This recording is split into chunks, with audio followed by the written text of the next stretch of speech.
I'm very excited for the flight tomorrow as well. We're gonna try the speed run tomorrow for Fallout as well. I think we're gonna try the. I think we're gonna try to give the casino, getting banned from the casino speed run tomorrow. We're gonna give it a shot, as well. We got the flight with the mods at 6. We'll have a V2 React. You know, before you leave, you can get the map fragment in this area very quickly. Oh yeah, we'll probably do it before we go to bed. We can just grab it real fast, for sure. Oh, I gotta switch battery headset. Hold on. Give me a sec. Ugh. Have a good sleep, hey gal. Overall, though, solid day. Solid day today. Fun collab earlier too. Got a commercial recorded as well. Fun, the VTuber React was fun too. What time is the fall thing? I'm probably gonna do it around probably 1 or 2 after the VTuber React and media share. Probably 2 o'clock. Try to get some attempts in, go speed run to try to get banned from all the casinos. Thanks, Ventlo. Thank you.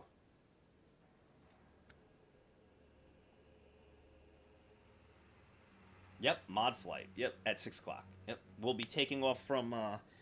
I think we're taking off from Florida to go to the Bahamas, or the Bahamas going to Florida in Flight Simulator.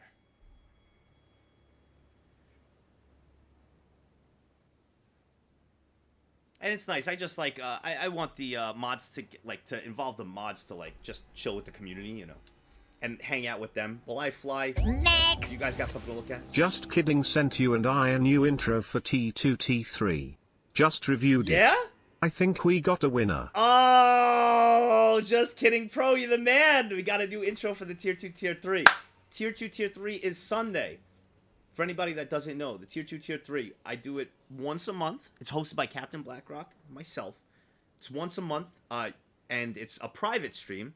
Only Tier 2 and Tier 3 could watch. I'm the only streamer on Twitch that could actually do it. I'm the only one.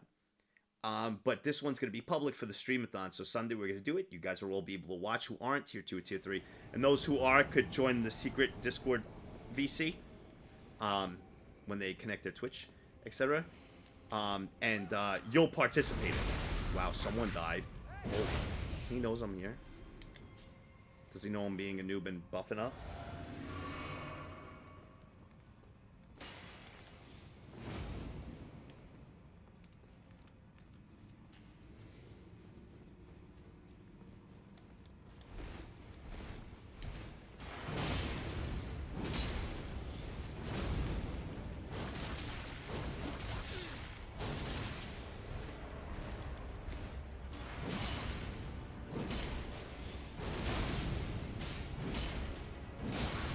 Damn. No, dude, you hit before me? Fuck. Damn, I should have just swung. I was using reverse too much. I thought I could get it before. Back to my lurk, That's a I cool believe weapon. in you, nerd naglovey. That was back to my much Sussy Planet. Thank you. That guy did hit very, very hard. Sussy, thank you so much again. That was 3, right? Was that 3? Was that 3? That was 3, right? Yeah. Okay. Congratulations, non-faith. This will be the last one of the night.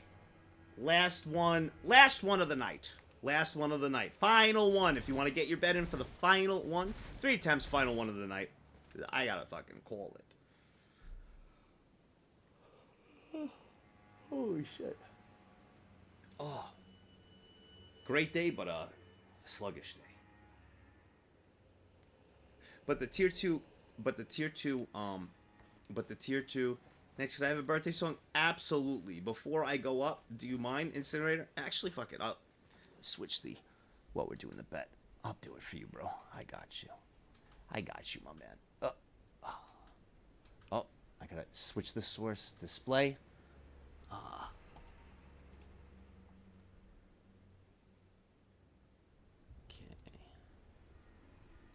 Okay,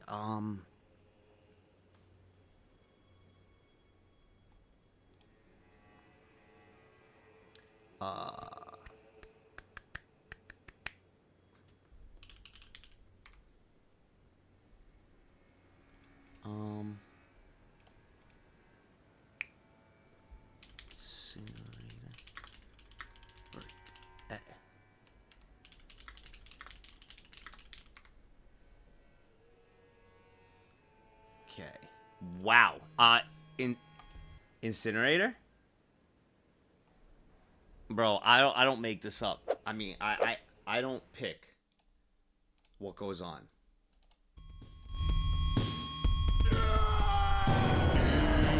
It's your birthday today. I don't make the rules. It's the first one that pops up. It's your birthday today.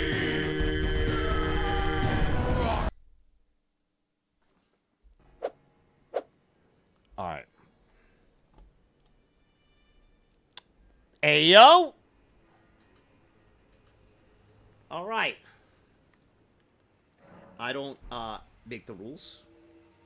I type in the name of the viewer. I type in the name of the viewer and it's the first one that pops up. That's just how it goes.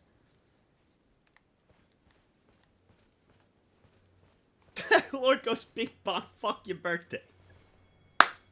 Happy birthday, Incinerator. Happy birthday, bro. That's fucking funny.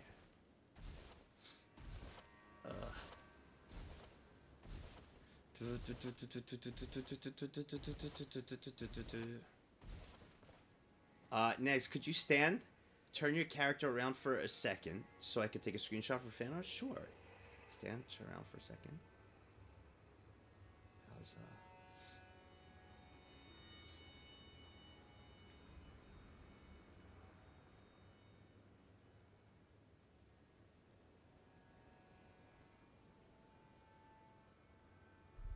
Bro! Okay, Dad! Oh my god. Hearing fan in that is funny. You're very welcome, Milla.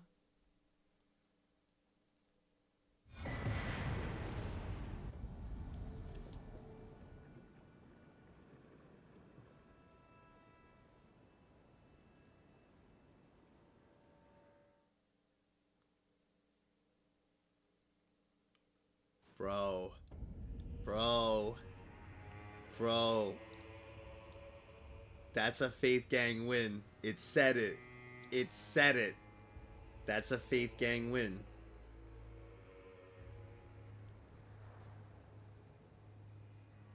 That's a Faith Gang. It's said beforehand. You know what you're signing up for.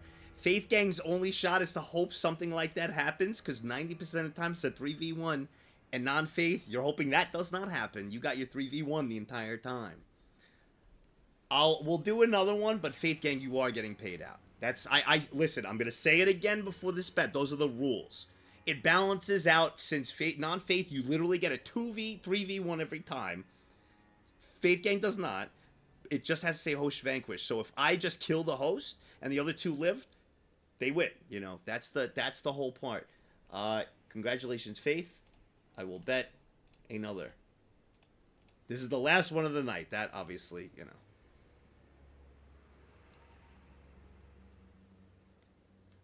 Those are the rules. And I'm saying it again. Bet accordingly. Again, has to say host vanquished. So if it's 3v1 and say I kill the host and it says host vanquished and I die, it says host vanquished. They win. For Faith Gang, for non-Faith Gang, it's 3v1 each time. Even if I just get in the game and they gank me and I'm dead instantly, doesn't matter. That's a death. It's a death for a round. It's done. Doesn't matter. If I fall off and die, that's a round. If I'm trying to get someone and I fall off and die, that is a round. That's how it works. So, bet accordingly to knowing those rules.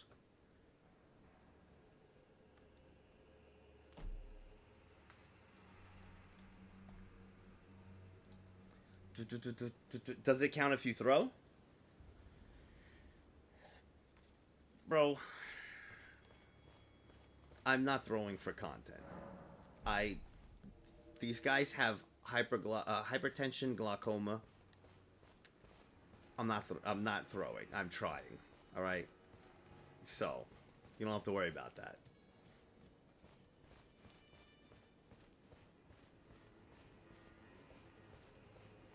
Trust me, I'm not throwing. They kick my ass because they're kicking my ass. What, you did it for the collab earlier? I didn't throw it for the collab earlier. Dude, in Pico Park, I played very well in Pico Park. I got everyone, I rallied people together for some strats on a few. I played good in Pico Park, and that was all my energy. My brain was already like donezo. I used it all for that. What do you mean, sure? You watched!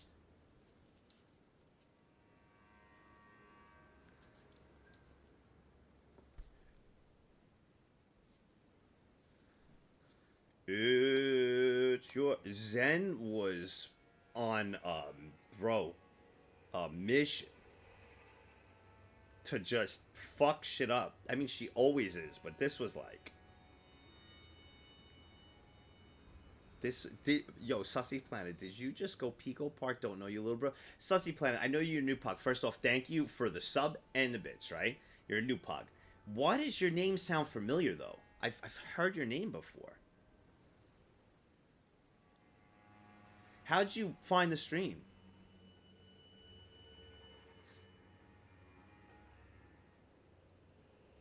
Like, they are new. That's, like, I've heard their name before. He said he wasn't new, but he literally subbed now. Is it a new account? Because I know the name. I've heard the name. No, it wasn't Glowing Planet. It was Sussy Planet. New account. Okay. Why'd you get a new account? Did I fucking ban you? No, their name was Sussy Planet. Password lost? Oh.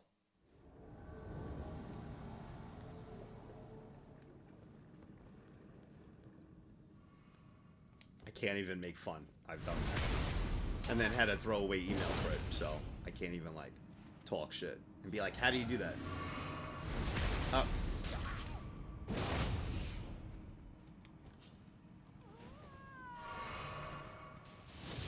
Oh. Are you really attacking from up there? Is that what you're gonna do? This is what...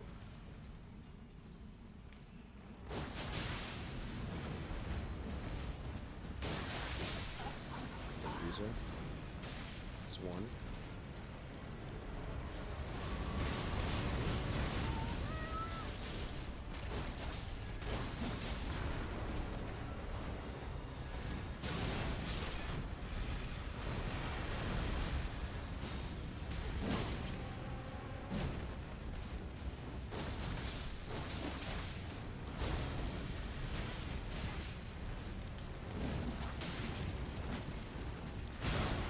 Wait, why is it attacking me?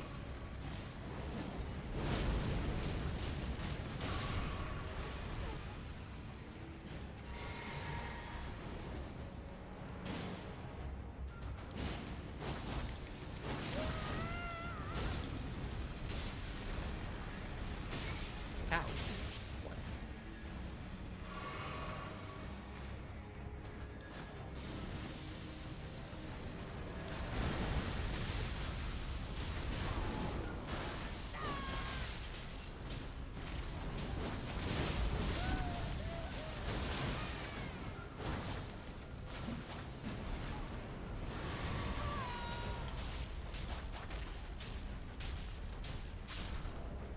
Losers.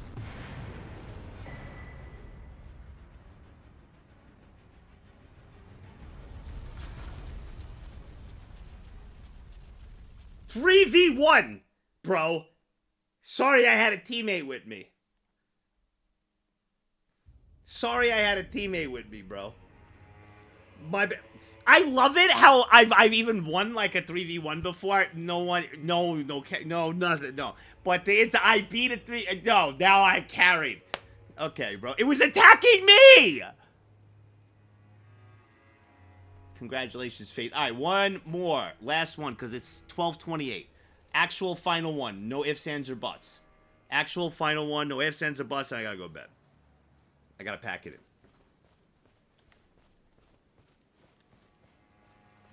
It hit you a few times in the crossfire. Yeah. Tried rolling my emails and my number wouldn't work. Nah, it's happened to me before. This is the final one. Sorry about the final season 2.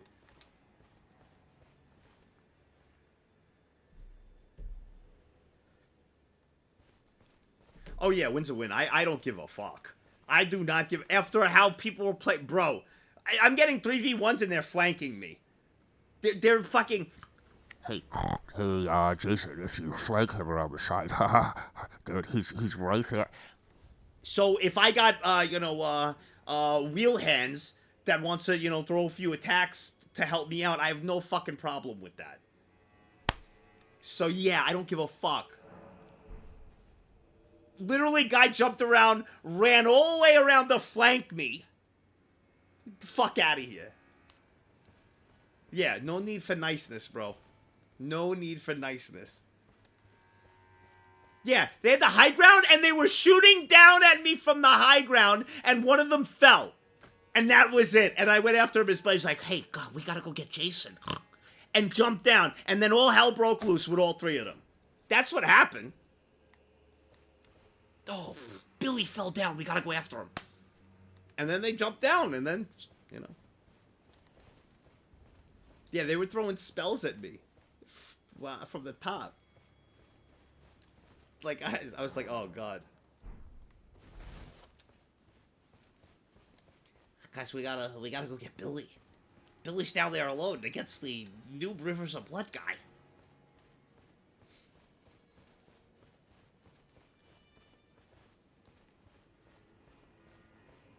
Real Prof G would have done it blindfolded. Shmeeny, let's just look at your past chat history. What have you contributed to this place? Schmeat show pre-show at 1 p.m. ET in the Tier 2, Tier 3 Discord, then Captain Palooza at 2 p.m. with a mean competition. Carried, Real Prof G does it blindfolded. OM, Final One, blabbering, I can't. Real Prof G would have done it blindfolded. You're just repeating yourself. You're gone. What have you contributed? Next. There is an item called a duelist finger, and maybe just for kicks we could have a hive mind battle royale hosted by you as the shoutcaster. I would love to do that. I will do that if you want to do it. If you guys all want to hop in Elden Ring, I won't fight. I'll shoutcast it and have a tournament, 1v1 tournament. Dude, I would do that and shoutcast that. Yo, I'd be down for that tomorrow. At some point, if you want to do it tomorrow, Saturday. Why don't we do it Saturday? And we could all place bets and I'll shoutcast it. And I'll go there and I'll go in the game so I can be up close to watch. Yeah, the Coliseum duels, and I'll shoutcast it. I would totally do that. And we'll have a little tournament. Double loss elimination. Next. That's kind of cool. Sounds fun. Find the finger thingy and finger everyone. I don't know how this game works. That's...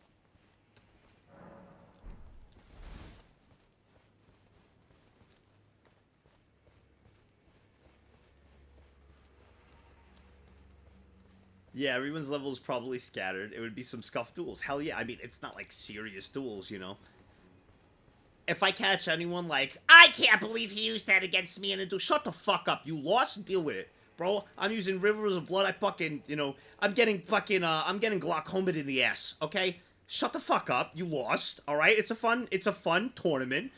Play, have fun. Shut up. It's not hard. I will totally do that.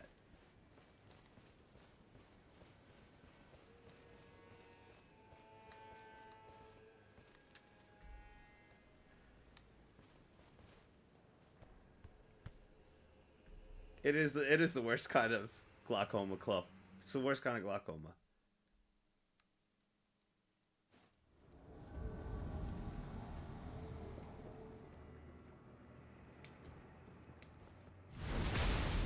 It's your birthday today.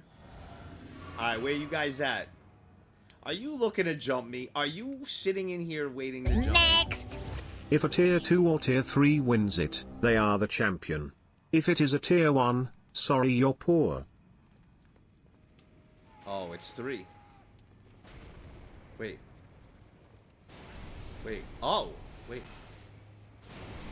What is going on?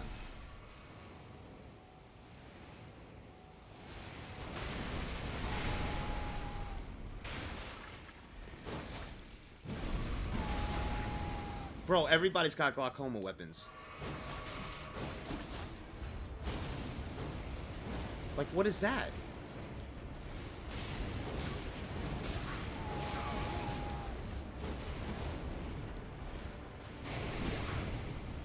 No!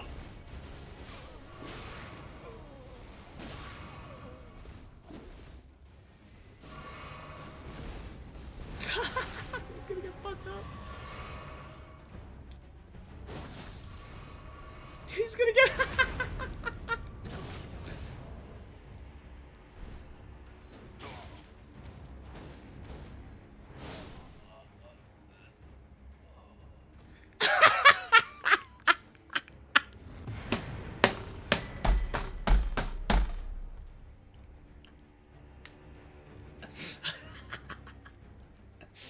Holy shit. Oh my god. That's a good ending, bro. Holy shit. Yo, I had this much HP left that I quick drank those pots, bro. What is that? Whoosh, whoosh, whoosh. All right, we'll just keep going if we keep going. That'll be it. I chugged. I don't know how I didn't die. I should have died. Oh, I should have died. PvP like that, that's fucking funny. That was fucking stupid. It's fucking stupid, dude. But yeah, I'd be down to absolutely do that. Have like a little tournament with you guys. You know, I'll shoutcast it. We'll you know, we'll write it down, you know, like down all the people, get like, you know, like 8 people or something like that. You know. 8 people tournament, however many want to play, however many we have, you know, and we'll shoutcast it. It'll definitely be entertaining for everybody watching. It'll be fun for me to shoutcast. PC or console, it's gonna have to be console because I have it for console. Unless the majority are on PC, then I could just go on my PC one and do it like that. So either one works. So yeah, now we're gonna do a Elden Ring one. I'm gonna shoutcast it. So I think Let's talk about it real quick. Let's just see when you guys want to do it. So we have like a time. Yeah, I have it for both, so I could use either one. Because we have oh wait, tomorrow, right? Tomorrow is what we're doing is we're doing the VTuber React. Tomorrow we're doing the Nikkei unboxing. I have this all written down, and then we get the Mod Team Flight. After the Nikkei unboxing, if we have time, maybe we'll do a Fallout. You know. Fallout run, or maybe we'll practice landing. We'll see. We'll see how it goes, and then we have Elden Ring after that. We could do it tomorrow after the flight if you want. We could do it tomorrow after the flight. Lan, if you want to join in, you're welcome to join in. We're doing an Elden Ring. I'm gonna shoutcast it. Elden Ring. I know you've been interested into PvP. You're welcome to join as well. We're gonna do an Elden Ring, like just a fun little community PvP tournament for Elden Ring. I'm gonna shoutcast it, and like everybody's gonna hop in. So I know you've been itching to PvP. So we're gonna do that. We're gonna get everybody together. Everybody's gonna probably be all scattered around with different levels and everything. It's just for fun. So I'm gonna make sure I say it 100 times. Nobody gets super serious and sweaty, like as in like getting mad. Let's go, you know, baby! if you die, you die. It's like, you know, play however you 23 want. years. One more until the 2 actual years. This place is very fun and you guys are an entertaining group. Thanks, Kurakato. Now Brian, you can cut me off because I'm going over the character limit 77. Fuck you, Kurakato. Not you, Kurakato. Fuck you, Brian. Not you, Kurakato. Thank you for 23 years, man. You can balance that out and have the highest level join on the lowest, so it'll scale the host. Oh, the highest level join on the lowest. Okay. Let me write that down. Highest level join on the lowest, so it scales. Okay. Well, we're gonna do we're gonna probably do the Coliseum. We're gonna probably do the Coliseum so everything's balanced. And it's easy for me to shoutcast there. So I'm thinking Saturday. Okay, this is what we could do. Saturday could be a big day.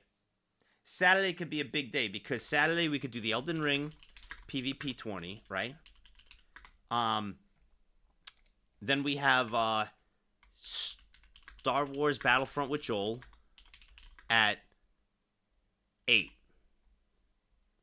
With Joel 8 to 10. So that's what we'll do. We'll do it Saturday, and Saturday's like it's a weekend, so EU gang and everything. So we could do that Saturday. What time do you think is good for it Saturday? If you give me details, so I put you got it, Len. That's what we're figuring literally right now. What time you think is a good time? Between 4 and 6? Why don't we do 4 o'clock? For a couple of hours. Why don't we do 4 o'clock? When are you and I going to fight? You're gonna kick my ass. I'm gonna shoutcast. I'll watch you fight. I'll watch you kick people's asses. I went in there. I go in 3v1s against glaucoma hypertension armor. 8 o'clock is a Joel thing. So 4 o'clock, we have nothing else planned Saturday, which is perfect. That's a nice 10 p.m. evening for EU gang then. 4 o'clock. So 4 Eastern. You guys cool? Len, are you cool with 4 Eastern Saturday? When we do this?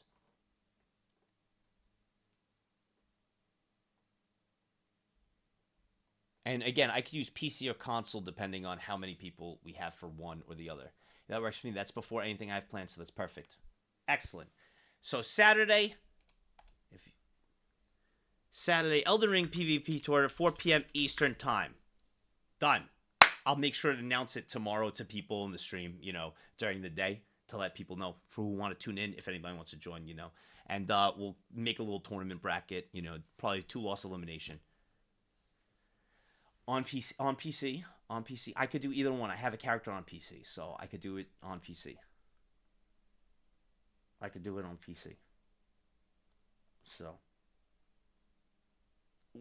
on PC or PS5, whichever. Len said PC. Len is PC. All right, I have a junk character on PC, so I'll go on PC. That character was used for Twitch Rivals, and I got carried by a pro speedrunner in Twitch Rivals with that character. My character has nothing. So if you fight me on that character, you're gonna, bro. I don't even know what I have. But all right, we'll do it on PC. So for the PC Andes, Saturday, Elden Ring tournament, 4 p.m. ET on the PC. That's where it's gonna be. 4 p.m. Go get stuff. I gotta complete the DLC. I gotta complete the game for I want to do it before the streamathon. So tomorrow after the mod team flight, I want to do a couple of bosses tomorrow for Elden Ring. So after the mod team flight, we'll go into Elden Ring and let's get some main bosses down tomorrow. Let's go attempt them and get them done, because that leaves Sunday night after the tier 2, tier 3. Probably Monday would be probably one of the last days, and that's probably going to be the final fight. You know what I mean? So, but yeah. All right. So 4 p.m. If we only have a lot of people on PC and a little bit on console, we could do a double where I'll hop in the console one as well and do it for them as well. So we'll try to get as many people as we can involved. I'll make sure I talk about it tomorrow too for anybody in the stream that's not here now that hears it and is interested. So actually, if you could do me a favor, if you're listening to this right now, in Nag's topic, just type that you're interested in joining for 4 p.m. You got to write, I'm interested in joining 4 p.m. Eastern Saturday. Just write it in the next topic. I know, Land, you're good, so you don't have to. If you're interested and you're hearing this now, go ahead. So, and it's for PC. Be like, I'm interested in the Elden Ring tournament Saturday for PC at 4 p.m. Eastern. And I'll put you on a list. And I'll make sure throughout the day tomorrow to tell everybody that. Am I excited? I got 3 days left in the streamathon. A little excited, yeah. Also a little sad, Excited right now because I'm extremely tired. Tomorrow I'm going to wake up refreshed and feeling great, and I'm going to be sad. So.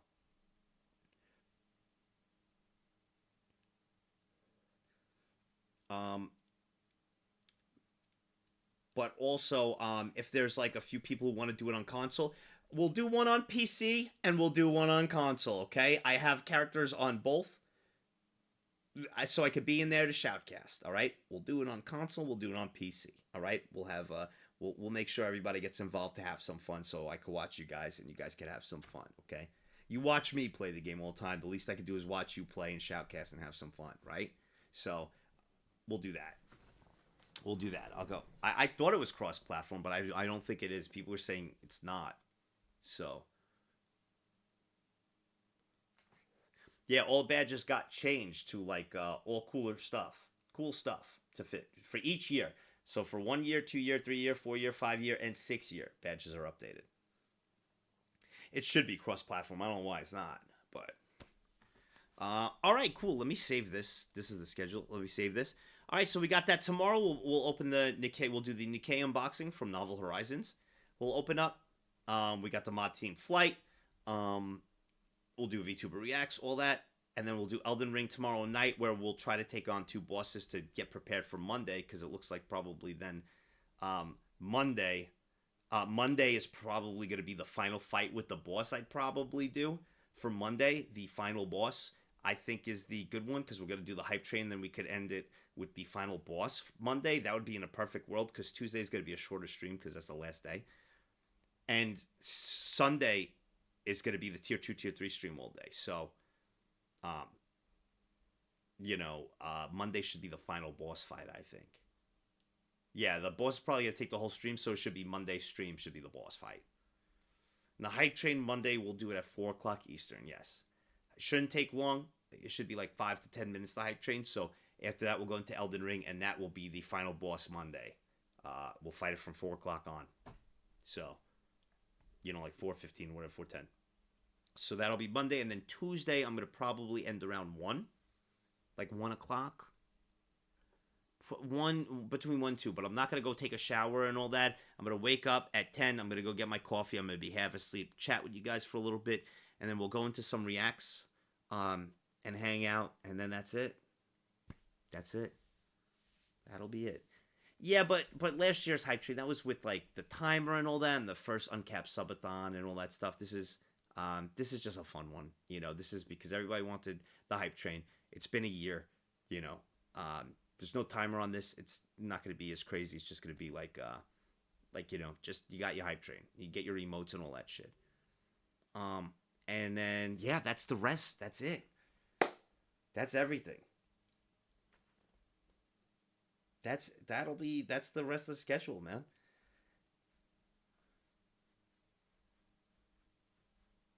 Well, Captain said no hype train, so no hype train Monday. So it's just Elden Ring Monday for the final boss. So. Oh, wait. No, Captain hosts the tier 2, tier 3 stream. He doesn't host my stream. You could have it Monday. Change of plans. However, tier 2, tier 3, what he says goes. So, change of plans. You'll have it Monday. There you go. Look at that. Saved by the commissioner. However, for tier 2, tier 3, whatever he wants to do, it's his call. If he cancels the tier 2, tier 3 Sunday, he can. So be nice to him, because he could do that, and it's canceled. So be nice to him. Otherwise, he'll just be like, all right, cool.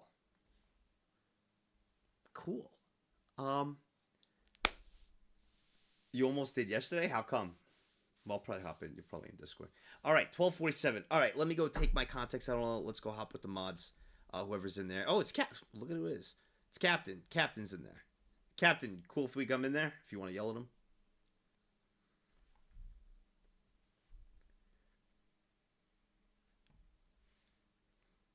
That's the plan. This is cool. Okay, and figure out what we'll do tonight. Hey, yo. I didn't mean yesterday. I meant earlier today, actually. Oh, what happened? Somebody gifted a 20 tier 2 subs. You missed it. Who did? Dr. Umbra. Oh. But we got it. We got the list. Okay. But so far everybody's been very good not gifting tier 2, tier 3s. It's been good. I was talked out of it. They said Unfair said he can deal with 40 names. I said if someone does it again though, I'm just canceling it. It's over. Yeah, guys, do not gift tier 2 or tier 3s. I didn't know those were tier 2s. I thought that it was just regular tier 1s. Let me go look. Those were tier 2s. Oh no, I'll send it to you. No, I believe you. I know you've seen it. I didn't even realize they were tier 2s. Here, I'll hold on. Let me just. Because usually people will yell at me and be like, "Those were tier 2." Yeah, they are. He's right. He did it. Yeah. Yeah, he's right. They are 20 tier 2s. I didn't even notice that. Yep. No, Dr. Which Umber, you're we- not in trouble. You're fine. You didn't. I understand that you were just being supportive and good. You're all good. So what we try to do, I'm working on an audit report and heard my name. Yeah. So what we try to do is I didn't even realize yours were tier 2s. First off, thank you. We try to not give tier 2 or tier 3s.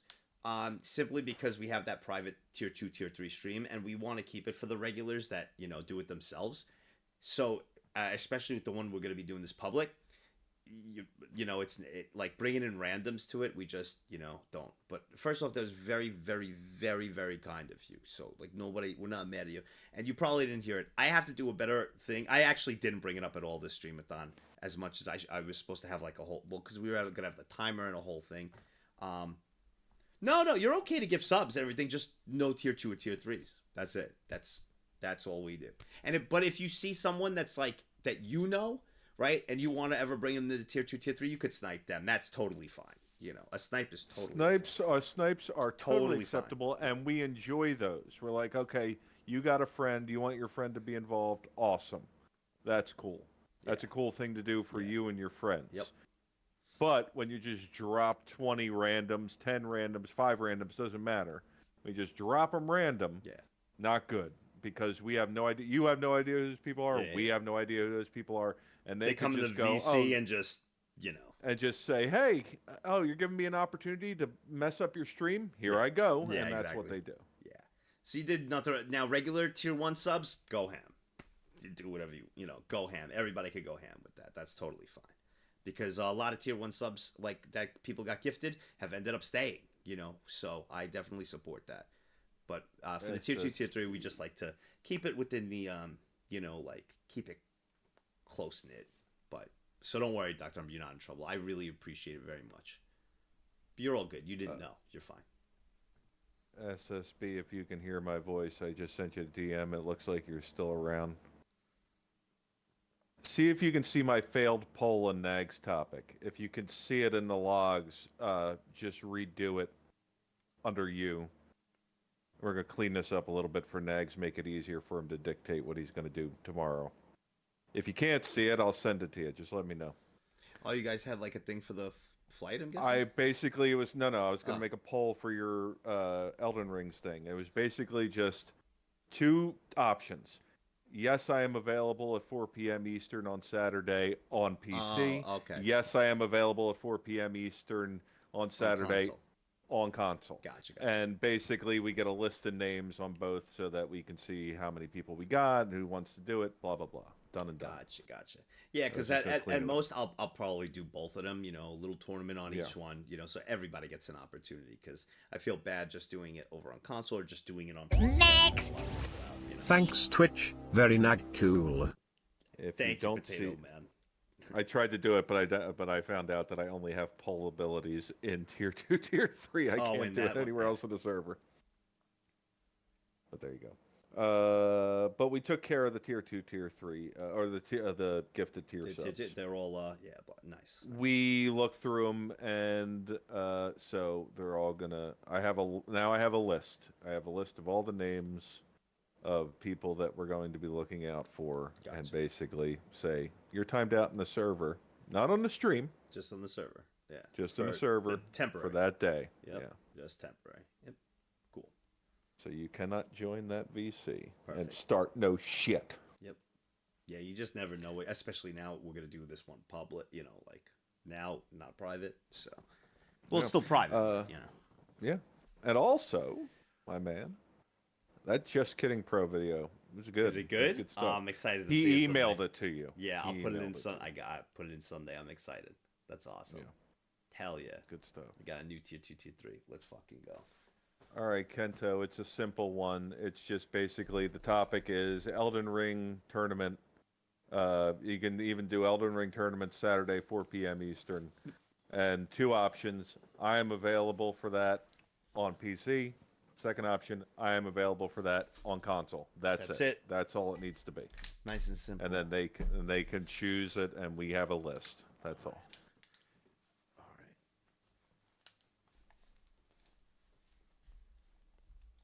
That's gonna be fun. And you got land involved. That's gonna be fun. Yeah. I think we should stack the deck so land just wins. Can we do that? Just make it impossible for everybody else.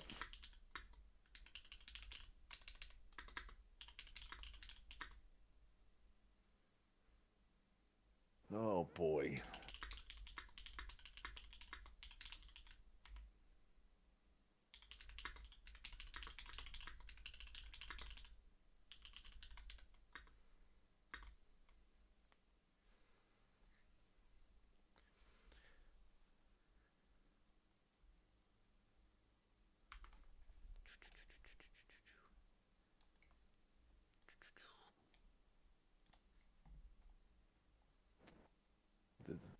I did so much work today for your stream. I don't know.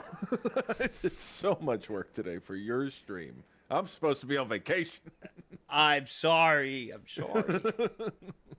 Oh, I'm excited though for that. I'm excited for the flight tomorrow. You got to get some. You know what you should do? You should order some food tomorrow. At the time you're doing the flight, Yeah. I will have already ordered food, but it's gonna be good old-fashioned American food: cheesesteaks, burgers. that type of Actually, stuff. well, everybody who's gonna be here, all right. If everybody's hungry or anything, I want everybody to order food. I will get everyone food. I would just PayPal each person. They could order whatever they want, so you guys could eat, chill, chat, and Well, no, do what that. I'm saying, the reason why So I'm you get saying everyone that is 'cause food. every Friday I order food for the family. Oh no, I know So you do. you that know what one, I'm saying? Well, Yeah. I want to. I'm saying so everybody could. I'll post it to them. You would like to do that. oh good. You won't have to argue with Lith because he's not even going to be there. He's so. not gonna be there, so I can't even So argue. you don't with even him, have to you argue know. with him. That'd be cool. No, not you guys too. You guys will. I'm flying, so you guys will be. We'll eat together. Let them eat first class. Their first class meal. Let them eat their first class meal. Give everyone 10-day-old chicken and rice. No, we're not talking about Lith. What are you talking? That's something Lith would do. We're not talking about him.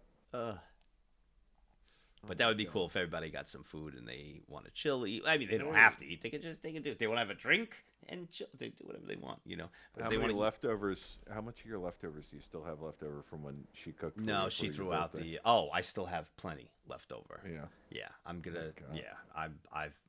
But all the pasta salad is basically gone.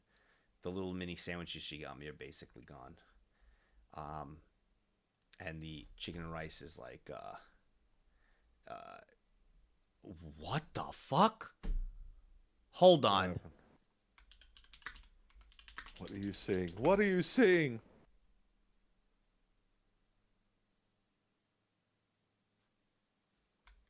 Give him a moment. Let him cook, guys.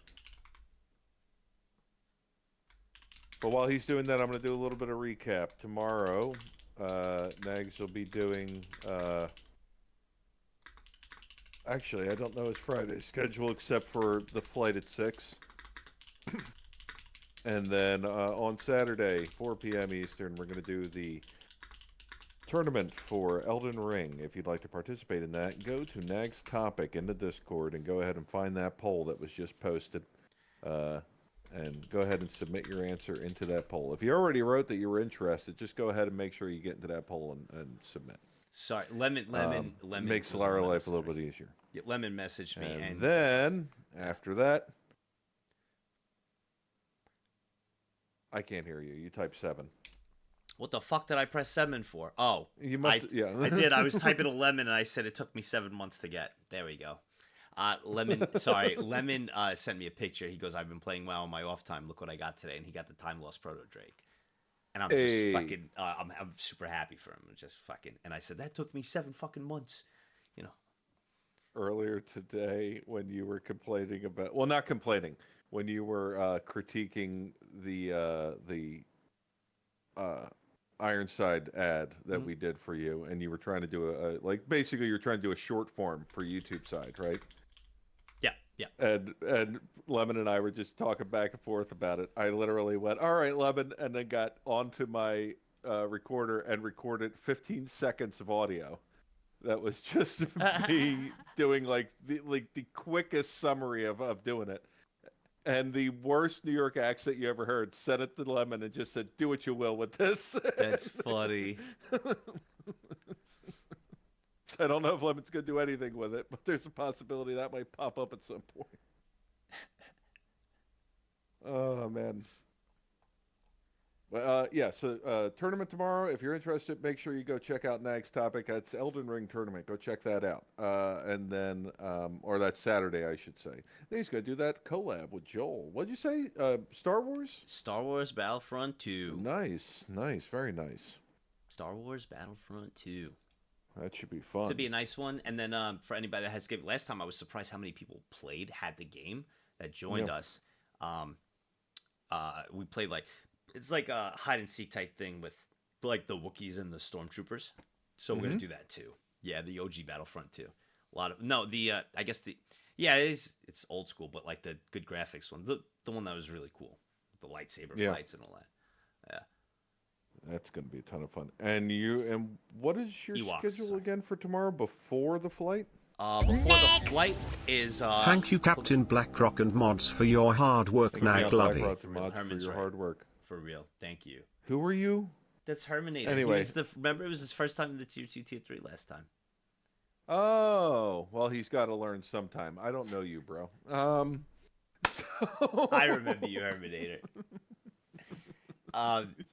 If we tomorrow gonna do a VTuber react, then Novel Horizons sent us a bunch of Nikkei cards. We're gonna do a big box to unbox them, unbox the cards. Yeah, so we're gonna unbox it for them. Hopefully, we get some cool stuff for them. So just awesome content to watch. All the Nikkei cards, and then we got the flight with you guys. If we finish that and we got time, I'll probably do some Fallout like speed run. Try to do the casino, or maybe just bullshit in the casino, depending. Did you finally figure out what your speed run time needs to be? Yeah, probably under an hour if we're gonna do the thing. We're gonna probably do under the hour and follow what that girl did. It seems to be the most sensible one.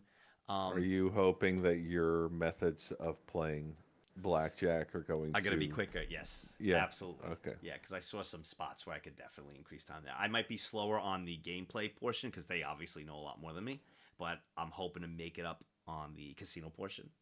So I'm hoping there, double down, take some risks, with luck 10, especially with it on my side. And then after that, we're going to probably do a couple of we're going to try to do a boss or two in Elden Ring to get prepared, because Saturday we have the Elden Ring tournament, and then Star Wars Battlefront and all that, and maybe another boss for Elden Ring at night after Star Wars, depending how we do tomorrow. And then Sunday is the tier 2, tier 3 stream. So tier 2, tier 3. Yep. So after that, we could clean up anything else we didn't do in Elden Ring after the tier 2, tier 3 stream. And then Monday, we want to be fighting the final boss Monday. Because we're going to do the Hype Train Monday. We'll do, obviously, reacts and all that. To finish off the STREAMATHON with the final boss for Monday. Because Tuesday is going to be a shorter stream. I'm going to wake up and not shower or anything. Just come right here, get my coffee, and hang out with everyone. Do a react or two, chill, and probably call it at like 1 or 2, depending. So, for Tuesday. Because I got to travel. I got to go see the girlfriend. Yeah. I gotta go all the way to hers. I gotta pack everything. Then after her, I gotta drive all the way I gotta get all the way back to New York, see my family there. Then I got to go with my family a few places Wednesday with all them, and then I gotta fly out. So it's nonstop. I just realized that tier 2, tier 3, that's gonna be the last time you guys hear from me and then the subathon will end. You guys probably won't hear from me before that'll be the last time you hear from me during the subathon, because then I go back to work on Monday. Yeah, you go back Monday. It's gonna be work. Yeah. So, have you been enjoying your time off though? Absolutely. Just relaxing. I haven't done a goddamn thing except be here. That's how it should be. You should be doing nothing, just chilling, playing some Sea and Thieves, just chilling, relaxing, like just a fucking chill. That's right. Get to relax. Not a goddamn thing. Sea of Thieves and No Man's Sky. That's all I've been doing. Hell yeah. Oh, dude, that sounds fucking awesome. I would love, bro, if I took a week, I would just play WoW and just chill. Just literally sit at your computer and play WoW. And play WoW with the girlfriend and just fucking chill, bro. And do nothing else. Order some food, order some sushi like you. Play some WoW, bro. And just chill. That's all I do. Need nothing else. That's fucking awesome. And then I don't get another one till next year. Till next year. Actually, I do get another one at the end of the year. You get one at the You'll end of the probably year, just- too. Well, yeah, that's for, Yeah. Christmas, New Year's. Christmas, yeah. 5 years, Devil Warrior Tier 2. Hey! We're going to see you there Sunday, right? Better. I won't remember you, but you better be there. Somebody you will remember for me. I will, because I know how you have your name spelled wrong with Warrior. It's always easy to remember for me. All right, before I go yapping with you too long, let me go take my contacts out. Let me go get do your ready thing. let me get ready for bed. I gotta get fucking sleep today. All right. What do I put on? I got it. Here? Yeah, you got it. I'll put on word game. Word game. That's the word one. Yes. The Scrabble yes. type one. Fishing, of Yes. course. Yes, we got fishing, of course. Fishing, of course. Pull up fishing. Media Reacts will be squeezed in eventually, either Multiple. sometime. Yeah, within these days. Yeah. Within these days. Don't worry, it'll come out. Yep. Remember, I just But he's don't not like to do doing it too while much. he's sleeping. Yeah, I'm not that was doing it while one I'm night, sleeping. and we're not doing that again. And I like to, I don't want to overdo it, because I really, really, really, really like it.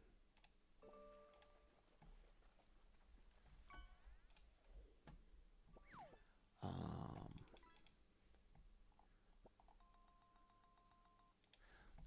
on, Gartic.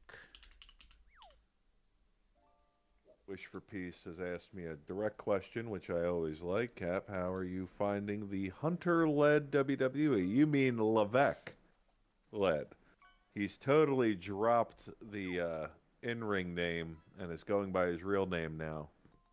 Because now he is... Oh, this is kind of cool. Okay. He is a business professional now. But yes, Paul Levesque, a.k.a. Triple H-led WWE creative, has been the best WWE has been in years. Recently, Paul Heyman had done an interview with, I can't remember the guy's name, but he's one of those guys that's always on the wrestling press junket, and he did an interview with him recently where he talked about the leadership of Paul Levesque in the back, and how that guy does the one thing that you need a good leader to do, which is listen to everyone's suggestions, kind of take all the good things about them, squeeze them down, cut them down to make it fit within the confines of the product you're trying to sell. And under the leadership of McMahon, you never got that. It was his show. And it was painfully obvious that it was his show. Whereas with Levesque, you can tell where there is influences from guys like Paul Heyman. You can tell where there is influences from guys like Tony Khan and even Freddie Prinze, who surprisingly came back for a couple of writing gigs for them. So it's actually pretty good. Pretty good right now.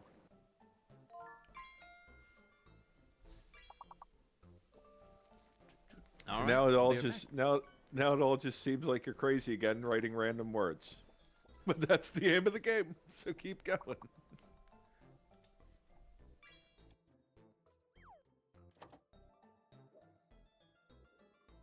That because you'll see the random words go and you say something funny and you'll see a few kecks like in between it all. I love that. That's my favorite part. You'll see a keck or two and everything, or a few, and that's funny. It's always funny like that. For the ones that aren't playing, they'll keck. It's great. Yeah. Halrin, congratulations for announcing football. You're not getting a segment on the show. Stop it. You're not getting one. You try with your Dolphins and your Bills. Walren sure does like that sports ball.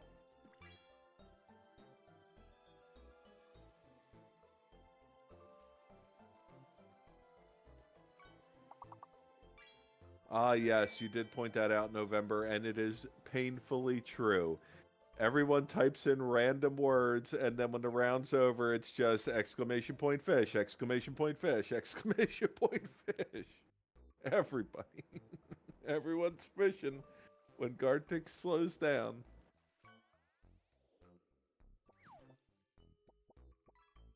Oh, man.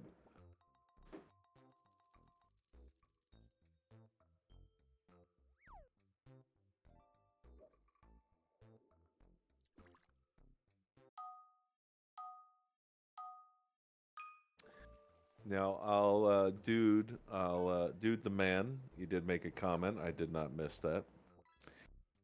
Here's something you need to know about BlackRock. BlackRock may be a big wrestling fan and really big on the excellence of storytelling and physicality, the ballet that is professional wrestling. But in all honesty, I am a WWE guy through and through. Now, that means that I do not go out of my way to watch anybody else. Even guys that aren't even direct competition. I don't watch AEW for sure. Do not watch them. I don't watch New Japan. I don't watch MLW, Ring of Honor. I don't keep track of any of them. The only time I kind of keep track of them is when people tell me, here's a guy that you should check out. Here's a dude that you need to see. Here's a dude that you need to hear. That's when I pay attention. And I usually only pay attention to that one guy. Because there's just too much of it and not enough time. So WWE is like my mainstay. I pay attention to them. I know the product that AEW is trying to put out there, and I am not interested in that product. It is an indie product on a major network. And indie wrestling is great in the indies. A live show in a ballroom where it's less than 500 people. Great show. You put it in a stadium on major television, it's not the same effect. It feels weak.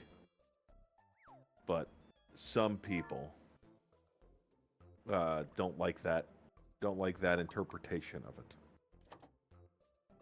Well, my interpretation, I should say. Not that interpretation, but my interpretation.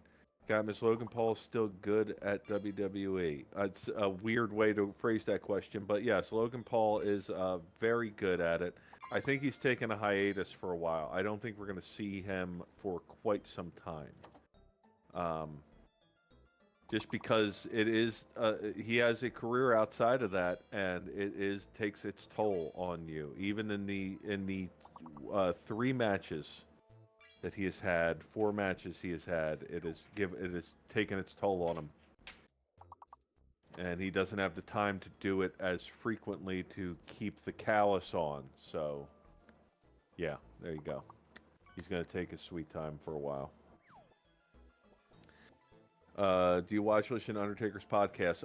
Yeah, I watch 2, and I hate to say this about him because I love the man dearly. Dude's boring. Dude's boring as hell. He doesn't know how to tell a story.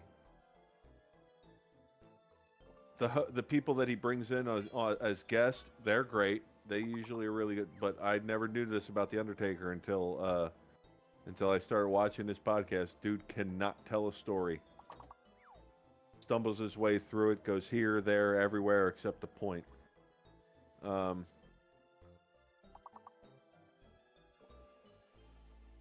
That's my opinion, though. If you like it, you like it, and good on you. Keep watching it. It keeps him working.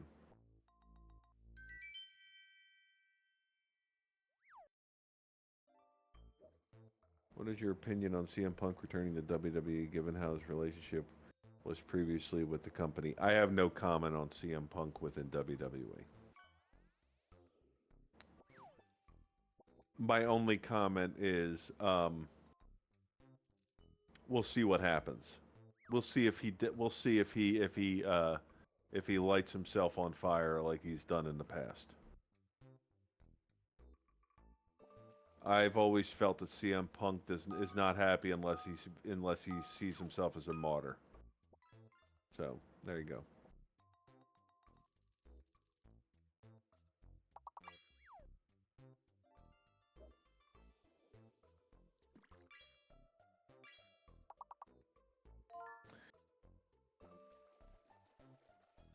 Not to be that guy, Rich, but Eddie Guerrero was your favorite wrestler. Past tense.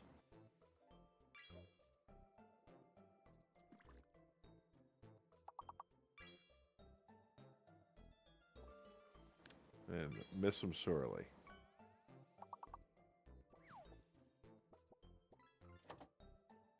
Who are some of the new guys I like in WWE? It's hard to say because a lot of them aren't necessarily new. Like, you could consider LA Knight to be a new guy in WWE, but he's not new. He's been around for like over a decade, just not in WWE. So the terminology new in WWE is relative. So new to WWE. I like LA Knight. I like his presentation. I like the simplicity of his moves. But his moves still tell a story, and he's really good at telling a story in the ring as well as on the microphone. He's just good at it. It's that classic Attitude Era design of a superstar. So I like that. It's refreshing. It's refreshingly renewed. So there you go. Beyond him, I really like Joe Gacy. I think Joe Gacy's neat. I'm glad Dexter Lumis is back in it because I've always liked Dexter Lumis. His move set, his presentation is so good. Joe Hendry's fun. Joe Hendry reminds me of what Kennedy could have been, what Mr. Kennedy could have been in WWE. I like Joe Hendry. I believe in Joe Hendry. I wish they would give a push to the Street Profits in a big way. Put them in singles. Make them the top tier of the tag team division. They should be setting a precedent. I've always felt that about them, and they always seem to kind of get pushed to the sidelines for some other story within that tag division. I don't know how I feel about, what's his name? Him. You know, him. He refers to himself as him. Can't think of his name. But, I don't know how I feel about him yet.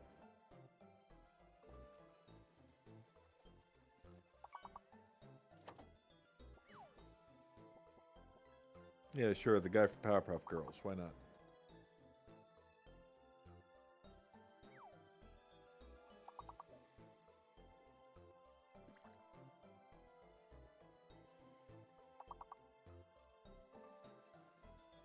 I'm afraid they're writing Dom into a corner. Dom has to have a turnaround. That character needs to evolve.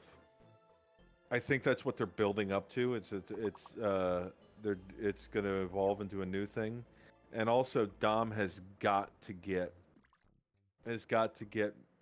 more.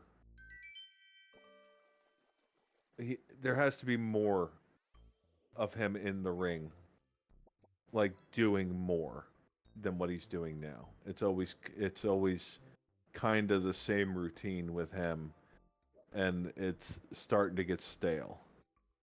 It's not there yet, but it's starting to, and I'm worried that he's going to get it. It's going to falter, and he's going to end up becoming a joke wrestler, and it shouldn't happen to him. He's got the entire skill set to do more with it than what he's doing right now.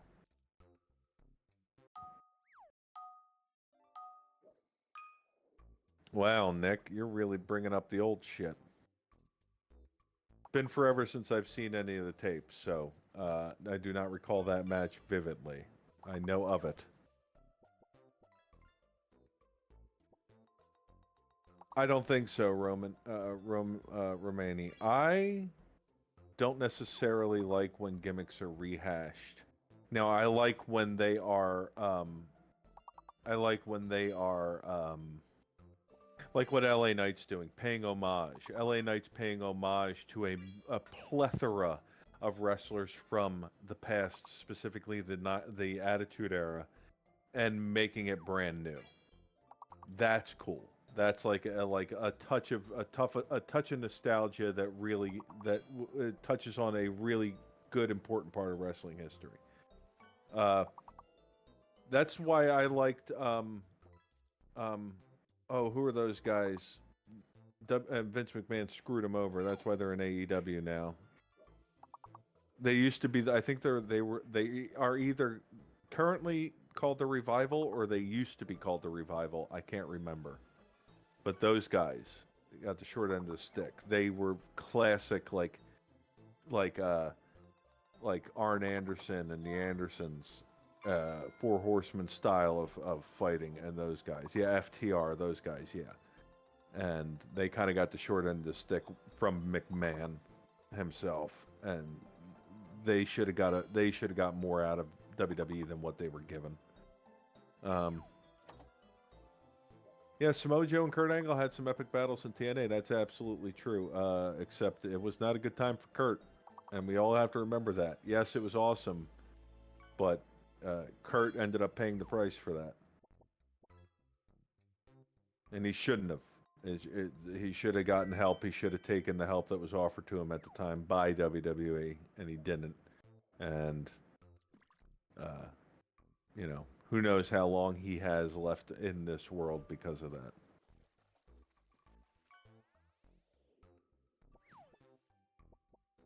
I like my wrestlers to live for a long time and live at a ripe old age.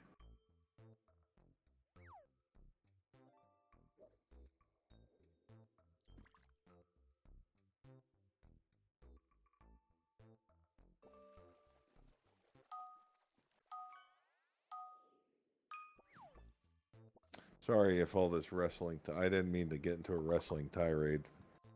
People kept asking me questions and bringing shit up, so... Sorry. Sorry, guys. Hope it was at least entertaining to hear. Especially for those of you that aren't into that type of thing.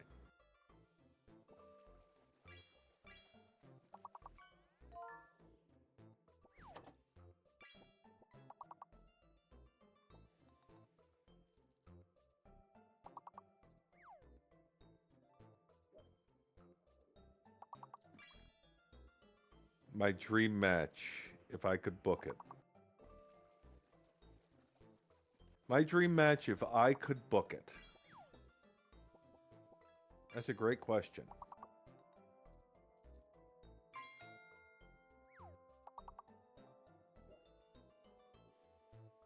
In their primes.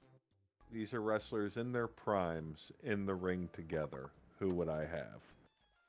I would have, I would want to see Sand Story. There's no story. It's just a match. I would want to see in their primes, Kurt Angle, Dean Malenko, Yoshihiro Tajiri, and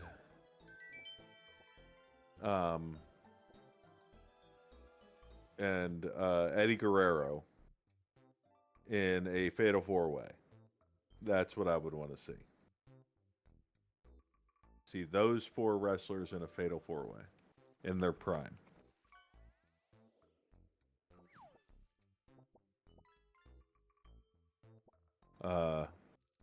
So, for those of you that don't know the guys,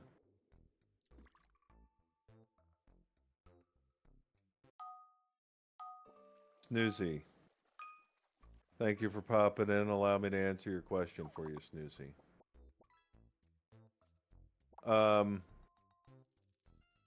He is currently preparing to get ready for bed.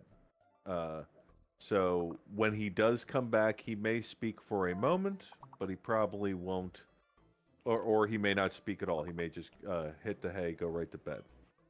This is kind of the overnight hours where the mods and myself will pop in and out from time to time. And the chat gets to entertain themselves with words on stream, fishing, and or whatever that dungeon game is.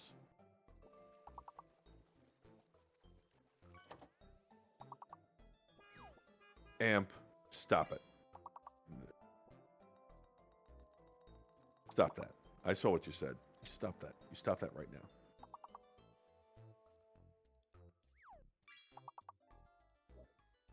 Stop that right now, Amp. I saw you. I saw what you said.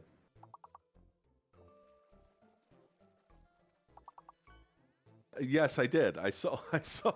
Don't tell me. No, don't gaslight me. I saw it. I got records.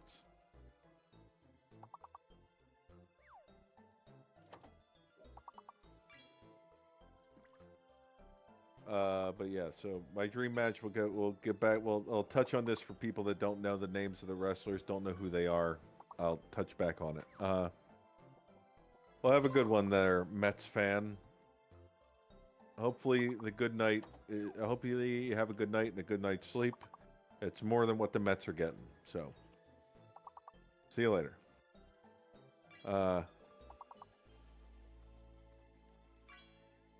So to touch back on that Fatal 4-Way match I proposed, you have Kurt Angle, who is an gold medalist, Olympic gold medalist, and in WWE he was transformative as far as what you could do in wrestling and what perfection in the sport of professional wrestling, or the art, I should say, of professional wrestling could be. Dean Malenko, they used to call him the man of 1,000 holds. The guy could do pretty much any wrestling hold you could think of. Anything and everything. He was a genius when it came to that. He would find ways to put people in holds that you thought, oh, how did he even get there and do that as quickly as he did? He was just a genius when it came to that type of stuff. Eddie Guerrero, God rest his soul, one of the greatest luchadors that ever lived. So here you have a guy that's an all-Olympic wrestler who's good at wrestling. He's also good at holds. Then you have Dean Malenko, who's straight up nothing but like technical wrestling. Holds for days. And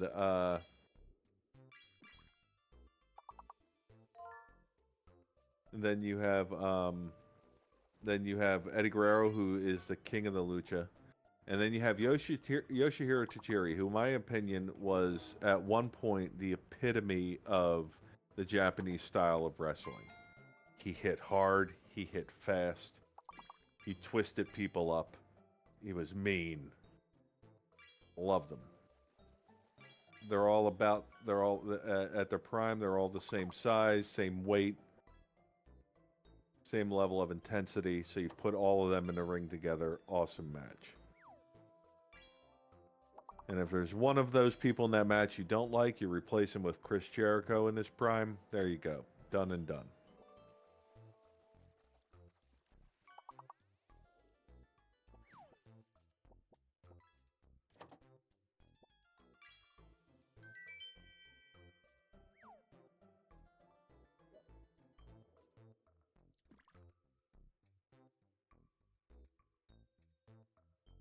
My opinion of Rey Mysterio is that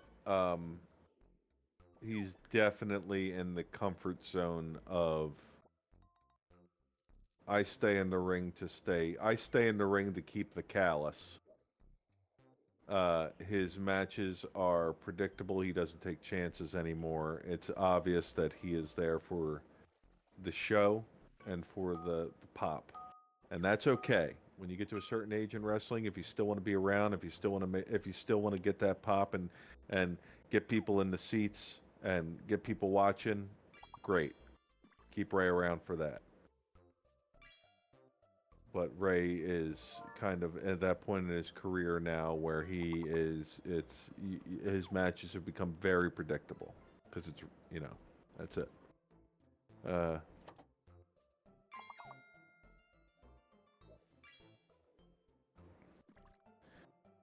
Yes, I would agree about that. I would agree on Chris Jericho about that, but I think he is.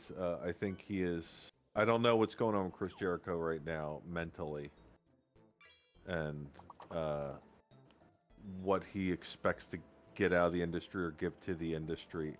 I'm worried for Chris Jericho, kind of fizzling out his own career. I think he's believing his own hype too much. But I don't know.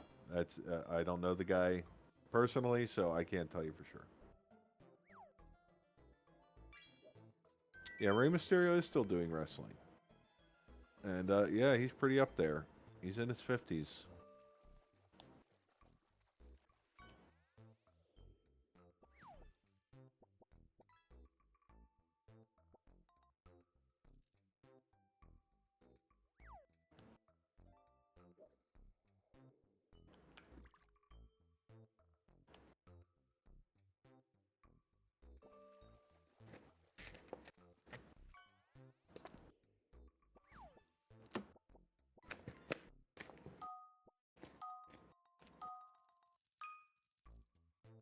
That's okay, Gumpers.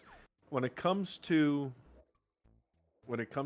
pro wrestlers and the art of pro wrestling, why did you at me and say nectar? What the hell does that even mean? Wait, don't at me for your answers and words on stream. What the hell are you doing? Why are you adding me to do your words on stream submission? It makes no fucking sense. I don't care. Just win the goddamn game. What are you, stupid? What are you doing, Zeph? Zeph! What are you doing? Anyway.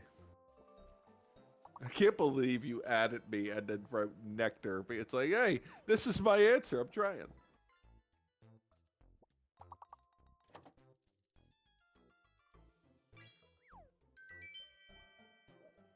No. Don't suck up to be Devil Warrior.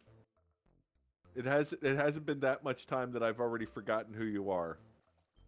You're gonna be the newbie at tier 2, tier 3, and you gotta learn right now. I'm not nice. You can't just kill me with flattery. It don't work. Unless you're a hot woman, in which case, keep talking.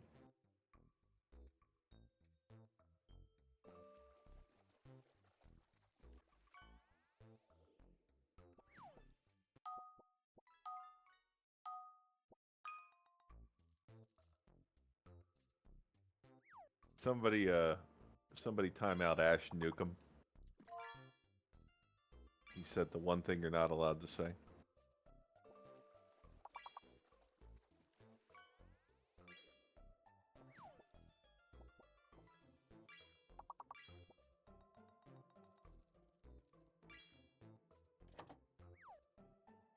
You know, dude, I know you're being a meme right now, dude. But dude, I'm talking to you exclusively, okay? Right now for this question, wouldn't you want to see that match? Would you not want to see that match? Even if it's a trailer fire, wouldn't you want to see that match? I know you're being meme-ish in the wrestling, but wouldn't you want to see that match? I know I would want to see that match. Not only that, I'd want to see it. I want it to be a Punjabi prison match because that would make it that much worse. That's what I want. It's a terrible matchup. For those of you that don't know, dude said, I want to see Great Khali versus Giant Gonzalez, two of the worst wrestlers that have ever lived.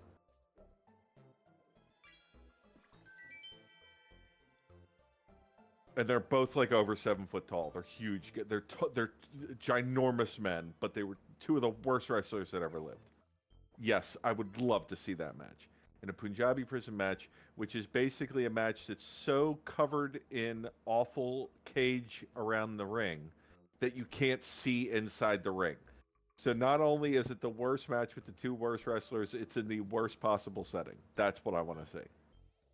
I want to see a tire fire of a wrestling match. What else do I enjoy besides wrestling? I'm a big Trekkie. I like talking about Star Trek when the opportunity arises. Although it's been a good long time since I've refreshed my memory. My memory is not as great as it used to be, so I've forgotten more shit about the things I like than I care to admit. I like sci-fi stuff, not everything, kind of the mainstays, some cool stuff. I like, I don't know. Kind of a bit everywhere. I don't know. I like talking about the intricacies of music. I don't know.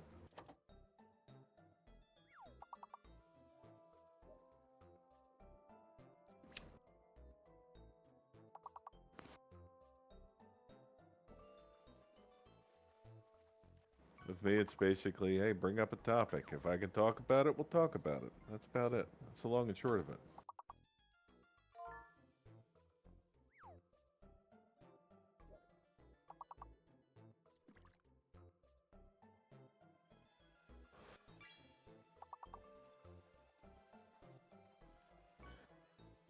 If someone was to watch Star Trek for the first time, what would you tell them to start with? That all depends on what they're looking for. You start them with the thing that is the thing they would enjoy. That's always been my opinion about Star Trek. For Star Trek, there's a level of storytelling in Star Trek from episode to episode that can kind of be for a little bit of everybody. And you just have to pick the right episode for that person. And there's multiple episodes that could fit into what they're looking for. So if you can kind of question them about what their tastes are, all that stuff, then you can track down like the episodes or the films that might best introduce them to Star Trek. That's all. Alien versus Predator movies, the comic books were better. That's my opinion on the Alien versus Predator movies.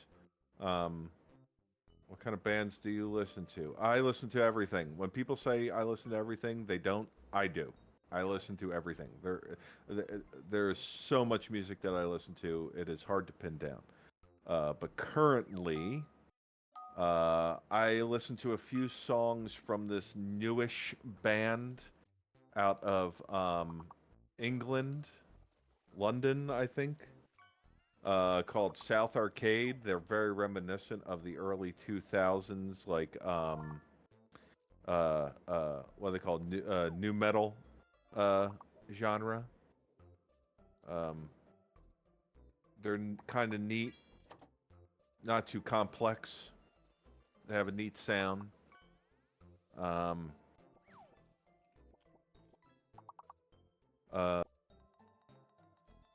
You want to check them out, South Arcade. Their song that I liked that they did is called How to Get Away with Murder.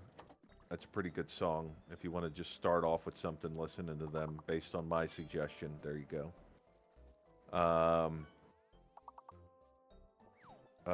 But beyond that, it's hard for me to remember names of bands. I know Debo would know them. Let me look into my, let's see. I kind of fell upon, this guy, Dal Av, and this other guy, Jackson Rose. They did this collab together. I don't know if they're like a band or anything, but I heard the one song by them I thought was good. The name of the song is called Insanely Illegal Cage Fight.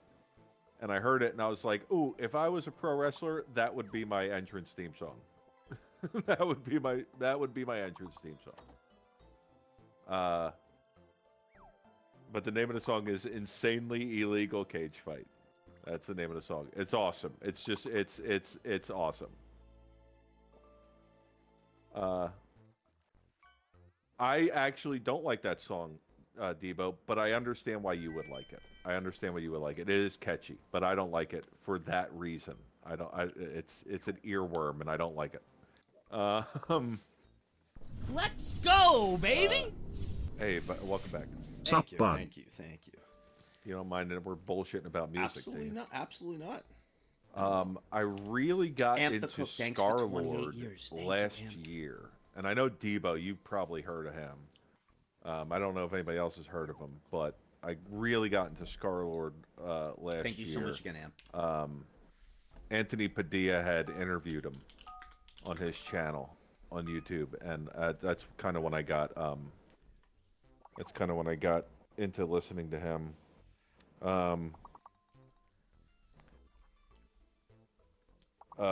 He's pretty cool. He's real intense though.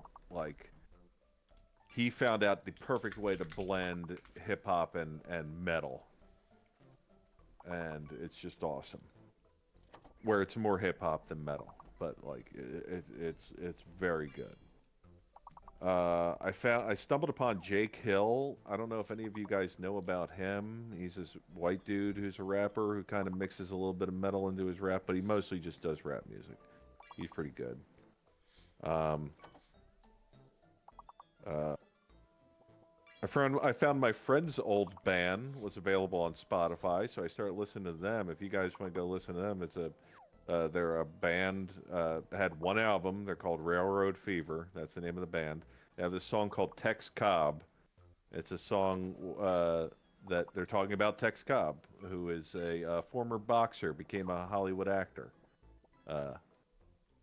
And it's a song where they basically make up a whole bunch of stuff about Tex Cobb, where the same way that people make up shit about Chuck Norris, that's what they did for Tex Cobb in this song. They just made up a bunch of shit about him.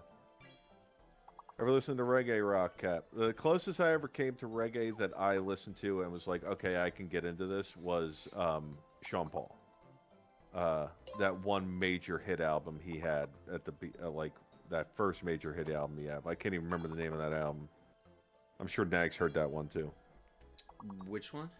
Sean Paul, you know Sean Paul. Yeah, Sean de Paul, Cose Loga Dem. And I don't really care what I don't really care what say. people. Yeah, that album. That album. Yeah, that that album. Yeah. That was that whole album. I bought that album from beginning to end. Great album. Awesome album. All I gotta do is just stick to my girls like glue and outfit Ave number 2. I'd recently caught on the radio the end of a new Kid Rock song from like his past album. That was like this newest album, and it was very country. So I went and listened to the song, and I'm like, I'm not into this. I'm not really getting into this. It's not my thing. So because of that, I was like, hey, let me go back and listen to Devil Without a Cause, which was his first big platinum selling album. Like that was the biggest album. Everyone at that time heard that fucking album. I went back, listened to the album, and I was like, oh, I forgot that Kid Rock actually did, have a talent when it came to rhythm and meter. He was good at it. It might have not have been everybody's cup of tea, but he was good at it. People forget about that. Listen to that. I picked up a little bit of Dead Mouse along the way. Hell yeah. And then I started listening to some old classic rock I just kind of forgot about, like Joe Walsh. Forgot all about him. He was the guitarist of the Eagles, and then he had a solo career, and he made some great songs. Guy's so talented. Chicago, which is not everybody's cup of tea as far as classic rock is concerned, but like them, they're great. Bob Seger. Love Bob Seger's voice. There's no one in the music industry that has the same voice as Bob Seger. And so good.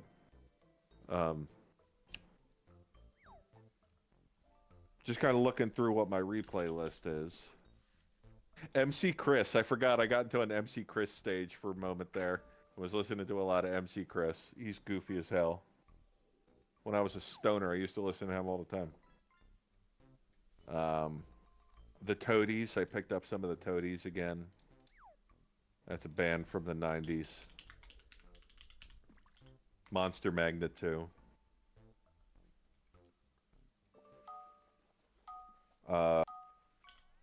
And then to completely swing you guys, I got into...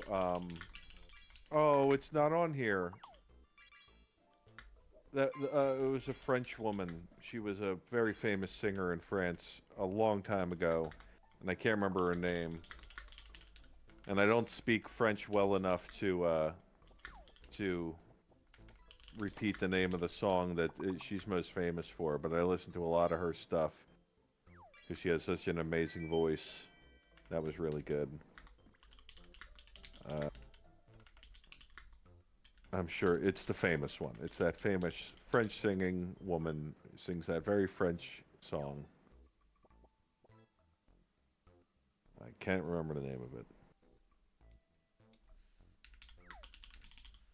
Some of you French people who watch on the EU side, you'll probably know it just from that awful description I gave of it. That's one of her songs, but that's not the song I was talking about, but yes. That's her. Thank you. Thank you. That's her. Edith, I'm going to butcher that last name, but that's her. Edith Piaf. Whatever her name is. I'm going to butcher that name.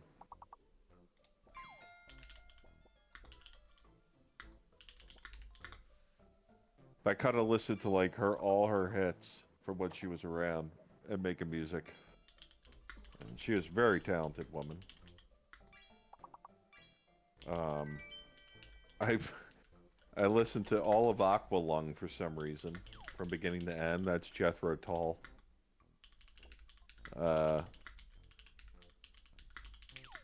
And then I was listening to some Enrico Caruso for a while. He was an old opera singer from the turn of the 20th century, end of the 19th century. All his recordings were on vinyl, or on cellophane. So, if you guys ever get a chance to listen to him, if you want to hear like good, like where all male opera singers where all of them get their inspiration from as far as what you should sound like doing opera, it was that guy, Enrico Caruso. Then I was listening to some Grand Funk Railroad, American band.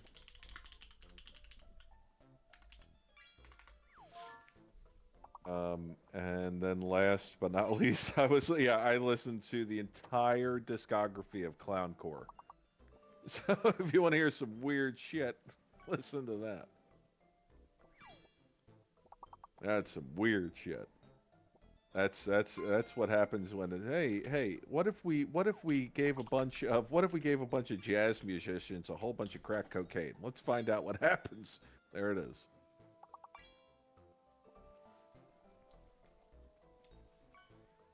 I disagree with you, Nate, but if you like the sound of it, keep listening to it. But I disagree, Nate.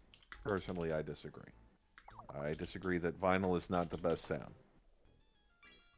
I think that proper master mixing in a digital forum and the right set of headset, you get the best sound possible.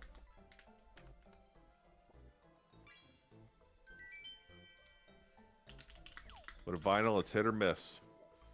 And a vinyl will degrade over time.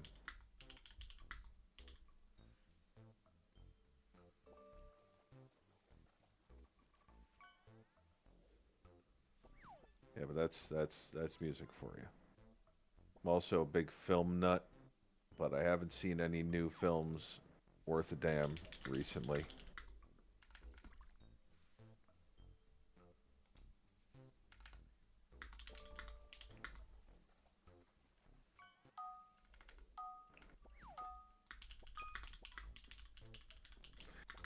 I don't know if you heard this, Nags, because you were out doing your thing, but somebody pointed out something else funny that you don't realize. What? In between rounds of words on stream. Mm-hmm.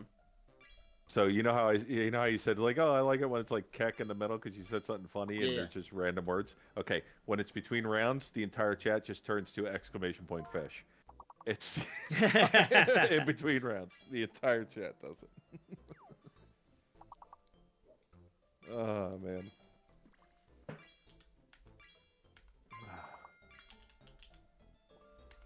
Yeah, but those are just a few of my interests. I kind of have a wide range of things I'm interested in. I also like very good storytelling. So I kind of look for things that are just good storytelling, anything that's a really good story.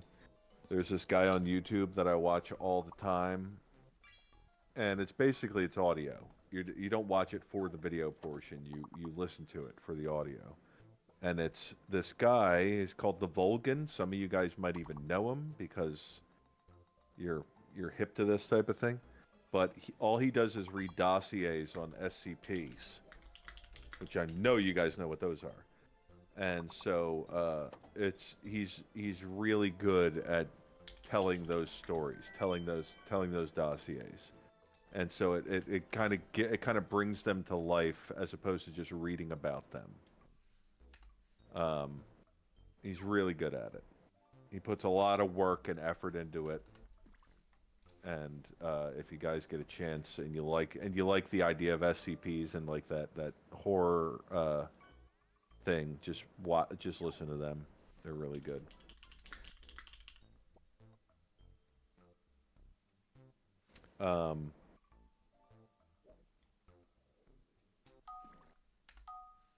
I have not, Gizmo.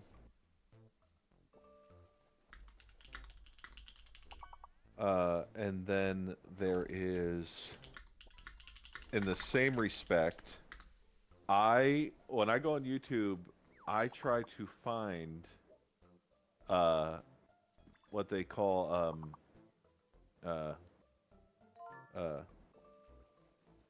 EAS scenarios, and I try to find really good ones, like ones where people took a lot of time and effort and really put in the effort to make a great story in that realm. And if you don't know what that is, EAS, it means Emergency Alert System.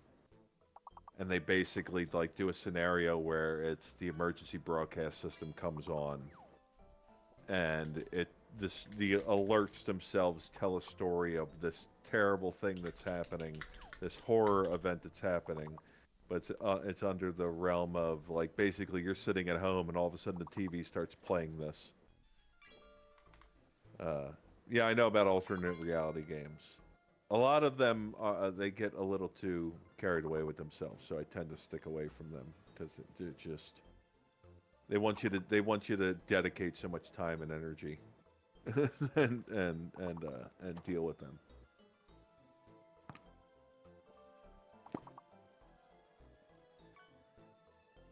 Where I like mine to just be, tell me the story. Tell me the story in a way that's captivating and I enjoy it. That's all I want.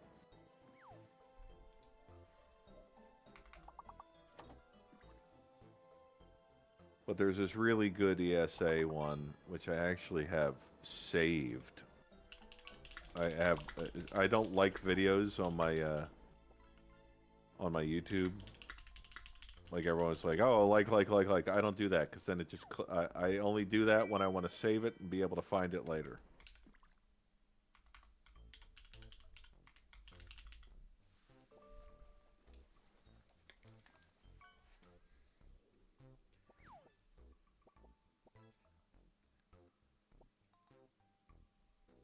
For instance, history, no.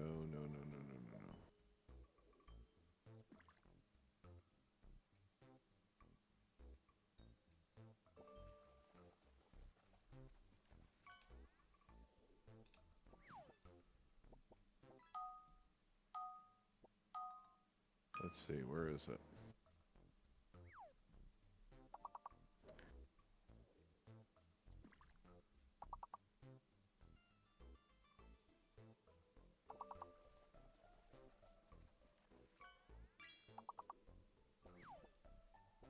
So it's this video called The Last Broadcast, where it's this. So basically, if this was produced about 4 years ago, this guy, as a project for his dissertation, his college dissertation. I don't know what he was studying. This is the only parts of the story I know. As part of his college dissertation, he made this 1 hour long audio that is basically what if the Cold War snapped off.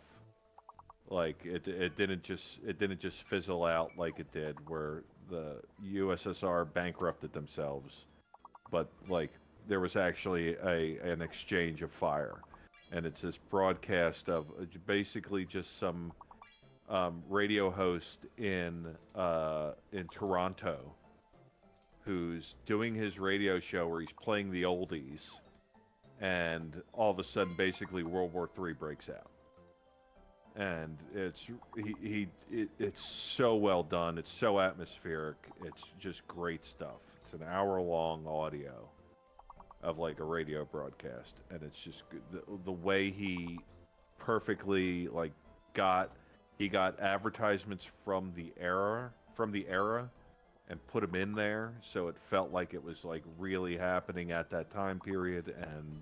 And when he was having news reports being played that were sent over to them from like London and all these other places, they had such bad quality because that's what happened back in the day when you would get audio from across the world or get news reports from across the world. It would come in with terrible audio because that's just the way it was. And he did it perfectly. It's called The Last Broadcast by it was posted on a channel called Peace is Our Profession, and they post a bunch of stuff about 4 years ago. But this one was I've tracked it down before. I have to track it down again. But it was basically that guy had posted it on when Google still had Google Video Service before YouTube bought him out. That's when that guy posted it. And that was the first time I saw it.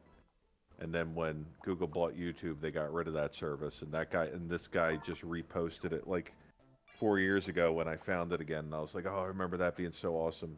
Listen to it again. Good night, Debo. Get the fuck out.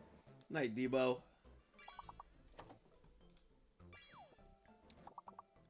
Makija, I would not consider Blair Witch Project to be the greatest found footage film ever made.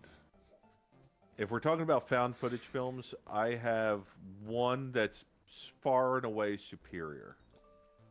Far and away superior. It's this film called Grave Encounters, and it's a found footage film. It was made after Blair Witch, but it does something in a horror film that is I've never experienced before in a horror film. So it starts off slow. It's building its plot. So once it builds the plot, it just goes, okay, now they're in it. Now it's bad. And it doesn't stop. It just keeps getting worse and worse and worse and just keeps going up. There is no like curves down, like calms down for a minute. Nope, just keeps going. Up, up, up, up, up, up, up, up, and then it just crescendos and the movie's over. And it's like that's awesome. It's a roller coaster that's just constantly you're screaming the entire time. It's awesome. Whereas Blair Witch left a lot to your imagination, Grave Encounters leaves nothing to your imagination, and it is terrifying. But it does it in the best way possible, the found footage genre. And then there was the predecessor to them all, which is a film I would not recommend that you actually watch, but you go look into it instead and hear and basically I would suggest you never watch the film. It's called Cannibal Holocaust. Never watch the movie. Do not watch it ever. That is me, Captain Blackrock, telling you to not watch it. It will scar you mentally. However, it was the first found footage film ever produced. It was produced in the 70s. It was so realistic and so convincing that the director had to bring the actors to court to prove that they were all still alive. It's still banned in I think 30 countries. There's 30 countries in the world you cannot watch that movie. You can't get a copy of it. Yes, It is brutal film. They taint nags. I was guessing. I know. Did any of the letters for taint appear? Yeah, they were there. Okay. Yeah, the copy of the film I got, which I still have, actually they put it's a warning system in the film. When you're watching the film, a little skull will appear in the corner of the screen with a ring around it, and the ring will slowly turn red. When it gets finished filling red, it disappears, and then something horrific happens. It's warning you that it's about to happen. Like, that's how bad this film is. It's also the film this is another reason why you should not watch it. It is also the film that forced the Hollywood industry to oversee animal welfare on a film set, because they legitimately killed animals and filmed it for this film. And that's where the Humane Society started observing Hollywood films and going, no animals were hurt during the making of this film. That is that film's fault. So it's pretty brutal, but it is the first of found footage films. It was revolutionary for its time. I would not suggest you actually watch it. I watched it once from beginning to end and said, okay, I've seen it. I know what the story is. I've got the picture. Never again. Never watching it again. That's probably the censored version. It's not the original release. If Cannibal Holocaust is on Peacock, it is definitely the censored version.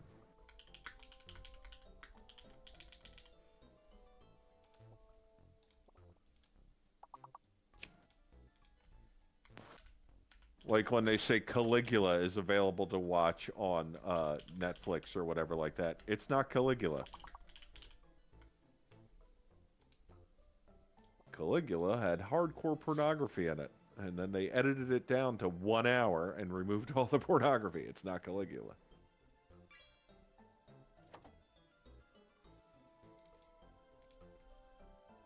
What movie do I really, really enjoy? Me, personally, RoboCop. The original RoboCop. Starring Peter Weller. I really enjoy RoboCop. Great satire for its time. Awesome. Awesome film.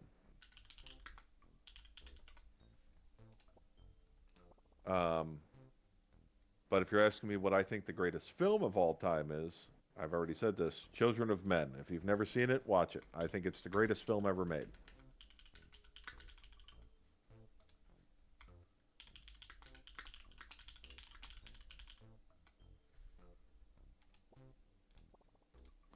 And then anybody... All right, Nags. After I've just said that, RoboCop is my favorite film of all time. Mm-hmm. Children of Men, which is a film about it's basically post-apocalyptic world where women can't have children anymore. Youngest person on the planet's 18 years old.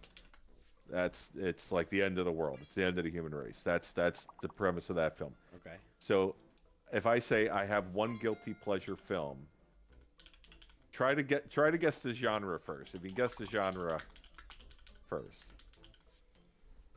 Of the RoboCop one? No. Guess the genre of this, my guilty pleasure film. The film that okay. Horror. No. I've already said I like horror. Okay, Clash King. You got it right. Rom-com. It's a rom-com. Now, Romantic? What? You? yes. Okay. Now, yeah, it's my guilty pleasure film. Okay.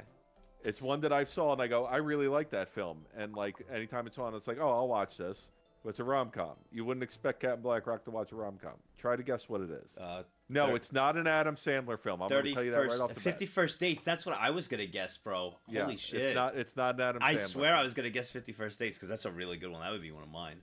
I don't count them. I don't count Adam Sandler films as rom-coms. I count them as Adam Sandler films. Okay? It's in a league of his own. So I don't count those. I've watched every Adam Sandler film. No, not So I Married an Axe Murderer. I think that film is absolutely dreadful.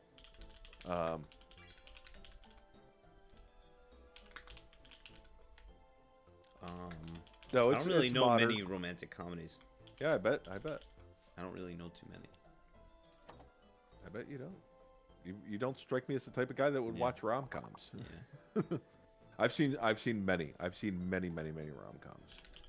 When Harry Met Sally, it's Billy Crystal comedy, not my cup of tea. I like him better when he's being really goofy. Sleepless in Seattle was just a great film for its time. It is completely dated now. It's so not watchable now because it's very dated. It's based around a dead technology. It's so bad. But it was good at its time. It won awards. And it's Tom Hanks. Come on. Like I said, I'm a film nut. This is not a film that you would consider like to be a great film.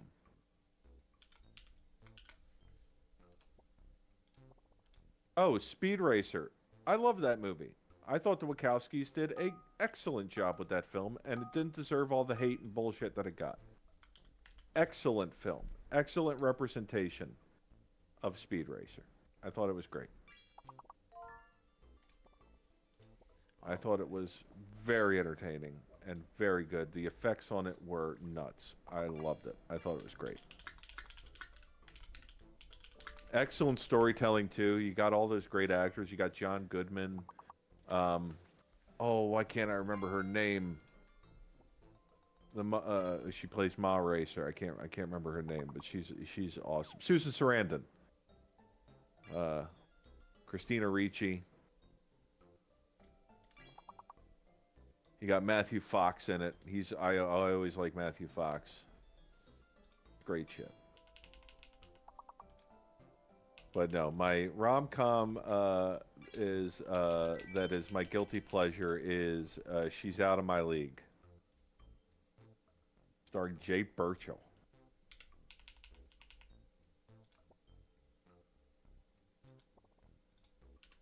And I can't remember her name. Can't remember her name, the woman that's in that film.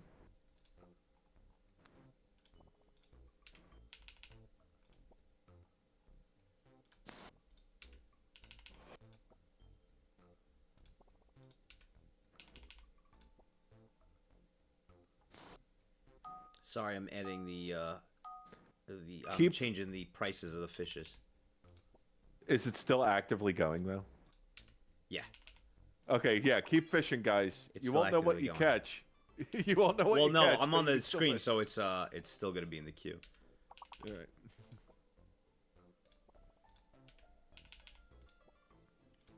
Actually, there's about 15 I added. Cool. Yeah. Did you put my head in there? Actually, you know what? Give me. Do you need me to send you the Yeah. image? Yes. Okay, give me a second. We'll add I Captain would just Send. tell you to go to the folder, but I don't want you to have to do more work for this memery than you have to, so I'll just send it to you. There'll be about 15 new catches. What resolution would you prefer? Anything's matter? fine. Yeah, it doesn't matter. Okay. I'll send you a 2K image. We make fishing bigger because fishing's fucking awesome. And we're gonna make Tangia bigger. The dungeon bigger because There Tangia you go. Dungeon's fucking awesome.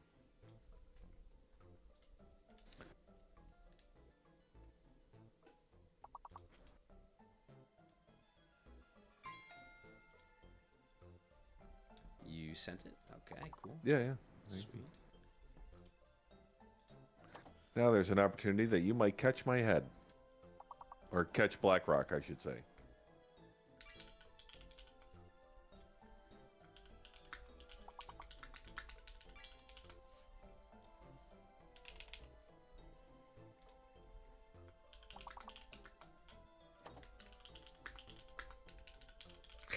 It's funny. Disma, I did scroll up because I was doing something. I saw that. Yes, Kristen Ritter was in that. I thought Kristen Ritter was great as why am I blanking on that name? That Marvel show that she did on Netflix.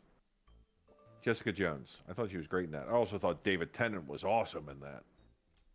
I just wish they didn't kill him off.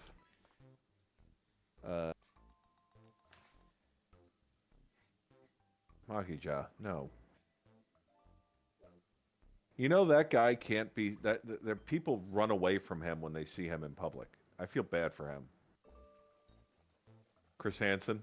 People literally like run from him. All right. Captain's head's in there, and there's 16 other fish in there. My job's done with that. You got some new fish in there. There you go. You got new fish. I gotta fucking get some sleep. It's 2, 3, 4, 5, 6, 7, Go. 8, 9, 10, 8 hours. All right. All right. Let me go. All right, Captain. I'll see you tomorrow for the flight. See you I'll then. see you later, bro. Have a good one. Have a good night. Don't stay up late. See you. Yep. Peace. See you. I want to say goodbye to Captain. Oh, you got to stream in the Discord also. You get the Oh, yes. Good. Here, I'll put the. You want the word one or the fish? The fishing. Put the fishing. It doesn't really matter. Yeah. It's as long as it keeps you there. Yep. All right. I'll see you tomorrow. Peace. See you. Good night, guys. I'll see you in a few hours. 16 new fishes. Good luck. Peace.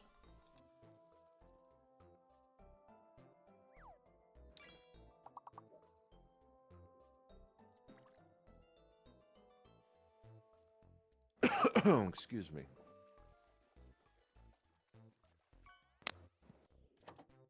All right.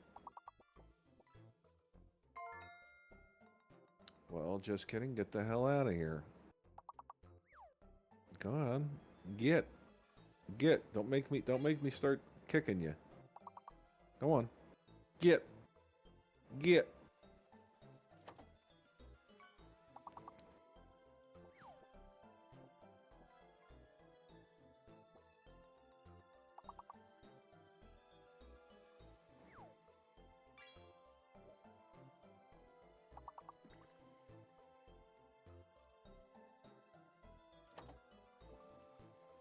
All right, you two, Nate, get out of here. I'm gonna kick you. I'm kicking you right now. Go. Get out of here.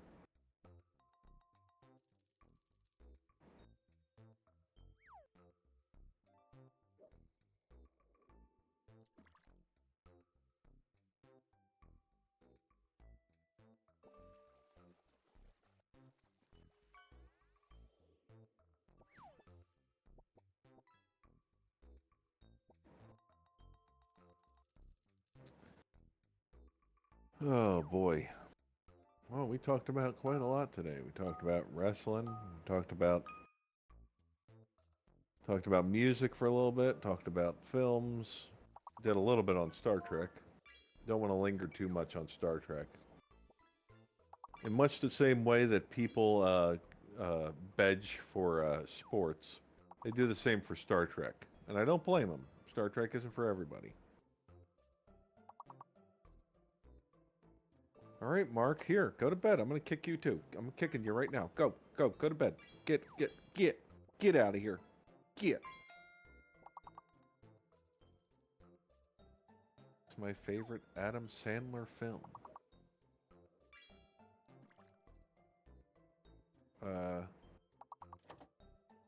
Oh, I love Farscape. You said it there. Love it. Love Farscape. It's very convoluted and gets really weird, but I love it. It's awesome. So much so that in No Man's Sky, when they came out with the living ship update, and you could birth a living ship, I named the first one I got Moya, because that's the name of the ship in Farscape. It's also a living ship. And that's Canadian sci-fi. That's a Canadian made television show, which I also found very interesting. But favorite Adam Sandler film, I was asked. Favorite Adam Sandler film? That is a tough choice.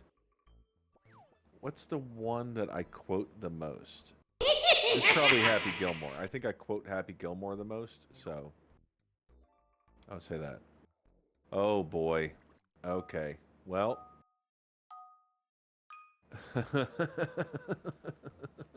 Chose the wrong time to do that, but okay. Oh man. Yukai-chan, thank you for the raid. And welcome raiders. We appreciate you all showing up here on the stream. Nags just went to bed. Isn't that crazy? You missed him by that much. For those of you who don't know who I am one of Nags's mods. We'll just say mods for now. Make it simple for you. I'm Captain Blackrock. This is the late night portion of the stream where Nags goes to sleep and you can play to your heart's content these 3 games we have available for you guys to play. But thank you very much for the raid. And we hope you had a good stream as well. Currently, with me, Captain Blackrock, we're just talking about the things that I enjoy. Films, music. Blah-de-blah-de-blah. See, Doc, you're trying to explain things that don't need to be explained to people that are new. So we don't need to explain that to them. But thank you anyway, Doc.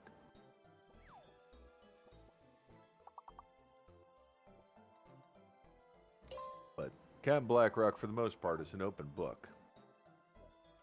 And we know how much an audience loves interaction with a streamer. So for the time that I am here, feel free to ask anything, or just play games, or just chill and enjoy the vibe.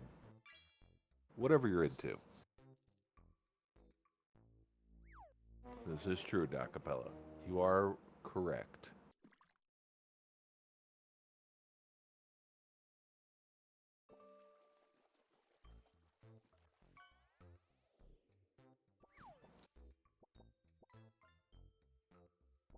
And before any of you ask, no, Nags can currently not hear the alerts.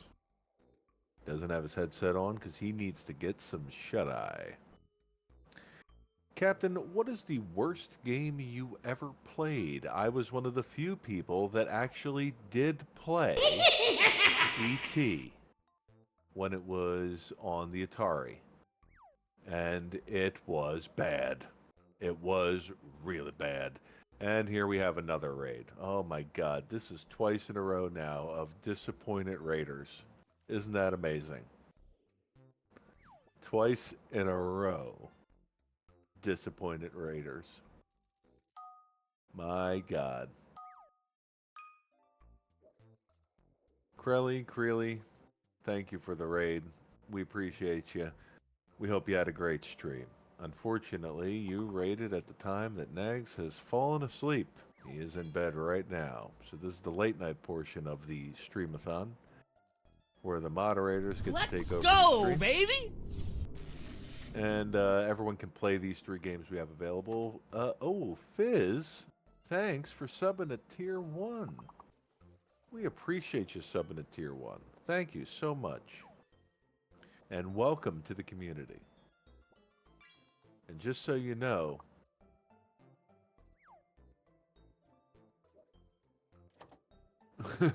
I'm so disappointed that I decided to sub to find out what I'm supposed to be disappointed about. Great. Don't worry, when it comes to disappointment, there is no one better than Captain Blackrock. Ask my ex-girlfriends.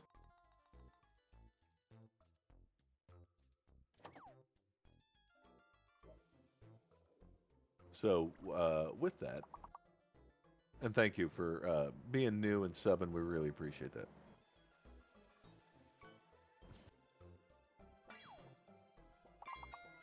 Oh wow. 10 gifted subs. Okay. That's a lot. Well, now Fizz I am is no gifted possessed subs. and need 10 help. gifted Can you subs. feel it? How about that? 10 gifted subs. What's that about? Nags, you're missing so much. I don't even know if you can hear my voice right now. You've missed like 3 big things at once. They did it all as soon as you laid down. I don't know if you can hear me at all, but I'm going to try to speak loud enough that you can kind of hear me. You got 2 raids, and then you got a new pog just dropped to 10. That's everything that happened. So there you go. I don't know if you can hear me, man.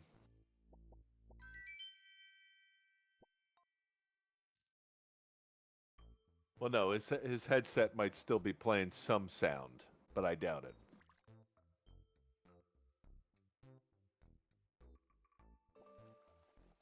Fizz, if you can see that head in the bottom right-hand corner of the stream, that's me.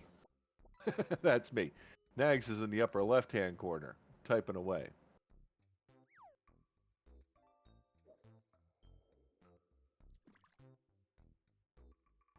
Go to sleep. Everyone spam at him, go to sleep. He's out of his fucking mind. Yes, that's right. Go to bed, old man, and then point guns at him. Do it right now.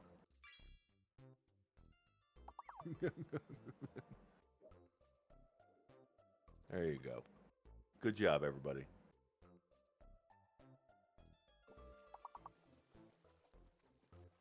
All right, he's in bed, guys.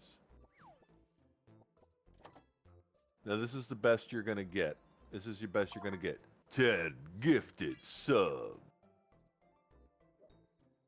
That's the best you're going to get out of me.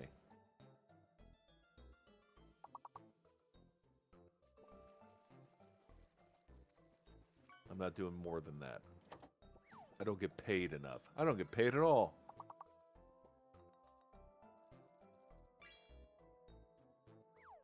Anyway, welcome to the late night portion of the stream. Everybody that just showed up, thank you very much for being here.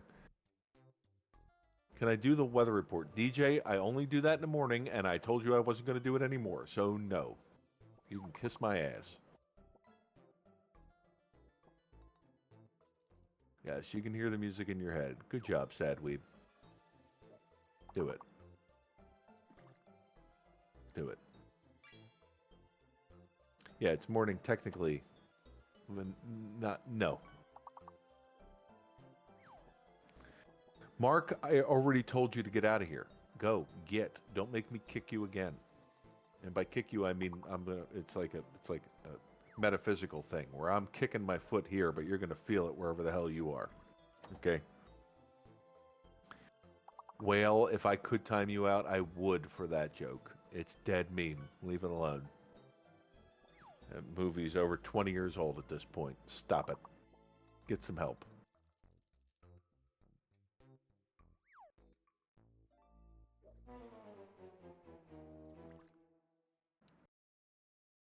Anyway, thank you for joining. If you'd like to play any of the games you see on stream, they're very easy to follow along.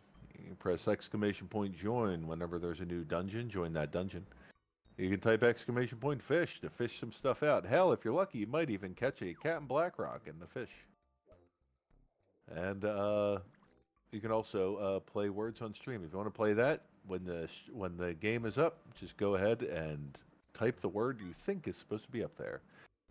Fizz, you're super confused. Welcome to the club.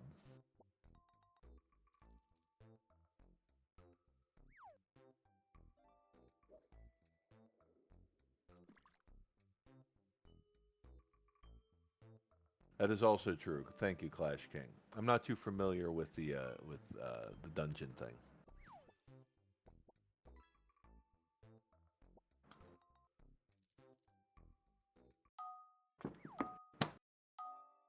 Otherwise, feel free to bring up any topic of conversation you'd like with me or any of the other moderators that might appear during the stream. We try to be as interactive as possible with you guys. To thank you for being here while Nags rests. You are the true blue viewers. That you would stick around.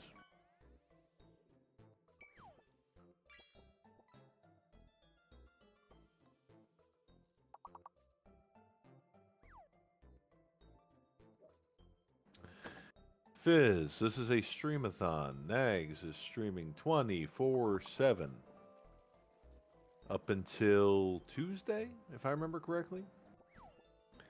And so that means that during these late nights when he's sleeping, his moderation team, myself included, will be in and out of this, in and out of the stream from time to time, depending on who's awake, who's asleep. Currently, I am the only one who is on call right now. Killer, I cannot, for I do not hold that power. But we do have moderators lurking right now. And if you're lucky, one of them might just see your request and acquiesce to your request.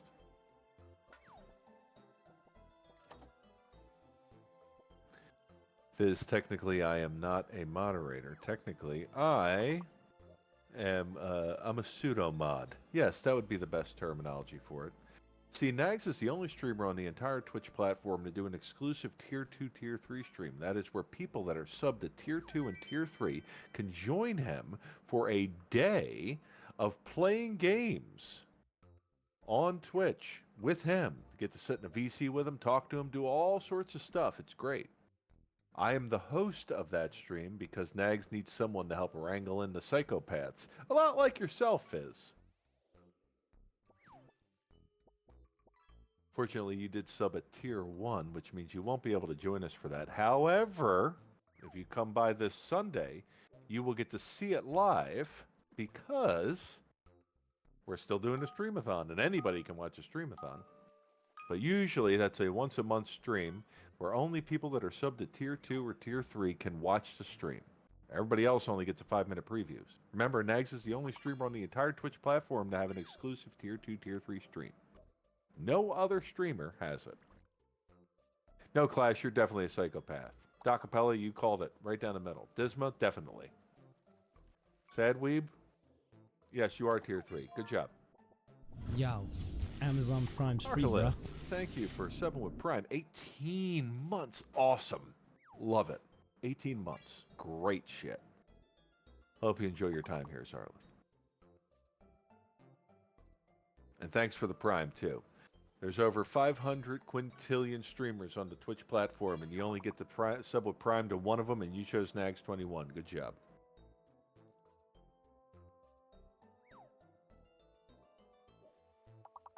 And Tier 2, Fizz. Don't forget the Tier 2 people.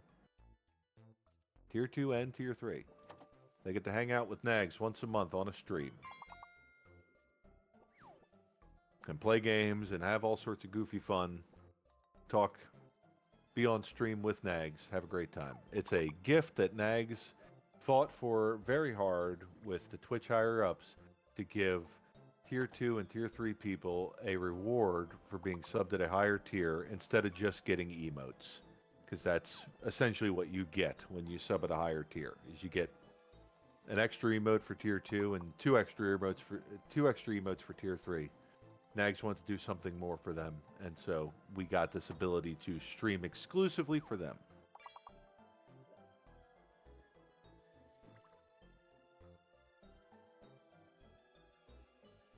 Nope. Fizz, we have a rule here. You do not gift Tier 2, Tier 3 subs. You should not do that. Unless they are friends of yours, and you're like, and you're already subbed to Tier 2 and Tier 3, and you're like, hey, I want my friend to join us for Tier 2, Tier 3 day. I'm going to gift them a sub.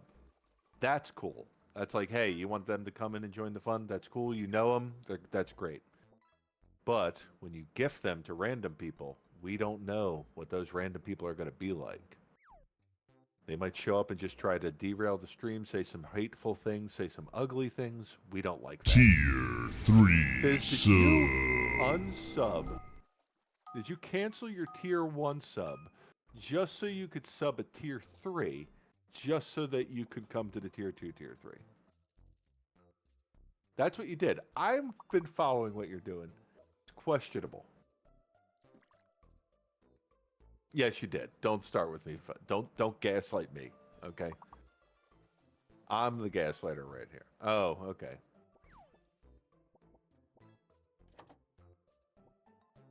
Okay. Well, if you remain sub to Tier 3, you will continue to be able to watch Tier 2, Tier 3 stream. However,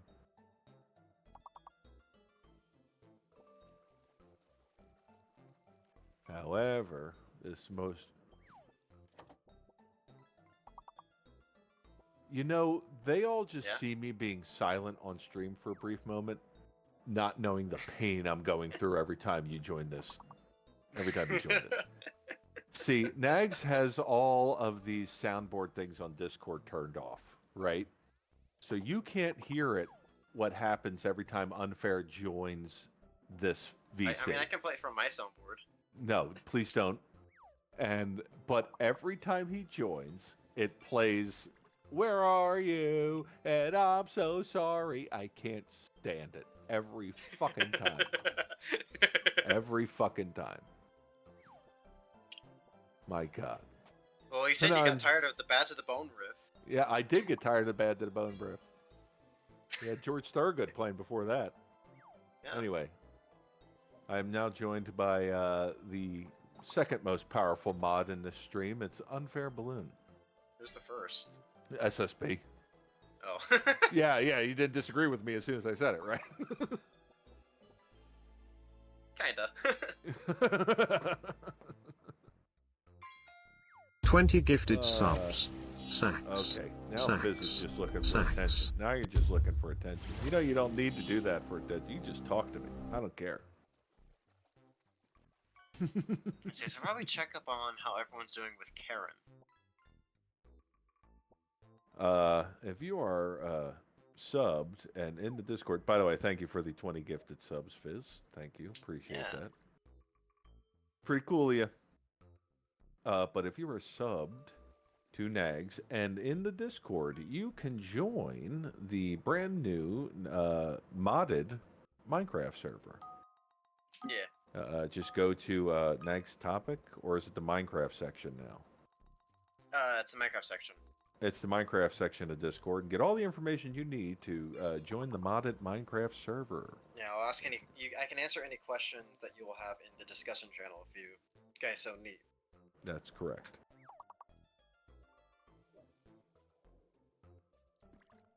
I am just going to check because I see Fizz. Well, Fizz, you're very generous, and you're doing great. Thank you, Fizz. Yeah. You got a heart of gold. Yep. Speaking of which, you should go get that checked out. Your heart should not be gold. It should be made of By the way, I flesh see and blood. that you're a tier 3 for 1 month, so that means he is new and also He- tier no, 3, so he'll be No, good he this upgraded. Sunday. He upgraded his sub. He showed up, sub to tier 1, and then I talked about tier 2, tier 3. They upgraded their sub to tier 3. Oh, well, I hope to see you there Sunday then. Fizz. Well, Fizz, that's because Nags takes great care. Nags is quite, what's the word I should use? Professional, I would use. I think that's the most apt description. Very professional when it comes to providing content in these types of things, especially if he's sleeping. That's why he has this particular setup where his moderators can come in, the people that are closest to him, and help him run the show. Just show up and basically interact with you guys, because that's the whole point of his content, is the interaction. Now, I don't know a lot of streamers, but I've seen quite a few, and from what I've seen, Nags is probably the most conscientious of audience interaction out of anybody I've ever seen. He's all about it. He's all about getting to know you guys. He's all about just knowing your habits and knowing your likes and dislikes, and trying to help you enjoy the interaction. So, all right, Fizz, All you right, got to Aaron. tell us. You got to tell us, Fizz, what kind of soup are you eating? And remember, there are incorrect answers. So tell us, what kind of soup are you eating? Come on. Spit it out. And don't lie about it. You better give us the straight answer here. What kind of soup are you eating? Come on now. Come on.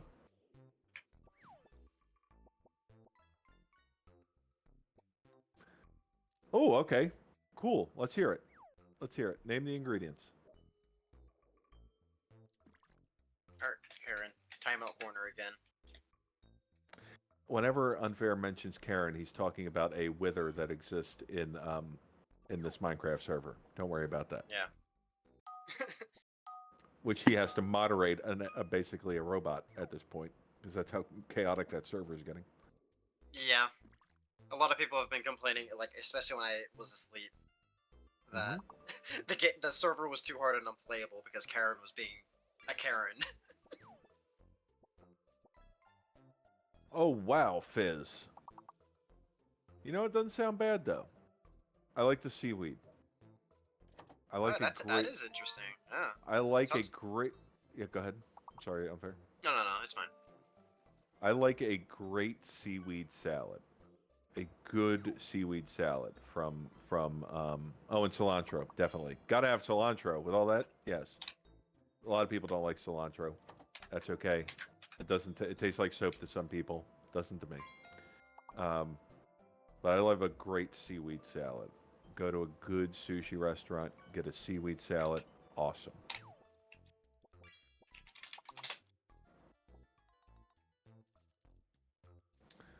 But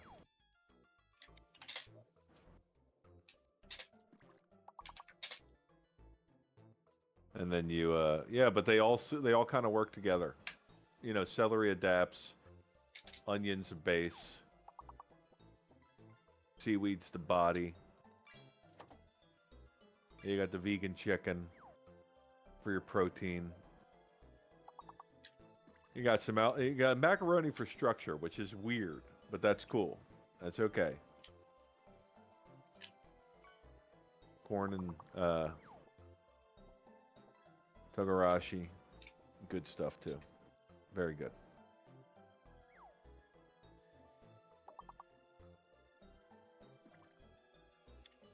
Alright. Now, Karen should stay there for the rest of the night. If I did that right. So you mean to tell me your vegan chicken has no protein fibers in it whatsoever? Usually that's like made out of... Oh wait, you mentioned it. What am I looking at? You mentioned it. Consume. Oh, I don't know what that is. Consume. I was figuring it was some sort of shit. I can't remember what it is. It's the stuff they make vegan pulled pork out of, but it's very protein heavy. It's like some sort of genus of mushroom. I forget. Jackfruit. You're right, Clash. It's jackfruit. And jackfruit has a ton of like protein in it. It's not meat protein, but it's protein nonetheless.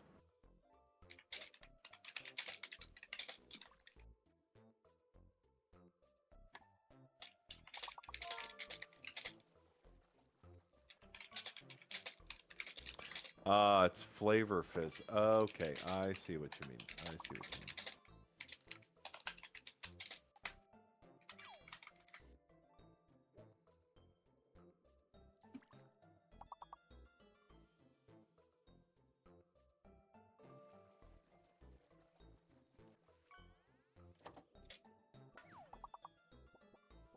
See, if somebody's like, I had a New England clam chowder, I'd be like, that's awesome. If somebody said I had a Manhattan clam chowder, I'd be like, you need to leave. Look them up. One's awesome, one's a crime against soup.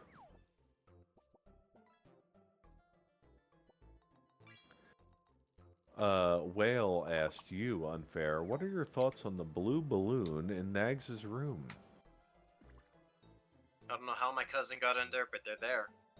Yeah, his cousin's just hanging around in that room. He doesn't know how, he doesn't know why, it's just there.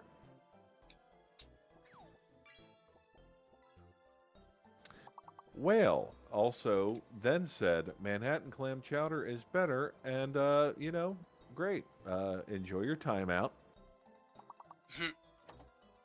I just said... Yeah, well, whale in your mailbox. Oh.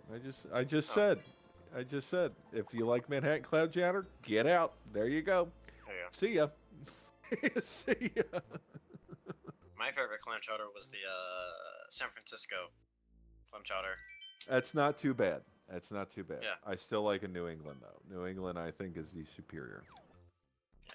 Well, there was this specific one on one of the piers. I forget which one, but Yeah. it was a very famous restaurant down in San Fran.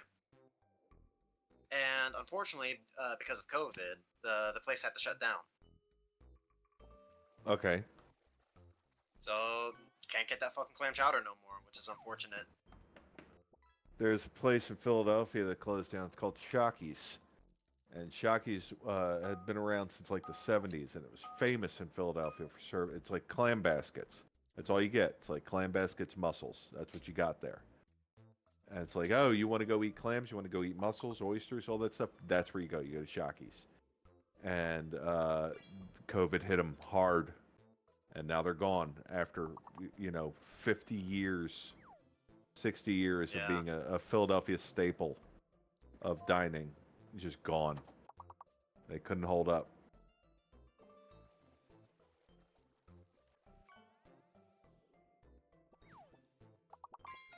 Now you can't. Now there's no place in the city that makes them the same way.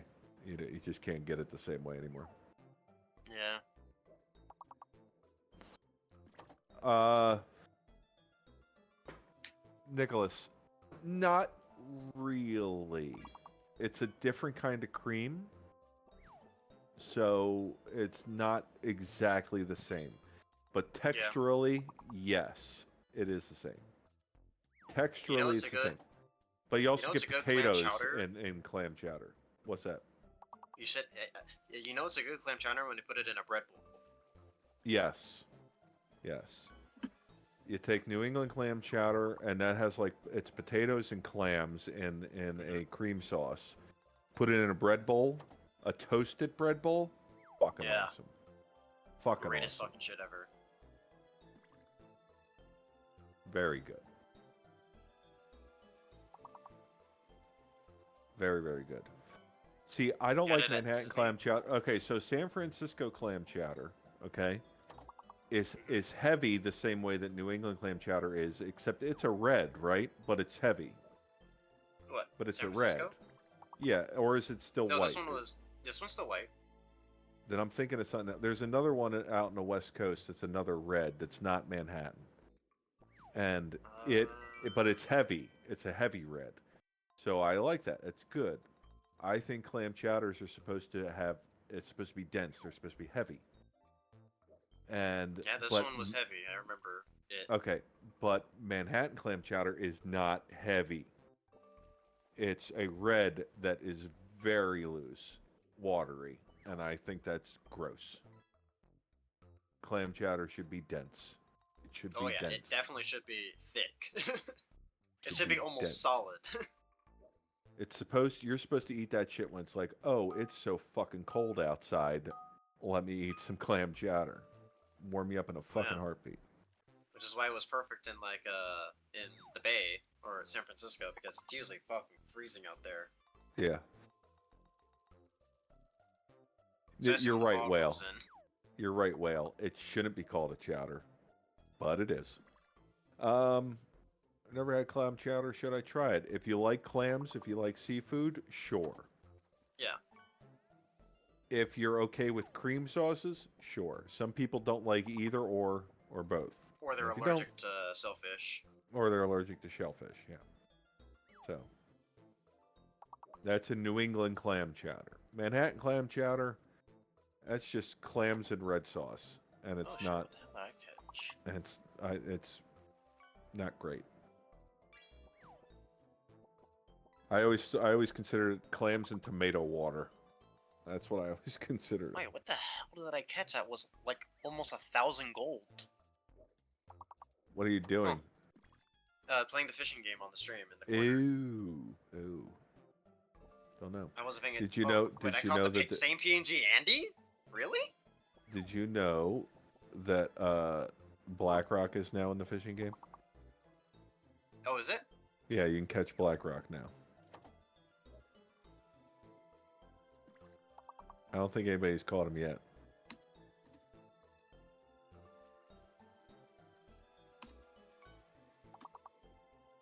He's elusive, that guy.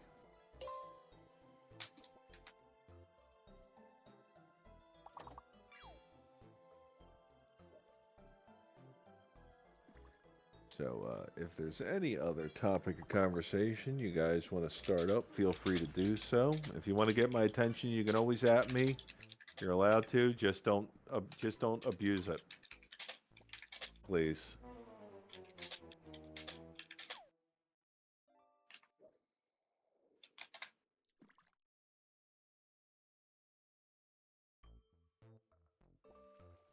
I don't have a problem with people eating cold soup out of a can, or like cold Chef Boyardee or any of that stuff. I don't have a problem with that.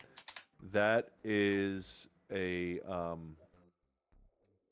that I always saw that just from the way I lived my life in early years is basically a side effect of when you live in poverty or semi-poverty. Sometimes, you know, you get what you can get, and sometimes the microwave just doesn't work, or there's no electricity for the microwave. So what are you gonna do? You just eat it out of the can. I still eat corned beef hash out of the can because that when I was really poor when I was young, corned beef hash was dirt cheap. You could buy dozens of cans at a time. And Dad's like, "You're hungry? You crack open a can of corned beef hash, give me a spoon, and say, 'Here you go.' Just hand it to me." Can't put it in the pot because the gas is off. Can't put it in a bowl because the water's off, and we got to conserve water. Zoaz, I've currently put Karen in timeout for the rest of the night. So if you need to get shit done in the overworld, now's your chance. There you go. Get it done.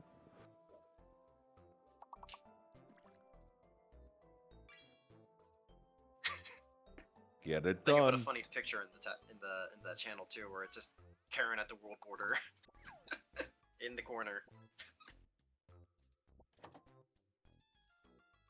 Why'd you build a cage for her? No, I'm abusing one of the commands that I have access to and overriding her targeting, system, Mm-hmm. and basically put her at a block that is at the border. So if I did everything right, and it looks like I did, she should only be targeting that block. I see. She's gonna kick Until the I shit go out of in that and- block. Yes. Imagine somebody on the server's just like, "I'm gonna go traverse the world border so I can make a cool map," and they just happen across that one block at the world border. Well, it's not the world border specifically. It's a corner, so you have to go to both directions in the Mm-hmm. overworld to reach that location. Yeah. Basically, the furthest point I could possibly put Karen. Is it a full-sized Minecraft map, or do you have No. it limited? It's I have it limited. It's only Okay. 15,000 in every direction. I see. Still definitely possible for a person to reach in a short distance. Because I mean, whenever I Karen- join, well, one of the things I do whenever I join a limited server where we have a limited world border, it's not the full border, is I get a compass. That's the first thing I try to do, and then I just pick a direction, north, south, east, west, and hit the border. And then I just have a shit ton of maps on me, and I try to basically make a massive map of the entire map. But when was the last time we had a server like that? Where it was extremely limited. Yeah. When was the last time That we would had have that? still been the next servers. That's in the Patreon. Oh yeah, but that already came with a pre-map. Like it already existed. Like it was just something you gave to everybody, right? Oh yeah, the first server in the Next Life server. Yeah, I had Dynmap. Yeah, that's right. Unfortunately, I don't think I can do Dynmap unless I can find a mod that allows Dynmap. But don't think really Dynmap, Yeah. especially with how the direction of how I want things to go in this server. Yeah. I want to kind of bring back a little bit of competition, sort of. If you know what I mean, Captain. Yep. And the Dynmap will kind of ruin that. Who knows? Maybe you can break the economy again. No, not with all the mod stuff on it. With all the mod stuff on it, It's not that many mods. I couldn't start a lumber industry again. You could.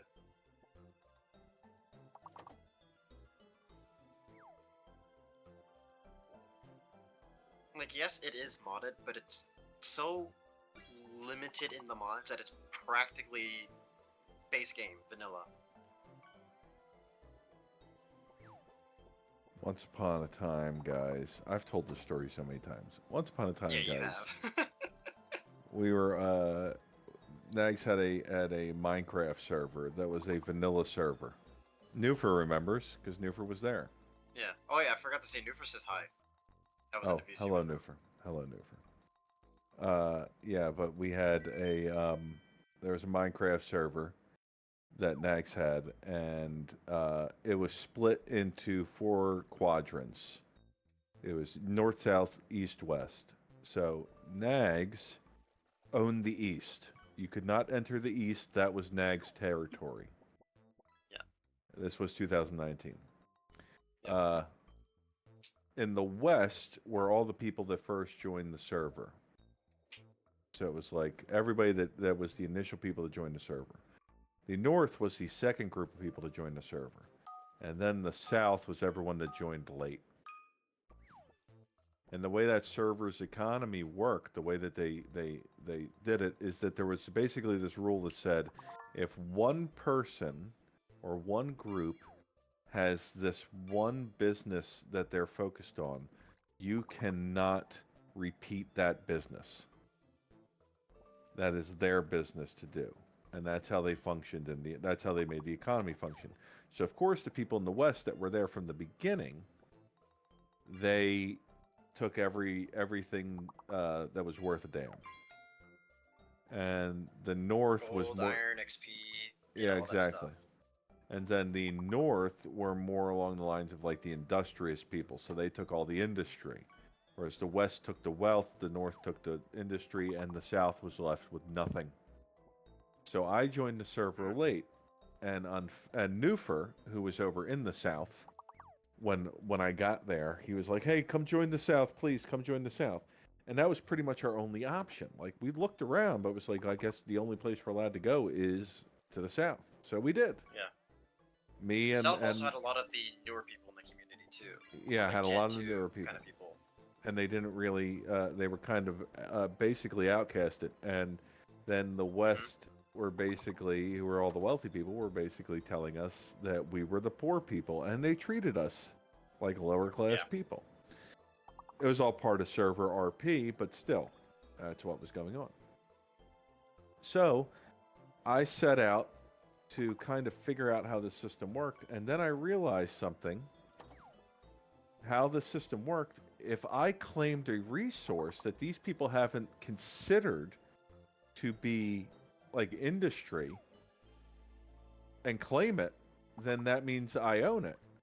So I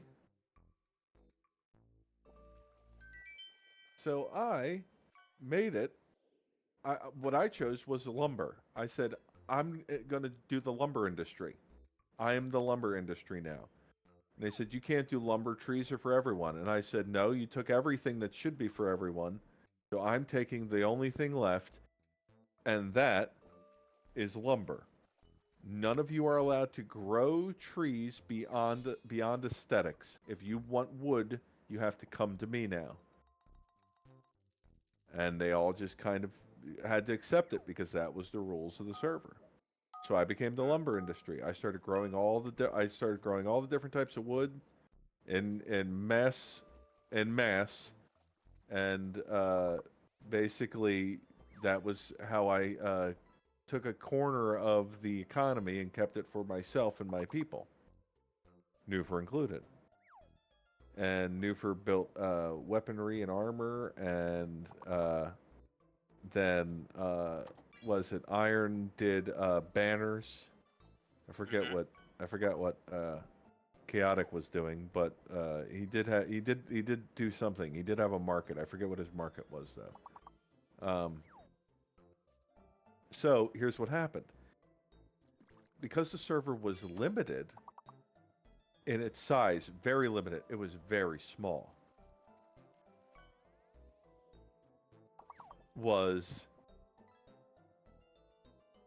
Eventually there was all the resources had been mined, including coal. but people still needed coal, but all the coal was gone. And at that Yep. point, you couldn't spawn lava. So all the lava started disappearing too. From what I remember, the Nether was basically just obliterated. There was nothing in the Nether anymore. Yeah, the nether had been mined to oblivion because it was so limited. So what I did was I approached the people in the north. I believe they were I believe they were northerners. And they were They the had the coal condos, I'm pretty sure. Yeah, but they had the coal industry. And the coal industry had gone bankrupt because they didn't have any more coal anymore. And and coal was gone. It was just gone.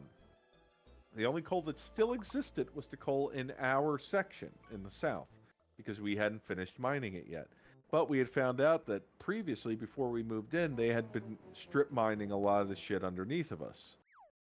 So our resources were limited. However, at that point, you could make charcoal. So I bought out the coal business with the funds we had, bought them out, and then we became lumber and coal, and we started producing coal. And since we were the only ones allowed to grow trees in mass, we were the only ones making charcoal. So Yep. we cornered 2 markets. And then, let me remind people, how often is a furnace used in Minecraft? yeah. So once we did that, everybody had to come to us. Do you need wood? Do you need coal? The 2 most used items in the game? You have to come to us. So what we did was we price gouged because there was no rule against price gouging. If you lived in the south, you had to pay nothing. You need wood, you need coal, just come ask for it. We'll give you as much as you need. We have plenty of it. It's a renewable resource that never goes away in the game. Just come and get it. If you lived in the north, yeah, we'll charge you. What do you got? Oh, that's all you can afford? How much do you need? Sure, take it. Go ahead. Otherwise, if you can't afford it, please pay. But if you really can't, don't worry about it. We'll help you out as best we can.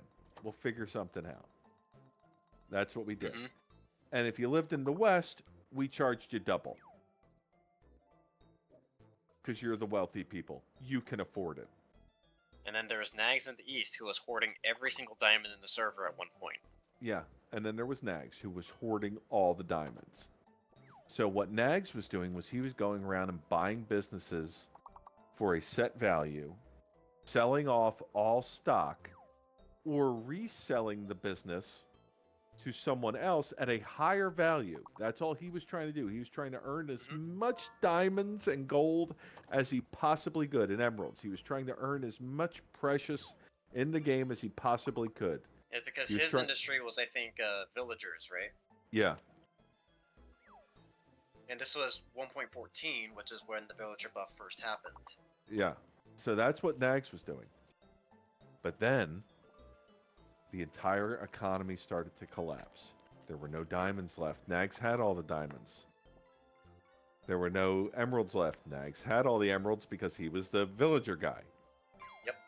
There was no gold left because all the gold had been mined. He had the majority of that shit too.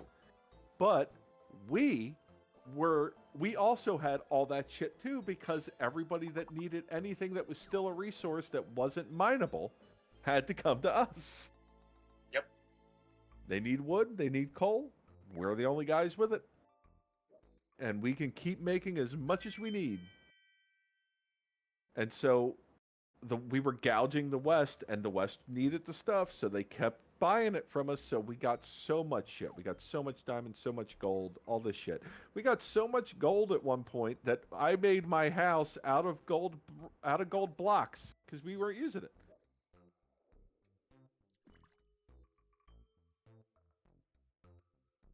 That was another thing too. Yeah. Captain, if you see Nuper's thing. Yeah, I know. And Nufer says I made a contract with Cap, and I was like, and I was the miner, and I would collect coal in exchange. He would make me the tools needed. Yep, it's how we did it. Well, Nufer and I had a very close relationship in that server because he was the guy that's like, this is what they're doing to us, and I was like, you know what? No, my man. This is not gonna fly.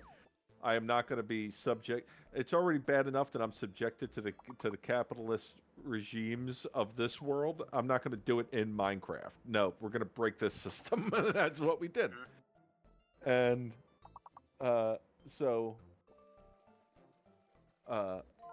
at one point we had we basically collapsed the entire economy. The economy stopped being about all the things that were precious and started just being about wood and coal. So much so that all the gold that I was given over time, I took all of it, turned it into gold blocks, and made my house out of gold blocks, and my house was literally a pair of balls. That's all it was. A pair of golden testicles. A big pair of golden balls. That was my house. It was just a big pair of golden balls. And it was great. Oh man. We had made huge archways and signage in our territory, it was the back end of the Southern Territory. It was, so my group is called the Syndicate, and the Syndicate owned the entire back portion of the Southern Road, and we made big signs and big archways, all out of wood, that basically said, you're entering Syndicate territory. If you're from the South, you're free to come and go as you please. Do not worry. Is this the part of the story where I think it's going? Yeah, if you're from the north, feel free to enter, but only for business purposes. If you're from the west, do not enter without permission. If your name is nothing but a fan, you will be shot on sight. That was what our sign said. Yep. Because Fan was the leader of the west side. He was their unofficial leader. So we said, if Fan, if you come in, you're dead. And we meant it. Fan was like the dictator of Westside who forced his people to build him a wall and a castle. Mm-hmm. It was crazy. And eventually the economy just... Nags tried to buy out our business. And but at one... And no, I was like, no, man. Why would I sell you my business? He's like, because I bought everybody's businesses. I got so much diamond and stuff like that. And that's when I broke it down to him. Like, man, have you seen my house? My house is made... It's a pair of golden testicles. You know why I did that? Because this gold is useless. Only reason I didn't make it out of diamond testicles is because we used the diamonds to make all of our weaponry and armor that you see everyone in our area wearing. All of us are covered in diamonds head to toe. We don't use them as currency, we use them for enforcement. So he realized, oh shit, I'm not going to be able to buy him out. And that's when he realized, it's like, oh, the economy has shifted. Like, what is precious is not precious anymore. It's now, they have all the power. And then Nags just kind of stopped playing. And everyone in the West gave up and stopped playing. And the North kind of kept going with us. And we're just like, hey, listen, they all stopped. It doesn't matter anymore. We won. We won economics. We won this war of economics and attrition. Yes. I remember watching this as a viewer back in the day, and I just remember a lot of us just didn't like the trajectory of where it was going, like, from a viewer standpoint. Like, it did not seem fun or interesting at all. Which could have been a motive to why Nax stopped playing on the server as well. Mm-hmm. Well, yeah. Because I remember it got to a point in that server, because when he streamed it, it was just, it did not, as a viewer, was not fun to watch. Yeah, man. Because we brought about the depression. And it's called a depression for a reason. it actually was depressing watching. Yeah, but you know who was having a great time? The South. We were having a great time. I remember the memes back in the day of like, oh, the South side, they were addicted to this red dust shit. They're addicted to this red powder.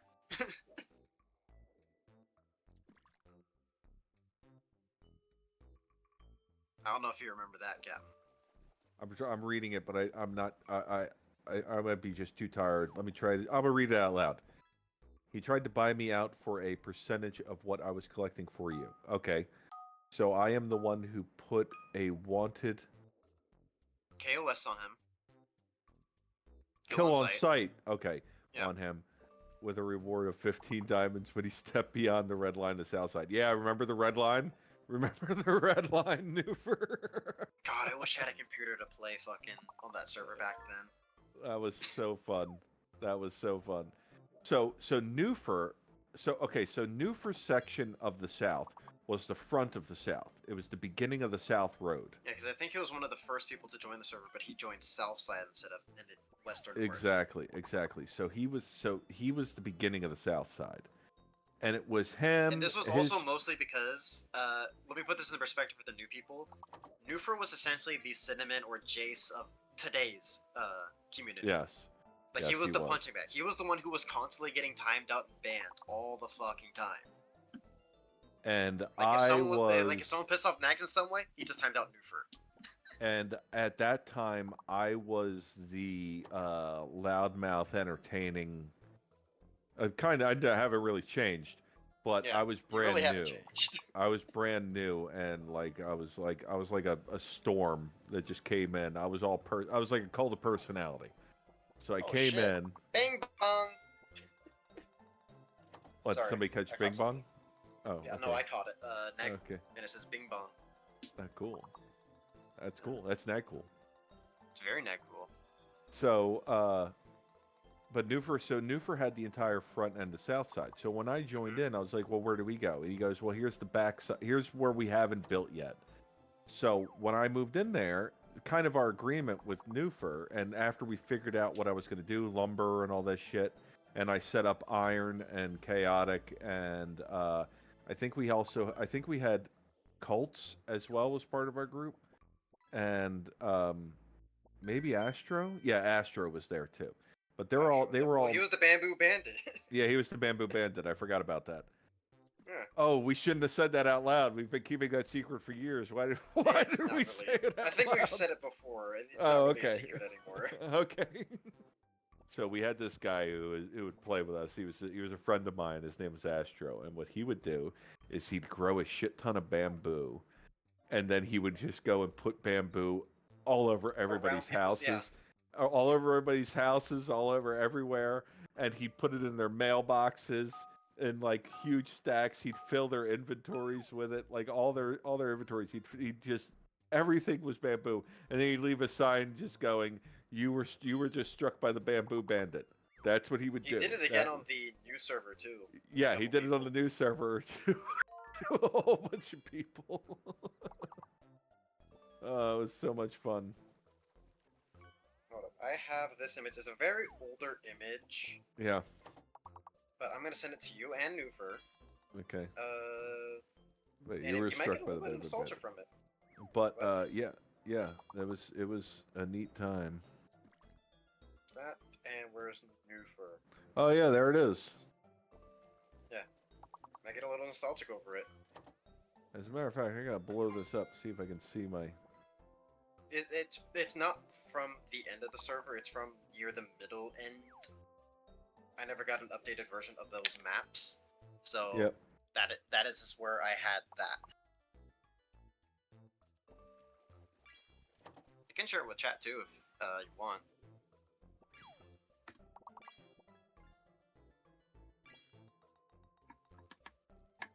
Oh, okay, yeah. Yeah, okay, so this, get fans, so this was, too. okay, so if you see, alright, yeah. I forgot how expansive the West was. Yeah. But, yeah, if you look, that circular house towards the end of the south. The one with the road that goes into like the circle off to the right. Okay, so that was my house. Okay, that was my house before I turned it into two. Yeah. I built a second one exactly next to it and into it, and it was and turned it into balls. That's what I did. Yeah. Well, I also just remembered it because I just looked at it, but there was also a giant penis on West Side too. Yes, there was. I don't know if you remember that one too. I do. And then then they said, next... no, it's not a penis, it's a rocket ship. Yeah, that's right. And then that building next to it, that was where we started building the Arboretum. This was right when we were getting the Arboretum started. Like the big cobblestone area to the far east, I'm guessing? No, Like from not your that. house? Not that. You see the wood structure next to my house? South of it? Yeah, south of it. Yeah. Okay, so It's like the the southernmost longer... structure down there, right? So the longer one that goes, like, has that gap in the middle where it's over water and stuff like that? Yeah. Okay, so that was where, that was basically Iron and Chaotic worked in that area. And in that small building, you see the smaller portion of building to just north of it, connected to it? So chat can see what this server used to look like. Okay. Yeah. But then there's that smaller piece of the building that's like, it looks like it's built differently. It's got like cobble and grass and stuff like that. That was Iron's portion there. Oh, yeah, like right above it? Yes, but back in the back there where all those trees are, all those trees, see how there's like different varieties of trees all growing in one spot? That was my doing. That was like, oh, we're just going to grow them here. And, but yeah, this was before we built the actual storefront. Oh, Newford just shared an image with me. I don't know if he shared the same one with you, but I'll forward it to you. Okay. But he gave me the caption, Burning Man on the Last Day. Yeah. Yeah. They built that behind his wall. And or behind looking over his wall. One of the two.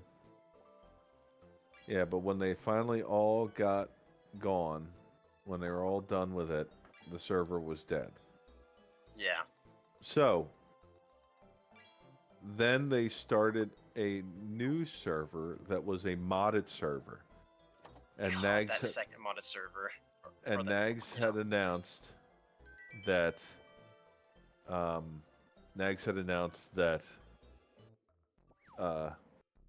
it wasn't going to be the same as the first server, where it was an economics battle.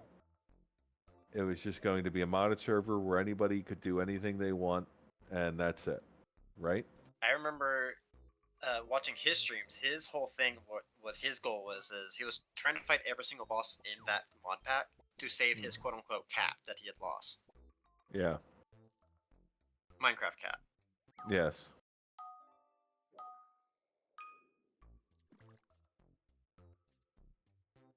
He never finished it. I don't think he beat one boss.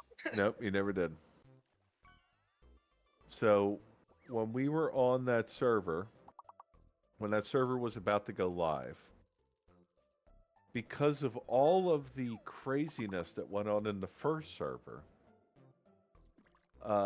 myself, Noofer, Chaotic, and Roy Raven, if I'm not mistaken. Raven the Wanderer, probably. Okay, yeah, all four of us. Because I think Raven was representative of the formerly known as nerds. Yes. So there were basically 4 groups that needed to be represented within Southside. The South Side. So it was Noofer's group, my group, the Syndicate, Chaotic's group, which was the Chaos Brigade. Yeah, Chaos Brigade. And then the nerds, who they basically appointed Raven as their representative. So, as the 4 heads of the table,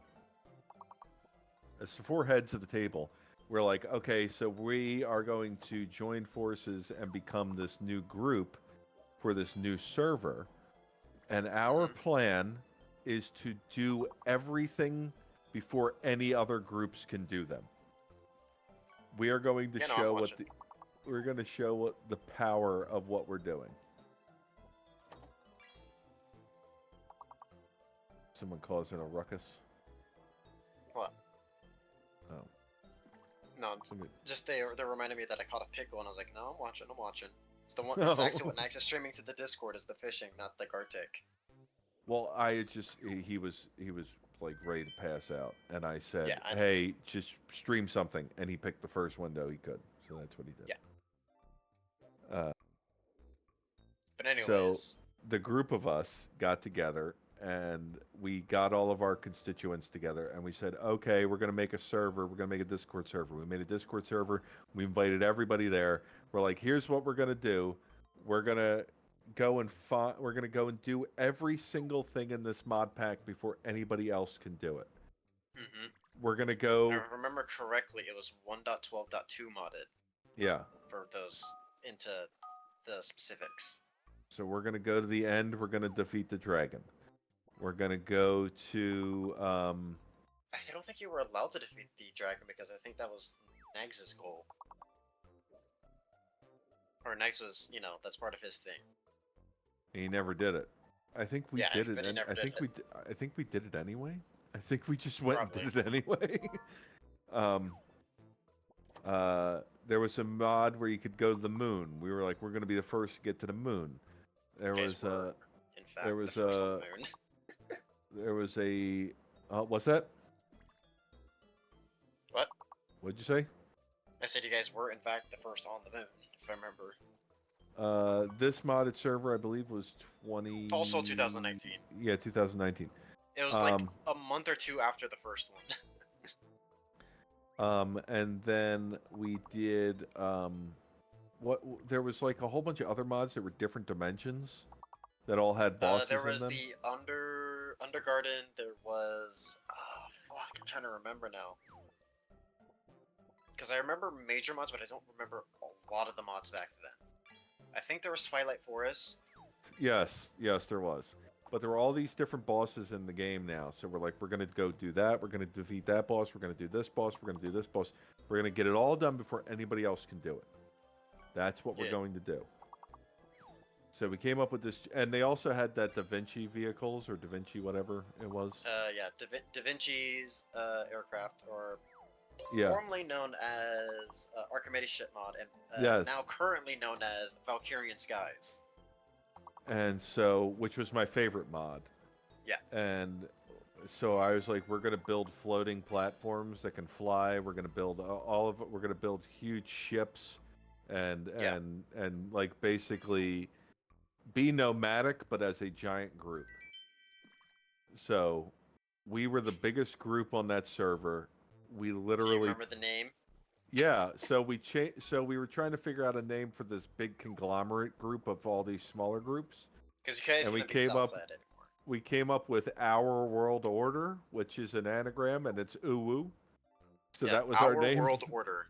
That was it. That was our group. That was the group name. Uwu. That was our group. And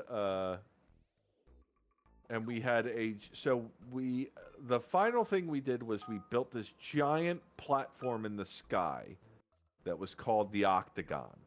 It was this giant 8-sided platform with huge plots of land, the deep dark Twilight Forest in between. I know this because of destructive issues. Yeah, we did kind of break the server a bunch of times. Yeah.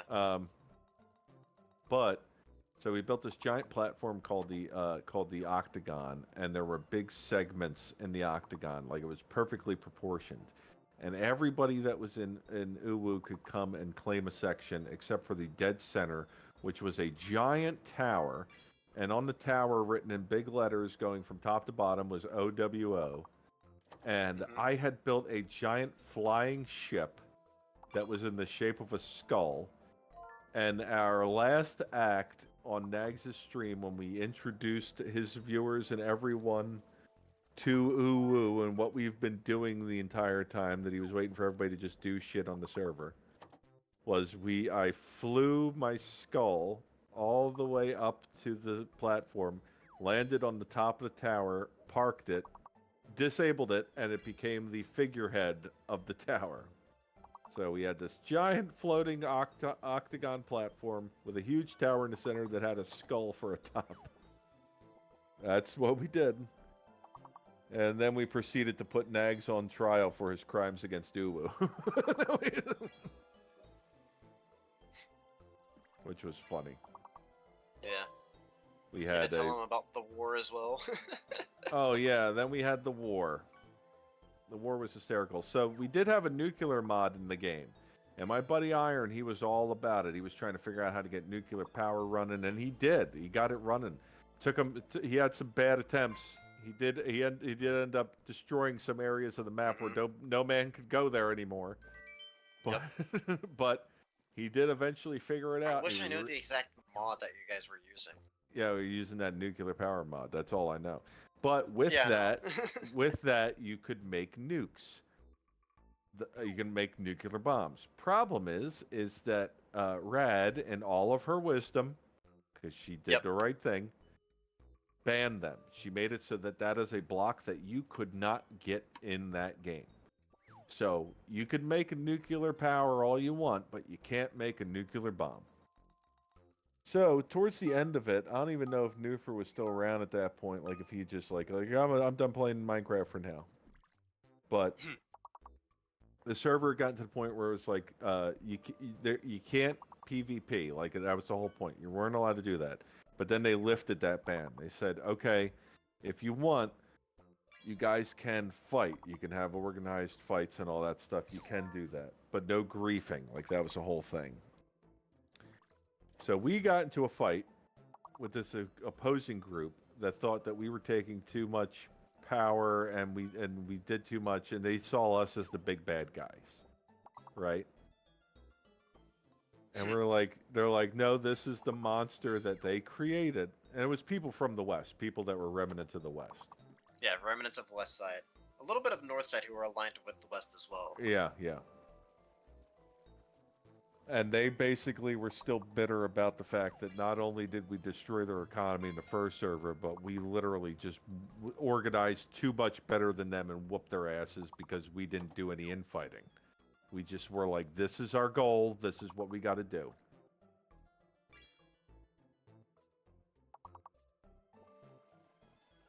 Oh, yeah. Yeah, I know about the ghost ship. I kind of know about the Great Tree, but I don't know 100%. Oh yeah, there was a part of the island that we built the Great Portal Tree. We needed portals to get to all the different dimensions, so we built a tree that housed every single portal. Problem is, if you keep them in that close of proximity, they get stuck. You can't turn them off, and then they're broken. And it just like destroyed that part of the island. You couldn't get near it without it fucking you up. Yeah. And then there was also the ghost ship. We tried to build a ship that floated. And it was going all right. Pirate ship, I think. Yeah, it was going all right until they mixed mods together and they turned it on and it crashed the server. And then it multiplied itself. And then it was just in the air and they said, don't touch it. The mod said, don't touch it. We did anyway. We took all pieces from it. It basically duplicated itself and they didn't know how to get rid of the dupe. So we knew we couldn't fly it anymore, so we just salvaged it for materials instead, which they told us not to do, but we did it anyway. So we wanted the materials. We needed the materials to build bigger, better shit. So the final thing that we did on that server was we got into this battle with this opposing group from the West. Now, I wasn't interested in doing PvP. But I told my people, they were asking me, it's like, we were fighting all this stuff. I said, okay, if you guys want to do that, you have my blessing to go do that. I just don't like to do PvP stuff. So you feel free to go do it. Any materials you need to go do it, take them, obviously. Just take them, go do your thing. And try not to lure them to the octagon. You let them know if I'm not going to get involved and you guys can fight it out. But if you come to the octagon, you're going to regret it. Don't come to the octagon. Somebody had done something. And I believe it involved the octagon or involved another aspect of our area, our lands, where somebody had fucked up and attacked us. Yeah, the Venga bus. I forgot about the Venga bus. I remember that moment on stream. That was the funnest moment on stream, watching. Was this Newford coming in and playing, we like to party. We like to party. Yeah. We built a flying bus to pick up nags to take them to the octagon, and it was in the shape of a bus, and so it was chaotic coming over. It's like, hey, do you guys hear that? It's chaotic coming over the hill, flying this bus, and he's just I blasting remember it was voice mod too, right? yeah. It was blasting the Venga Bus song as he's coming over the hill, and he just lands it. It says, "Get in, nerds!" And Nags got into the Venga Bus, and they flew him to the octagon, and that was how he got his tour of the octagon. And then subsequently got put on trial. So, with that being said, we had this war, and at one point they did something that I did not like, where they touched a part of our area or destroyed a part of our area. They griefed it. I don't know. I don't remember that much. I just remember being pissed off about it, and I wanted a solution. So I went to Iron, and I said, Iron, remember how you had all those failed attempts at a nuclear power plant? Do you think you could purposefully make a nuclear power plant that purposefully blows up? And he said, yeah, that's really easy to do. And I said, great. We're going to go somewhere. You're going to bring all the materials you need. You and I are going to sneak in there, dig a hole, build it, and then leave. And he said, okay. So while they were fighting on the top of the ground, me and Iron and I think like 2 other people dug a hole and traveled underneath of their area that was their area, because they had done a full frontal attack onto their land, like their big village where all their buildings and supplies were. So our guys were literally fighting them on their home turf, and we built this underground tunnel to get directly underneath of them. And when we got underneath of them, Iron started building. Yep. So there's fighting above ground, and then underground there's a nuclear Project Manhattan was going on. Yeah. So Iron builds it, he turns it on, and he goes, we gotta go. And we just ran for it. And at that point, somebody that was with us, it was their job to blast our server, telling them, leave now, leave. And so everybody that was in the fight all of a sudden just retreated. They're like, everyone turn tail and run, and everyone ran. And they were just like, oh, did we win the battle? Why are they pulling back? What's going on? And then all of a sudden, they all just started dying from nuclear radiation, and their land was poisoned. We literally destroyed their land in one shot because I think we built 2. Iron built 1, and then another person that was with us built 2, because we realized we needed 2 of them to cover the amount of space we were getting ready to destroy. We didn't blow it up. We did make the land completely unusable. That makes me think that it was Mechanism mod. It might have been, yeah. Because Mechanism reactors don't blow up. They just make the entire area inhospitable.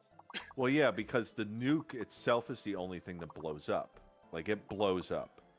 However, you could destroy land simply by making it uninhabitable. That VOD probably does not exist anymore, Devil. It's been too long. It probably does not exist anymore. And neither do the clips from that era either, because Nags purged his clips years ago. Years ago. Yeah. Like, all his VR chat clips, all clips from that era, from, like, you know, that era, were completely removed due to copyright reasons that Nags was fearful over.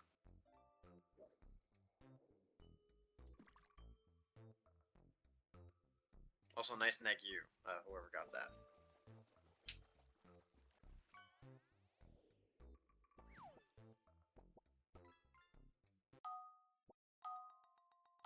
But those servers were fun. I remember Yeah, they did all this in Minecraft, by the way. And then later on, they did do another Minecraft server. I remember I was a part of that one. I was like at 2 frames a second back then, though, because I didn't have a good enough computer to really run. But I remember it was a fun one. But it was vanilla again.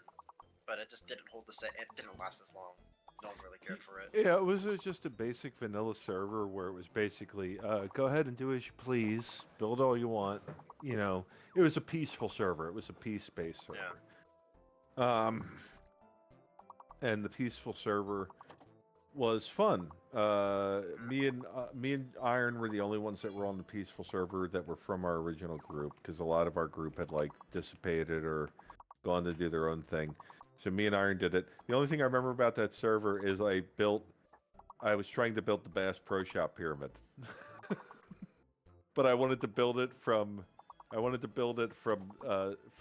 bedrock all the way up to the sky.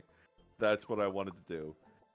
I only got about halfway done and never finished it before the server was shut down. I just couldn't play because my laptop was way too shitty back then. Yeah. Now I could probably play it, but, you know, it's dead. And now I'm running the Minecraft server shit. I don't remember our nation's anthem, Noofer.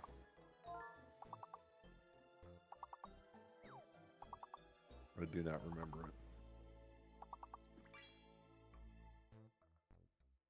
Been too long. Some more recent shit that from the Minecraft shit that I ran under was a lot of the, like, remember the fucking dragon incident on your Zoom? Yeah. Yeah. Yeah. Where I summoned an indestructible no AI dragon that I could not kill, and everyone was heaping over to see it and get screenshots and everything. Oh yeah, that was our. Oh, it's you. That was it. Yeah, we were. Soldier Boy was our was our guiding angel for.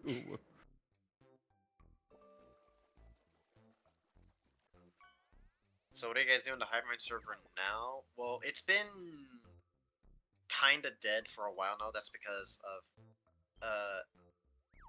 one, a little bit of negligence on my end and being lazy, but also due to the fact that I made a mod pack so unorganized that it just all of a sudden people starting to get chunk banned from just their bases.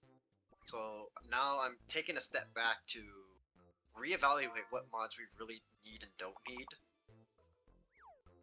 And that has led me to create a basically vanilla plus modded server for the next one.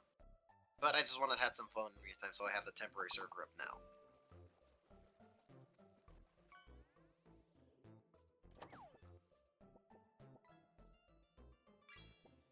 See, all I want is okay. So here's how simple I am. I know you want a plain mod. I want a mod. I only want 2 mods ever in Minecraft. I want vein mining and like that same Archimedes mod. Like it's just flying vehicles. Unfortunately, I can do vein mining very easily on this server. In fact, have I even added a vein miner mod yet? Hold on, let me check my list because I have a list now. Well, the reason I like the Archimedes mod more so than like the flight mods where it's like, oh, here is a plane, An airplane. like you build a plane, is that in the Archimedes mod, I could build a house that has all of my storage and all of my items in it, and fly it somewhere, land, do some mining, do some collecting, fill my house's inventory with this stuff, and then when it's time for me to go back to like where my main base is, fly it back, land it in there, attach it again, like to the base, and there you go, it's done. Okay, so I am looking at the current one, which is Valkyrian Skies. It is on Fabric, which is the new mod loader I am running it on. However, it is not updated to the recent version of the game, which is 1.21.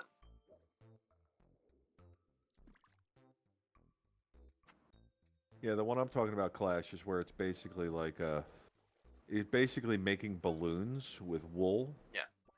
And those balloons can be all different colors, so you can arrange them in any way you see fit, as long as there is an appropriate amount of balloons for the weight that you're trying to carry. And you can't take dirt or grass blocks with you. So you just have to make sure that anywhere you land on, you're only landing on grass or dirt. And you can lock it into place so that it's like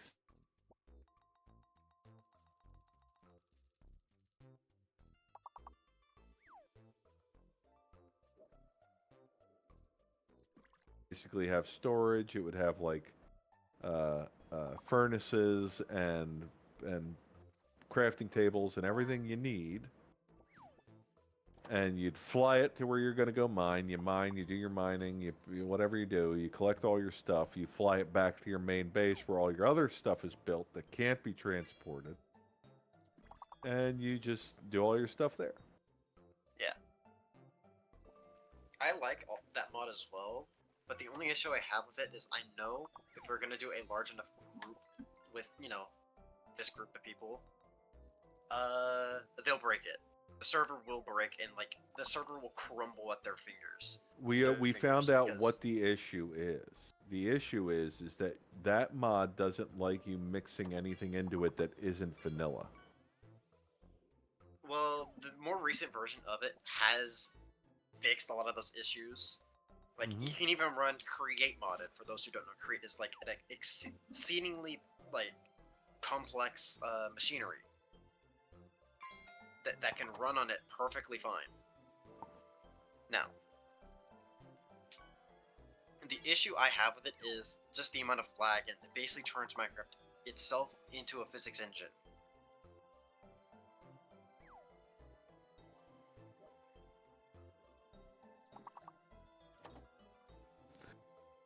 Well, you could, if you really want to make it interesting. There's a mod that allows you to put redstone on stuff that you normally can't, like obsidian. And then there's a mod called Blood Moon.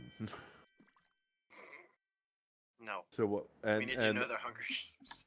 Well, Blood Moon is crazy because we mixed mods, and the one mod we had was basically like obsidian can be moved by pistons. You can build redstone on it. So we had a Blood Moon mod at the same time. So I built a and those mobs could like break into your house, and like occasionally a whole bunch of what are they? What's it? Enderman. Like it would just show up, and because it's Blood Moon, they're more active, so they're stealing blocks off of your buildings, but they couldn't pick up obsidian. So what I did was I built a bunker that was our Red Moon bunker. That whenever the Red Moon would happen, I'd be like, "All right, guys, you have limited time to get to the bunker because I'm gonna lock the door," which was an obsidian door that was powered by redstone. Like I'm gonna lock the dome. I'm gonna lock it, and nobody can get in or out until the Blood Moon's over. And that's what I did on that server. I built a giant safe house for the Blood Moon. Nothing could get in or out. Yeah, unfortunately, Newfer, I can't have Bink in the new mod pack because it's a different mod loader. That's on Forge. We're running Fabric. At least I don't think I can have Bink.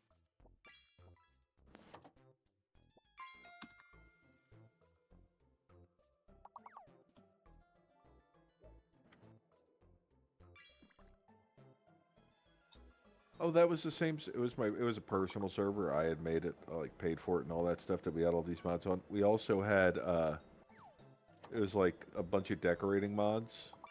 My girlfriend at the time really wanted decorating mods, so we did a whole bunch of those. And we built a villager hotel. We built a giant hotel, and every room had villagers, and they like lived inside this building. And it was so cool to build this thing that we actually had to start building. We had to build a. I had to build this redstone system that basically made a giant obsidian wall around the entrance whenever the blood moon would happen to protect them from the blood moon.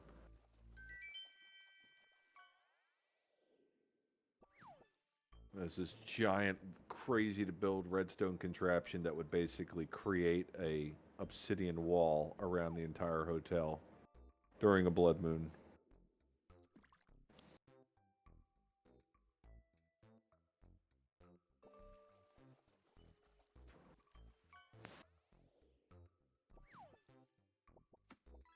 Oh man.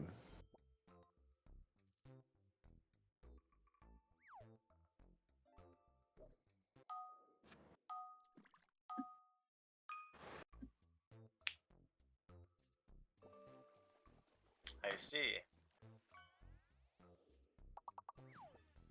Yeah, Nufer's also sending me some screenshots of the Vilither hotel he had in the first server.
See, I like to build mobile platforms in games if I can. When we played Ark, and we were it's just normal Ark Survival Evolved, or whatever. We I built my house. My house was a giant boat. It was a huge boat that was a house.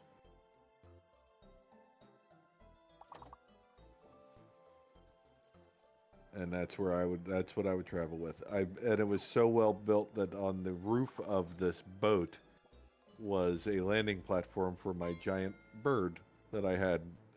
It would just, whenever I would sail, it would just sit on the roof.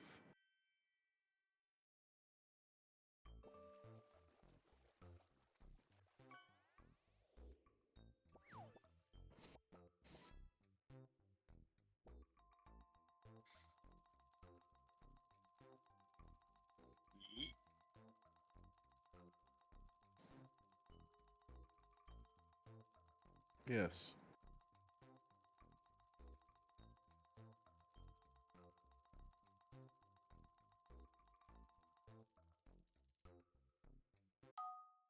All right, you guys got about 15 more minutes with me. Anything else you would like to talk about?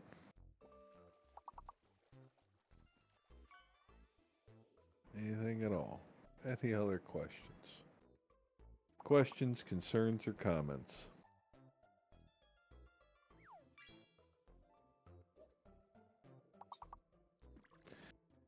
How to get out of a writing slump. The best way I found out to get out of a writing slump is to go back to your outline. Anytime you write anything, any story. Now, if you're trying to write poetry, that's different. If you're trying to write, if you're writing a song, it still could work. But you go back to your outline.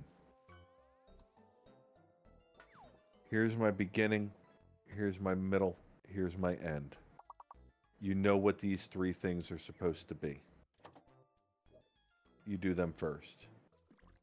Then in between your beginning and your middle, you find out what fits in the beginning and the middle to get you to the middle from the beginning. You do the same for the middle to the end. You find those key moments, hit them.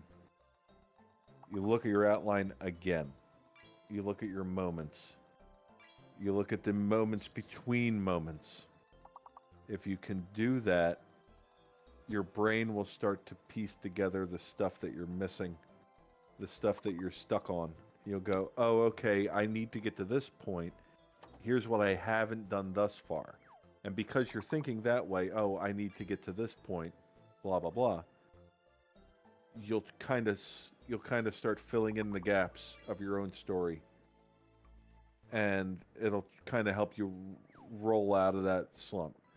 Also, good thing is that if you're ever in a writing slump, just write anything that comes to your mind, even if it's trash, even if it means absolutely nothing, even if it has nothing related to what you're writing.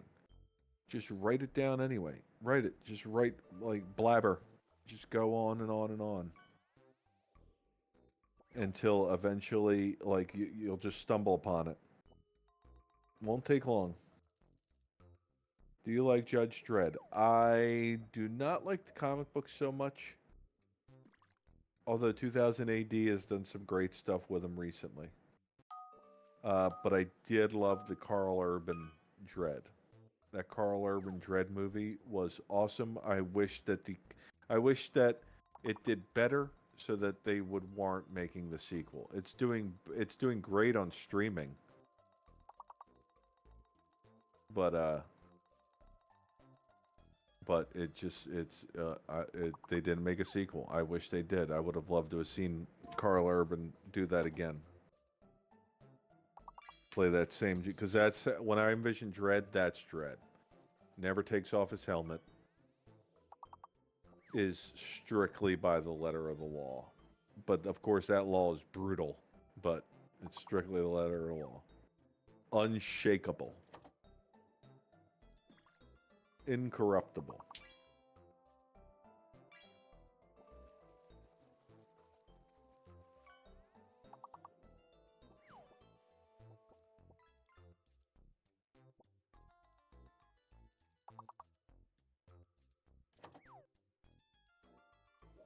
Well, the Stallone version was neat, but it was just way too stylized. They tried to make Dredd cool. Thanks to Dredd's not about being cool. @Lord_DF_01 for my Dredd's not sub about gift. Benny. Dredd is literally he's supposed to be a force of nature. He is the law. Like, that's it. He is the law. Yo, what's up, Y7? Thanks for the reset, tier 1, 41 years. So as I went to school for writing, I went to an art school. To answer your question, have I written anything recently besides the birthday song I did for Nags? No, I haven't written anything recently. I do have some novel ideas that are just going to sit on the back burner until I have time to actually sit and write them. Yeah, I feel that one.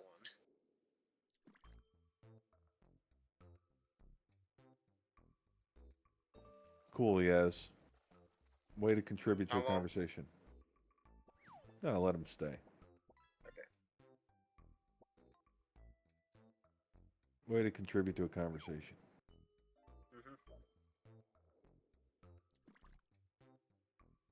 Well, you got what you wanted. I acknowledged you. Now acknowledge me. I'm the tribal chief around here. I thought you were the captain. Oh, that too. I have many hats. I see. Favorite fruit? Okay, I guess I'll answer that. Stone fruits. All of them. Peaches, plums, nectarines, apricots.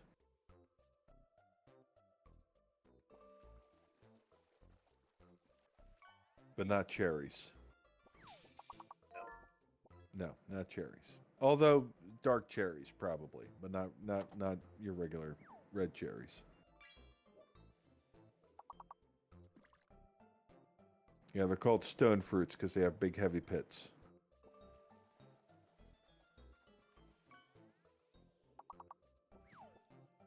Think of a peach. They got a big pit in the middle, and plums and nectarines. They all have big pits in the middle. Big stone. Yes, an avocado is technically a stone fruit as well. Yes. Is this piece of?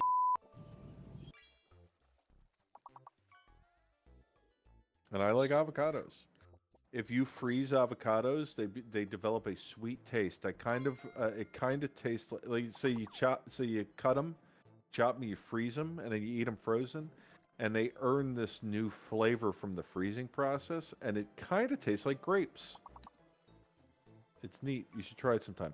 Or if you don't want to do it yourself, you want to be lazy about it, you can go to your freezer section in the supermarket. Dole, the fruit company, packages them and freezes them in slices in a bag. You can try them. They're pretty good.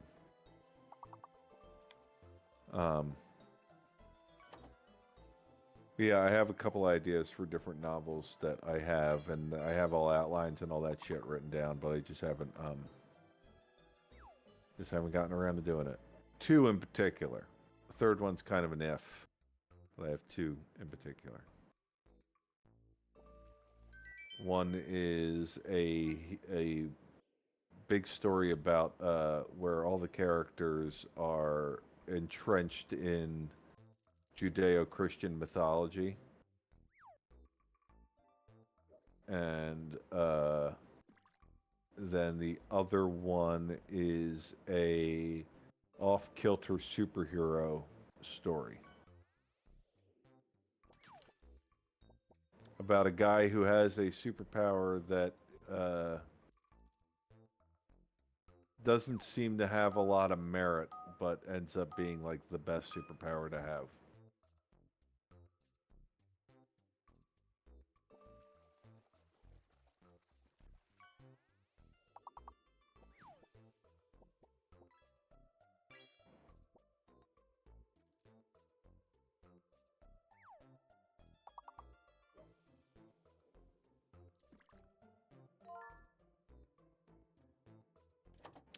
A friend of mine that I went to school with who was not in the writing department is actually a published author.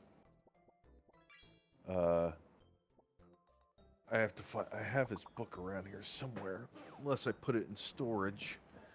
Let me look. Is it here? Here it is. I found it. You can look it up for yourself if you'd like. His name is Aaron Gooding Jr. Went to school with him. He wrote a series of fantasy books called The Chronicles of Rhydin, spelled R-H-Y-D-I-N. So, if you like fantasy books, you can look at that one. I read it and told him, hey man, it's pretty good. And I was lying to him. It's okay. It's not like it's poorly written, but it's a genre of book I do not like.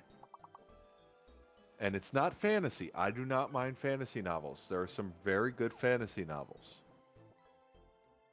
But it is the type of fantasy novel that I do not like, which is somebody went and played a game of D&D, had a great time, and said, hey, that would make a great book. No, it doesn't. That's your D&D campaign. It was fun for D&D. It was. I don't want to read about your D&D campaign.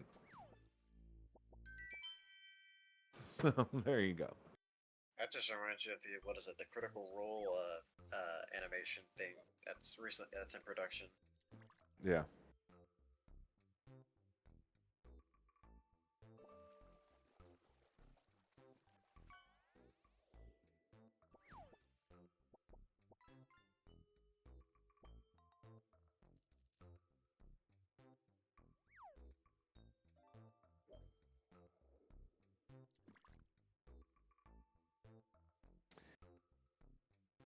All right, novel. Here's 2 modes of thought that you need to put into yourself. Here's what I learned in schooling when it comes to writing. And then it was reinforced later in life when I was reading an interview with Neil Gaiman where he reiterated everything I'm about to tell you. So there's 2 schools of thought, okay?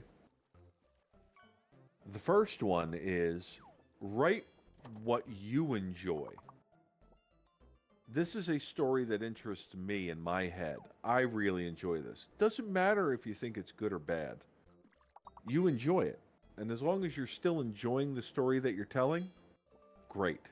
Keep telling that story. Write it all out. That's the story you're telling. When it's done, you then hand it to people that you trust who aren't going to just appease you, and have them tell you what they liked and disliked. And then it's up to you to basically go back and go, okay, if I want to accommodate other people's taste or common taste amongst everybody, here's what here's what I'm going to change about my story. And then you can start to like hammer out a story that's maybe better consumed at a larger level than just you. The second thought is just write. Just keep writing. Doesn't matter if it's good, doesn't matter if it's bad, doesn't matter if you like it, doesn't matter if anything. Just keep writing. Write, write, write. Don't throw any of it away. Keep it all. Write it, write it, write it, write it out. And then go back and look at it. Go back to the beginning. Go look at something. And then there might be a line. There might be a paragraph. There might be, there might be a portion of something that you wrote where you're just like, hey, there's an idea. Let me build on that. And now you have your story. That's how Neil Gaiman does it. And he's a very successful author. Very successful.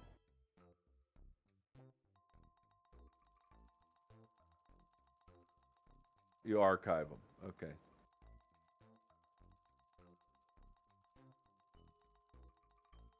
Then now novel is probably the time that you need to stop writing and go back and start reading. And stop being so critical. Just look at it and go, what is interesting? What is interesting me? What is interesting to me here? It could be any of it. It could be a small portion. It could be a sentence in something you wrote that'll give you the idea that you're looking for. Just go back and read it. Hey, I like how it could be something as simple as I like how this was worded, and that could be enough. That could be all that's enough.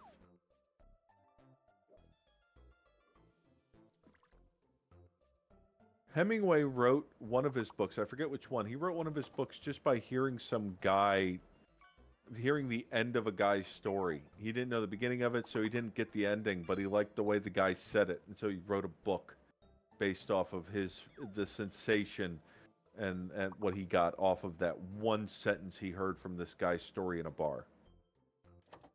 He's fucking Hemingway.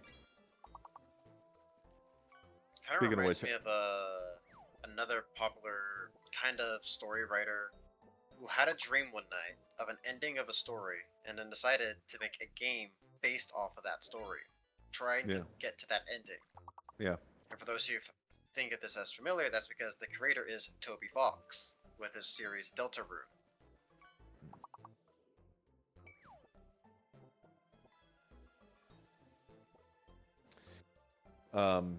John Waters, who is director, writer, all that stuff, when he would get into a writing slump, now mind you, he's John Waters. You're not John Waters. You don't have that type of money. What he would do is he would travel. He'd go, I go out and see the world. And through his travels, his ideas would come to him. Just by getting out into the world, seeing things that he hadn't seen before.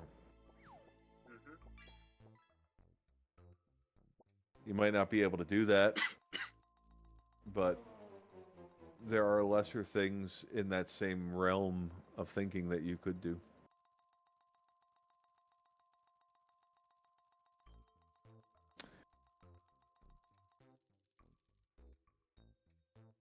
Oh, I wish Lith was here.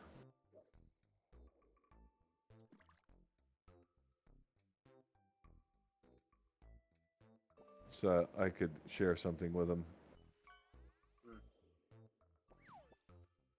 I did not know this because obviously I wouldn't know because I don't like pay attention enough to know this. But you know, in the recommended channels on the Twitch panel, Kinda. where it's just Try to like ignore front page as much as possible. okay, all right, but no, like I'm watching Nags' stream here, so on the sidebar, it has my followed channels and it's showing me everybody that's streaming that I follow. But underneath of that, it's recommended channels, and it's just a whole bunch of different things that they recommend. And then it ends with like, because I'm watching Nags, it says Nags viewers also watch these people, and it has some people that are, you know, some of them I recognize, right? Yeah. And the first choice for recommended channel. Okay, so for instance, it has like, who's there? Pirate Software. He's there, right? Not for me. Okay, but for me, he is. That's what I'm seeing on my end. So it's like Pirate Software. Software. I've had Pirate Software in. No, I'm following Pirate Software, so he's just okay. So you're, but I'm not. So he's there, obviously, right? Number one that they suggest with 1.4K viewers right there.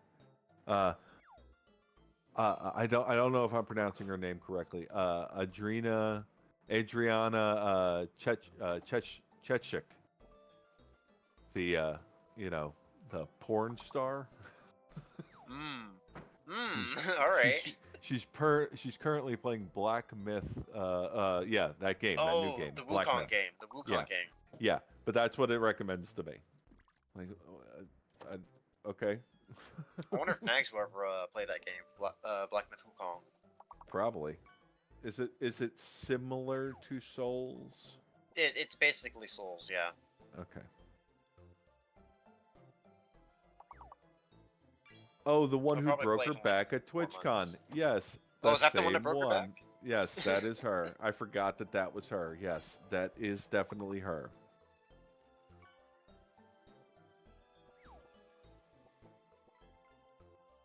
Yeah, alright, yeah. I had a feeling he was going to wait a bit before playing Black Myth. It's usually how he is with games. He doesn't play them right on release. He plays them like 6 months out. Unless it's a multiplayer game and a VTuber asks him to do it. I'm sorry, tells him to do it. Ariel.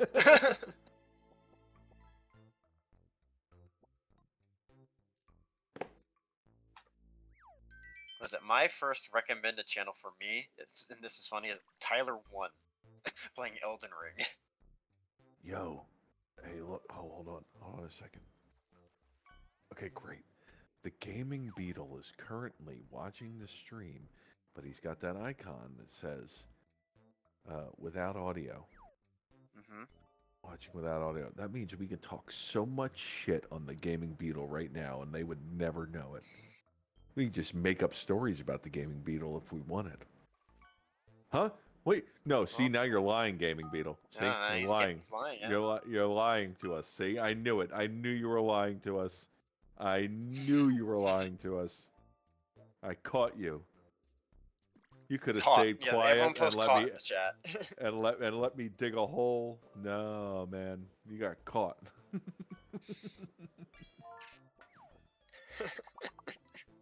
Oh, I got a soda can worth of gold. I'm proud of it. There you go. Hey, at least you're a proud liar instead of guilty liar. Not so proud. Yeah, guilty liar. Oh, no. I feel so guilty about lying. No, you don't. Don't lie about lying. Oh man. I'll tell you guys this now, and you guys don't clip this.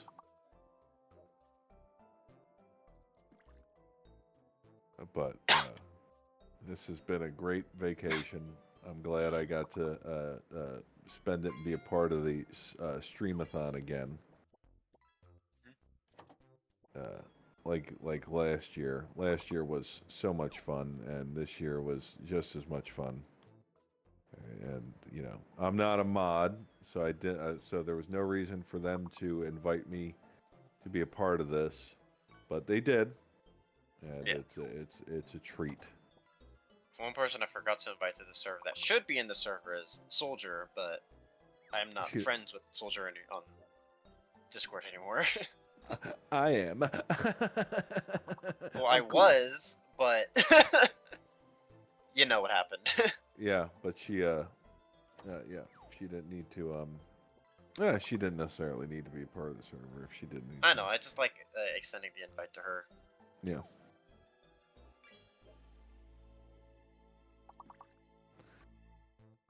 But we had a pretty good group this year. Yeah. Not a lot of the well, it's about the same amount of YouTubers who kind of joined the VCs as last year. No, But we instead had of Haruka, it was more Ariel. Yeah. Haruka was very entertaining last year. Oh when yeah. she would join VCs. That was fun. It's not so much that this year. This year it's more along the lines of they pop in, say collab, and then that's the content, which is fine. That's that's the stuff you guys enjoy. Oh yeah. In total.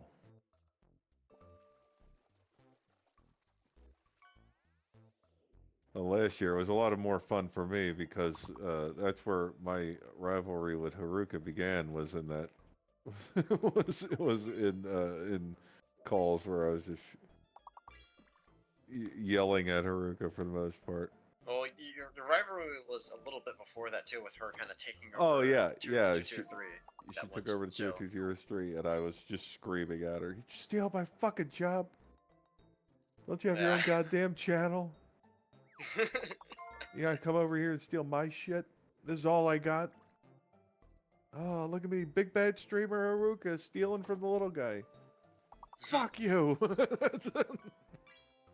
has the bigger head? Who being... What? That's what Tombstone asks, is who has the bigger head, but I don't know. Yeah, you gotta give us options. You gotta give us options if you're asking that kind of question.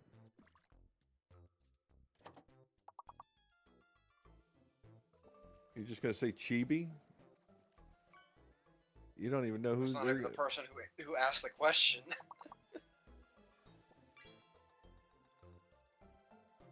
All right, great, cool. Great question.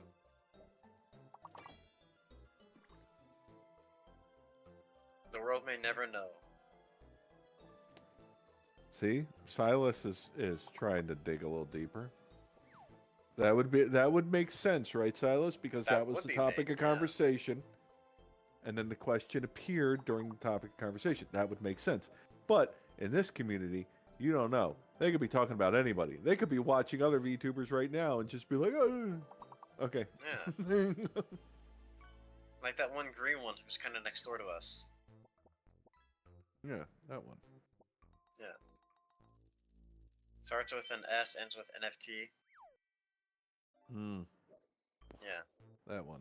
Isn't she going right now? Yeah, she is. She is.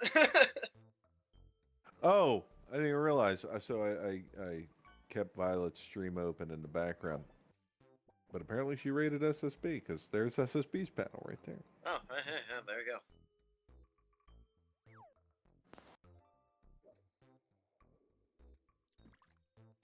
What if I just talk shit on SSB while she's streaming? She's not watching. That'd be funny. She can't. She can't hear me.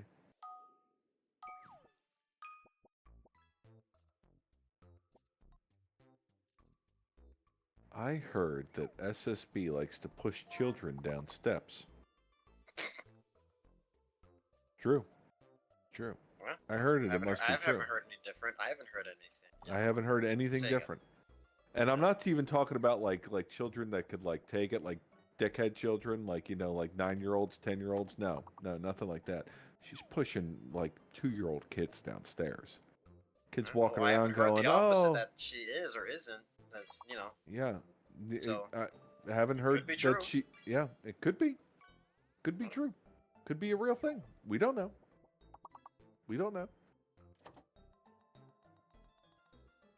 And it certainly wouldn't be my fault if that rumor persisted and people went around talking about how she just pushed children down flights of steps. 2 to 3-year-old children down flights of steps. Terrible. Well, I'm actively saying it like verbally right now, but I wasn't the one that came. I heard it. I heard it somewhere. You know? You never know. Well, I don't know if it's actually a lie, Whale. I don't know if it's a lie or not. I'm just repeating what I heard.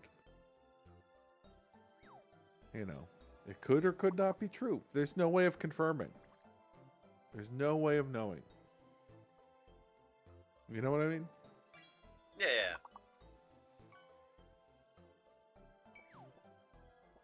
I also heard that SSB drives around in her car and actively tries to run over squirrels.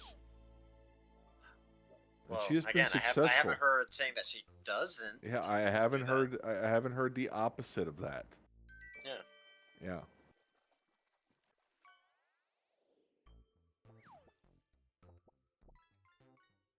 From what I'm led to believe, Dark Lady, that you bring up a great point. Why is she limiting herself to the age range? Apparently, it's because it's funnier to her. The younger they are, the softer their heads, the funnier it is to her. I mean, that's what I heard. And I haven't heard the opposite. I only heard that. Okay. So, it's just crazy, right? And again, goes out on the roads in her car, beautiful sunny day, actively looks for squirrels to run over, crush to death. Poor little squirrels, trying to live their best lives, prep for the winter. Maybe they have little squirrel families. All of a sudden, here comes SSB. Driving on the sidewalk, squirrel's dead, squirrel's dead. That's what she's doing. Or at least that's what I heard. Haven't heard the opposite. Yep, haven't heard the opposite. So.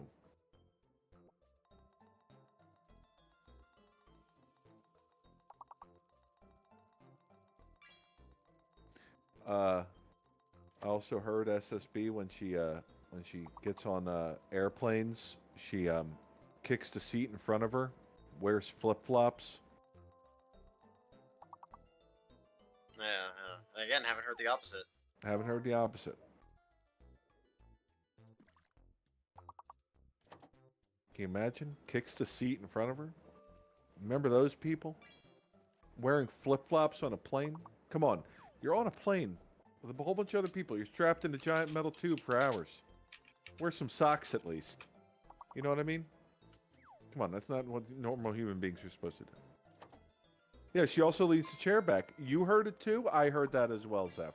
I heard that as well. Didn't hear the opposite, though. Did not haven't heard the opposite. Have not heard the opposite of that, no. Huh. Haven't heard that she doesn't. Yeah, only heard that she does. So, take that as you may. Yeah.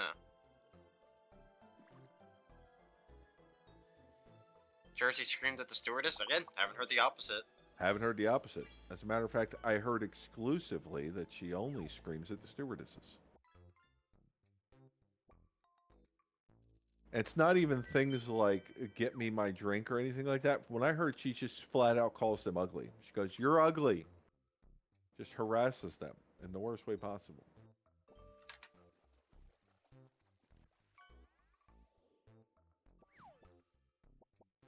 Again, haven't heard the opposite. Only heard that.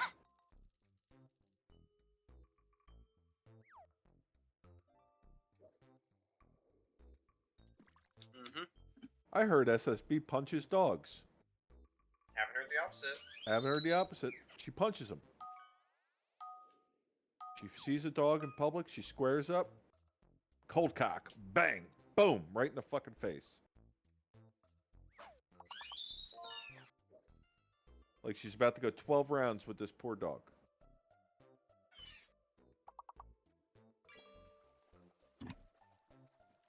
Again, I don't want to be spreading rumors or anything, but haven't heard the opposite. I've only heard that she punches dogs.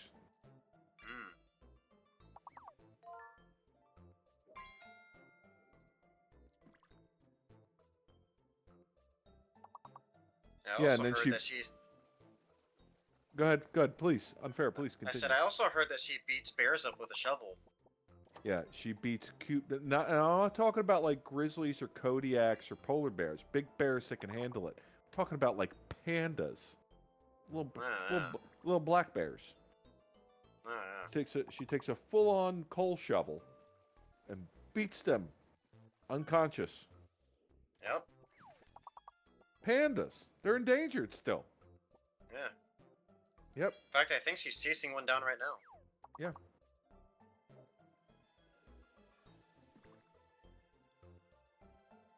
Well, we know Nags' quarrel with bears, so pretty sure that's why she got modded. Yeah.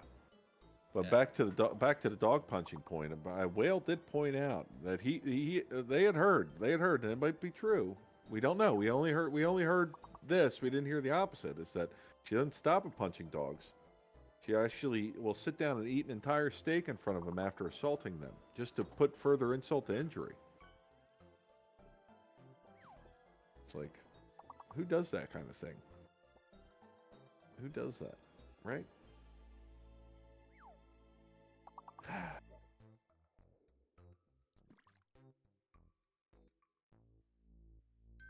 Right? Terrible stuff. Terrible stuff. Yeah, terrible. Be a shame if those rumors started spreading, though. That'd be bad. Yeah. Bad for SSB. But let's recap. She pushes 2 to 3 year old children down steps. She actively runs over squirrels with her car. Mm-hmm. She kicks the seat in front of her, leans her seat all the way back, wears flip-flops on the plane, and insults the stewardesses about their appearance. Straight up punches dogs like she's having a world-class boxing match, and then eats steak in front of them. And beats the cutest bears with shovels, the ones that are small, practically defenseless. Beats them with shovels. Terrible stuff. Again, haven't heard the opposite of all those things. I've only heard the opposite. Things. So, well, it hasn't been proven in court yet, but you know, I'm always been a fan of the court of public opinion. You know, so just saying, put that out there.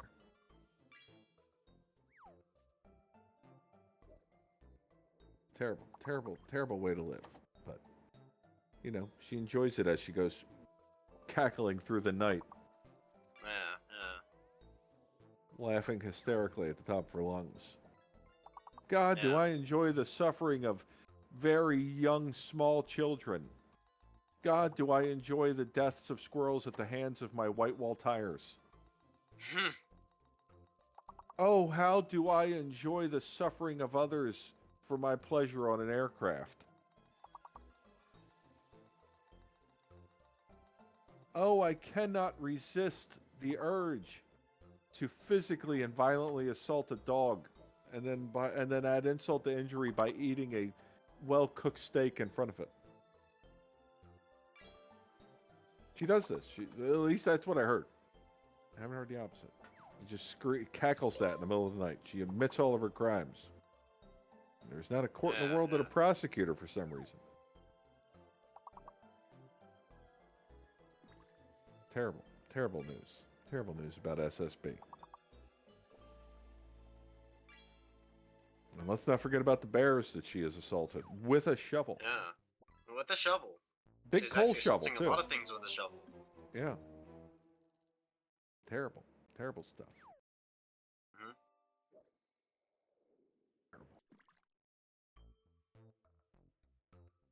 Terrible. Terrible. Poor bears. Yeah. Hershey might have even abused a poor moose with that same shovel. Yeah, you know what? I heard the same thing. Again, I haven't heard the opposite. I haven't heard the opposite, obviously. I've not heard the opposite. Thing about mooses, think about them. They're like one of the only species of megafauna in North America. They're a treasure of natural beauty. Over there assaulting them with shovels. Yeah. You think of Moose. Moose can get up to be like 12 feet tall. Don't you think they'd be able to defend themselves? Not against SSB. She's a vicious monster. At least that's what I heard. Haven't heard the opposite. Moose run in terror when she comes nearby. Ask Karuka. She's a moose. Yeah.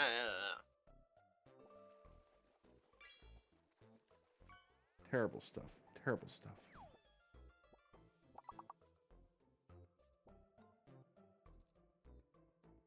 I wish there was something that we could do collectively to inform the world of her heinous crimes against man and nature. Yeah.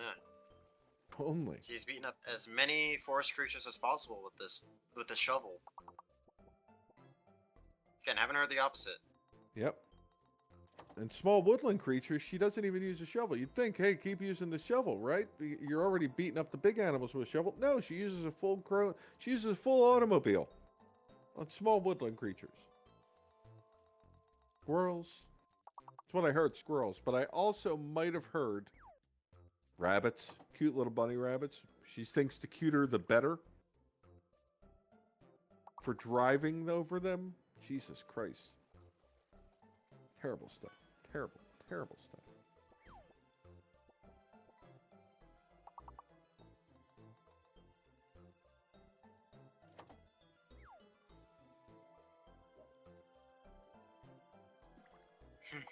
I also heard that SSB has an alt account. Oh, yeah. Where she goes and spreads vicious rumors and says the worst possible stuff. Again, haven't heard the opposite. Yeah. Would you guys like to know this alt account? Would you guys like to know the alt account? Would you like to know it? Would you like to know it? Because we have this information here. It's fresh off the presses. Would you like to know this? Okay, all right. Now, this is all just rumor, mind you, but we haven't heard the opposite of this, okay? SSB's alt account is, about to look at it right now, it's Yaz Dadius. Yaz Dadius. Yeah, that's it. So if you see Yaz Dadius, that's where she gets away with saying the most heinous shit she can. So anything that Yaz Dadius says is definitely SSB's.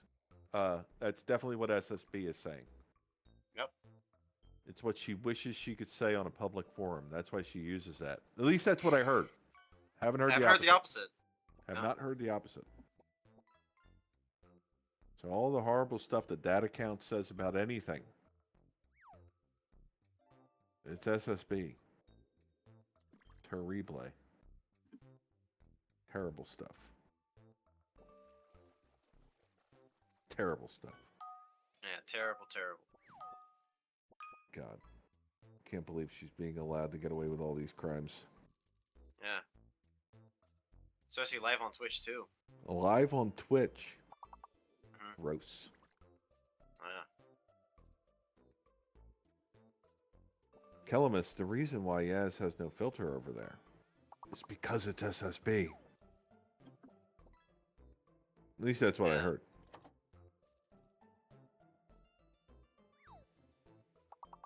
Yes, So you mind repeating for people who are coming in late about all the crimes that they've committed? Okay, let's repeat. Okay, so here's what we've discovered about SSB. First of all, the new thing we just learned, which is terrible, is that her NFTs are actually a giant Ponzi scheme, and she has ruined several families and just basically took advantage of the elderly with her NFT schemes. Bankrupted poor retirees. Yeah. Oh, there she is now. Again, haven't heard the opposite. She doesn't even hide it anymore. Now she's trying to bring both accounts in. They're trying to claim ignorance. You know, it's weird. But anyway, let me repeat all the terrible things that we heard that SSB does. We'll start from the beginning. Okay, so first of all, we heard that SSB Oh, what was the first thing again? Oh, that she pushes children, children. children down flights of steps. She pushes children down flights of steps, and not just like children that could probably handle getting pushed. We're talking about babies, like 2 and 3 year olds. Just pushes them down flight of steps. Again, haven't heard the opposite. We've only heard. Haven't heard the opposite. Okay. Second thing that she likes to do is she likes to get in her car and run over small woodland creatures for sport. Squirrels, rabbits, all the cute ones. Groundhogs, chipmunks. She just runs them down in her car. As many of them as she haven't can. Heard the opposite. Haven't heard the opposite of that. Only heard that. We heard that she likes to punch dogs like straight in the face, like she's a boxer. She like squares up and just straight up like cracks a dog in the face, and then after she's beaten them unmercilessly, she then eats a well done steak in front of them to further add insult to injury. Terrible stuff. Terrible stuff. Haven't heard the opposite. Haven't heard the opposite, yeah. Have not heard the opposite of that. Only heard that. We also heard that she goes and she beats bears with a big coal shovel. And we're not talking about like big bears that can handle it. We're not talking about like Kodiaks or grizzlies or polars. We're talking about all the cute ones, like little black bears and brown bears and koala bears and panda bears. Come on, they're endangered species. Beats them with a shovel. Beats them with a shovel. A shovel. Again, haven't heard the opposite. Haven't heard the opposite.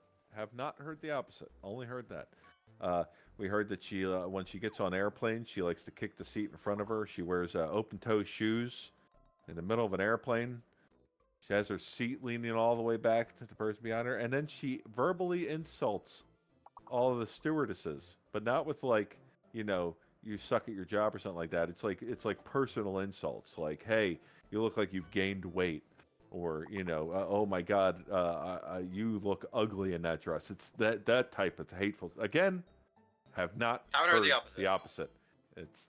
We've only heard that. And then the other one was that what was the last one again? It was more shovel beating. The moose and the woodland creatures with the shovel. Oh yeah, she's literally beating moose. She's taking that same shovel that she beats bears with, and she's beating poor moose.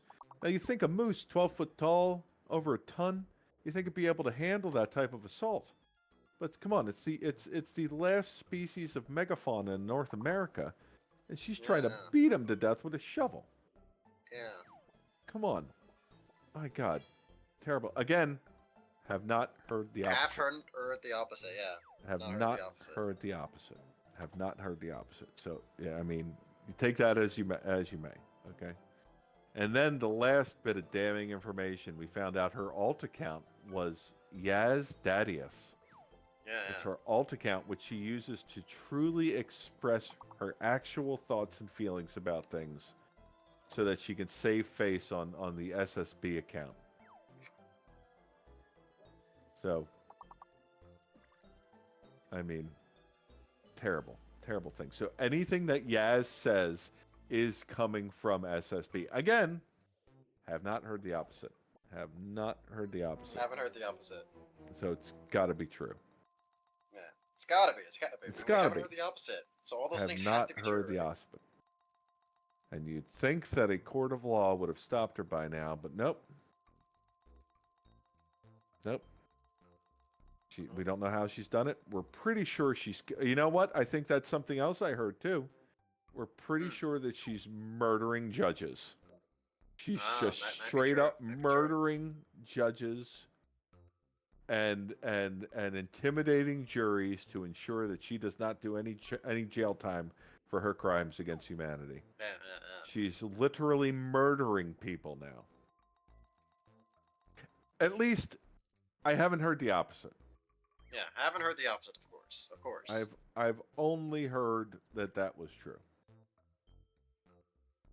So, take that as you may. Take that as you may. So, there you go. So what's happening here so far? We're just talking about the various crimes of a user in the chat. Yes, various crimes against man and nature of a user in this chat. Again, all the things I'm saying haven't been necessarily confirmed, but we haven't heard the opposite of them. So that means we haven't heard in defense. We haven't heard in the opposite. Yes, yes. We haven't heard that it's untrue. We've only heard that it is true. Yeah. So take that as you may. Yeah. So something to think about. Something to think about. Absolutely. Thank you, Doogie. Something to think about.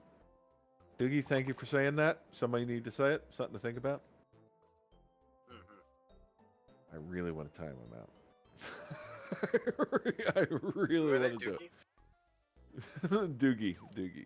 My name is Doogie. I really do. But I taught you that. So I can't time you out for it because I taught you that. So it's my own fault. It's a monster of my own creation. And I have to take my medicine. So that's why I thanked you. But if you say it again, you can think about it while you're timed out. How about that? Okay. Didn't SSB also do that one thing to Violet and Echo too? I can't remember.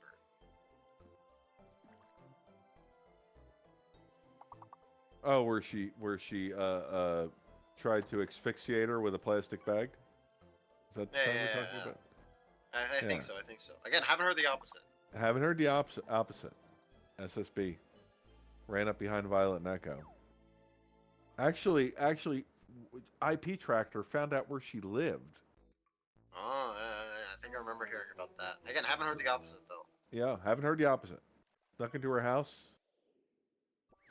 and put a plastic bag over her head, tried to asphyxiate her. Problem is that SSB heard some squirrels outside and desperately ran to her car because she didn't want to avoid running over them. Again, haven't heard the opposite. Haven't heard the opposite. So those poor squirrels sacrificed their lives to save Violet and Echo, and they should be recognized as the heroes they are. Yeah. The heroes they are.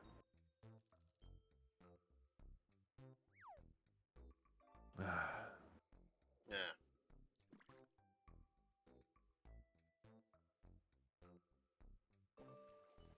I don't know, Dats. It's in the Tangia stuff.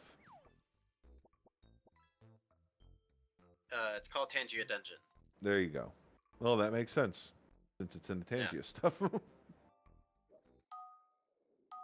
Yeah, but there you go. Yeah.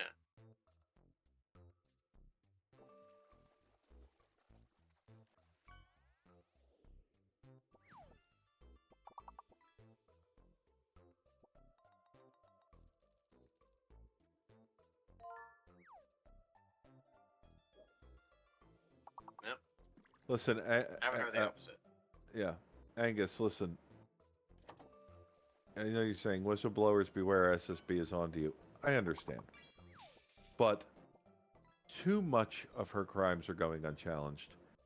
It is time we took a stand,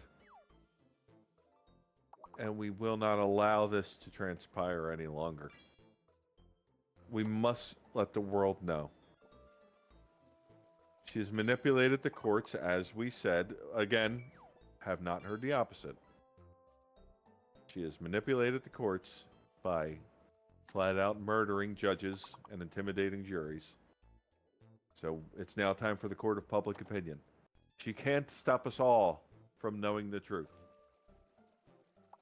and demanding justice for those young children that she pushes down steps.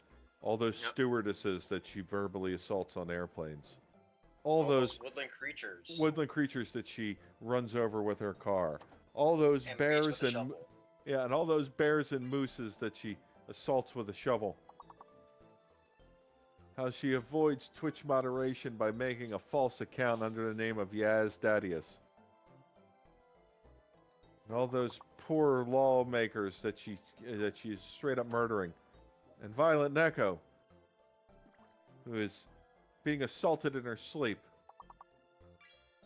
Cannot allow these travesties and these crimes to persist.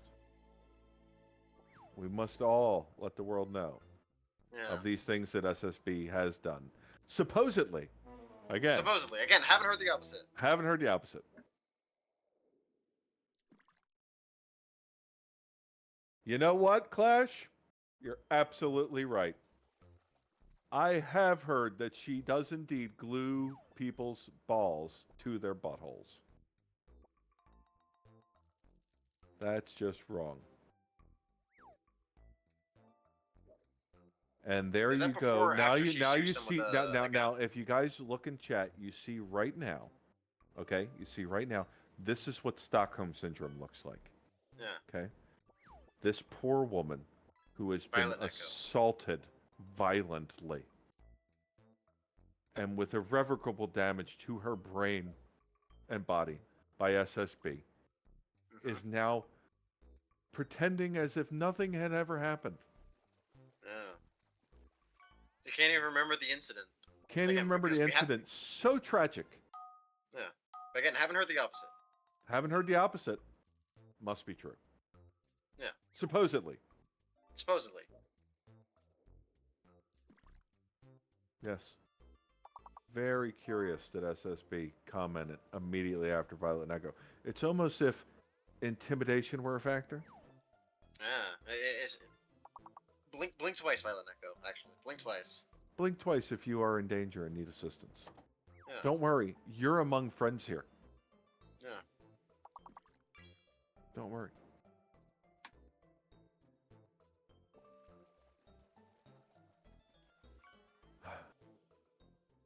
Right. Right. Okay. Okay, my dear.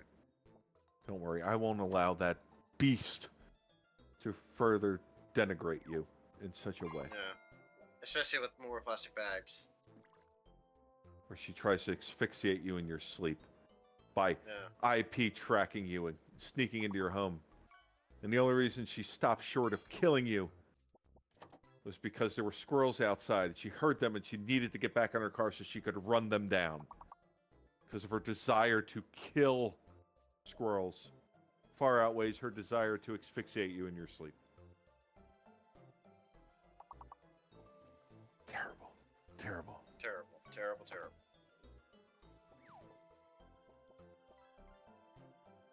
Oh my God. It's far surpassed us now.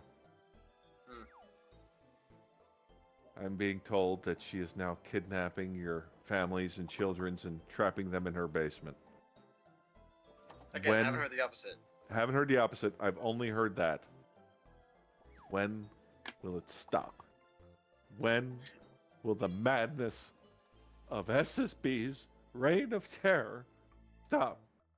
The good people of this world and the fine creatures of the forest do not deserve this type of monstrosity walking amongst them. Supposedly. Again, haven't heard the opposite. I also heard that she's also caught in her own delusions, calling this so-called basement a bunker. Again, but haven't heard the opposite. Haven't heard the opposite.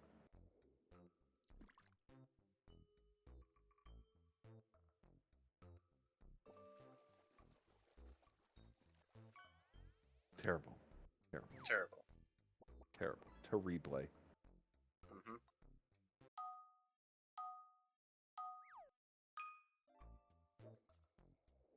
My God.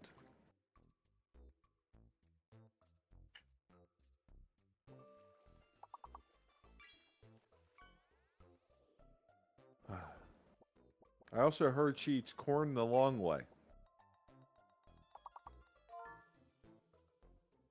She has not denied that one, though. So, yeah. That we know is a actual fact. That's like an actual fact. Like, there's no questioning that at all. That's what she does. She seems to be very proud of it for some reason. Mm-hmm. Not necessarily a bad thing, just weird. Yeah, yeah. Who eats corn the long way, right? Unfair. Was that cough meaning you also do it, or was you just coughing?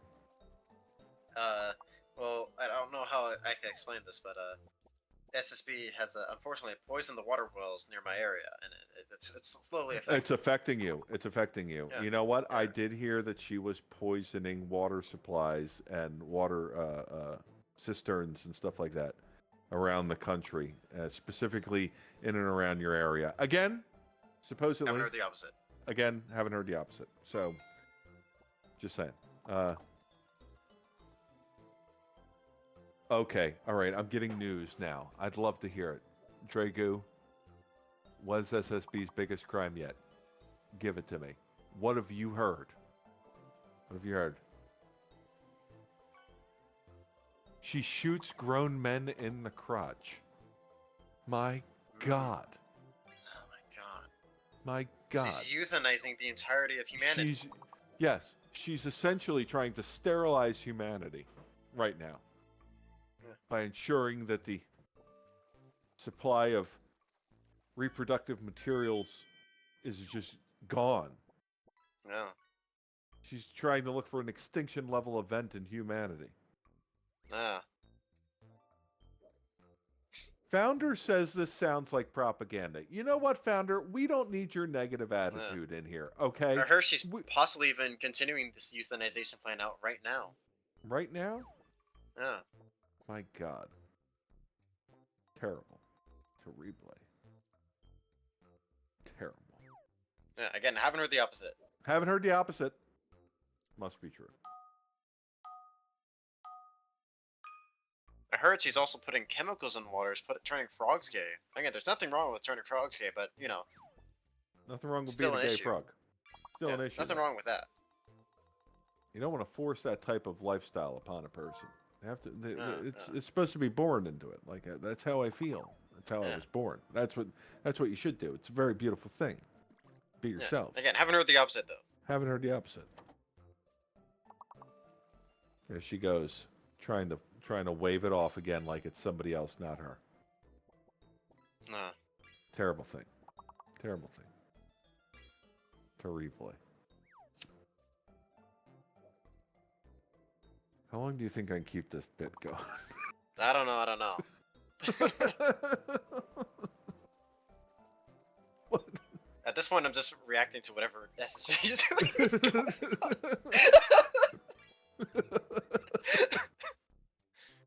I could probably keep the same bit going on for hours.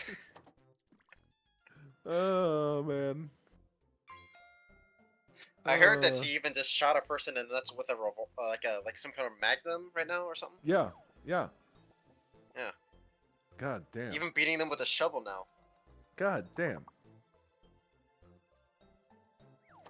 Terrible. Terrible human being. Yeah. Again, I haven't heard the opposite. Could you even consider her a human at this point? My God. More like a now I hear monster. she's beating them with a bat. My God. Meanwhile, this guy is, I think, attached to an electric chair. My God. Terrible human being. A terrible human being.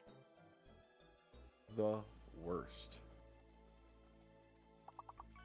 Again, I haven't heard the opposite. Have not heard the opposite. God, terrible.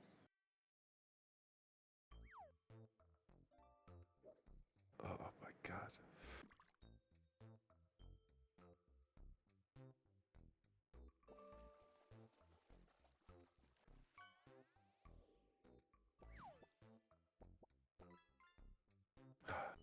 Anyway. All right. You see that propaganda she's spreading on her alt account?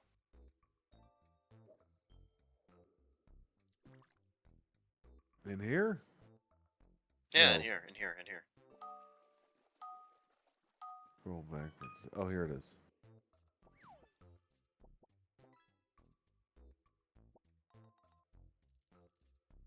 I see. Why would she make up such a distinct fabrication about her own self? Yeah, is it to hide the true fact? We'll never know. Why her hair is green? Yeah. We'll never really know. Again, haven't heard the opposite. Again, have not heard the opposite.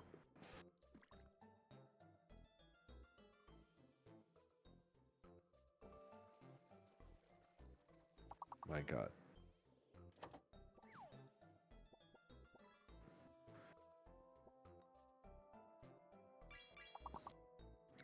Clash King, did you say no merch? good news. Captain Blackrock has merch. You can check out my merch. I got merch. Yeah. I might not stream ever, but I got merch. Tier 2 sub. Thank you, Fallen. For the SSB tier NFT 2 for, SSB NFT 19 nag years. pause. 6 months in advance paid up on tier 2. Hey, how about that? Thank you, Fallen. Hope to see you this Sunday.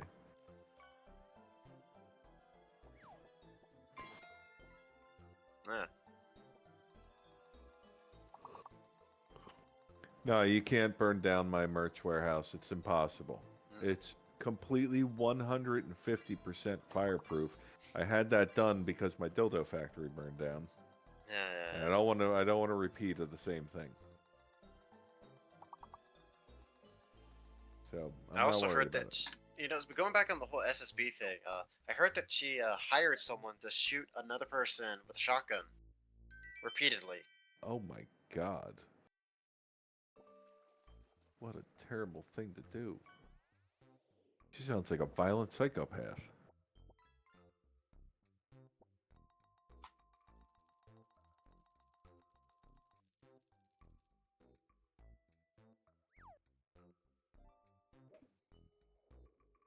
A violent psychopath.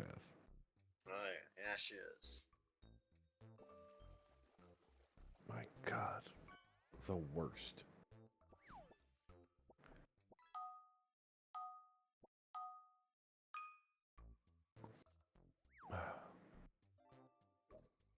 Anyway, it's currently 5 in the morning. I'm gonna go try to get some sleep. I should have been in bed 4 hours ago. I should be in bed as well right now because I woke up fairly late today. All right, Well, looks baby. like I'll be you're- there in a second. Yeah. I'll be there in a second. Don't forget to put on those granny panties I like so much. I don't know why that was the joke I wanted to go for. It was funny in my head. I don't know. I don't know why that's the joke I wanted to go for. Yeah, make sure you put on that wool turtleneck that makes you so attractive to me. That full wool turtleneck. You know, the itchy one? The one that gives you hives? Oh, I love that one. I've been awake for too long. I've been awake for far too long. And you know what she says? That's my little weirdo. Yeah, that's right. I'm not so little though. I'm a big boy. I'm a big guy. Oh man. I've been awake Twice for the far size too of long. anyone in this chat, probably. Yeah, I am. I'm a big motherfucker. Oh boy. Man, yeah, that's right. It's too early for me. I've been awake for too long. All the intrusive thoughts are coming out. All the insanity that steeps in my brain. Yeah, and especially all the insanity that you've been exposed to about SSB.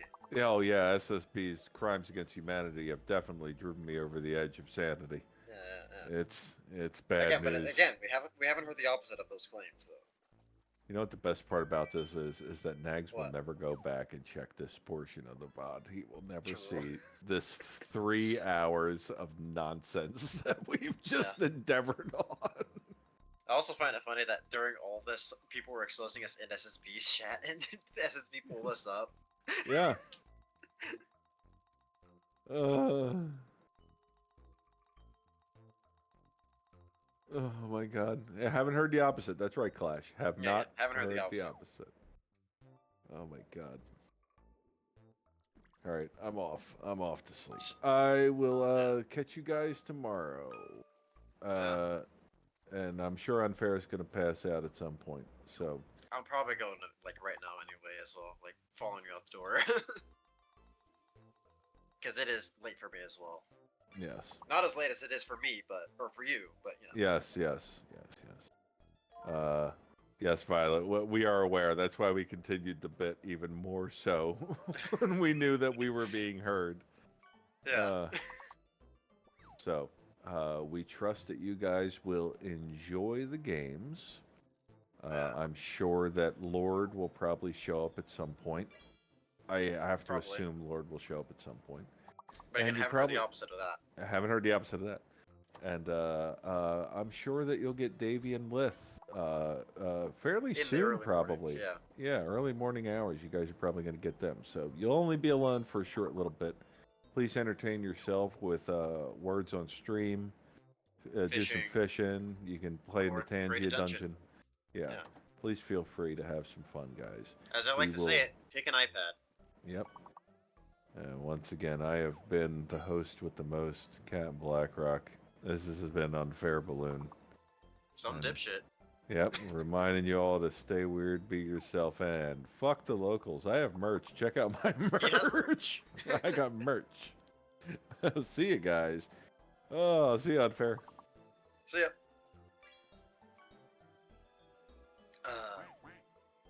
And now it is just me for a little bit. Actually, no. I should probably reopen Minecraft thing and just make sure Karen is doing her. It's still in her timeout, because if she's not in her timeout and I fucking leave and all of a sudden I get a bunch of DMs in the morning say, hey, Karen fucked everything.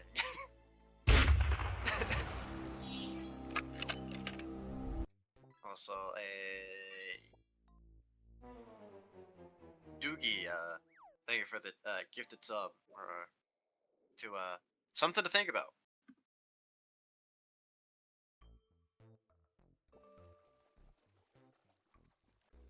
So actually, Kenpod actually tells me how many people are online. Apparently there's 5 people online on the server right now. Now you can time out Doogie. How long? How long, Captain? You have to tell me how long.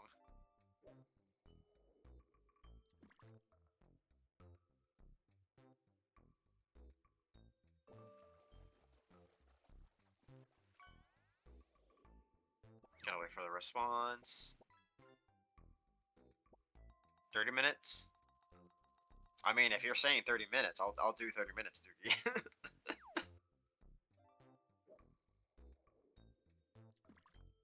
Gonna give 5 more seconds for Captain. 3, 2, 1. Yeah, there we go, 30 minutes.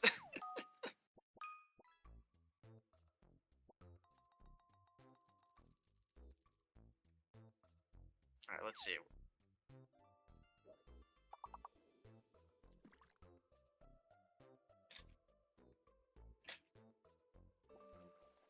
Let's see, I'm at the world border with Karen. And have you moved? Feels like you've moved a little, but...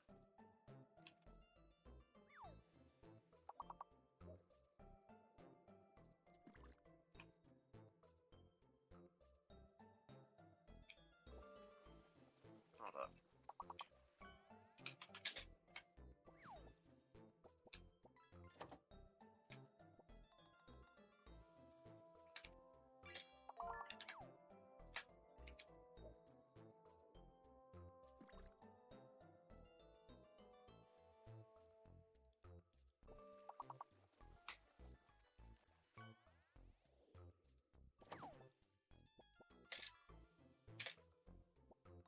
What did Karen do to stay in her timeout corner? Ask Josk and Soulfist that same question, what Karen has done. I'm pretty sure they'll give you a paragraph.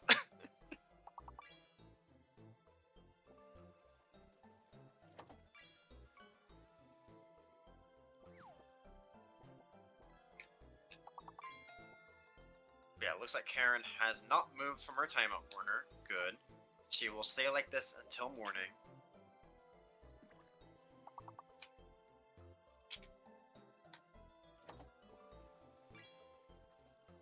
How far along are you to the 3rd Hall of Fame? I am at almost 700,000 malt coins, so about halfway-ish there, I guess.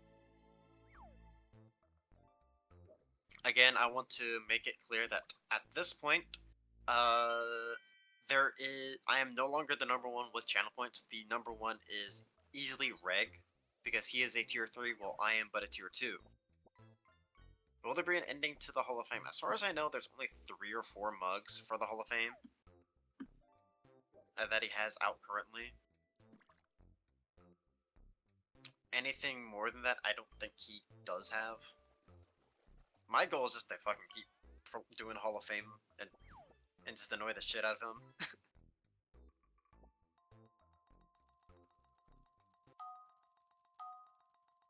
Poor mugs, 3+1, that used to be Gamba. Yeah, that is true. God, I can barely hear my own fucking thoughts with Karen fucking breathing it down my fucking ear. Wait, move away a little from Karen.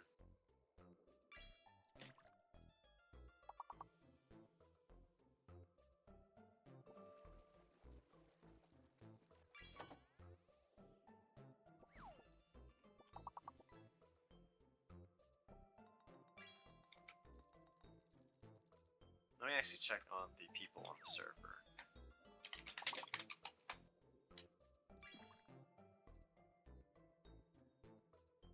So we got Arno, who is currently look like they're strip mining. Alright.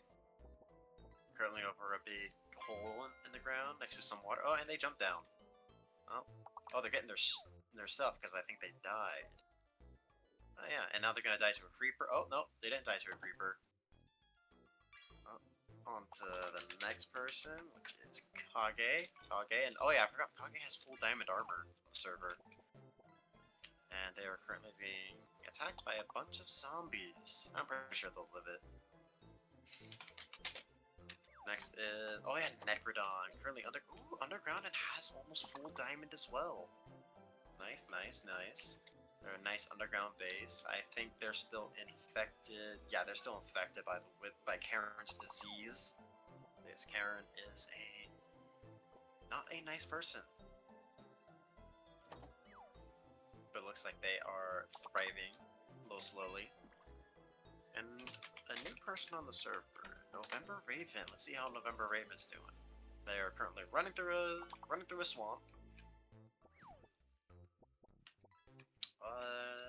With a leather cap and golden pants, eating some carrots. They're eating Josh. Necroton has died twice to their disease, by the way. I've been informed. Remember, Raven looks like they are just frolicking in the woods. You know, just enjoying life and just having a good time. Who else do we have? Raging Eagle. Raging Eagle currently has a house in the overworld that is right next to spawn. Very bad move on this server. Do we know how to enter this wonderful server you are narrating? Yes, you just join. If you are subbed to Nags21, you are invited to this server. It's simple as that. You just go through the server discussion. There should be a pinned message with the zip file for the mod pack. You load it into CurseForge, the CurseForge launcher, and then follow the steps listed in the join info, which has you link your Twitch and your Minecraft account together, and you should be able to join the server.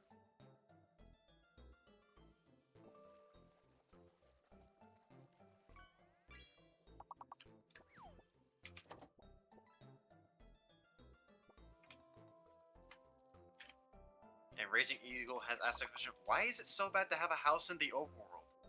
Well, who thinks I should just teleport Karen to them and just see how they react?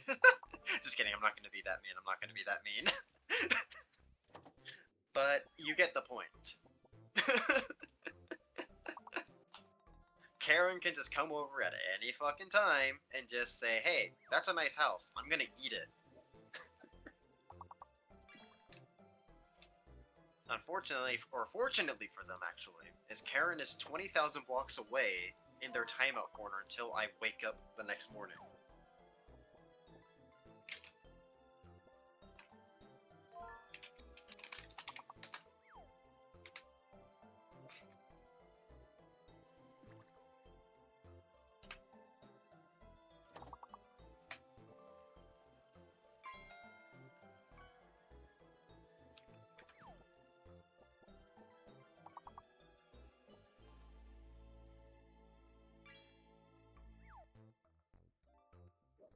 Still can't join the Discord server? That's because you have an issue with linking your Twitch and Discord to join the server.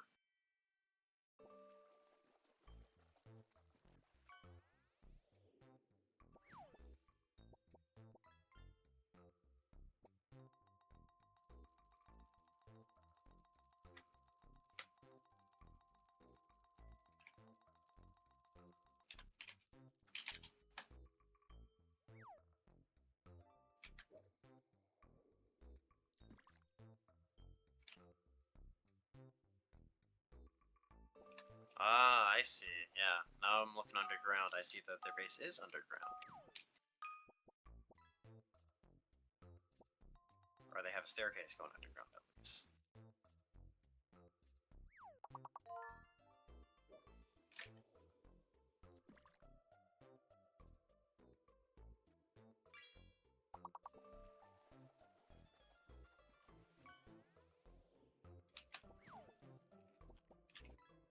Let's see. Oh, November Raven just found iron. They're no longer frolicking in the woods, they are now frolicking in the caves. And they just threw away their stone pickaxe to mine some emeralds. And then get caved in by some gravel.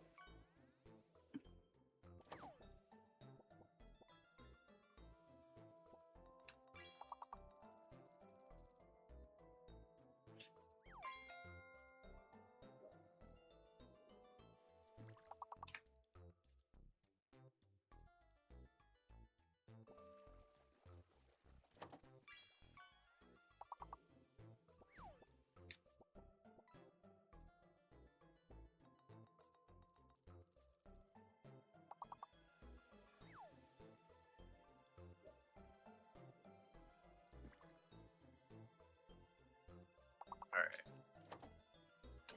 I'm gonna go back into the corner with Karen to keep an eye on them.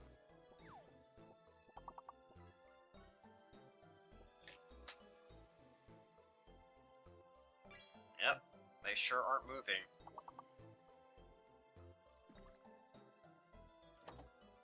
Main Gold Dragon? We aren't. If you got an issue, got an issue.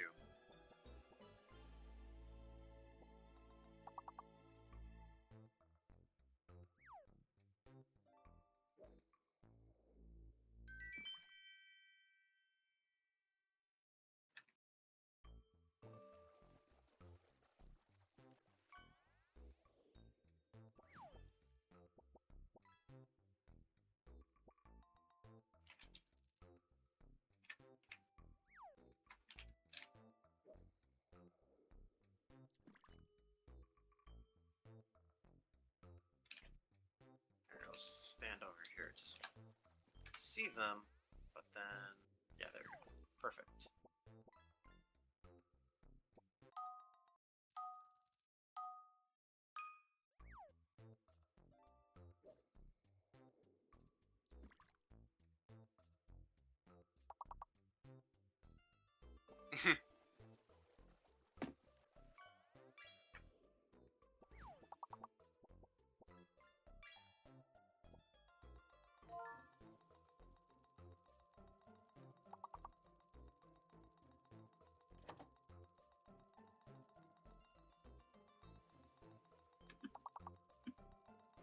Alright. Oh look, React Andy. Who got that?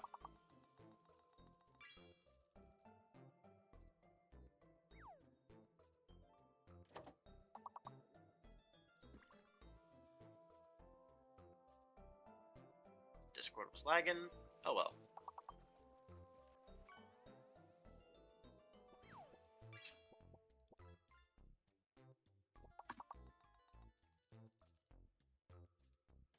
Close Overwolf as well. Close Notepad Plus. Close that program. Don't need it. That close most of my programs that I won't need to run overnight. Keep next stream open. Did it say that I needed more time to... Oh yeah, no, I'm already online. Okay. I will be heading too bad. Hopefully Lord or someone will be in here soon. But, yeah.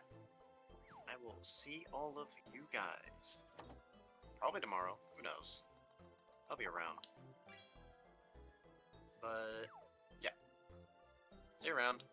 And for those of you on the Minecraft server, I'm releasing Karen from timeout as soon as I wake up tomorrow. First thing in the morning. So get as much as you can done today.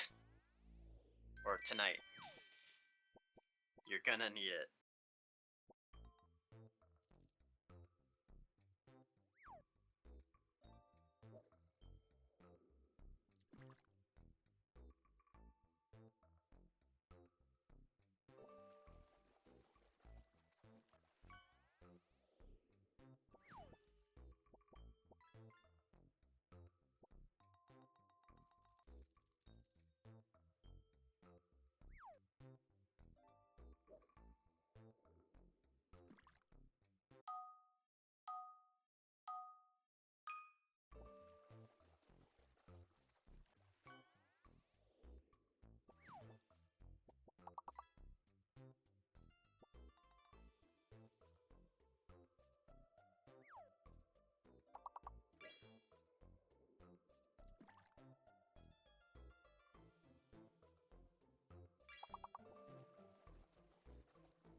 Let's go, baby! Hi.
Bon matin tout le monde, comment allez-vous aujourd'hui?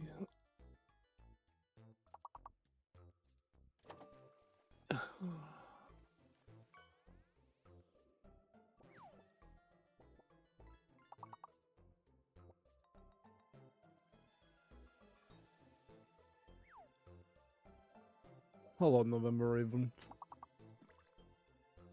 Oh, I'll be here for about an hour, and then I have to get some stuff done before I board the plane, the mod plane.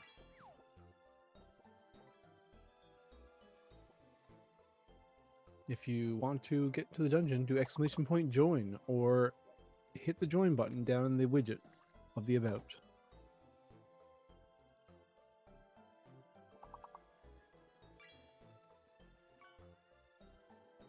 Too Shy was the last person in the dungeon.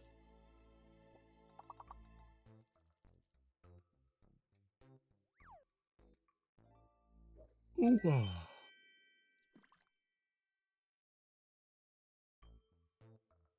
Today is going to be a pretty busy day, I'd say.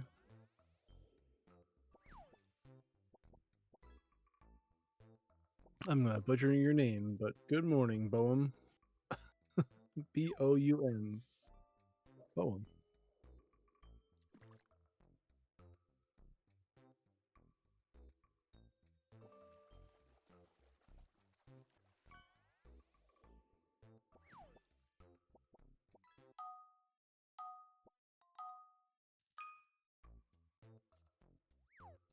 Let's see when the flight is.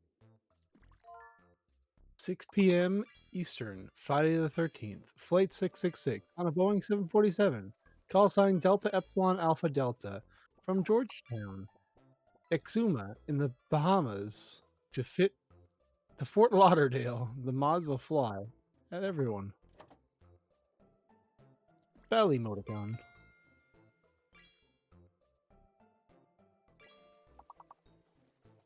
I see the bot has arrived as well. How long have you been working in chat, Suitwo? Zoaz. Who asked? No one did. And that's why you heard about it. Because no one asked. I have to do the work around there.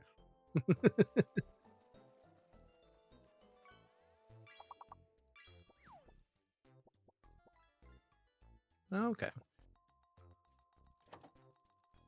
Yo, November Raven got the mold coin. Fuck the mog. You got the legendary coin.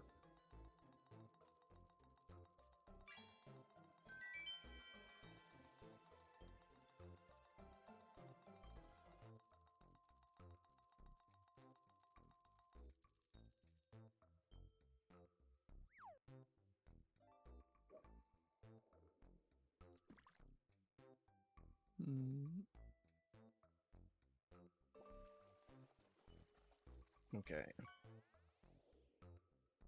Let us see.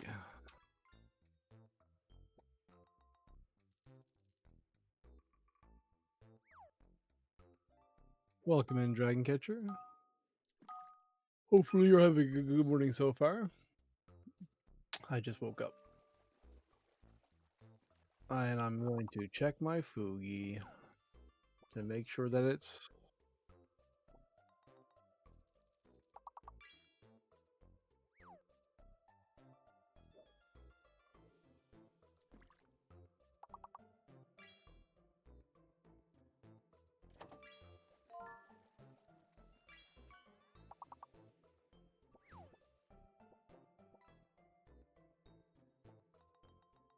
Light Fugi. Save.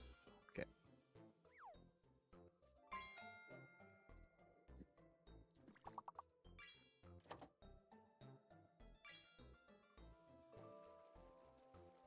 Okay, my Fugi is ready for the flight. I have taken my medication this morning.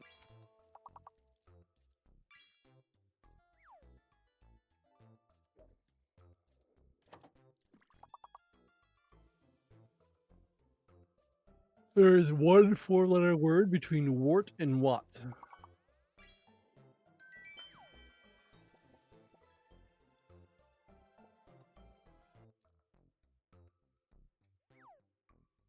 Wham! Good job, Rexicon.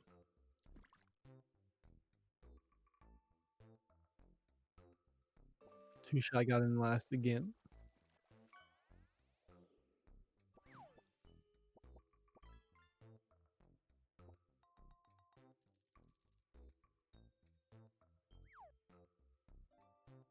Ooh, so chat, what is on the docket for you guys today? On this Friday the 13th, the unlucky day. Are you guys working? Are you guys relaxing?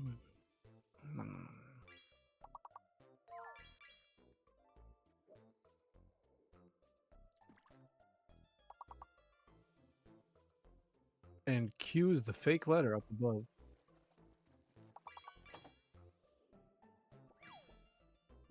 Working from home, going to be relaxing and playing more Space Marines 2. Nice.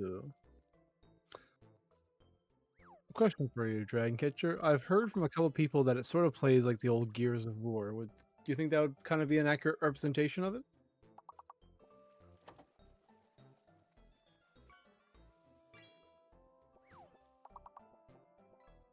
Ooh, making a business case to shift an on-prem data center to Azure. So, busy.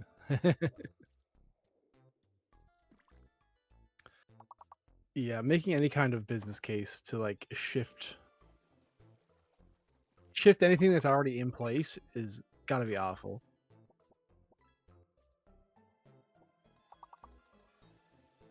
Just because people don't want to change what they already know. I'd agree with that. Okay.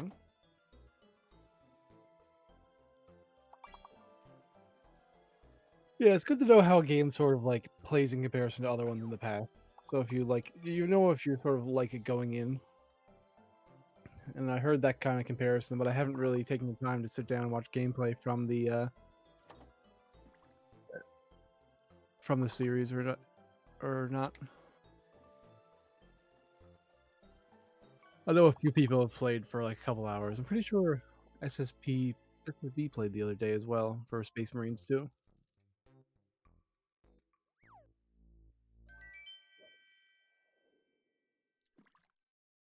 Yeah.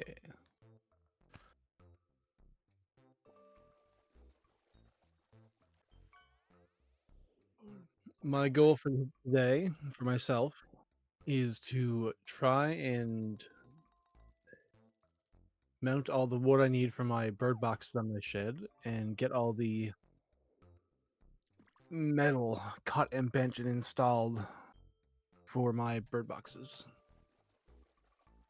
And for any of you who aren't familiar, a bird box is just sort of a corner of a roof. It's an old style thing, so if you might not have seen it. Friday the 13th is somehow always my girlfriend's luck day. Nice.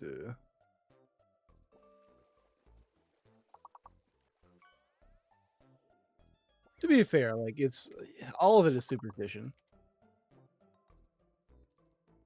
The same thing as like people actually, it's a bit of a depressing fact, but people are much less likely to take in or care for fully black cats because they believe that it will bring them bad luck.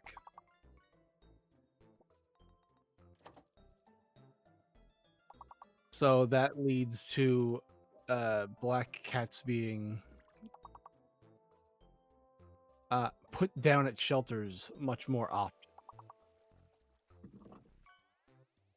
Or outside of it. But yeah. I also really love black cats. I had a fully black cat growing up. Like from head to toe, there was I think the only thing that was white on it was the paw pads, or like around its paw pads. Not necessarily as boots, but like on the very bottom.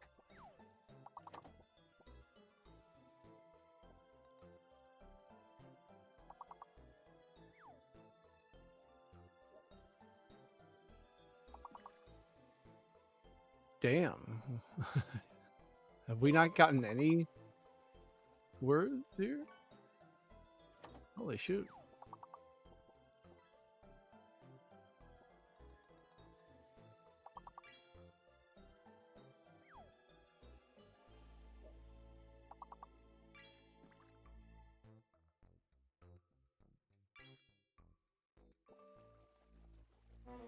Woof.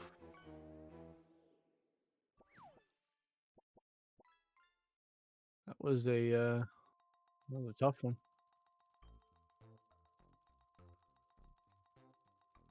Yo, Doom Derpy got yes. Yes.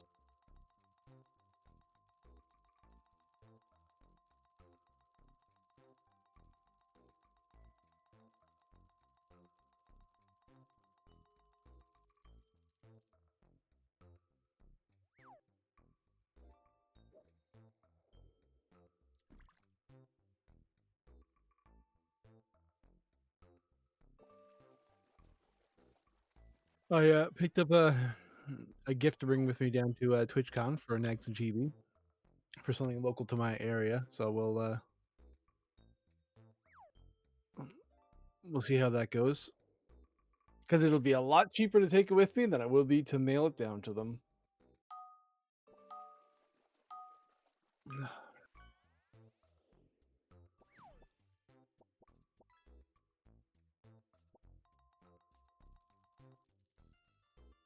Oh, did I forget to do that order before? One second. I have to do something real quick.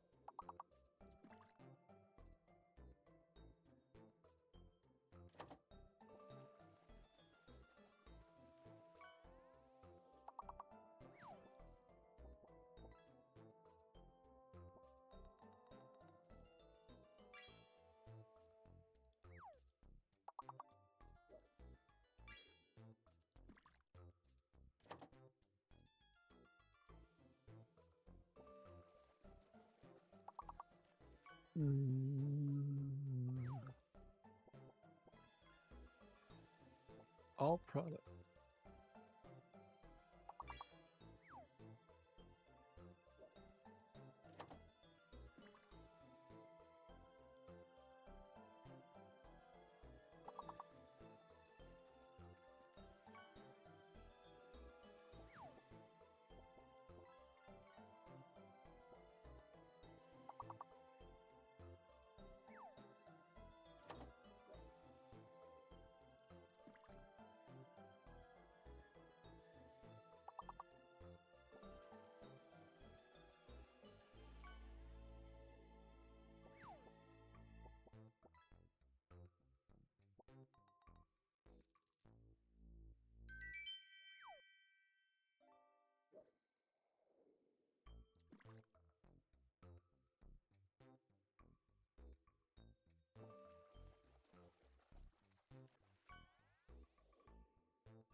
I had to go order some gamer subs for myself, and I'm still in the process.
Oop.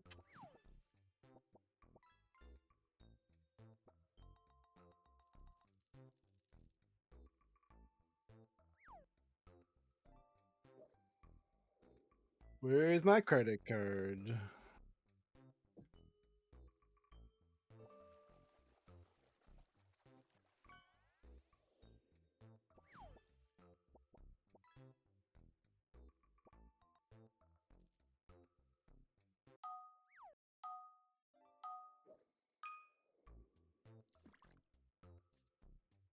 Sorry, I'm not more entertaining at the moment, chat, but I want to get this done because I had forgotten to do it the past week. And I think I didn't do it enough so I can actually get the free shipping that was currently available up to yesterday.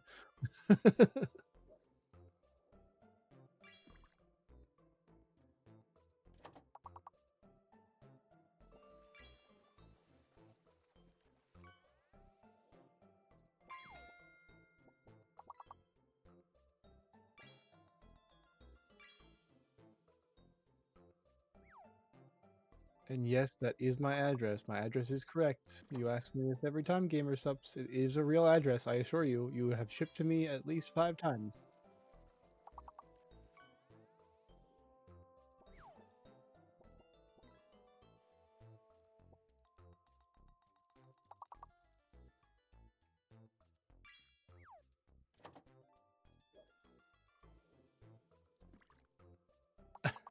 Well, funny enough, Silas, it actually wasn't a real address a year and a half ago.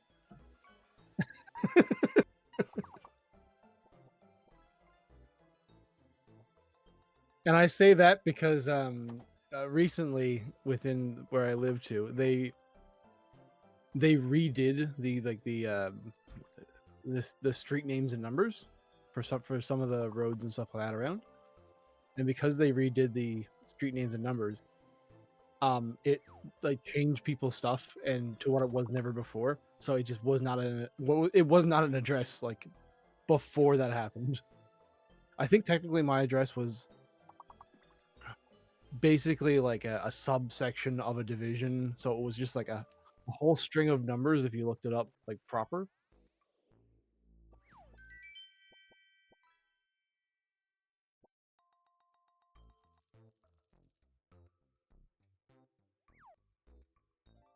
But now my address is number, road, and community, which is it's a lot easier. Although Google still, or any kind of time I order anything and I put in my address, I have to always reconfirm it with just about everything that I order, unless it's my PO box,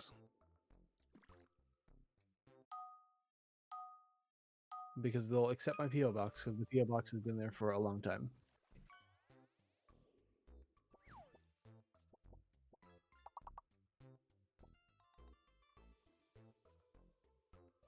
Oh, unknown maestro, are you gonna survive?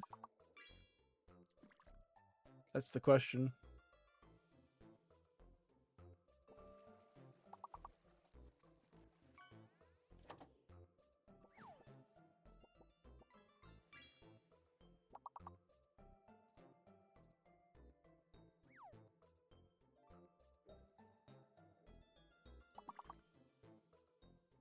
Hey, I got some leftover cake.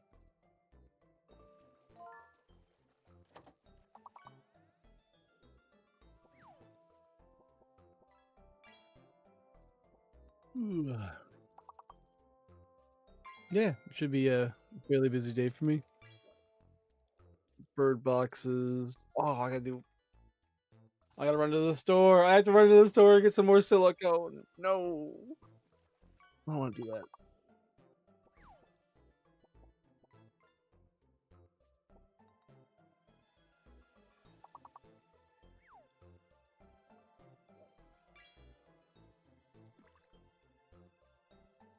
Oh well, I'll figure it out.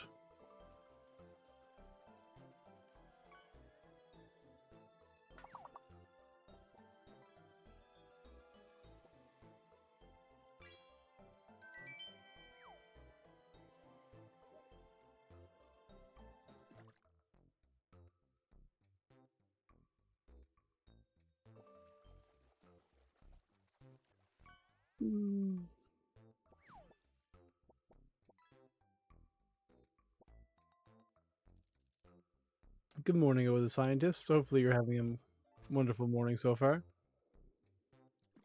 My brain is not firing on all cylinders, and it hasn't been for the past few days for some reason. I don't get it. I don't understand.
Coup? Coup? Coup? We're doing a coup? We're attempting a coup de grace?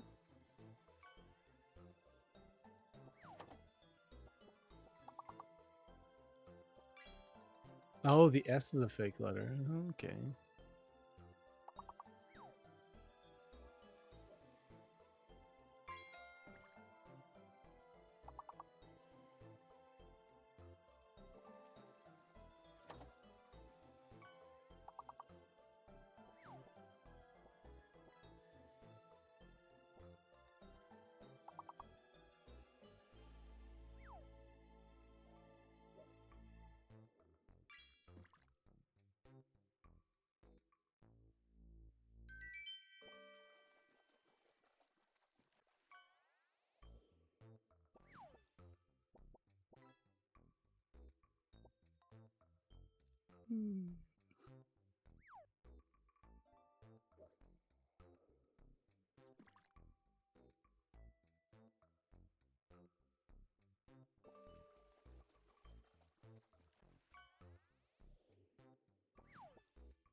Oh, nice. So I did get it in for the free shipping.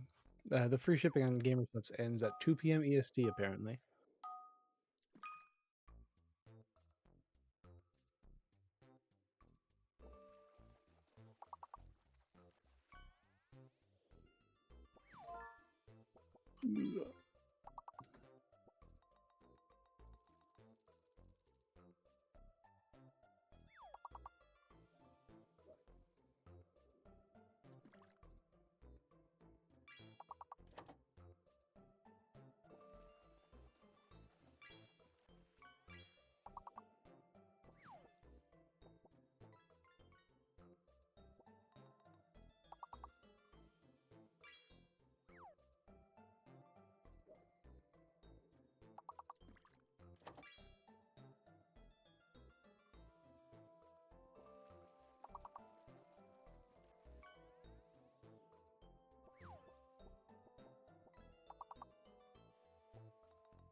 Yo, time itself got a new record on the nag. Cool. Bing bong.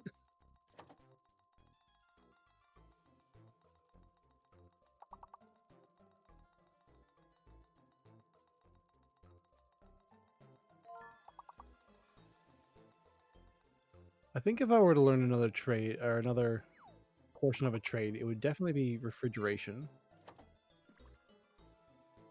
I think refrigeration would definitely be nice to get into. Not necessarily not necessarily getting to fully into refrigeration, but be able to do it on a sense of to refill like air conditioning systems or even install air conditioning systems.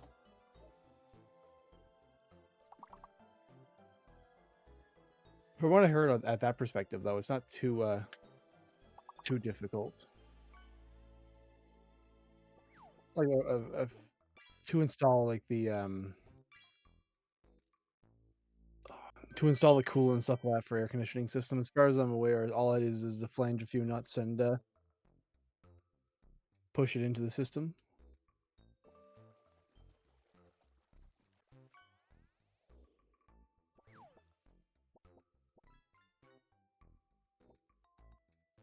I'm not sure what time we get to sleep, Davey. I know I went to bed personally around, what was it? 12:30 his time, and he was still awake at that point.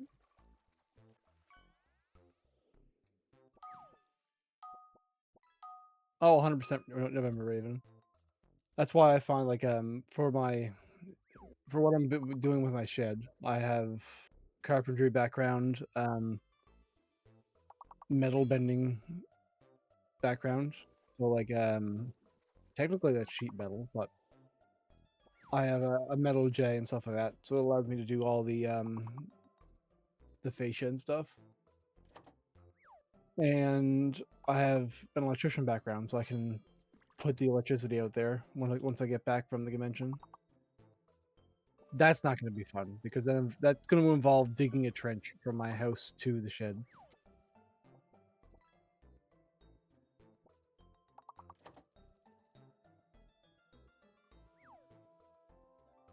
Ooh. Yeah, we are. Peace, Davey. maybe you should have spent your time getting more life skills.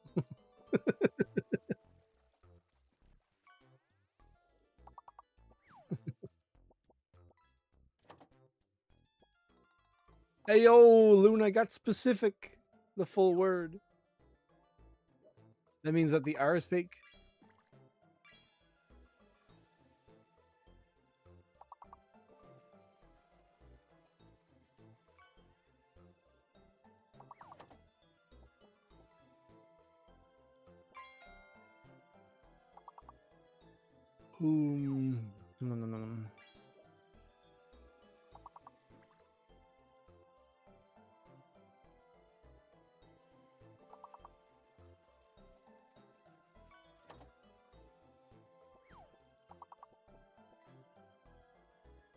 What the heck just happened? Did it just disconnect me and reconnect me?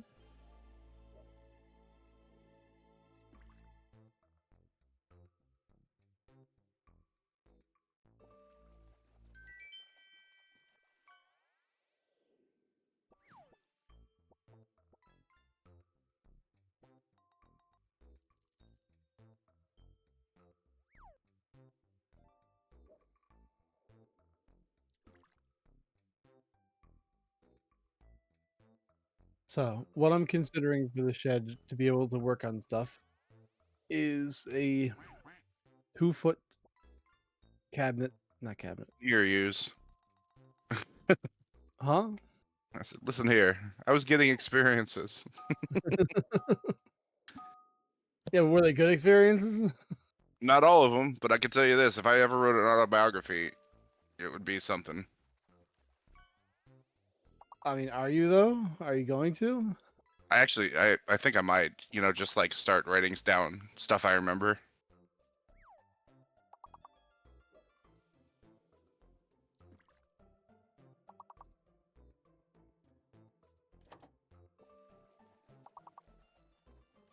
%80 of the stories I have, I can't tell here, or usually even in Discord in a closed voice call, because they're not TOS.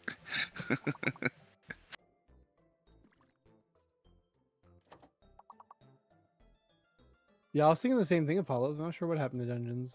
Did we finally run out of dungeon queues, or is it just broken? Maybe he decided he was sick of the 1,000-hour Andes like Apollo's.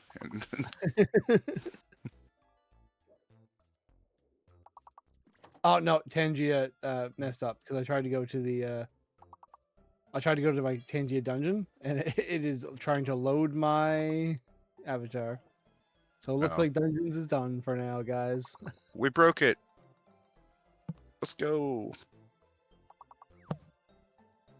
Yeah, for my shed, I plan on putting in a so on the 16-foot side, I'm gonna put in about 12 feet of like a workbench or like cabinets, we'll say, underneath the work on. I'm gonna have it 2 foot deep to be able to actually properly like reach over top of it. And I'll have like 20 amp outlets going around the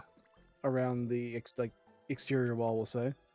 Not on the exterior wall, but like on the walls. Yeah, on the exterior wall inside. Oh wait, it's working. And then why is my Tangia dungeon working? What the heck? Skill issue. Bruh.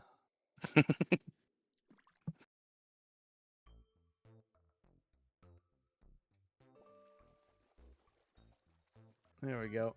I had to reload my page. This is bullshit.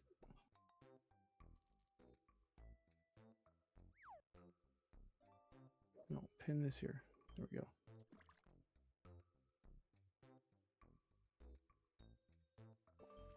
Yeah, so once I actually get the siding on and everything to do with the outside done, I'll have to drill some holes and install about what 12 receptacles, 6 pot lights.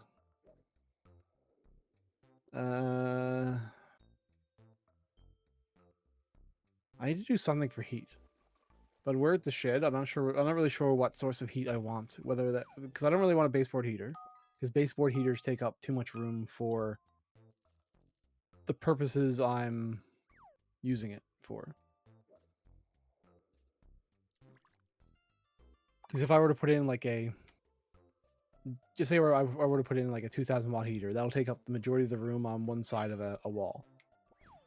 A fan force heater wouldn't be too great, just for the fact that like where it's out in the shed, I'll have a lot of sawdust and stuff like that. So I'm thinking probably like a fan force heater, but mounted up towards the ceiling, pushing air down, would probably be my best bet. But I need to figure that out before I sheet in the walls and insulate it.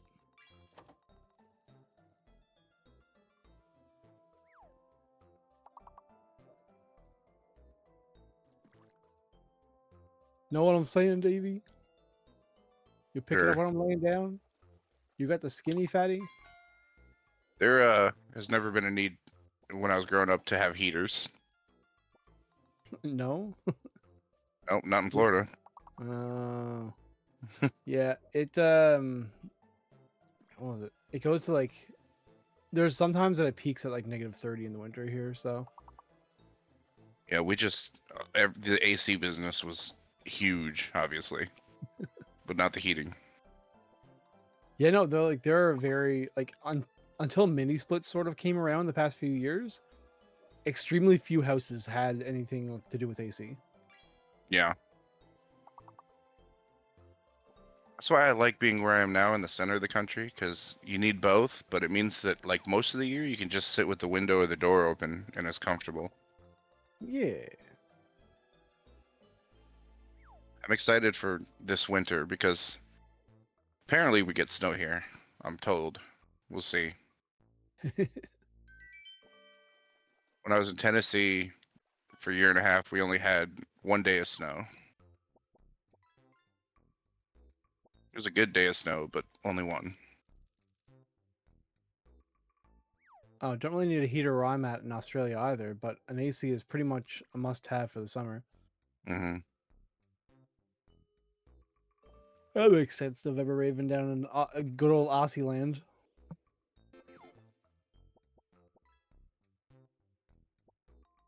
They down in an upside down world.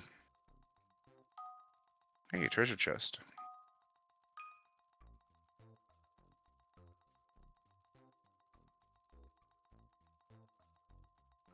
So my question, November Raven, is why do I see so many people with like huntsman spiders in their house? Like, how does a spider that big get into a home? Is sort of my question. Do they get in when like they're small and like grow up in the home, or they just appear? Like, see, I don't get it. I can understand like small insects.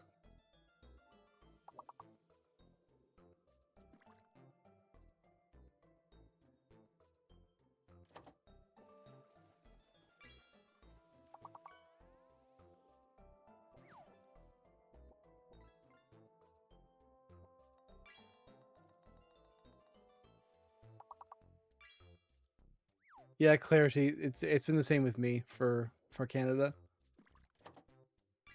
AC was always like the what's the best way to put it? Bougie. It was like the bougie thing to sort of have if you had AC. But at the same time, the way houses were built around where I'm to, they were built for wood stoves and like wood heat. So they were very much like they were very drafty. That's the best way to put it.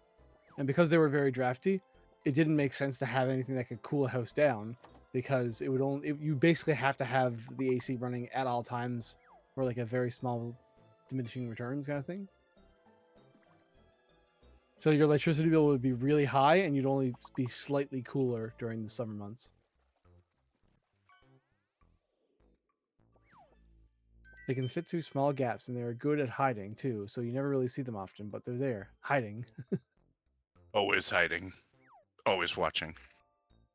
There were only a couple days in the summer you would need it, but now it's more like 2 to 3 weeks of the summer. Yeah.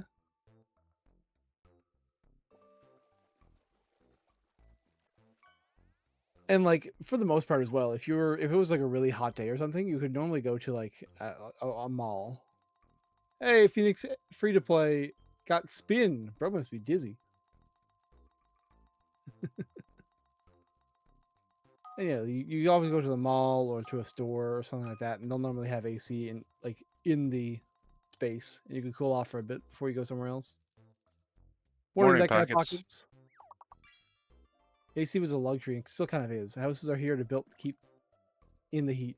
Well, I mean, Milia, if a house is built to keep in the heat, unless it's like unless it is designed so that it's like south facing to get the most sun, yeah, basically that's basically it. Unless it's south facing to get the most sun as possible, and you have a ton of sun coming in from the windows, it's also built to keep in the cold. For the most part, because just because like that's how heat sort of works. So if you have like an insulated thermos, that'll keep in heat as much as it keeps in cold to an extent. There's no real difference. Like if you get a cooler, other than the fact that a cooler might melt depending on how hot the stuff is, it will keep stuff hot for a while if you can get that temperature up inside it.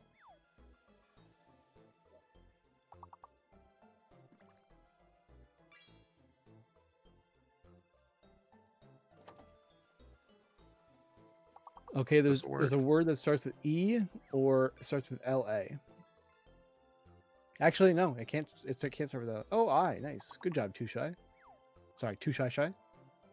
Wait, is that a word? That's a word. Oh, somebody already did that one. Yeah. Now there's a word between leap and pace. So it has to be an L word after leap. Lipe. It's lice. Nope, lice. And I'm not sure who got that one.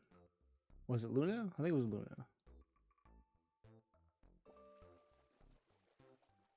No, it doesn't look like it. Yes, Baxter. When they're on the screen, on the list, they're in alphabetical order.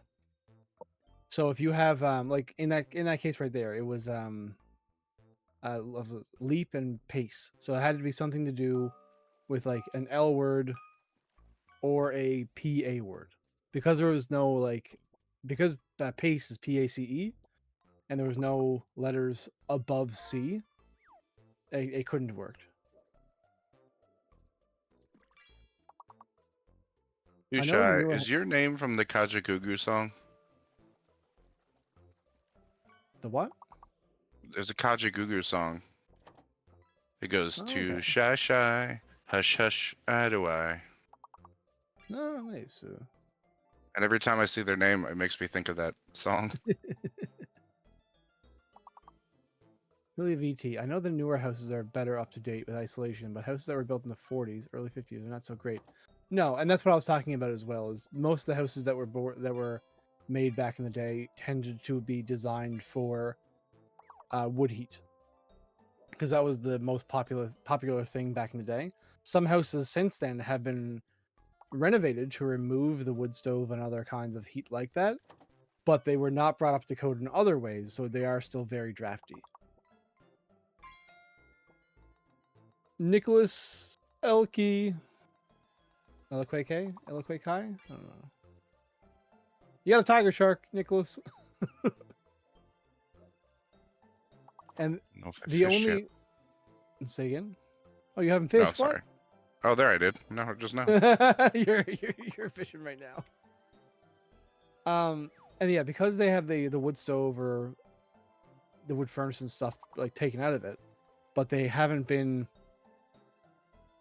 updated in other ways. They tend to be drafty. The only way you know if your house is drafty or not, other than feeling drafts during like windy days or whatever, is to do a blower door test. And what a blower door test is they basically seal up all known ventilation areas. So like they'll seal up any like ductwork you have in your house. It's like very obvious things like windows to make sure they're not getting a bad reading. And then they'll see how much air can pass through their fan once they set it up in your exterior doorway. Depending on how much air passes through there, you'll either have a very tight house or a very drafty house. Then from there, what they can do is they can pump in a bunch of you can't cast again for another 50 seconds. They can pump in a bunch of smoke into the house. Not well, technically it is smoke, so we'll call it that. They'll pump in a bunch of smoke into the house, and they'll be able to tell where your drafts are going. So normally what that would do is there's two ways of doing it. One's a lot easier than the other. One is to have a negative pressure in the house, and then go outside the house and have the smoke outside the house and have it drafty in. The other would be to positively pressure the house, have some smoke in the house, and see where the wisps of smoke are being taken, and eventually find out where it's being pushed out of the house.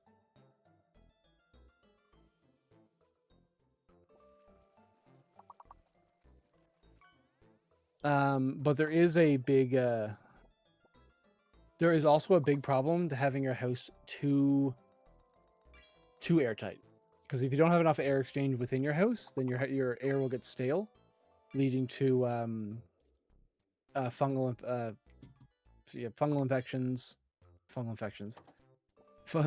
problems in the house, like black mold and other kinds of mold spores happening. And it's the same thing as if you have too much humidity in the house. It can cause like mold and stuff like that to appear. Because all mold needs, I think black mold needs a 50% humidity and no access to light. That's why it's normally recommended you don't keep anything on a wall too long, unless it's like designed to be next to the wall, or you have some kind of air passing around it. So if you have your bed against the wall, it's a good idea to like pull it off the wall for a couple days during a month, just to make sure it has proper ventilation around it and stuff like that. And that's sort of where the German idea comes from of airing out your house. I think it's every week, every day, to open up the windows, let some air flow through, and then close the windows up again.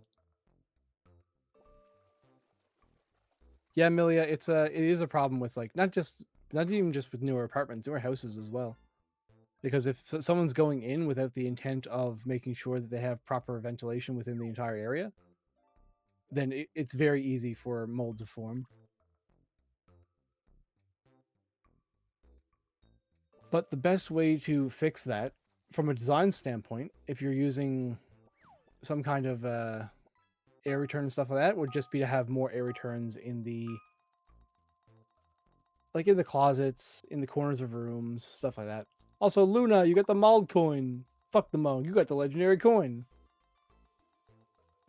There we go. A couple hundred dungeons are queued up for everyone.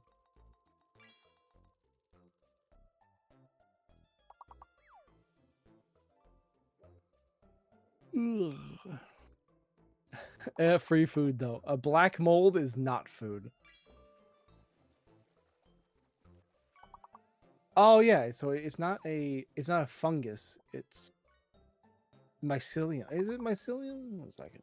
I'm pretty sure that's what mold is mycelium.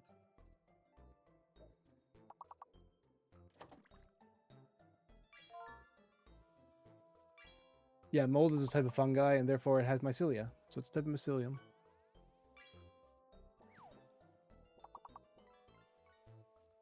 Yeah, and once black mold forms, the only option you really have, well, logistically, the only option you really have is to tear out all the stuff that has black mold, clean it, and then replace it.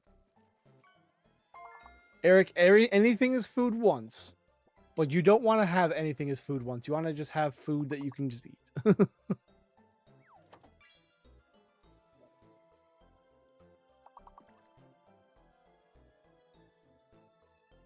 I don't have my furniture completely against the wall, so I can clean behind it. And then, like, to be fair as well, like even if you do have your like furniture against the wall, if you keep your house at I think the best bet is like 40% humidity because that allows you to get like higher and lower. And if you can get lower than 40% humidity, that's fine. It's just most dehumidifiers and other things that allow you to get below a 40% humidity will have to work harder the lower humidity you want. You're in the good because below, I think it's 45% humidity is where a lot of things can't grow naturally.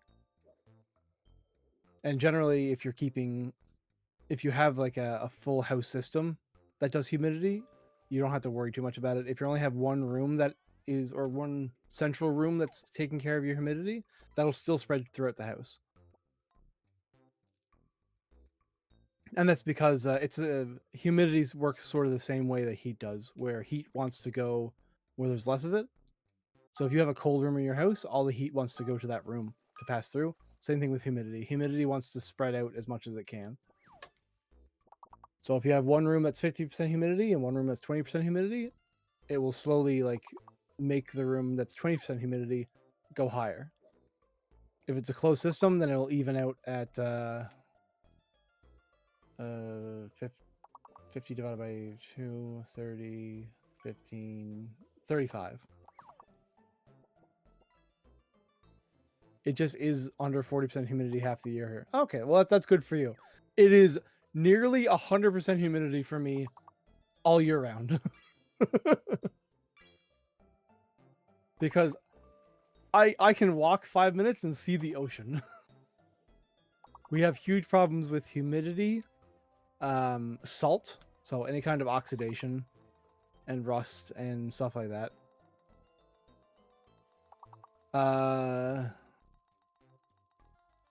That's basically all there is. It's just a lot of humidity and a lot of salt everywhere at all times.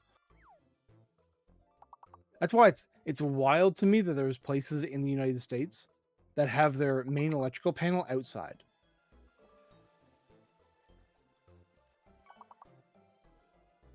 And it's also wild to me that they have it outside for anyone to just mess with as well.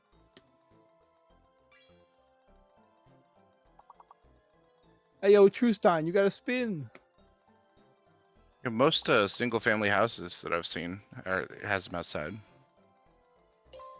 See, like, I don't get that because, like, literally anyone can just walk up. Yeah, like, any kind of bad actor will say. They can basically walk up, pop the lock, and just turn off your power. And then you have no power to your house, so, like, certain bad phone systems, because before it would just be like phones work without power because of the way the system's set up. Nowadays, people just have like if they have landlines, they're just completely shut off. And yes, like everyone does have a cell phone nowadays, but what if your cell phone isn't necessarily next to you in the house and the power goes out? You have absolutely no light. You know what I mean? And none of that, just the ability for someone else to turn off the power in your house without like huge repercussions just bonkers to me.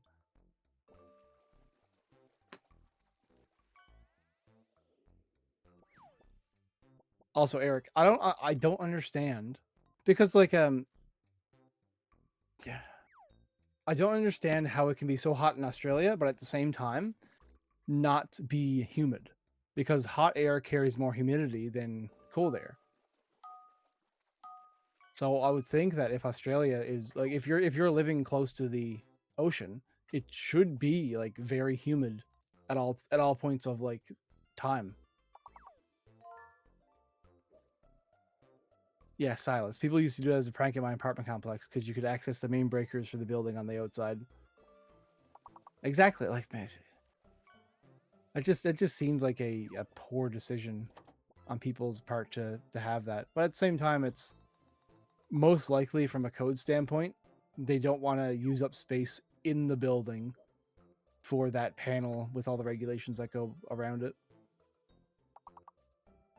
You live below sea level, Milia. I do not. I would be terrified to live below sea level.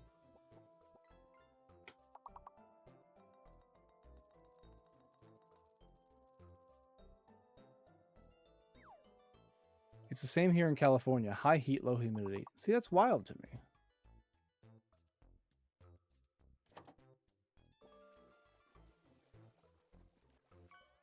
I'm not close to the ocean, but it's like 80 plus, 90+% humidity here. Yeah, I know that feeling, Nicholas. Here, each apartment has its own breaker, but also I know nothing about power and assume the small box with the switches is the breaker. If you have a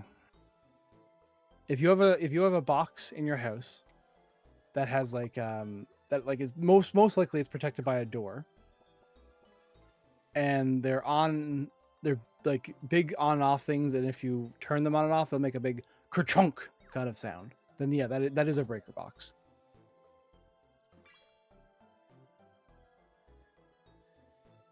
And it is very possible for most apartment complexes to have like sub panels within each apartment room, or like each apartment. What's the word I'm looking for, Davey? Just apartment. What? Each unit? Unit. There, that's what I was looking for. It is very possible for each unit to have its own sub panel that just controls that unit itself, with like the main place having its own like utility room with huge panels itself. Yeah, there's usually a utility room on the bottom floor that only maintenance can access, but then most units have their own breaker switches in case they need to like reset the AC or something. Yeah, and then what will happen is if you ever need to access, if you ever need to like renovate that room, you'd go down to the main panel, you'd turn off that unit, then you'd go up and do any work you need to do on like that panel or within that unit itself. If it's like a main run kind of thing. Eric, it's a dry heat every Australian in summer. I don't know how. Probably something to do with how frick the sun is. Maybe. I think I've never experienced the first time in my life I ever experienced a dry heat was last TwitchCon in Vegas. That's the first time I ever experienced a dry heat in my life. Yeah, it's such a. I like it so much better than It's humidity. amazing. Like Yeah, when it gets like 25 degrees Celsius here. 1 second. What is that in stupid units? I think you mean freedom units. Yeah, stupid units. I said it. I think you mean freedom units. Yeah, stupid units. I said it. 77 degrees Fahrenheit. You So guys like, got vocal issues. I think you mean freedom units. yeah, stupidity units. I just said it. Come on, keep up. That's Someone why I get call this it guy to stupid an units. emergency room. He's got brain problems. That's why I call it stupid units, because you can't keep up.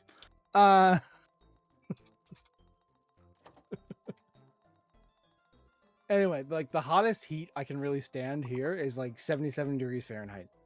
But when I was down in Vegas, it got up to like, what was it? It got up to like 100 degrees Fahrenheit, and it was still great outside. It was like amazing to just walk around and do stuff outside still. I went to a cousin's wedding in Vegas back in like early 2000s, and coming from Florida, where you can, if you wear like even a t-shirt, it's too hot. Like wearing a full suit up on in like 110-degree weather, I was fine. Yeah. and it's such a difference that I never realized before I sort of experienced it, basically.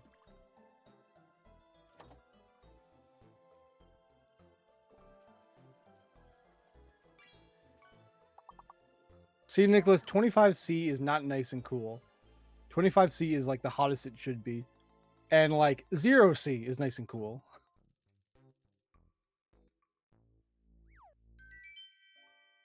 What, 77 is fantastic. Crazy. 77 is the hottest I would like.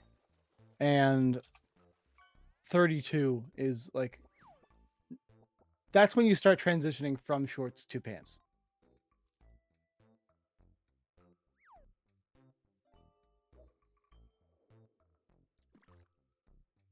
Do we think Nag's going to wake up before the stream reset? Well, he has 4 hours. So currently it is 8:09. So he would have to wake up afternoon. If that were to occur. So it would be 12:08 for him to not wake up.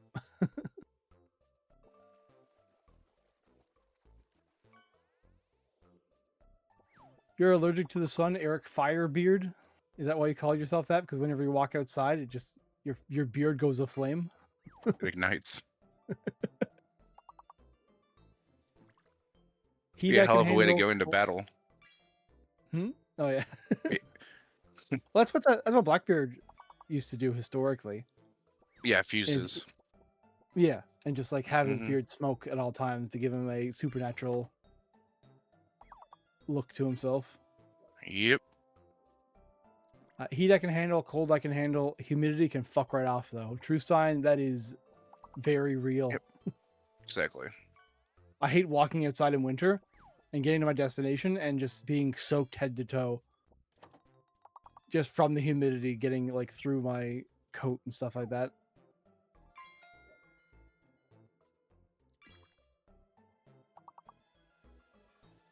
$25 is like around. Oh, go on. No, sorry. Go ahead. 25 is like around 5:30 a.m. temperature here. What do you mean? Eric is the uber ginger, apparently. I mean, I know lots of like uber gingers that can still go outside and not be pansies about it, Eric. No. Take those gingers, and then multiply them by 1,000. That's Eric.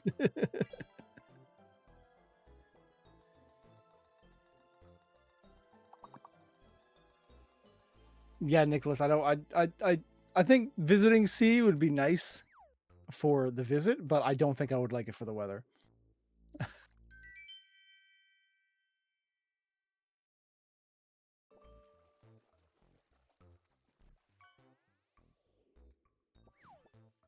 I'm not a person who thrives in the heat. I'm very much a fall autumn person here, and that is between like anywhere between like 10 to 20 degrees Celsius. So that would be 50 to 68 degrees Fahrenheit for you using stupid units.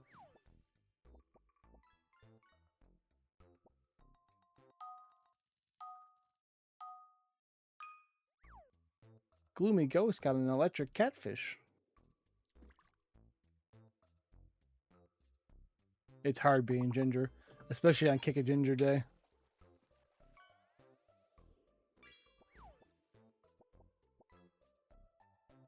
Bro, is that still a thing nowadays?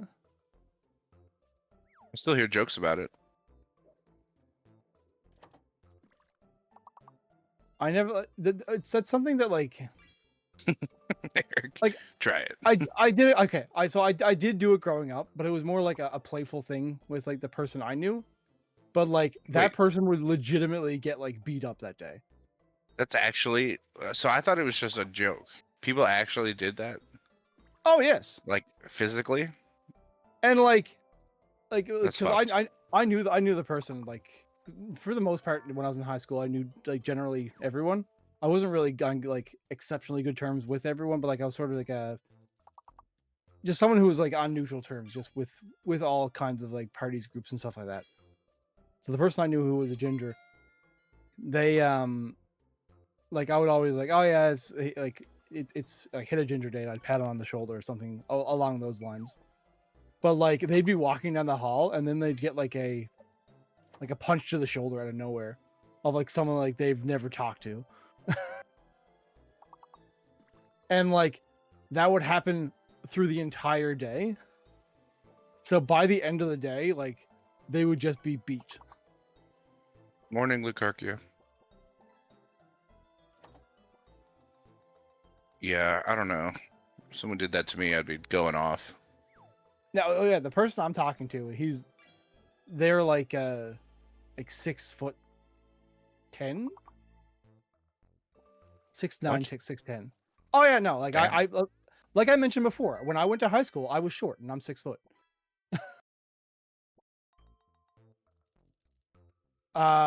So like people would do it, and like once he was in like second year of high school, like a bit more a bit more confident in like the actual school itself, he just started like hitting people back. Good. Oh, definitely good. Because like it shouldn't have been happening. Like I said, like I did it very playfully because it is a nice little joke and stuff like that.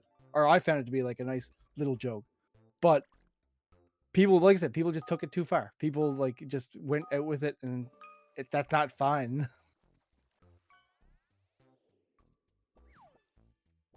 These Canadians always known for their bullying. Hey, it's not a war crime the first time, brother.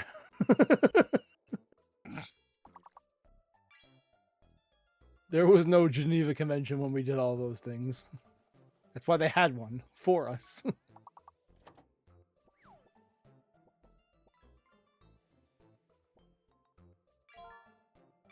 Us poor, innocent Americans always getting bullied by the Canadians. What have we ever done wrong? Couldn't even keep it going through that sentence without laughing. I was gonna say you tried to invade us a few times, and then we burned down the White House because of it. Yeah, but that wasn't in Philly then. I don't know. All I know is you tried to invade us and we booted you back.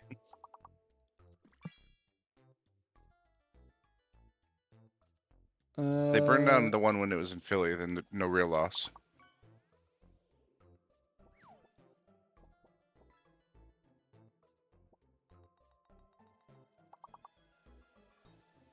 Yeah. I do really enjoy how like the border between Canada and the US never really has to be maintained. Oh, sorry. It does need to be maintained, but it's not like a hard border. Yeah. Like for those of you who don't know, the border between America and the United States, there's like a, what is it? Like a 500, is it 500 feet of like cut trees? Yeah, it's not so extreme as most borders. So like there's a physical line that you can notice in forested areas between America and Canada, where both sides sort of maintain cutting down trees and like upkeep of that area to distinguish a border. And that's because there were like a lot of cases of people accidentally crossing the border while they were hunting. And then picked up by like the opposite country's government.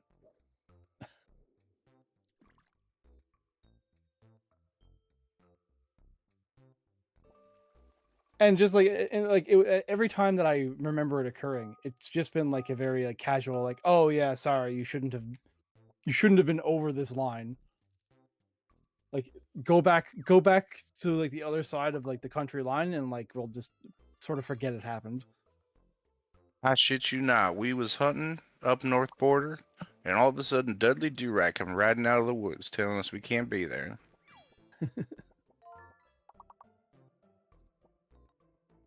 Oh, have you ever heard of the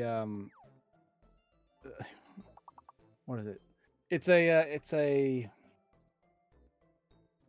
oh, what are they called? Tariff. It's a tariff. situation. Let me collect the words in my head before I start speaking. So, in order to circumvent tariffs, there was a small section of rail in, I'm not sure if it was Washington or British Columbia. Washington, D.C. is what I was referring to, by the way.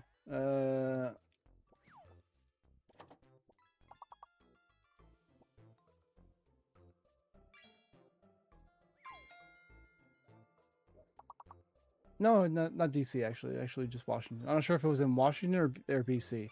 It was like I think it was like a like 1 kilometer set of like railroad tracks, and it was only there so they could put things onto this railroad track and transport them over the border to say that all the goods were transported by rail, because there was a carve out in like the law to allow things that were transported by rail to be sold at a reduced price for what they normally were. So instead of like actually putting them onto a rail system and like bringing them like all the way up, so some companies would just like put them on the trucks, bring them to that 1 kilometer of rail, go over the border, put them back on trucks, and then deliver them.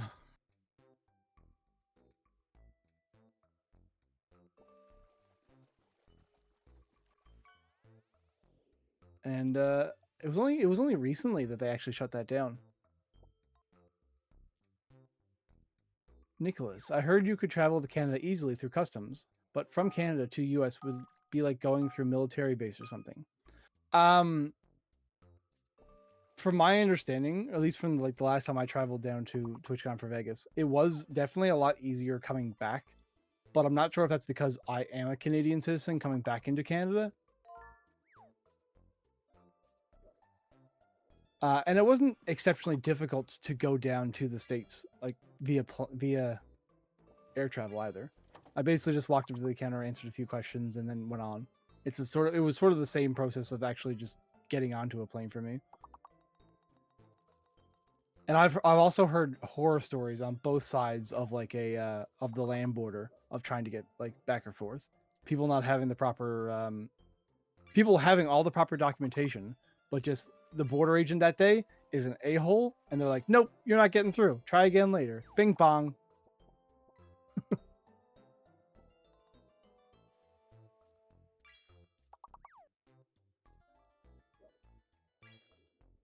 Nicholas, noted. Time to fish the friend that said out that said that out to drown them. I mean, like it might have been true for them. They might have had like a terrible experience themselves. And it's also you also have to consider what time they said that as well, because like for example, we're only a few days away from or like past when 9/11 happened back in 2001. When that occurred, security of entering the country was like maximum it's ever been. Everything got locked down for that period of time, and getting in or out of the States was a nightmare for business people, everyday people. Oh, I have a phone call back.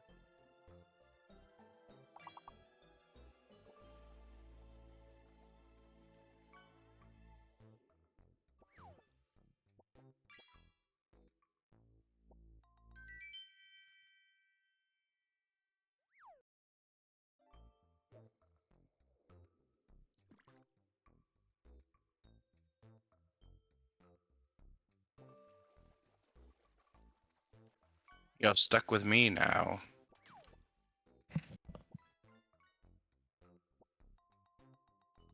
But it's too early for me to be entertaining. So just fish.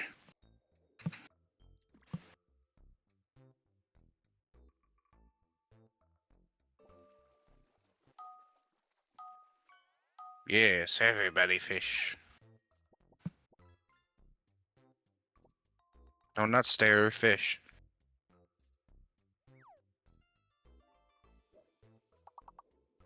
What is I don't want to fish? I don't want to fish as a statement.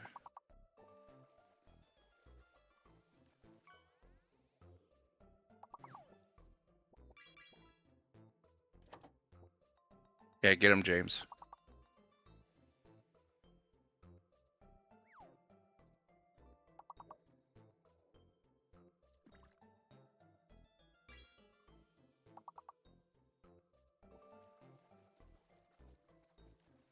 Listen, this is not a place where you'll get any pity for not typing correctly.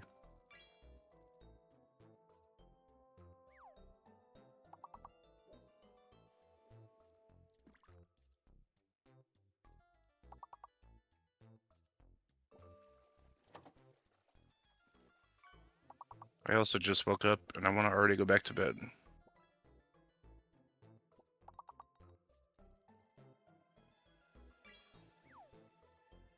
But the seas have treasures that I need to collect.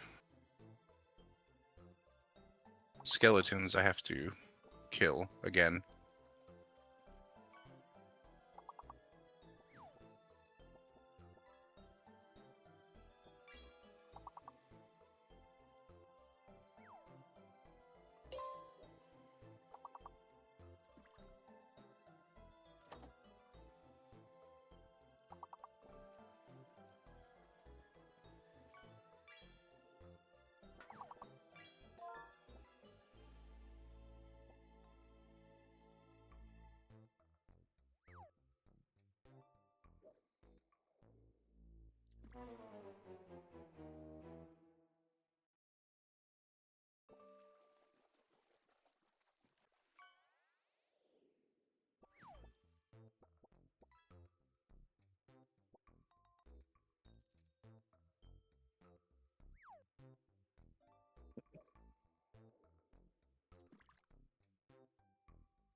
How far did he get in Elden Ring last night?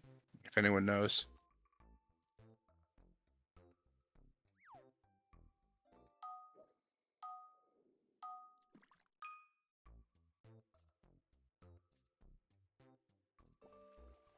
Nobody knows.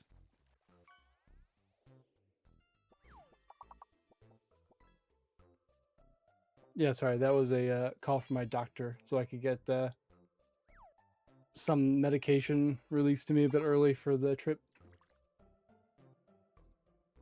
So what were we talking about?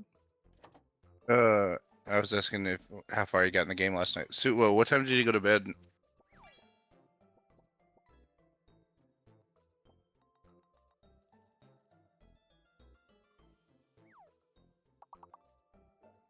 Oh, come on, man.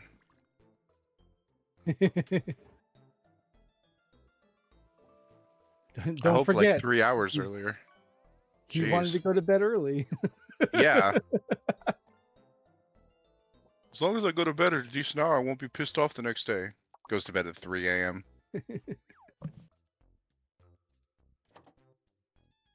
Yeah, I was considering like going bed the same time he was because I wanted to go to bed early myself. And then he was just getting off of Elden Ring. And I'm like, nah, I gotta go to sleep. Yeah. I'm glad I did now, because if I went to sleep when he did, and he went to sleep at 3, I wouldn't have gotten to bed until 4:30.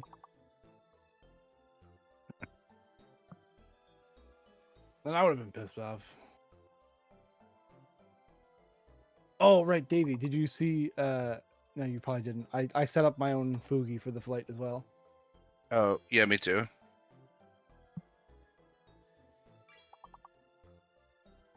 I actually did it so it'll change between speaking and not speaking. It's not a huge change, but it's a change. Yeah, I did that as well. Speaking, Yeah, not nice. speaking, as well as if I, for some reason, if I deafen, I have it just set to like the chair, so I'm not even in the seat. Mhm.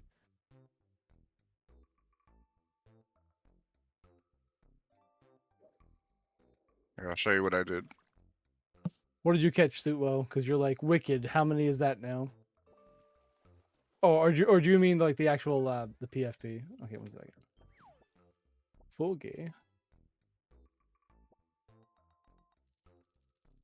So when I'm not speaking, I'm just sleeping with a sleep mask on.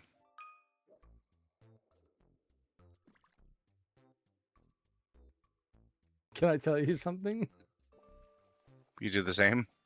No, when you have like the not speaking one, you Mhm. have the full background. Oh, son of a... The way you don't have a transparent background when you have that. Actually, thank you for telling me because I didn't know. 1 second. I need to fix that. Here's my flight Fugi. Mhm. The hell? So when I'm not talking, I'm just sitting in the chair. But when I am talking, I have the talking setting. Being on top of everyone else in the plane.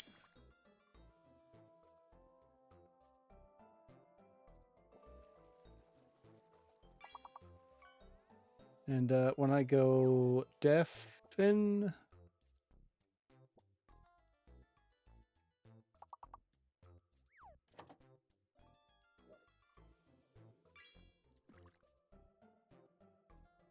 I'm no longer in the seat.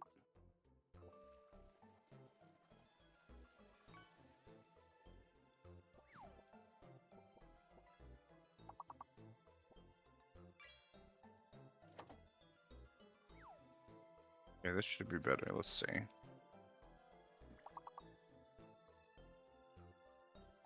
Yeah, there we go. What are you humming for, Suitwell? Did you have an idea or something? If anyone knows how to make mine look cooler, feel free. But I don't.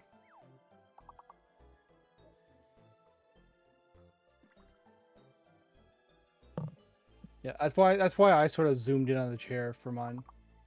So like, it's just sort of like the half the chair to make it more look like I'm sitting in the seat.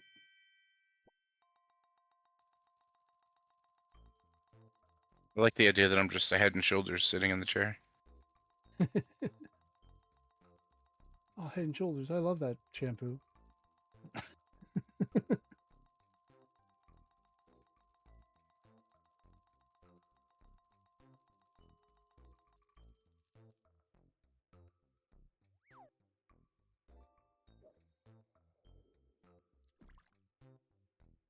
What the hell is occurring here?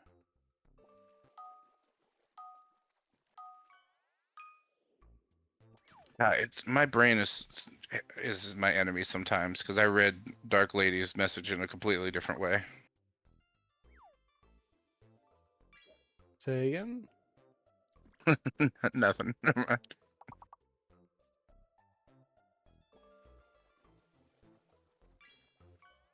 See, Dark Lady, you just have to sell the gold hands up. Then you have money for a morning coffee like King Gumpers has. Uh-oh, Suit Rose cooking. That's funny, Dark Lady. You got what I was talking about. Yeah, when I read the message, I realized. And funny enough, I realized it because all I could think of when I read it was Lip saying, "Throw it back and make it clap." Yeah. Colonel, the clap in my ass cheeks is too loud. It's alerting the guards. I'm just too dummy thick.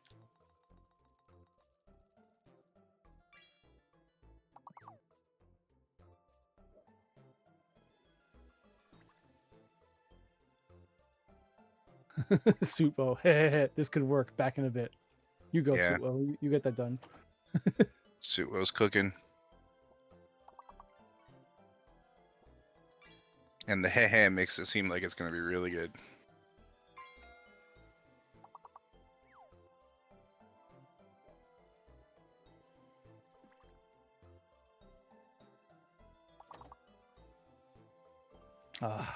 I'm gonna have to leave now and get some stuff done. Finally. I mean, Right. that sucks, man.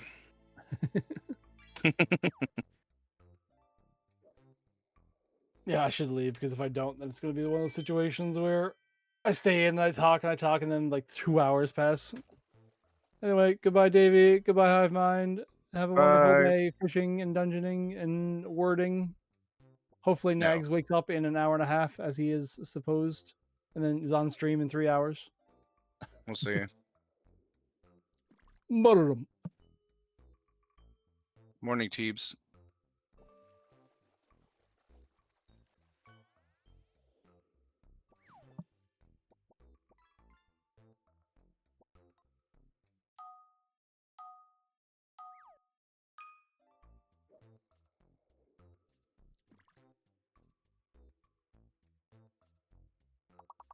Entertain clown? Okay.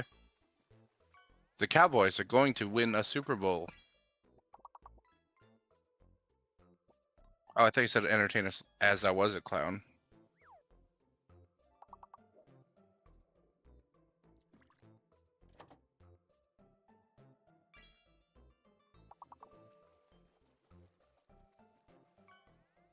This is the Cowboys' year.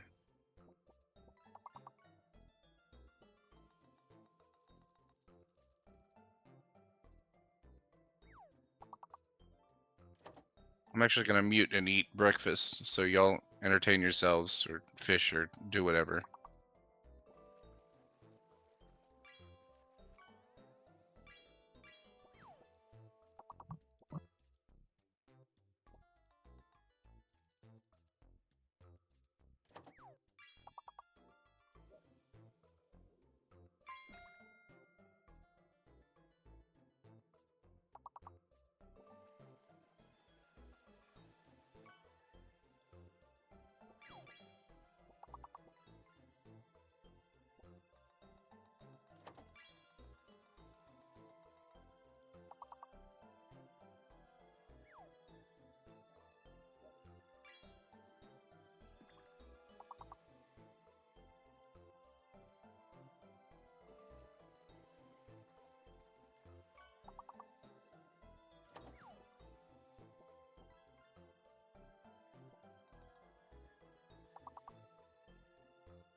Oh yeah, we're fishing today, baby.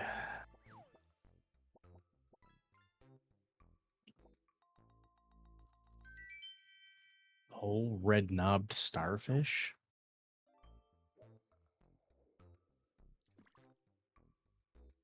I'm mainly here so I can view the stream.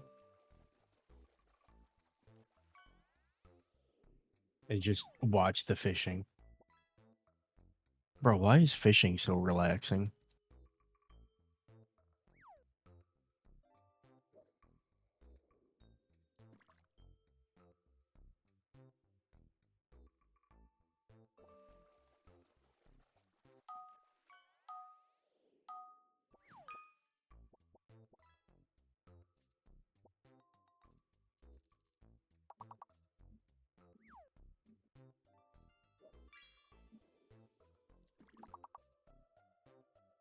I'm glad I scared you.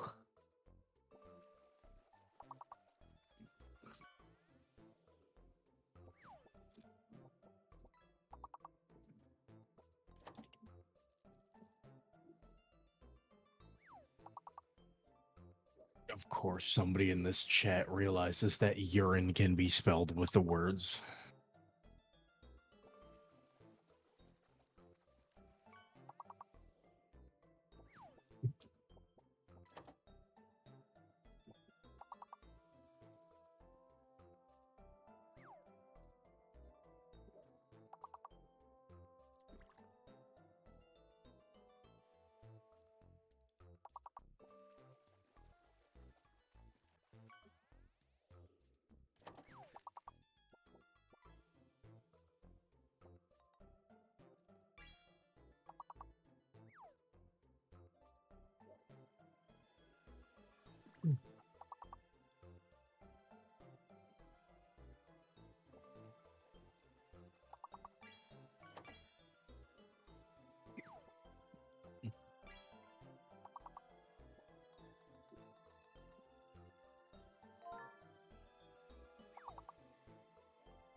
What the fuck was that?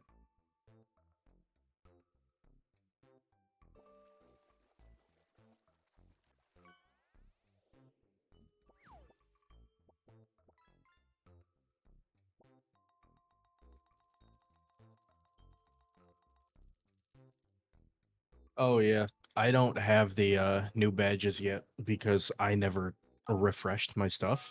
So I still see the bagel and the seagull and all the old stuff.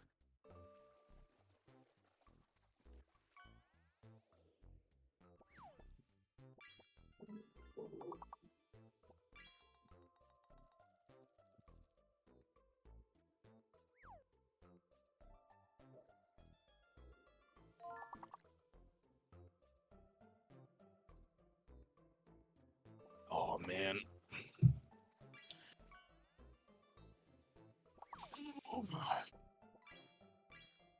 I'm getting ready. I'm getting ready for Sunday, boys. Lions versus Buccaneers.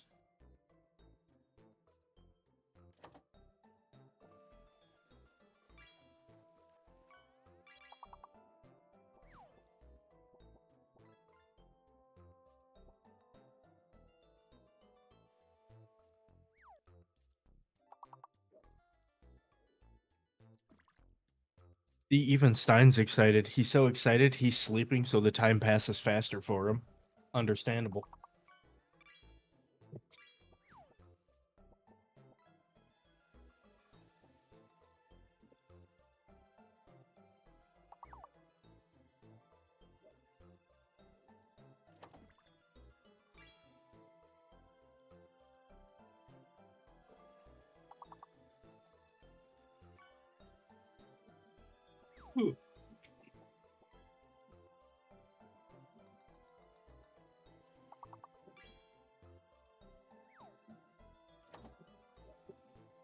So what do we got planned for today?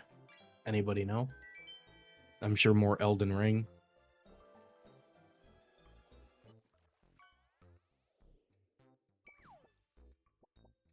I think he was gonna do some more, Oh shit, yeah, today's the flood. Man, I wish I could be there.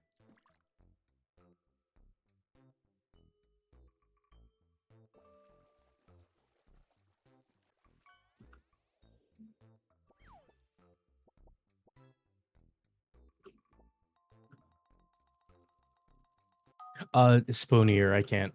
I have, previous things that come up during that time.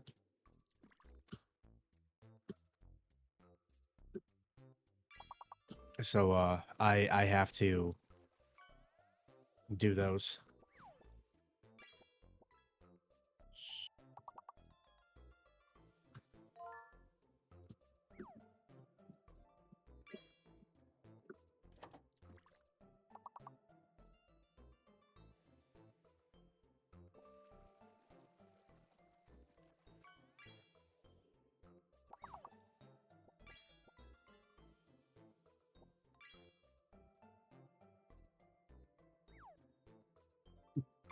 Cord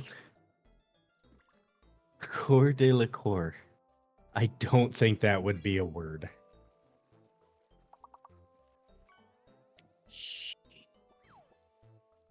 I knew it wasn't real. Holy shit, this man is a legend.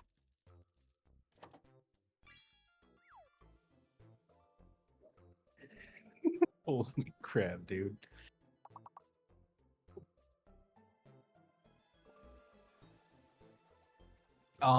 So I think it ends on the 17th, but it'll be like 17th at like 3 p.m.-ish EST. Because he's gonna end like around that time so he can pack for TwitchCon, spend some time with his girlfriend, and then like drive to New York. Wait, is the Great Reset upon us? Oh shit. Huh? Hell yeah. Hell yeah, game. And that's my plans for tonight. We're gonna do some we're gonna be playing some Enshrouded with one of the boys.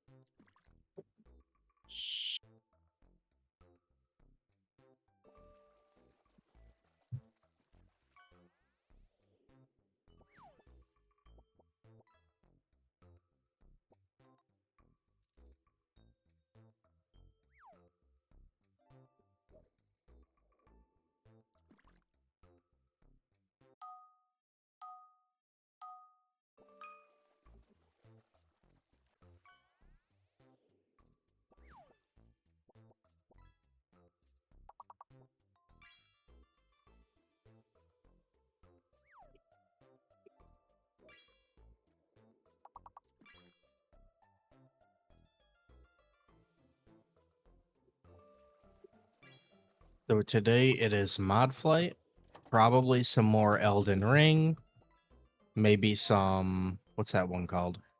One thing called New Vegas Gambling, maybe?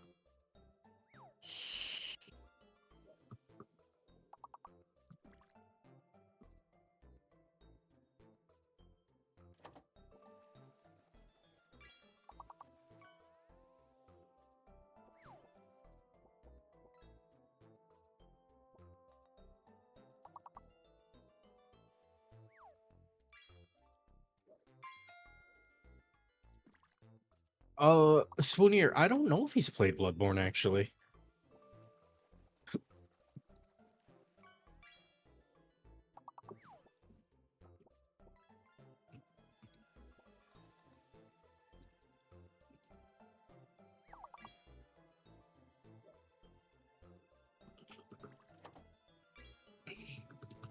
The person to ask would be like Suitwo. He seems to keep. He's the one that keeps track of like all of that.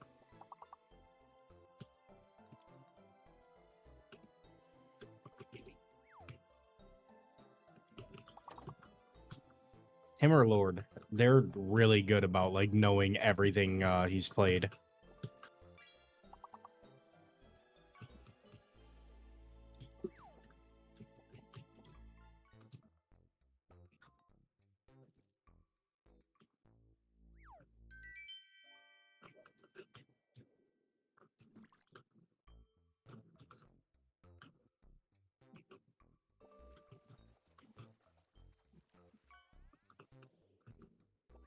Mm.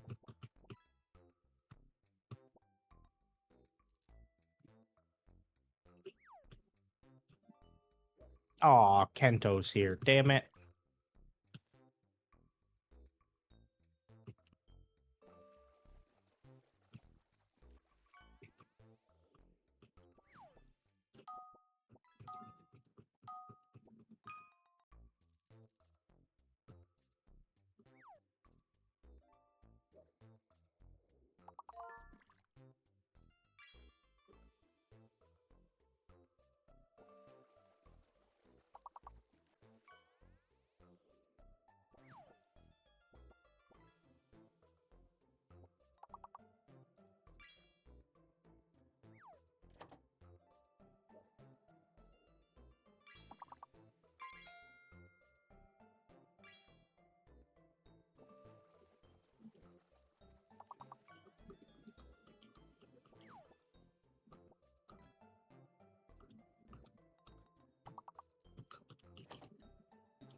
Oh, yeah, that's true.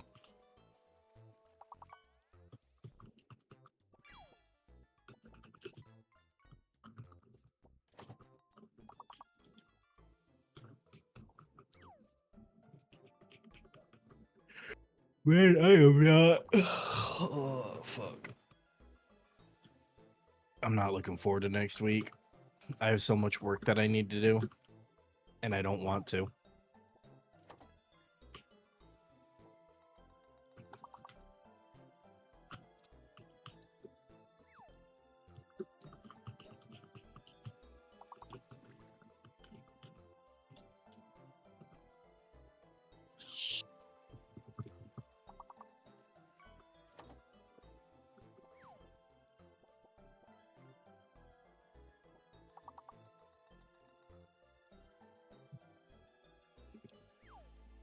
Oh, is that what that is? Nice.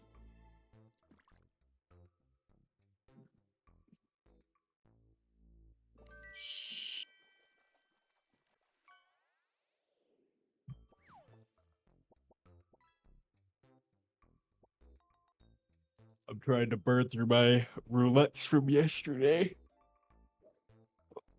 real quick in Final Fantasy so I can hop into some more, what's it called? I Am Your Beast. Chat, that game is good. If you like fast-paced insanity, that game slaps.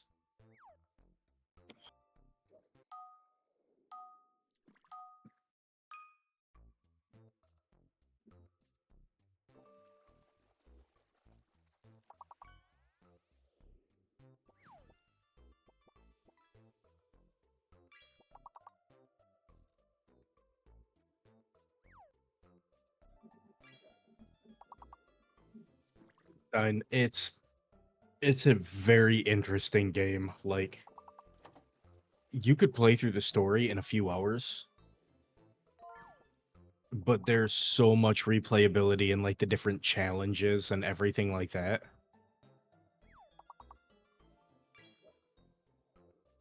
And the gameplay, like the mechanics, is so good.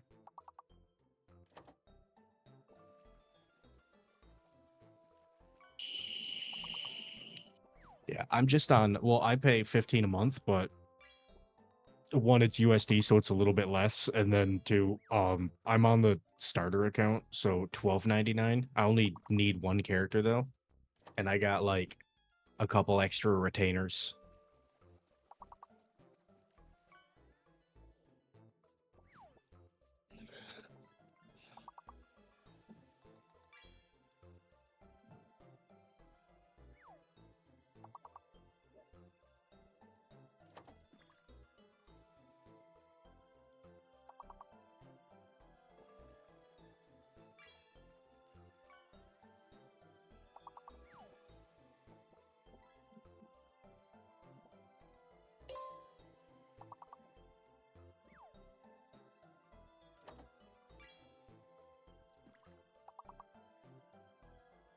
Oh.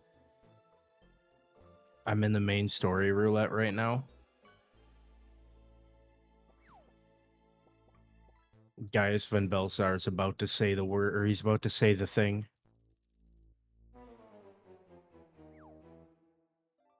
Oh, yeah, I only have my one character. I have a couple others, but I don't ever touch them. Squid is the only character I play. Yep, you know Momo.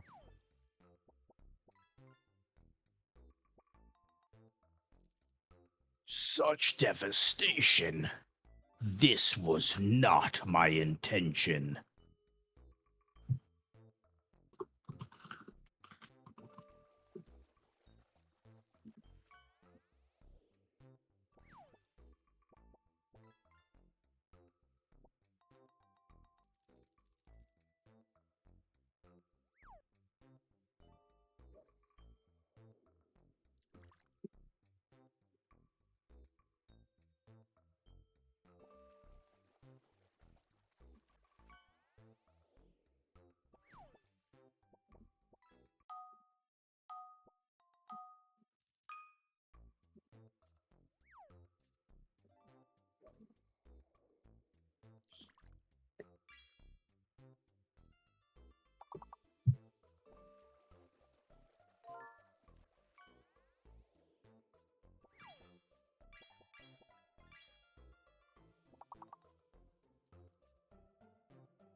Looking at just Squid, and this is technically the third Squid that existed, on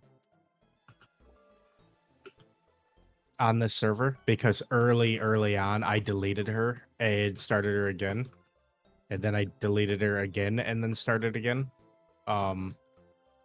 But this iteration of Squid, who I've been playing since 2.0, has, what is it, 9,054 hours just on her alone. And I don't idle in Limsa.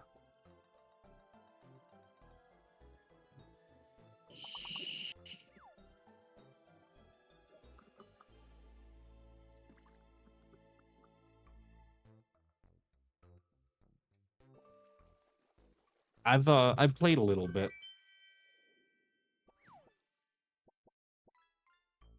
Yeah, I have over 9,000 meme. Over 9,000 hours in this game. Or on this character alone. Yep, exactly, Momo. I am almost always doing something if I'm in.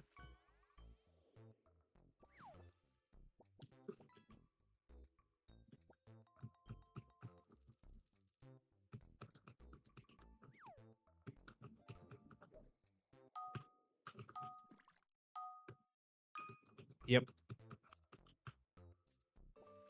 Yeah, it's over a year because it's over 370 days of playtime.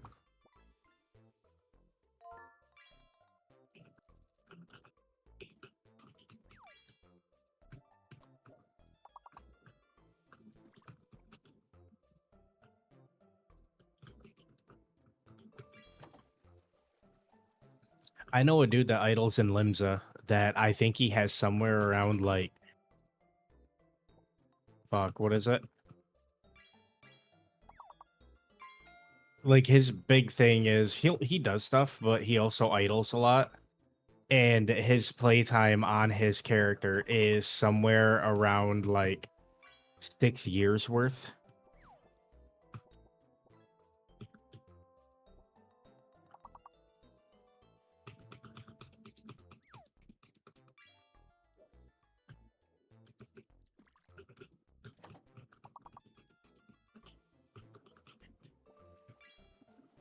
Yeah.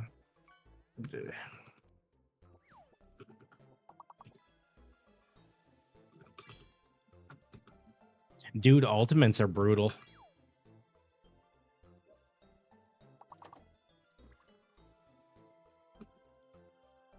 Yeah, that is true, Josh. I am aware of that. And also, I think you mean like Vegeta or Nappa's, not Goku's.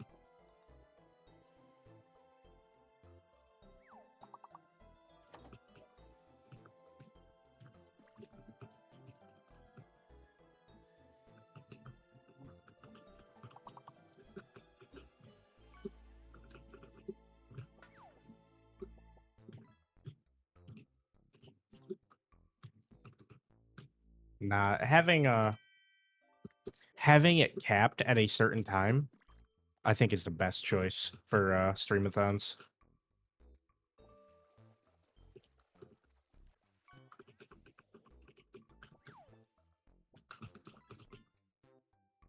Yeah, it's Goku's power level, not him saying it.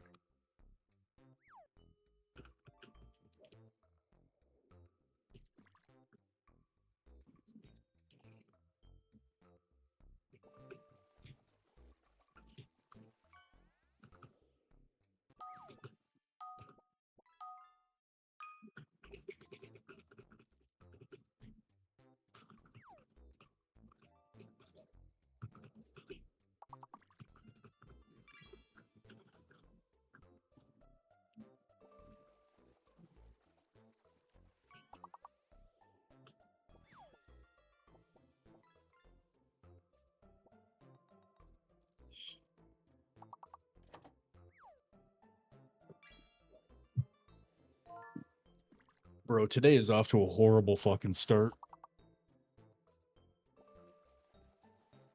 We don't have any coffee.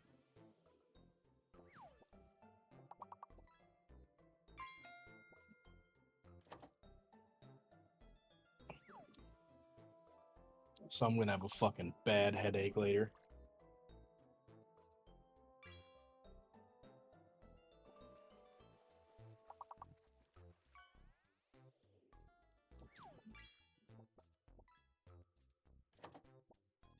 Eat dirt, it's basically the same.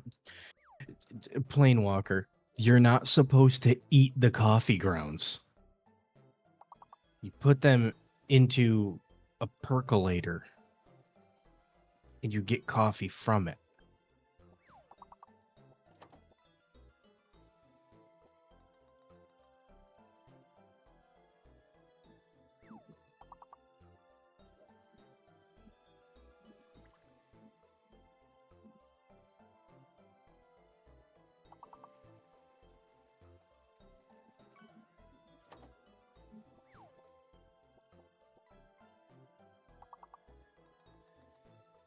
No, Eric, you do not drink boiling water. That sounds like a miserable time.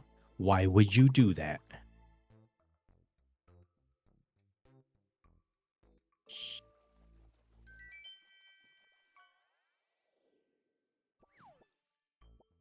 Wake up, dear. It's time for your boiling water enema. Oh, that would suck.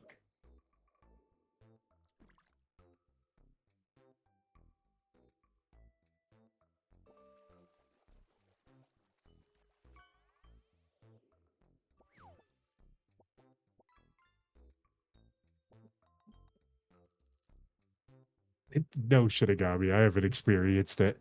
But I have stuck my hand in boiling water before, so I can imagine it would be a lot more painful. And also, what do you mean drinking coffee is already a miserable experience? Like a miserable time. Coffee is delicious.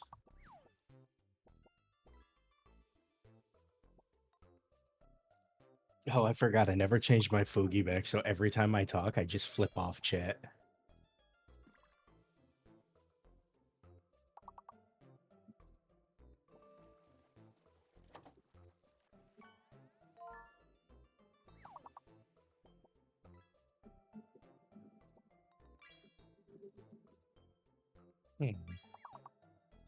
I wonder. Oh, wait, hold on. Did I ever set that? Let me see. Go in here.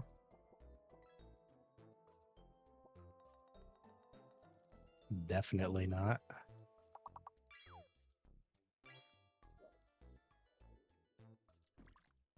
Dun, dun, dun, dun, dun, dun, dun, dun, dun, dun, dun. Ba, ba, ba, ba, ba, ba, ba. Ba, ba, ba, ba.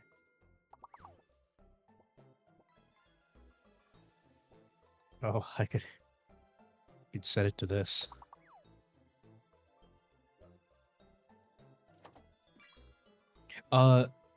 Vagar, coffee isn't bad for you.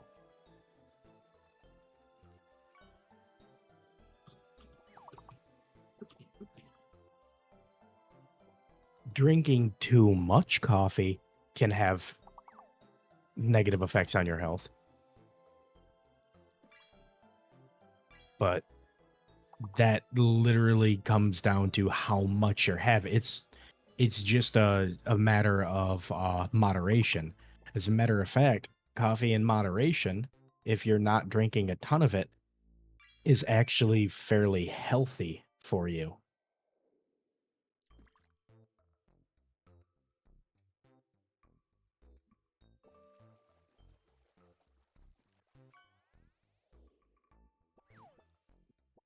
Because moderate coffee intake, as long as you're not drinking like 10 cups a day or anything like that, like a cup or two a day, I think it's somewhere like 2 to 4, is what's it called? Shown to be linked with lower cases of diabetes, heart disease. I think like it helps the liver. And for women, I think it helps with endo or something like that.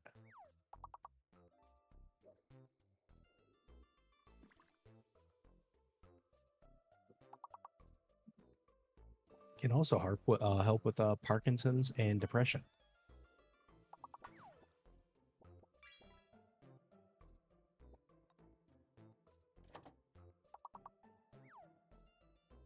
And it does help flush you out, as Penwell said.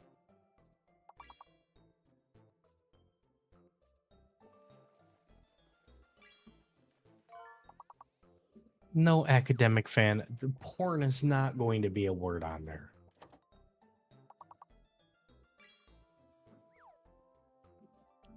Also, if I forgot I said this last night. If I deafen.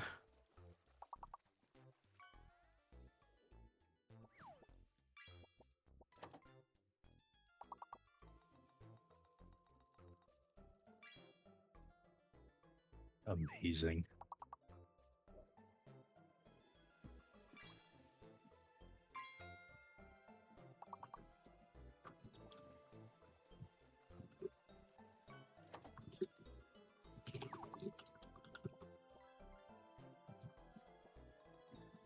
Aw, shoot, boys. For my normal raid roulette, I got Igdistus. This boss is a tree. And I love cutting down trees.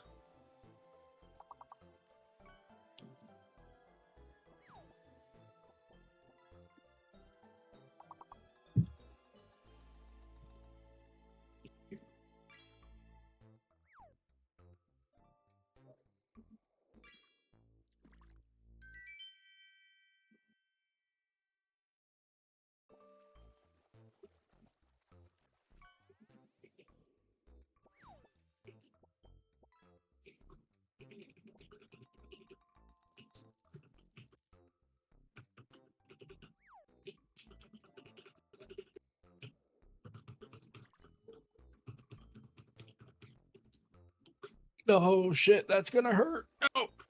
Okay, I survived.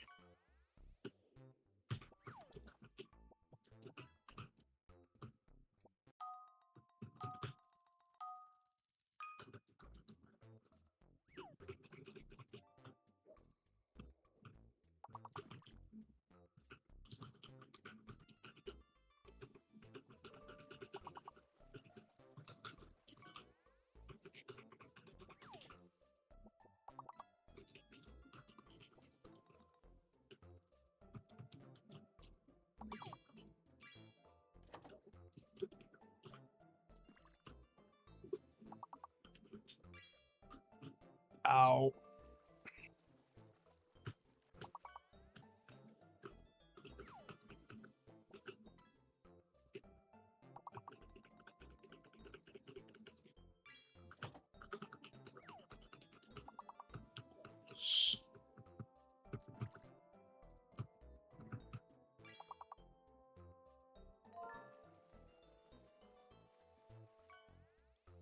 Of course, I get crushed by a boulder. This is bullshit.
Am I gonna die from this? Nope.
Oh man. Son of a damn.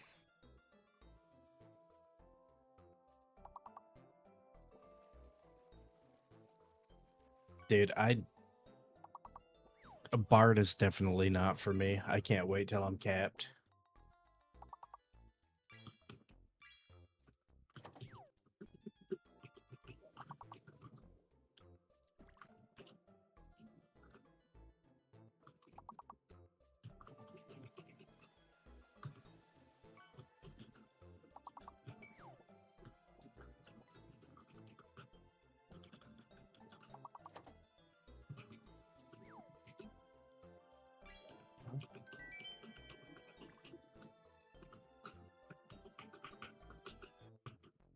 Almost.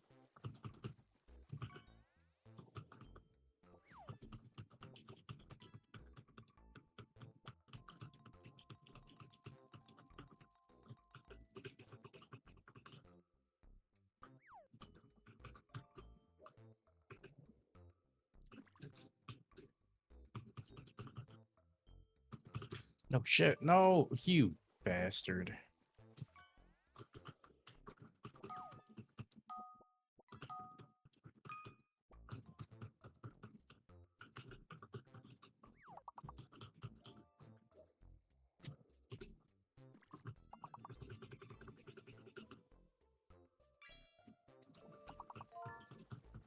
One day.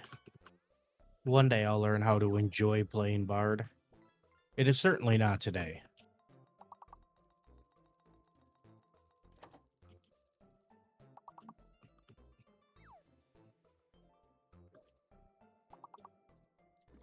Ah, shit.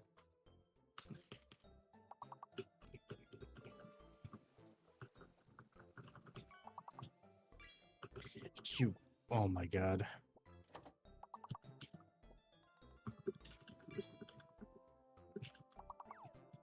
I'm playing Final Fantasy.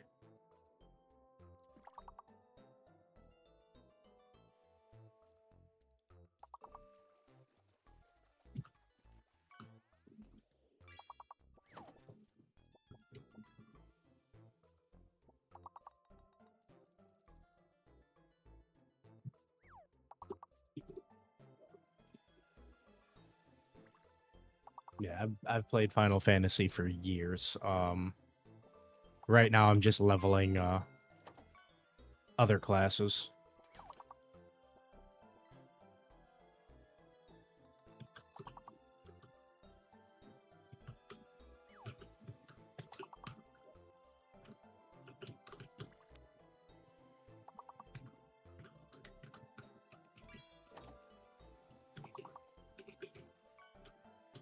Oh damn. That hurt.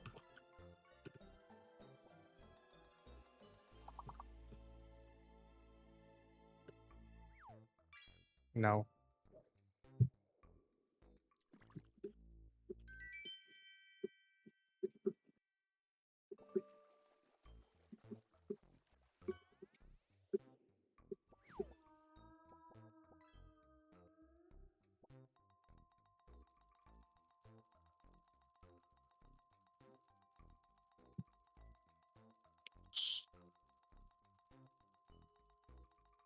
Oh, hell yeah.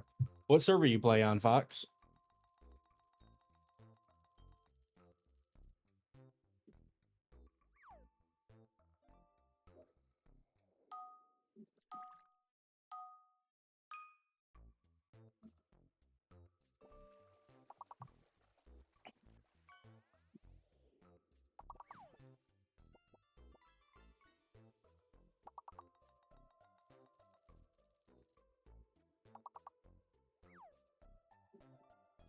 Nah, fair enough. Dude, I know that there's a lot of people that complained about the Dawn Trail story, and I will say the pacing was very weak at certain times, but overall, I actually really enjoyed the story and the characters.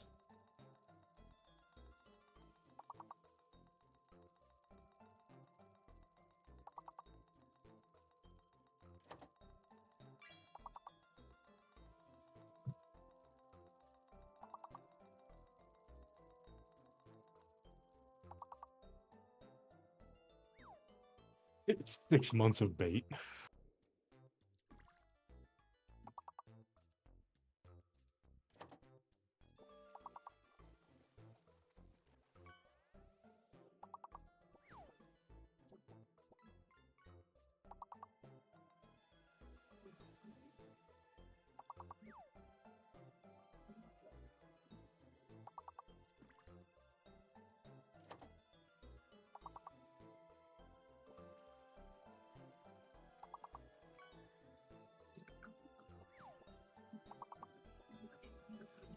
There we go.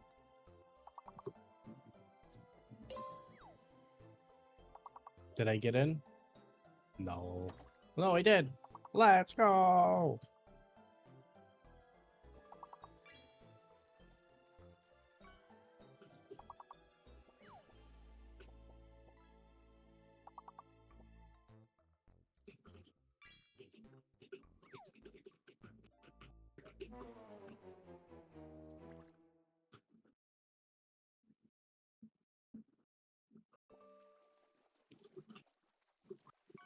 Dude, I died like 7 times in that normal raid roulette.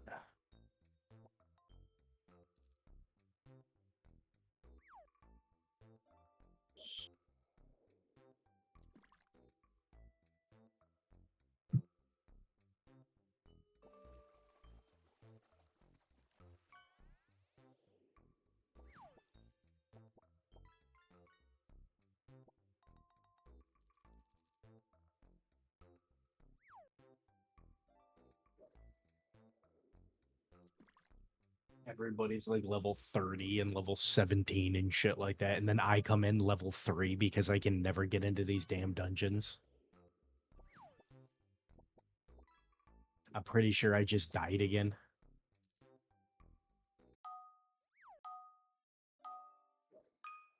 Yeah, Foxy, I can see that. Shadowbringers was absolutely fantastic. Endwalker, I really enjoyed as well. I know a lot of people really didn't like Stormblood, but I thought it was really good.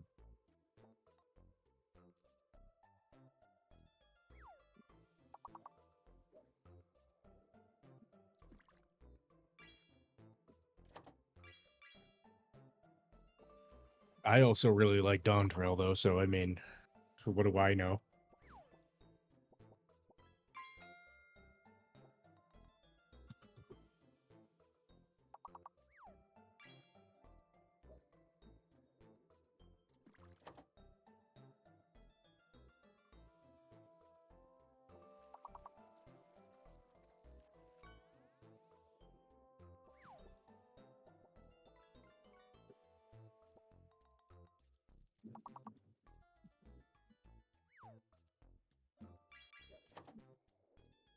Yeah, I can see the pacing in Endwalker being kind of an issue.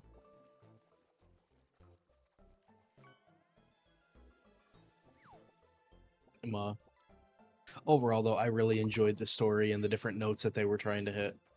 Just like, it's the same with Dawn Trail. I appreciate what they were going for. And I've seen a lot of people, well, after it makes no sense that we're struggling with this stuff because after, like, Endwalker, look what we did there. Yes, but, you know, we also kind of lost a blessing.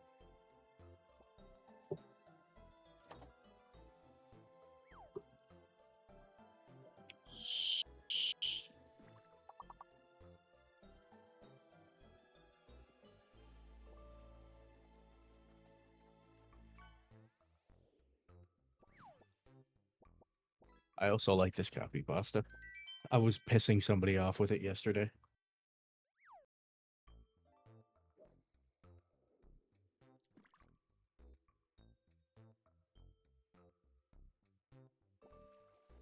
Did I immediately die again?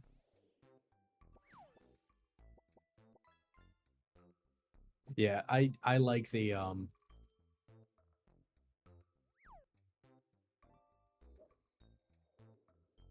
Josh, we don't ask questions.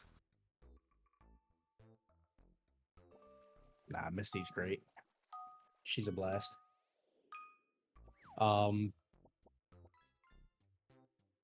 Yeah, I'm very interested in seeing how this how this next arc in the overall story goes.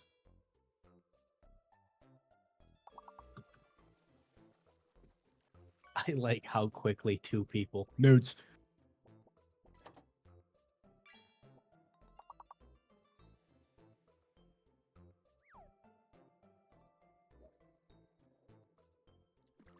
Wait, hold on. Do I instantly die again? Let's find out.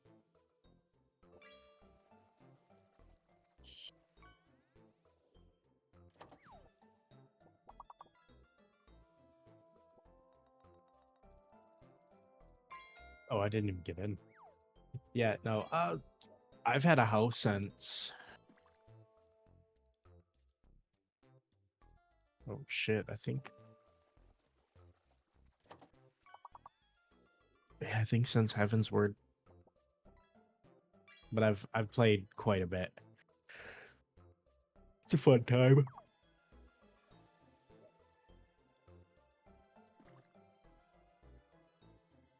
Yeah, I know that a lot of people are doing that Shinigami, but I'm also lazy. Plus, it doesn't really work for me for some reason.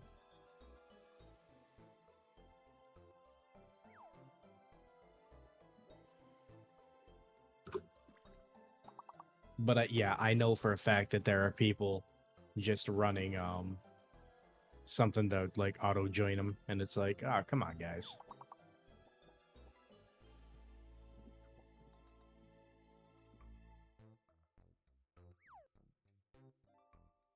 Yeah, it's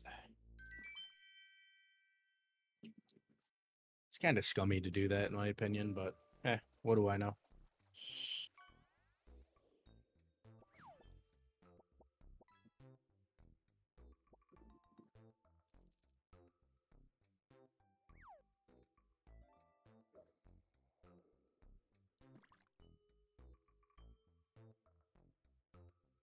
Dude, I keep getting emails from students. I can't figure out how to do this. I need help. Well, you're asking the wrong person because I don't feel like helping.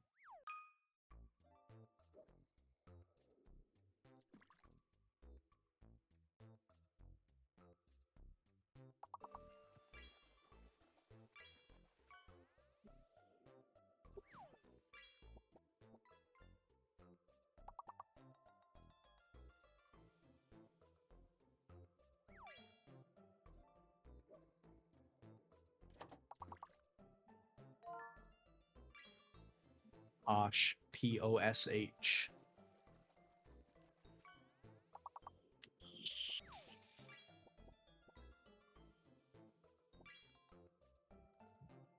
Yeah, no, they some of the students aren't too bad to deal with, but dude, some of the questions I get,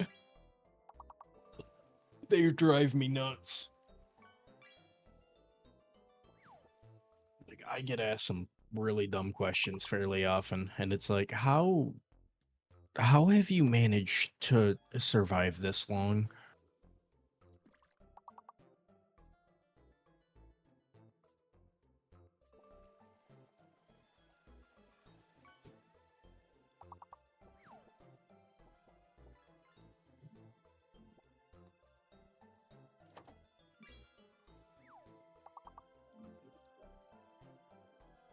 I mean, not really, Shinigami. I don't mind some of the, like I said, I don't mind all the students.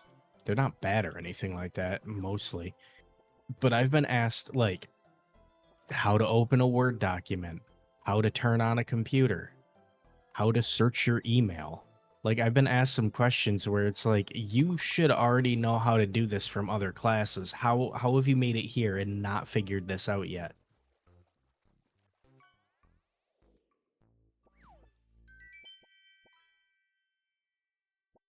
And like, there are some students that seem to take "there's no stupid questions" as a challenge. You try telling them, no, no, there's no such thing as a stupid question, and they slam down their beer and they're like, well, we're about to find that out.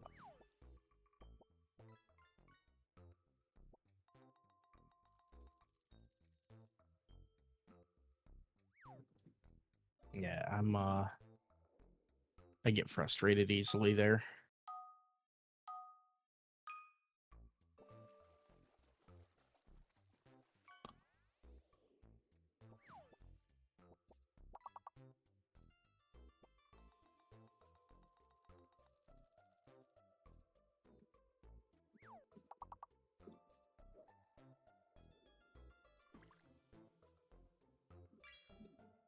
But on the bright side, hey, you know what?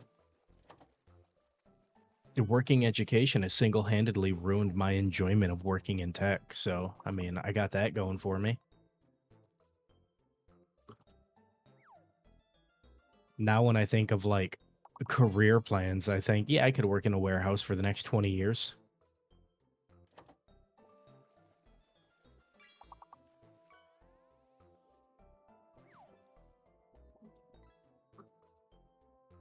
I would just become a hobbyist cybersecurity person. That's the trick. Do things as a hobby. Don't seriously like do them as a career choice. Otherwise, it just ruins it for you.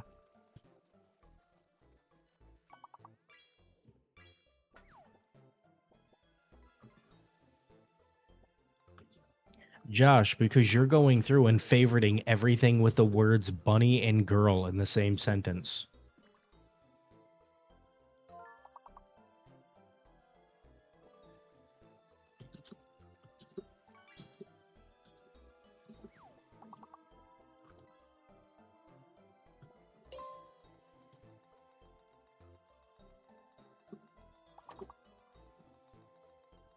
Warlock, get a job or apprenticeship in cybersecurity. Okay, here's a quick question for you. I mean, no, Josh, it's not a problem. I mean, if that's what you want, that's what you want, man. You go, you do you. You do you, player. Warlock. So here's my question. You say a job or apprenticeship or something like that in cybersecurity. What field? Like what area?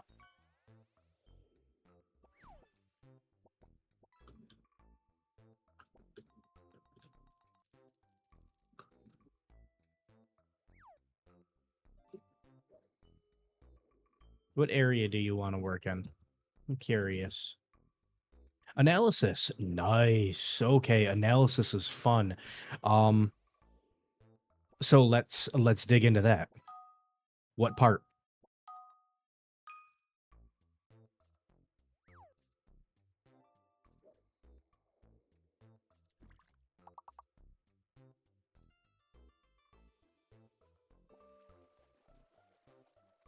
Is when it comes to analysis, there's just like general security analysis, which is typically like log analysis and stuff like that. And then you're going to have things like a malware analysis and like, well, technically even like software engineering and stuff like that, like analysis for that, secure coding analysis and building. Um, oh, okay.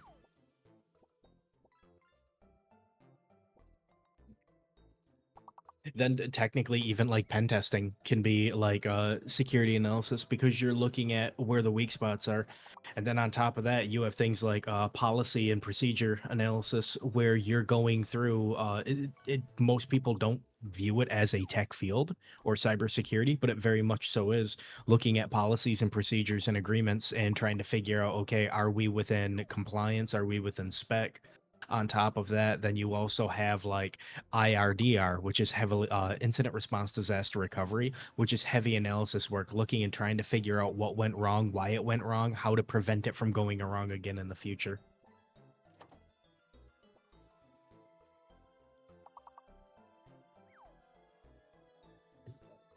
IRDR and like log analysis, that's kind of my area. I really enjoy that. Later, watermelon, get some sleep.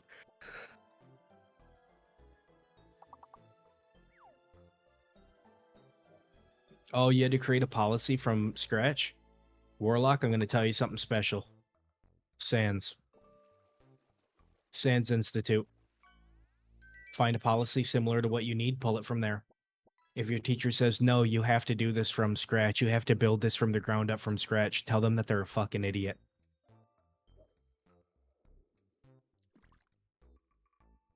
Because guess what? Nobody writes policies from scratch. When it comes to cybersecurity, they all just go to SANS, pull a template, and make the edits that they need to make. You never build from the ground up.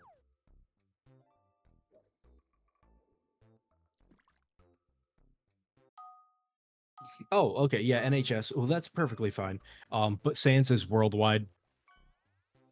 SANS is very much a worldwide thing. But the NHS will be just as good. Yeah, it's...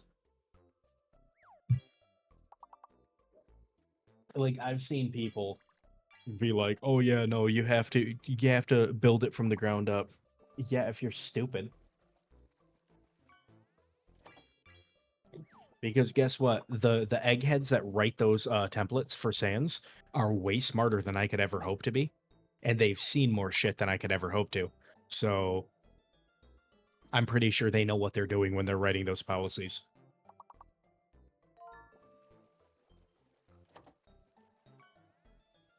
Yes, Gibbs, that is exactly it. Here's a big thing that you should know. Don't work hard, work smart.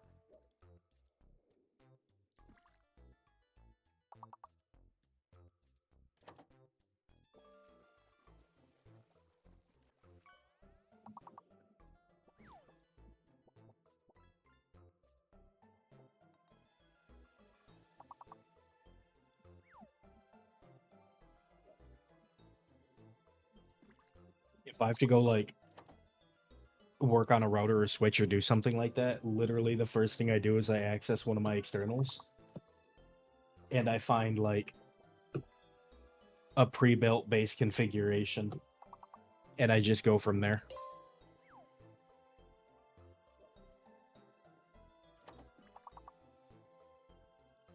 That's always really fun. When you just show up with a thumb drive, plug it in, hit 2 buttons on a keyboard, and then they're like, wait, why are we paying you? What did you even do?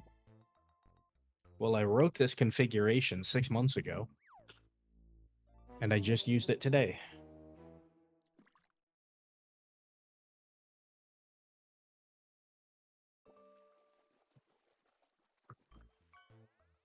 Just also, never be the smartest person in the room.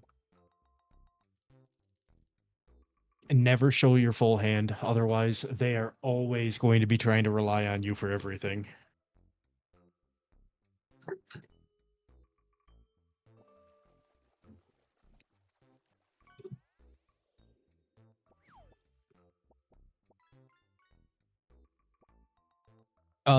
Theory work and hands-on for what?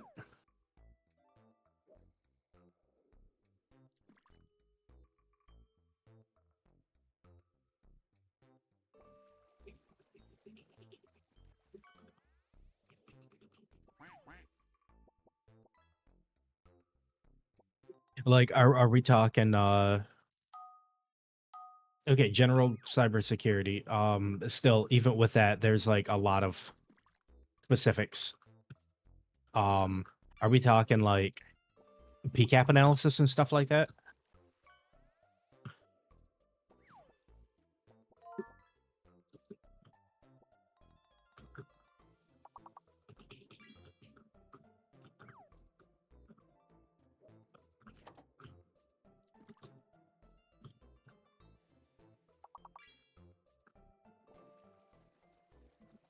Because if you're looking for hands-on experience with PCAP analysis, there are websites.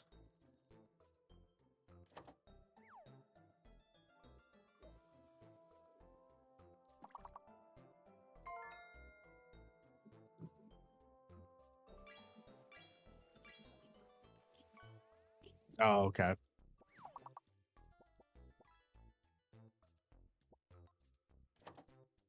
I wonder, do I still have this?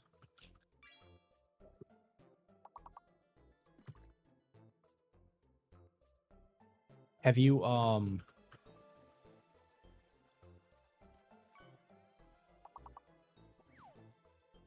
Warlock, have you looked at the roadmap at all?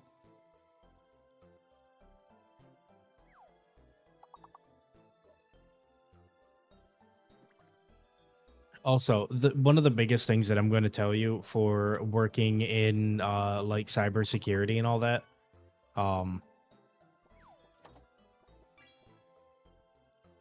get familiar with a little bit of everything because cybersecurity literally covers everything.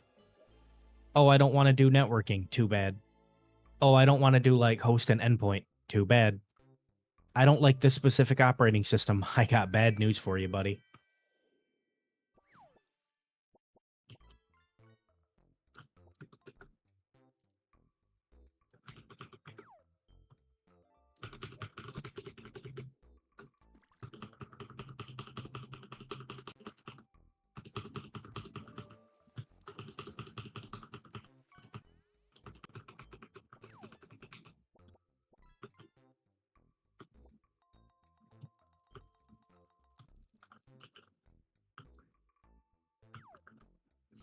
Oh, dude. Cisco's easy.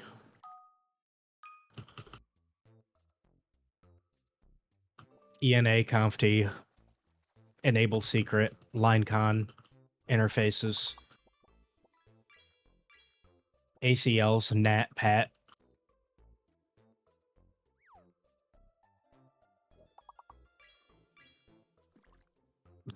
Josh, I farted. Nah, Cisco is easy.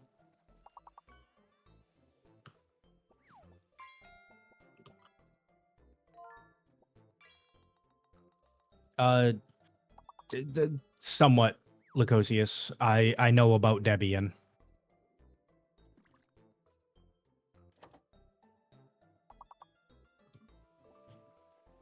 Yeah, original. Well, that's the thing. Like, and it should be. Because as much shit as I will give Cisco, and I am a certified Cisco instructor, as much shit as I will give them, they do cover a pretty good portion of it. And then, like, these days, you don't need to worry about it as much because you can just get a subnet calculator on your phone. But I found it's a lot faster to just do, like, basic IPv4 in your head. Since it's easy.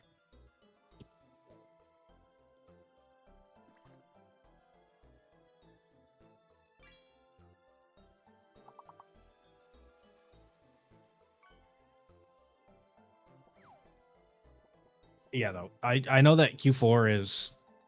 It's literally a Windows-alike, but it's Linux.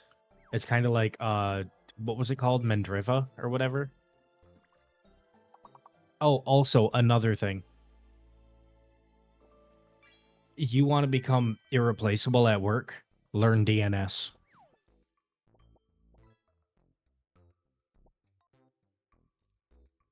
Yeah, nobody does IPv6 in their head. Hexadecimal is bullshit. And here's the thing. Yes, a lot of things are going to IPv6. IPv4 is going to be around for a very long while. So there's no reason to not stay up to date on that.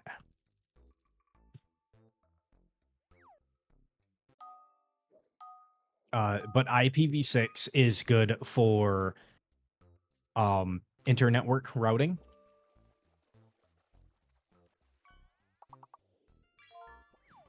Because, well, obviously there's way more available addresses in the pool. So a lot of things are moving to IPv6 for, like, internet. But when it comes to something like, what's that called? Like intranet, internal networks, and work that you're doing locally, everything's still going to be IPv4. It's that simple.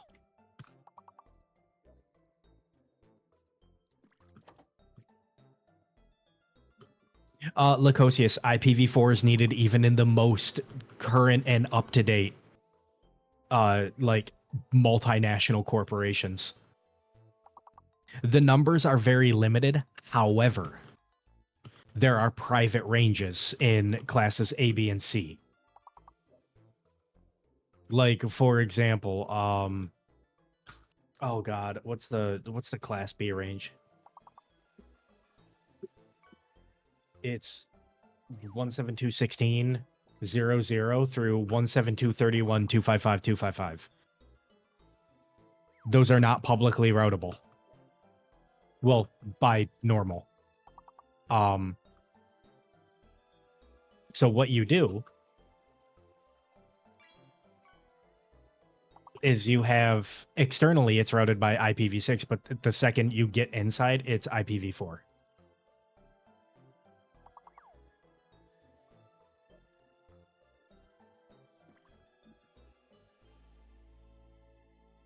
Nicholas, VPN. It's just a VPN bridge between the two sites. And then the big thing between, like, satellite offices, that's not going to be a word on there, person. But good try. You found it. You're a credit to men everywhere.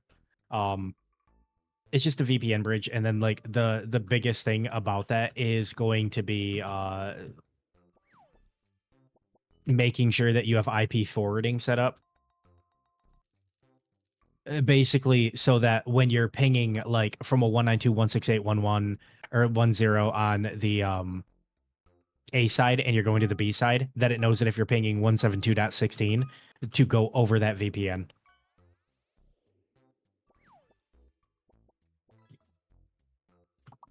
One isn't always the local node. 255 is the broadcast, but so you have three categories of addresses. You have network ID, you have usable IDs, and then you have the broadcast ID. And the broadcast is where it gets sent to for everything to, like, where it forwards that message to everything. And then the network ID is basically just how it identifies what it is, like what subnet it's a part of or what network it's a part of.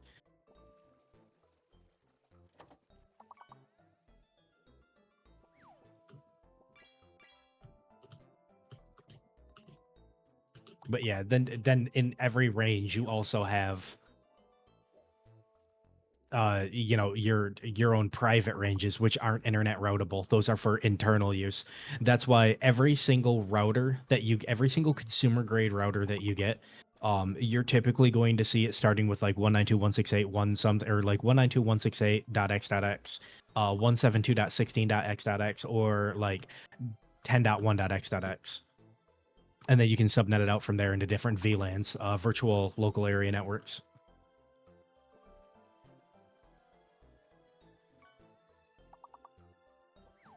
Honestly, I've seen people struggling with subnetting. It's not hard. I can run you through subnetting in 5 minutes. Can you count to 30? Like, well, at least IPv4. Can you count to 30? And if so, can you count in base 2? It's easy.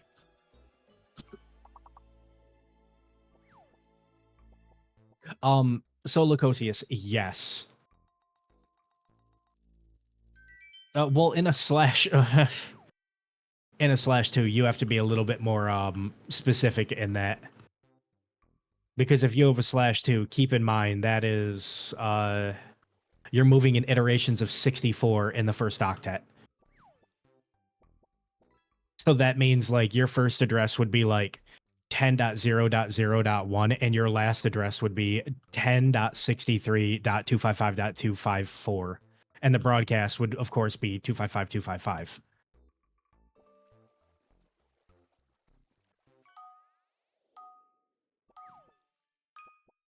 Yeah, the description of it is a lot harder than doing it yourself. Oh, hey, he's up. He's only 15 minutes late. Morning, Nags. You can't hear me, but, you know. Yeah, he heard me talking, and he's like, I'm getting the fuck out of here. I hate this fat piece of garbage. Understandable based, really. Yeah, though. It's networking or subnetting is super easy. Because it's literally, like, just counting 1 to 30 left from right. Or left to right. That's all of subnetting. I'm not even joking.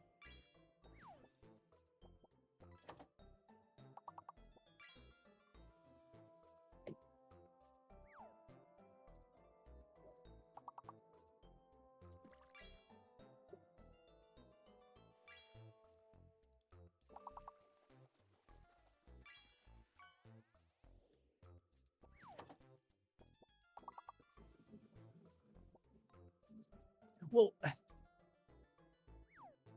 I really don't like supernetting. I really don't use tertiary as a VLAN ID. Basically, that shouldn't be an issue. Everything works and runs okay. Just what the? So there's a reason, Gibbs, that people have a hard-on for Class A or B in their personal networks, and that is, I want to feel special. Also, it's a little harder to, well, so it's kind of like Lucosia said, where, you know, it's typically the first or last usable is going to be your gateway on the network. It's because it's easier to remember.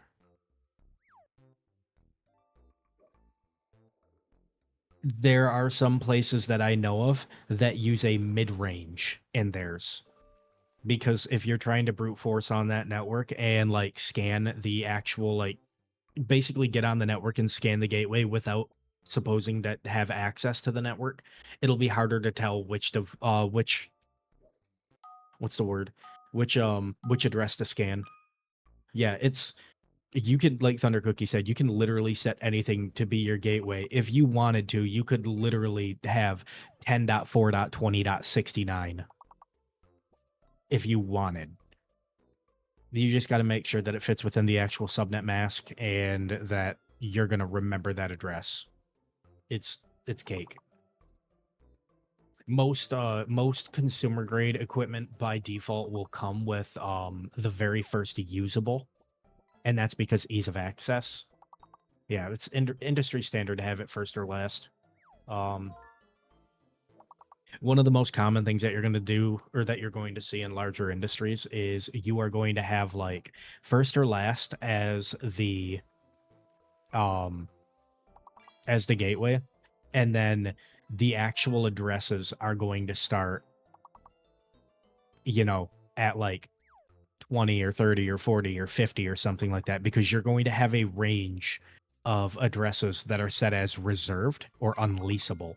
And what that is anything that needs a static address, you know, an AD server, a DNS server, anything like that, you're going to set that in that reserved range so that you don't need to worry about the like DHCP leasing giving out the same address to something, which it's not supposed to. It happens fairly often. And you can tell if you've got a failed lease or if you set something up incorrectly if your address is defaulting to 169.254.x.x, because that's called a PIPA. Automatic private IP addressing.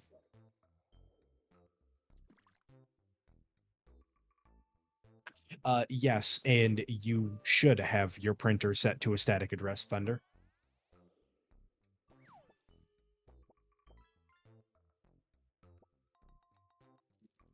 Nicholas, yes, they do.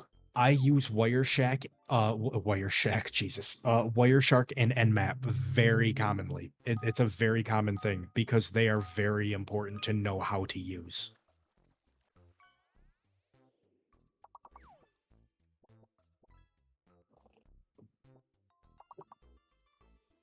If you're doing like packet flow analysis, hell, if you're doing programming and you're writing something with network functionality, knowing how to use certain filters in Wireshark is really important, because if you're not getting through, you can see where it's failing to go through on the network. You can see where the failure is, so you can adjust your code to correct that.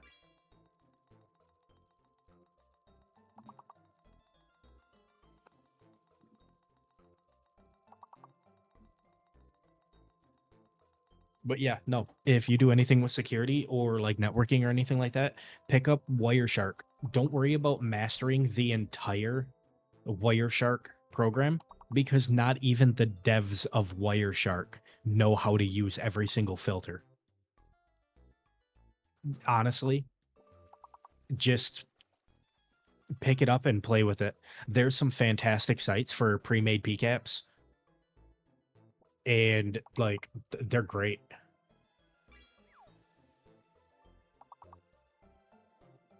Yeah, though. Well, that's not necessarily as important anymore, Locosius, but it's still a good thing to do. What are the common ports? Because if I'm on there and I see like port 20 in use, if I'm on a network and I see port 20 in use, I'm immediately side-eyeing who's ever in charge of that network and setting shit up on it.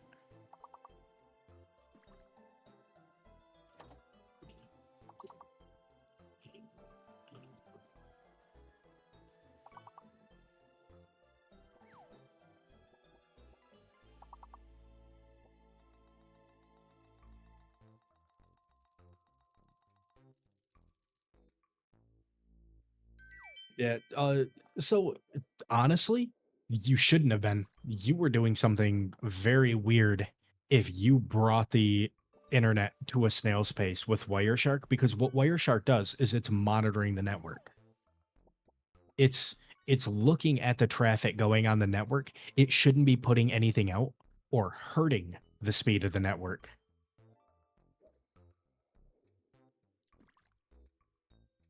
Thunder Cookie, that is the best way to do it.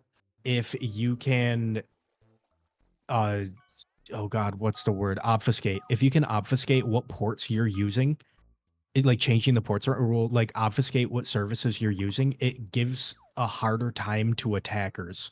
Because if I see something going on port 22, my first thought is SSH. Kento, ports 20 and 21 are for FTP.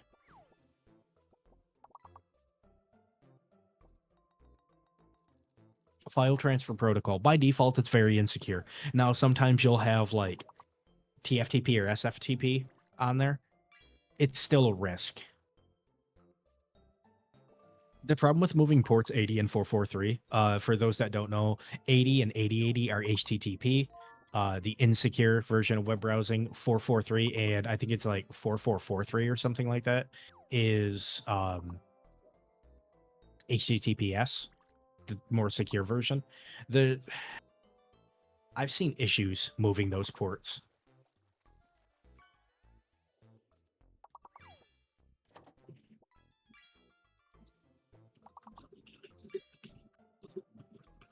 So I've had the opportunity to walk into a business and help them with a security setting.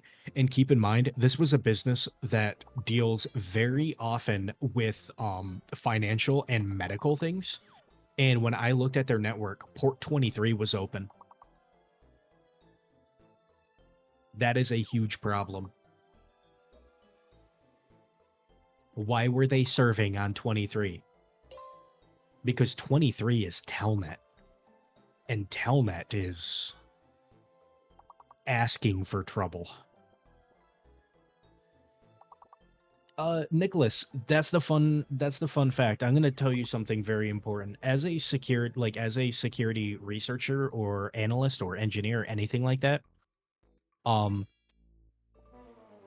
the biggest risk you are going to have on the network is not hackers.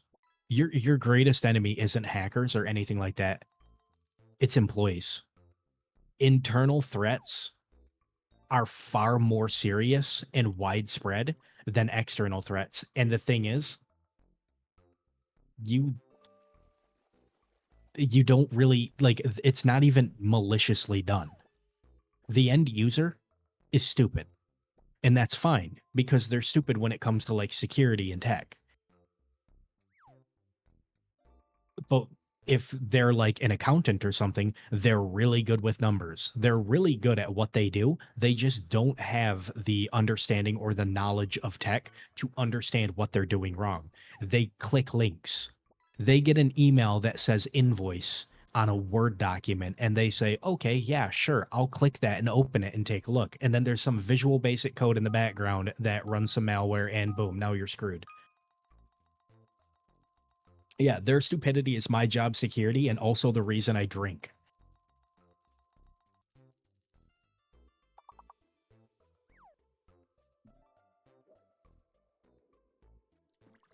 Nicholas, so kind of. Ticketing systems are less about like, hey, you need to do this before we proceed, because what that is documentation. That is a paper trail. That is very important because it shows, hey, we had a problem on these systems. So now we can, yes, I'm well aware, Thunder Cookie. I don't want to do that. Screw that. But yeah, ticketing is really important because it creates documentation. It creates a paper trail of known issues so they know potentially what systems to look at. It's also a way to, what's the word I'm looking for? Properly assign tasks. Obviously, you're going to have, say you have an expert, a security specialist on site, and then you also have like a person that just started. Obviously, if it's just basic problems, hey, my monitor isn't turning on, you're not going to send the specialist off to that task because there's going to be tasks better suited to them that only they can do. You're going to send the newer person. Also, it shows that, some of those new people have like a solid track record of figuring out problems. So it helps them kind of build their reputation through their experience. They can like, yeah, no, this is how many tickets I closed.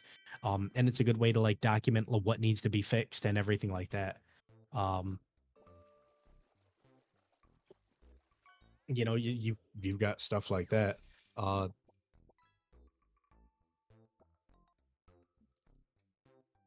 Oh, Renal Ryan. That's common. You'll actually find that a lot of tech-savvy people are actually causes of a lot of problems, and the reason for that is complacency. What are you talking about, dude? I know tech. I know all about this stuff. It won't happen to me. Guess what? Yes, it will. It's like a matter of like security for businesses. They're like, well, if we get hacked, if this happens, if that happens, it's not a matter of if. It's a matter of when. You have to have solid incident response, disaster recovery, business continuity planning. You have to have set metrics and policies in place for when something does go wrong. How are you going to approach it?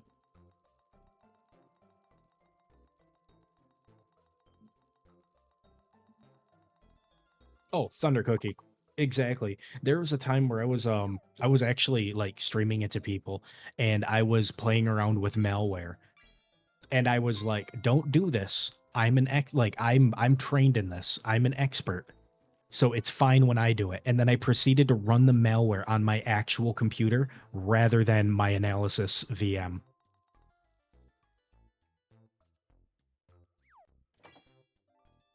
And that's the thing. Like, I laughed about it because you know what? I was the meme. I got complacent. I wasn't paying attention, so it's perfectly fine. Yeah, Devo, you were there for that. Yeah, it's constant vigilance. You have to be on top of it. You have to be paying attention. You know, got to be careful with that kind of stuff. It is a good reminder that we are not infallible. For those that are interested in tech, and for those that's like Warlock, who said that he's studying cybersecurity and everything like that, if you are studying anything related to tech, I'm going to give you the biggest piece of advice right now. Oh, Thomas, yeah. There's always a better trickster. But yeah, I'm gonna give you the biggest piece of advice, and it's not even just for tech. It's for anything. Learn how to research. Learn how to think critically. And I know a lot of people say that like, oh, I'm a critical thinker. I'm this. We're all very weak in that. Yeah, goes, you start drinking. And yeah, Eric, get out while you can. Critical thinking and how you approach a problem, learning how to ask questions and what questions to ask, learning Google Foo is going to be one of the biggest things. Do you know how many possible error codes there are just on Windows? Just on, we'll say Windows 7, that aren't the exact same on Windows 10. There are so many. There are many issues that you can run into. One of your biggest skills is going to be troubleshooting, learning how to approach a problem. Technically, well, you are right, at least 2. Learning how to structure a search on Google is very important. So your approach to dealing with a problem, understanding the proper course of action, you know, critical thinking and troubleshooting are huge. And then I know that a lot of like teachers will be like, no, you have to memorize all of this stuff. You have to know how to do this off the top of your head. No, that's stupid. You're stupid. Stop that. Stop teaching that way. We live in a time period where a wealth of the world's knowledge is at our fingertips every second of the day. It's important to know certain things off the top of your head in case you are in an outage, like a full outage. But at the end of the day, if you like, even if you know what an error code is, double check it, look it up, because there are a number of issues that you can run into that a fix for one will be very, very bad if it's not that fix. It can break things. It can, destroy data stores. Where are you? Yeah, like, why do I have to remember all these fucking physics problems? It's fucking... Exactly. Jesus. Dude, so I had a teacher when I was in I was going to a university, and I had a teacher for secure communication and encryption theory. And this teacher, for his final exam, he gives us, it's 2 pages worth of questions. And he goes, okay, here's your final exam. It's open book. Use whatever you need to answer it. And I'm like, okay. And I'm looking through it in the class because he has like, do you have any questions about it? I'm looking through it in the class. And I was like, sir, there are some of these questions are referring to things that aren't in our book. I can tell you that right now. And he goes, yeah, I know. And I was like, okay, so, and he goes, this class is online. You are in a fucking Zoom session. Use the internet. And I was like, wait, we're allowed to use the internet? And he's like, you work in tech. Are you stupid? You should be using the internet for everything. And I was like, okay, I was just trying to make sure that that was okay. Because he was like, yeah, no, that's really stupid. And I was like, finally, somebody that I can agree with on this.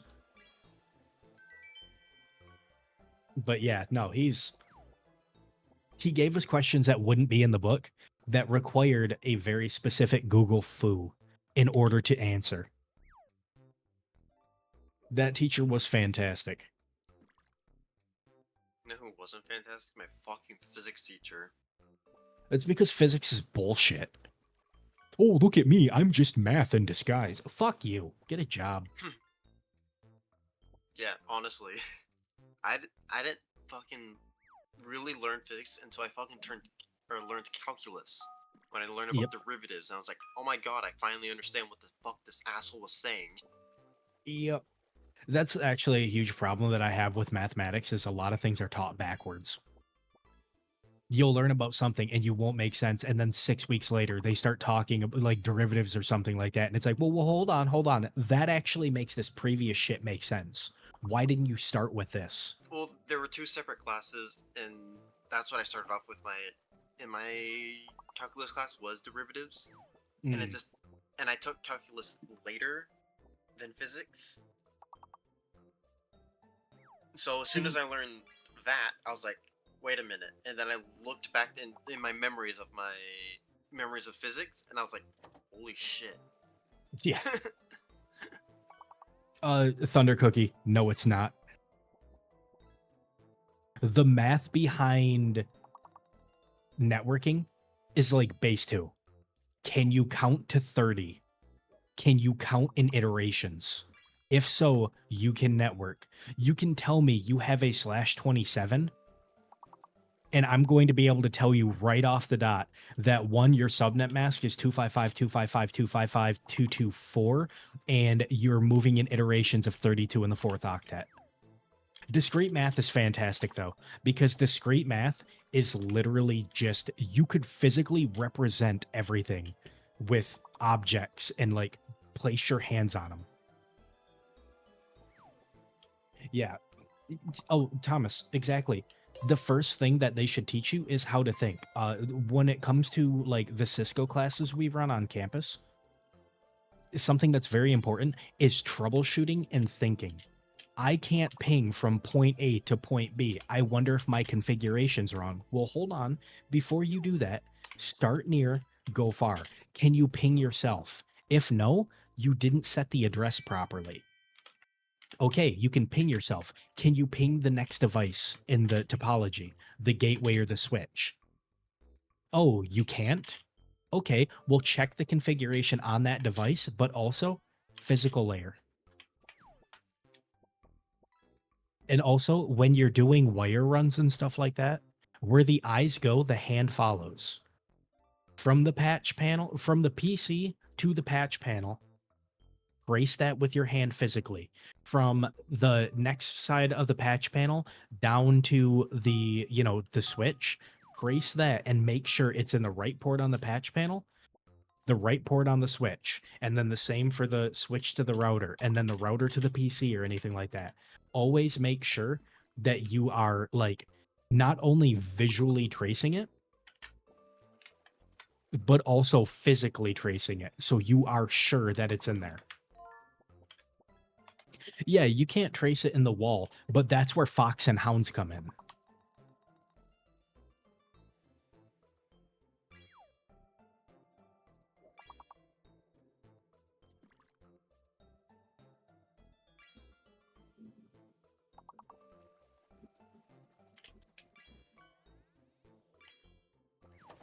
Yep. Check physical connections, and then start near and go forward, or start for, go far. Always, rather than like checking far, well, I can't ping this. Can I ping the device before? Start near and go far. You ping yourself, and then the next device, and then the next device, and then the next device, and you find out where that problem is. Tracing routes is good, but sometimes the information you get from that isn't the most helpful.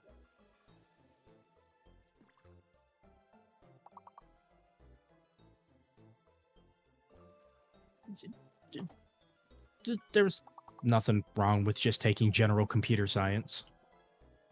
I mean, I'll shit talk you because security is so much better, but I'm biased. Yeah, no, you don't ping yourself with localhost. You ping yourself with the address that you're supposed to be.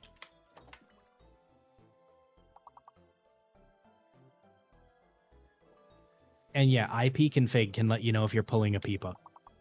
If you see 169.254, you done fucked up. Also, my favorite thing about that is like, okay, I know I have DHCP leases set up correctly, but I'm still 169.254. What's going on? Turn off the interface, wait 30 seconds, and turn it back on. Do you still have an APIPA? If so, something else is getting that lease. But a lot of times that fixes it, because Windows handling of the TCP IP stack is the dumbest shit you'll ever see.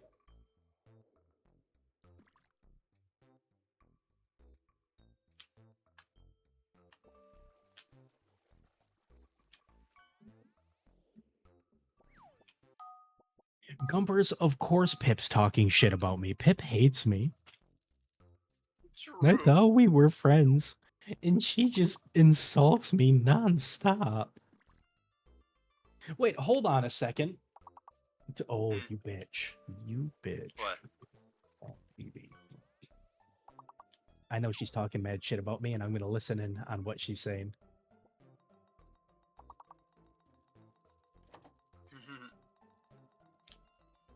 No, it's... I'm timed out. Man. What? I'm just sitting here minding my own business, and I get... Wow, okay. APIPA. API... Or... APIPA. It stands for Automatic Private IP Addressing.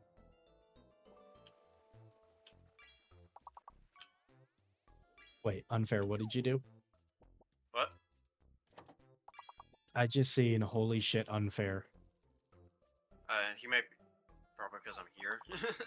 Or Oh. did I get... Wait, did I get something in the fishing game? Oh, maybe.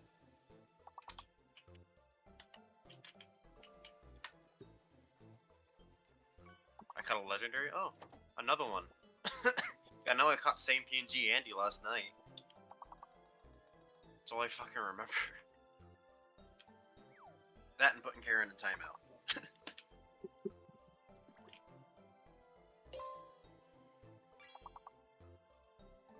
Speaking of which, Karen is no longer now in timeout.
Yeah, so Thunder, that's very common. Printers and those kinds of network devices are shit with handling leases. I've been on site in a business before where they weren't smart. They plugged in one of those like really big expensive like office printers, and it was just defaulting to 169.254s, and they couldn't figure it out. So they had a computer plugged directly into it rather than, setting a static IP address. Because if a computer is plugged into it, it's not able to get a lease. So it also defaults to 169.254.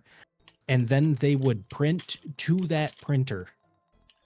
They would like take a thumb drive, take the documents they needed printed, put it into that computer, print it, and then it was stupid. I asked them if they wanted me to fix it, and they were like, no, we have a system. And it's like, okay, be stupid, I guess.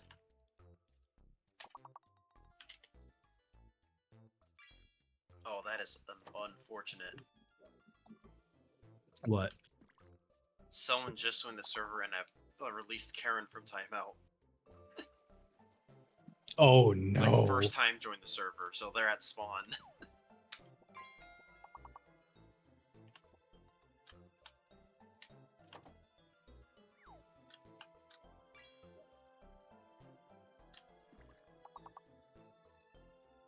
What up, banana?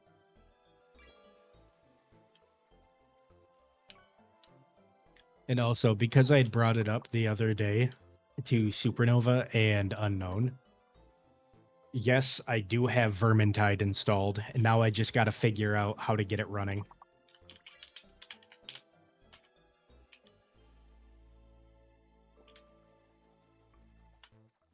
Thunder Cookie, because if something is defaulting to 169.254, it's not working.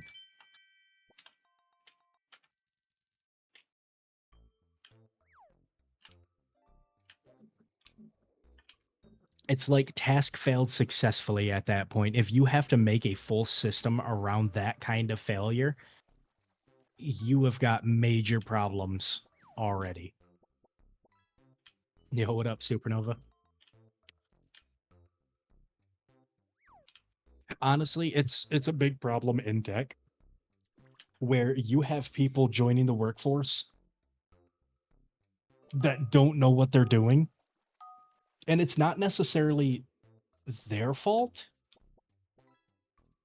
It's the training that they received. They didn't really understand it. They didn't ask questions like they should have. So, I mean, it is kind of their fault, but at the same time, like, there's other things that they can do. Yeah, I'm just going to run Twitch University. Once I leave the college, I'm going to set up a full lesson plan, and then what I'm going to do is I'm just going to teach fucking cybersecurity on Twitch. The sad part is, I'd probably make more money doing that than working at the college. You're not wrong.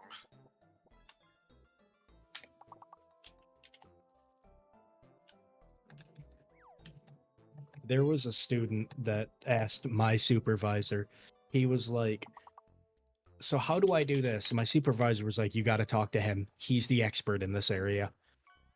And he like looks at me and this student goes, so that's why you make the big bucks, right? And my supervisor laughed so hard and had to explain to him that no, he does not make money working here. He loses money working here.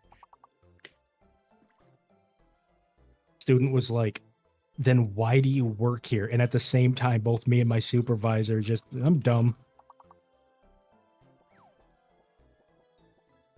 Also, if you hear water pouring, I'm not taking a pee. I am transferring water from a 1-gallon jug into an empty Gatorade bottle. I promise I'm not pissing right now.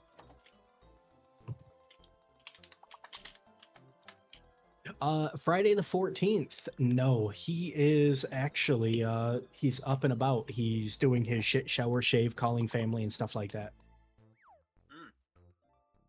Yep, he's plooping.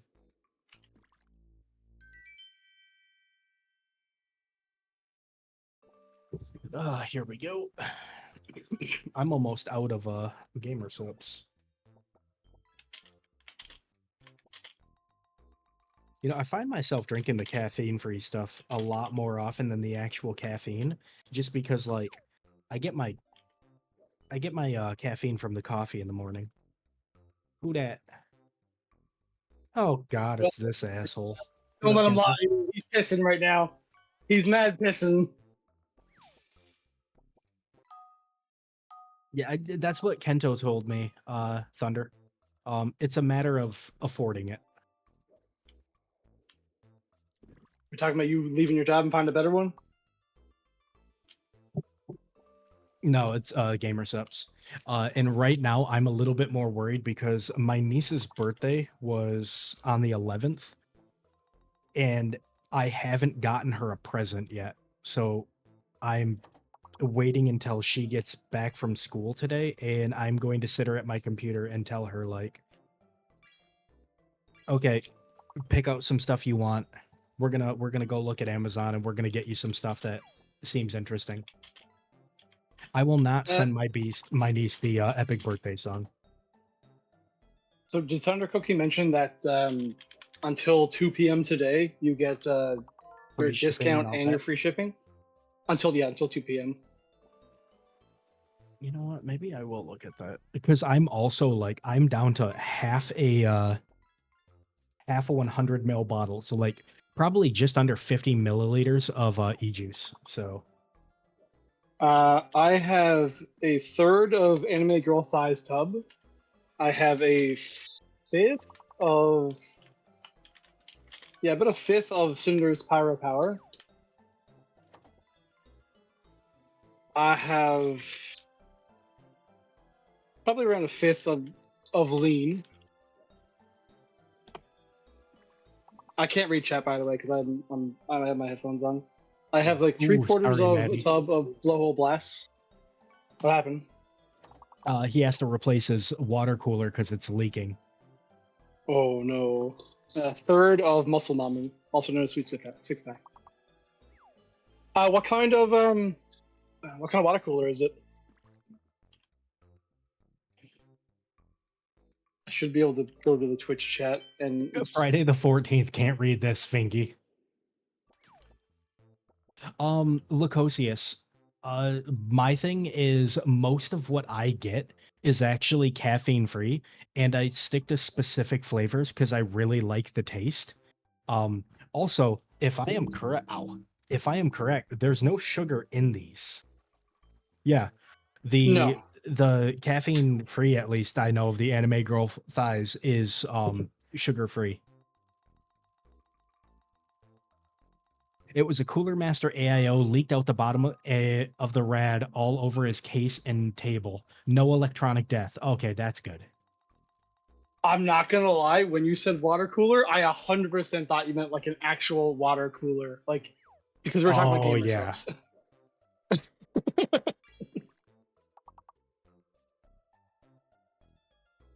Yeah, so and that's a big thing for me. I already have tremors. I don't need to be jittery from a shit ton of sugar. And like my big thing is I drink water like it's going out of style. I have a 1 gallon jug next to me. I have like 12 water bottles, and then I have like an empty Gatorade bottle that's been rinsed out that I refill with water. These will be refilled like 3 times today. I'm always thirsty. I'm a very thirsty boy. Oh, apparently at 3 p.m. EST, there's gonna be 3 new flavors, and you get a free cup with every tub purchase plus new merch drops. Oh, of course. What up, Delta?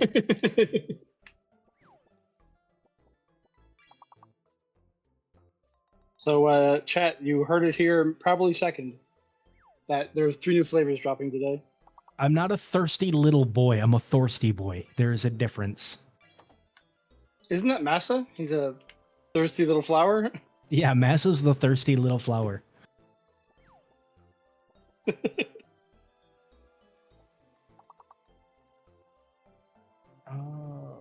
There is one thing I want to try from them, and that is their AFK. I'm trying to find an alternative to my sleeping pills.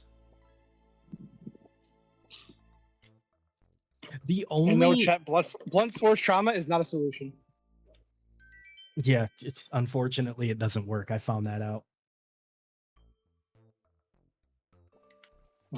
Will Brooklyn Gasm be one of the flavors or Mulder's blind spot glitter? Melatonin gummies, Delta, yes, those do help, but they make my eyelids heavy.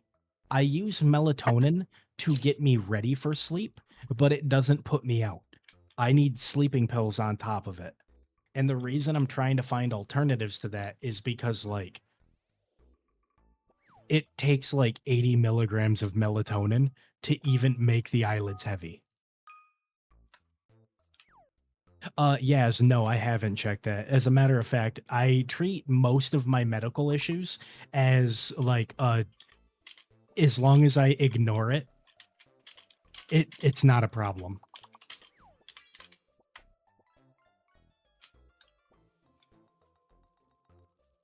The trick is just ignore your problems and they'll go away.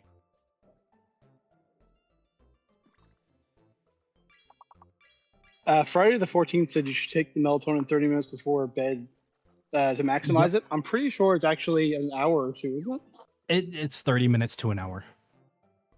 Okay. Lacosius, no, I have not tried that because I don't like physical contact, including with myself. Although he does like physical confrontation, especially when he's on the giving side. I do enjoy physical confrontation. I will throw hands. Yeah, I'm weird about that though. Like, no, melatonin, it takes a lot more for it to hit me, and then my sleeping pills, I have to take a lot of them just to get any effect whatsoever. Otherwise, because like I've been using them for years. Like, I've had sleeping issues since even before I was a teenager. So, like, yeah. I'm 36 very soon. I have had, like, one hell of a tolerance built. Also, I have a really weird body where it, like, it just adapts to things very quickly. One night I'll take one type of sleeping pill, and it will, like, it'll hit me hard on, like, one or two of them. And then the next day, it's, like, 5 or 6 in order to just, like, do anything for me.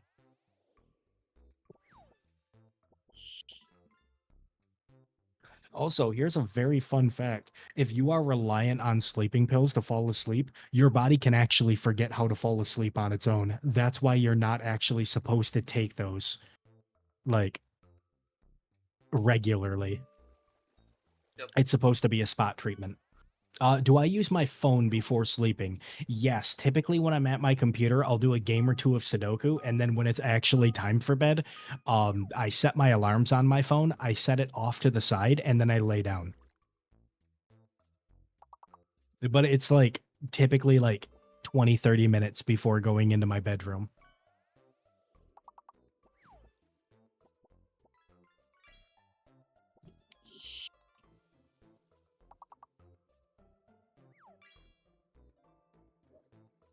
Yeah, no. You shouldn't be using devices before bed, but like I'm talking about like the most I look away or the most I look at a screen before bed is to turn my alarms on. And then it's turned off or the screen's turned off. I go like into my room where it's like dark and I lay down. I try not to turn on my phone screen while I'm laying in bed.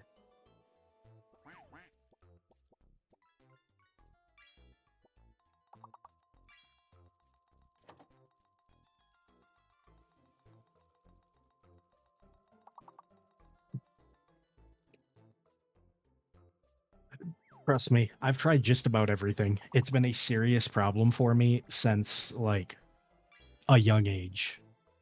Not sleeping. Yep. It's funny because I told one of my students about it before, and he goes, there is something you should get tested for. And I was like, don't say it. And he was like, you need to go get tested for SFI. And I was like, I will punch you in the mouth.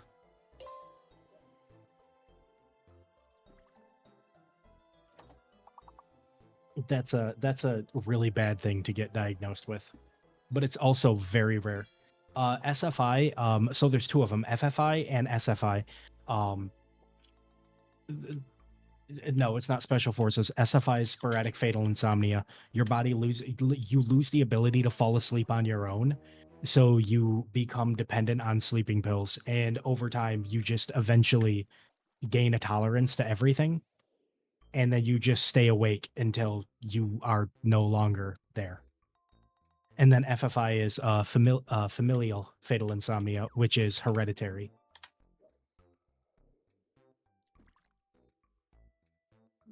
Yeah. I like that talk. And then, like, out of nowhere, Tokor is just fish. So it's just like smiling and fishing.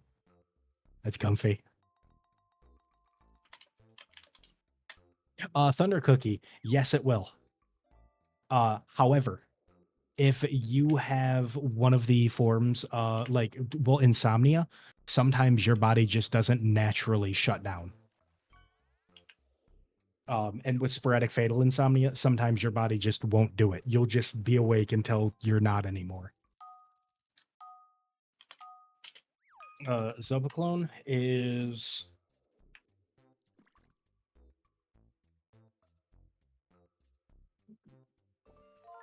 Is that... No, that's not a benzo. Is that, what's it called? Is that what, Imovane is?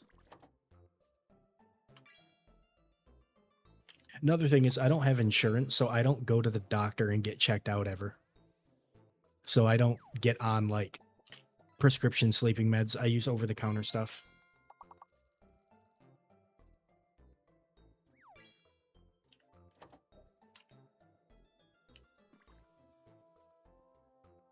Yeah. Actually, hold on. Zobaclone is... Okay, Imovane. So it's cyclopyrrolone, I think it is. I think it's pronounced. Yeah, or that's the family it falls into. I've taken something similar. It works for a while and then stops.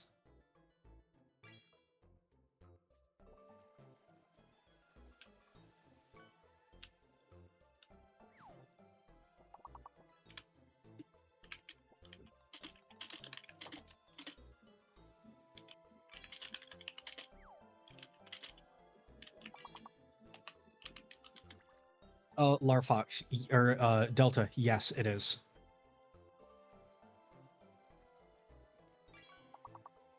That's actually a cause that can do it because, like most things, it's caused from an imbalance of chemicals. So if you're lacking like vitamins, minerals, and stuff like that, you can actually develop a number of problems. I'm not your dad, Aksu.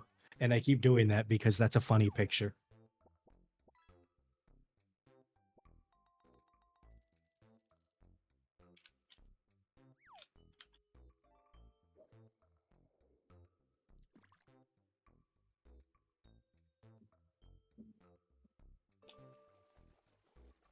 One of the things that I've started doing that helps is so the human body does something really fun when it's encountering natural light, and that is it helps your circadian rhythm. So as natural light starts peeking through the windows, your body just naturally knows to start waking up, and as it starts dimming and getting darker and darker, and the lack of that natural light is like present, your body knows to start shutting down for the day and like falling asleep. So I actually, like, if I'm in my office, I try to have my lights on as little as possible so that the light in my office is natural light.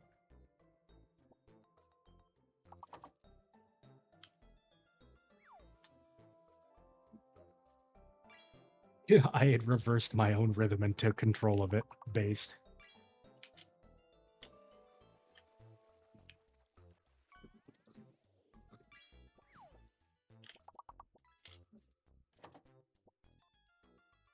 Dude, I wanted to get those, the day and night, like, the mesh shorts from Gamersubs, but I can't justify that cost.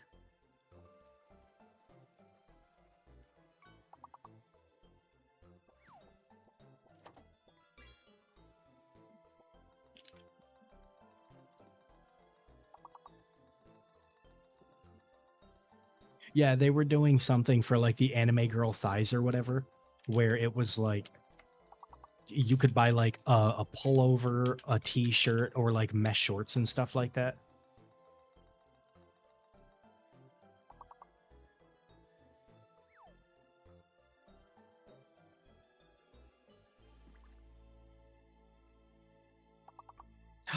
Oh, I just realized I'm less than 2 million off of level 100 on Bard.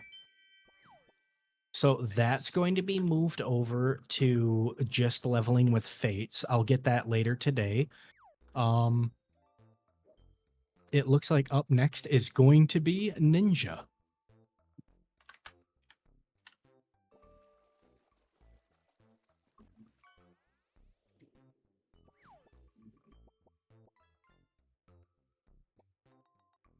I basically fresh 97 on Ninja. No, not the streamer. The class in Final Fantasy.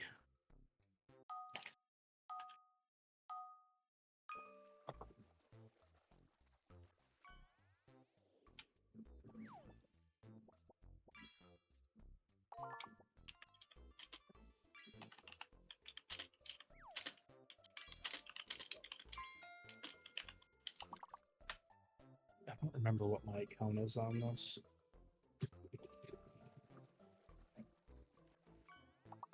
Yo, speaking of blenders, yeah, Nags is already awake. He's up. He's doing his normal morning routine. Speaking of blenders, though, does anybody here remember Blend Tech?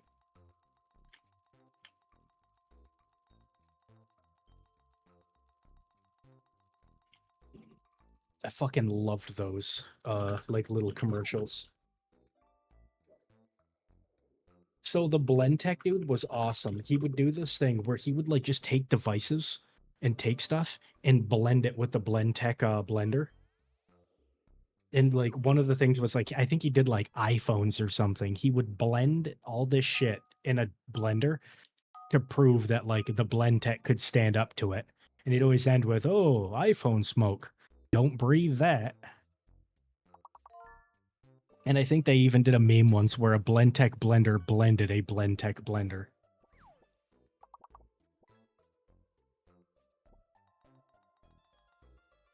Yeah, Lacosius, will it blend? Do they still make videos?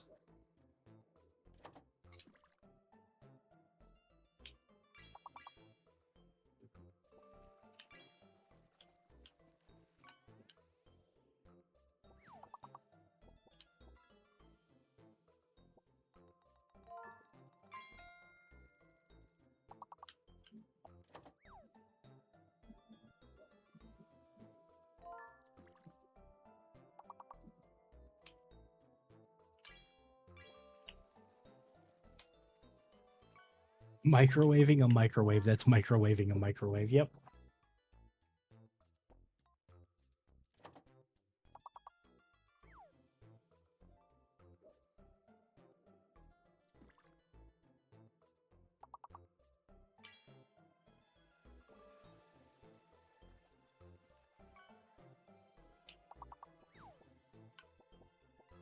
Oh, that's Edge.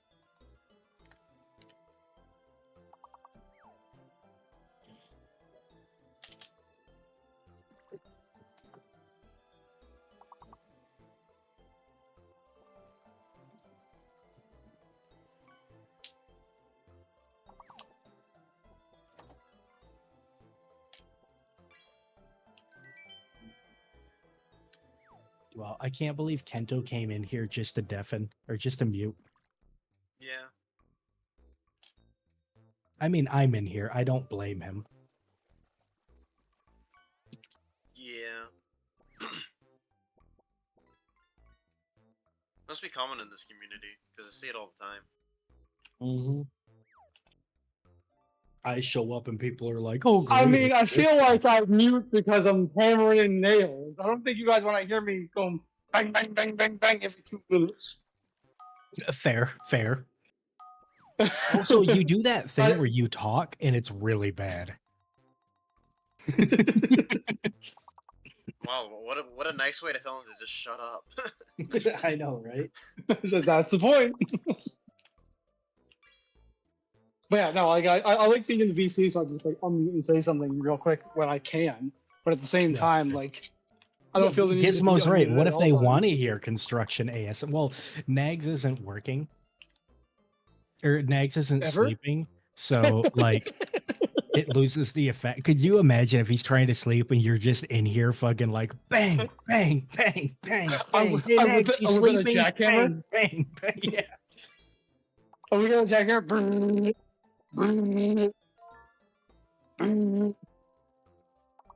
Oh shoot, sorry, bud. I hope I didn't wake you. Drop some metal pipes while you are at it. I know it's really early for you two, but it's pretty late in round 2, so you should already be awake. Yeah. I mean, it's 11 a.m. here, so. I had roommates where like I worked overnight shifts. So like I worked overnight shifts. My room was just off the kitchen, and like so I would like get home and like go to sleep at like 7 a.m. And like at like 9 a.m. I'd hear them like slamming like pots and pans and everything else in the kitchen, like every morning. And then one day I went out and was like, guys, like, would you mind just being like a bit quieter? Like I don't want you like to not cook or not do stuff in here, but like just don't go throwing around dishes into the sink, which I know you're doing. Like, well, you know, it's already 9 o'clock. You should be awake at this point. Come on. That's when you're like, I can play this game too, and trust me, you're not gonna. No, like I it. can't because I'm working when they're sleeping. Oh. It's not even a game I could have played. Also, who joined? Me. Davey. What up, Davey? What Who are up? you again? I'm doing work, but I figured I would pop in. Let's probably get something to eat.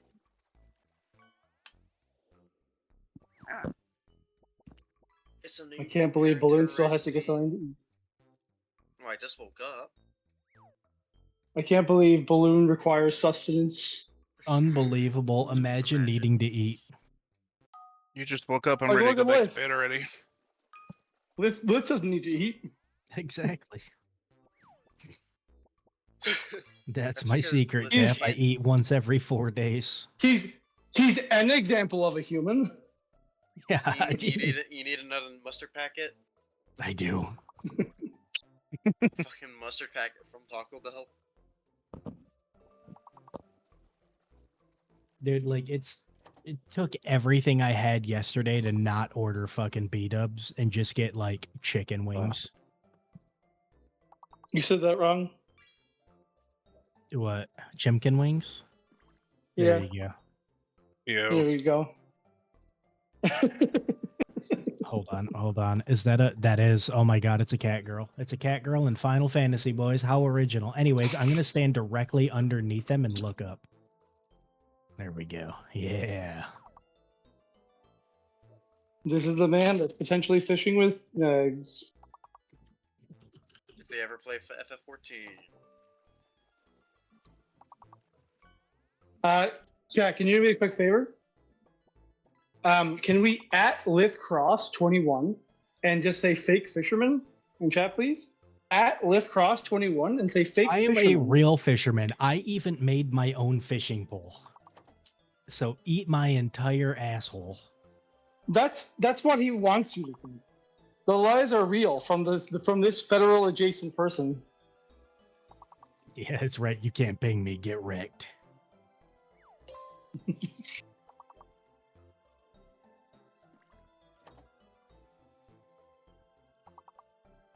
Damn it, Davey. Davey.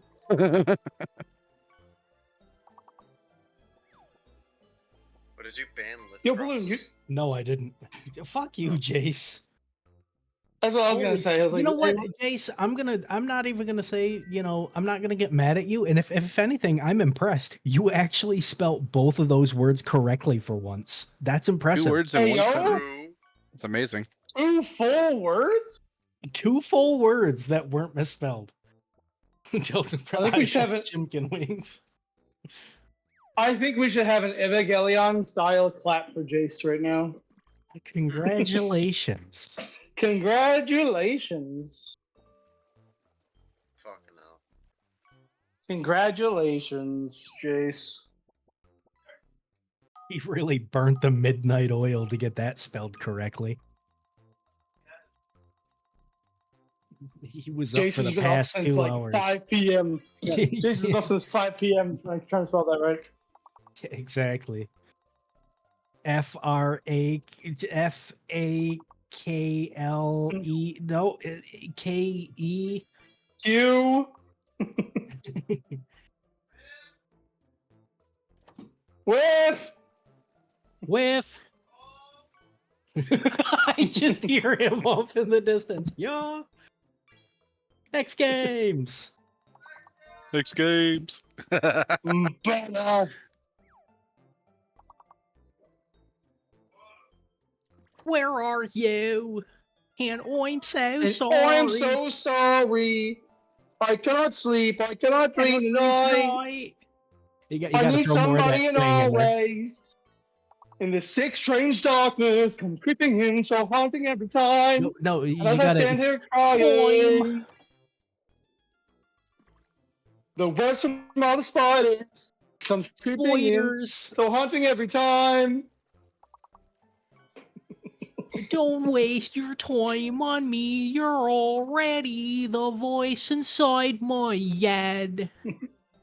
I miss you. Don't waste your time on tech because you'll get frustrated. Yep. Every time. I miss you. I miss you. Wild west of the internet. Dude, sometimes I think back to the early days of the internet, and I'm like, man, I miss that. And then you realize the fucked up shit that used to be on there. You're like, let's put you there. Yeah. Some of that stuff is. It's good that it's not as prevalent these days. At least, I'm not gonna lie. It really feels like Twitter is currently like the.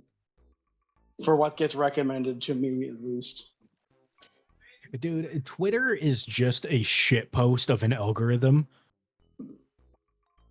Because, like, the dumb shit that gets put on my For You page.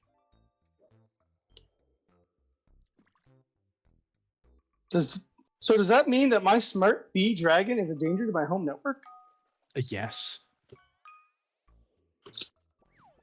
You keep using that smart bad dragon as much as you want. Don't you worry about Litz naysaying. Don't do it.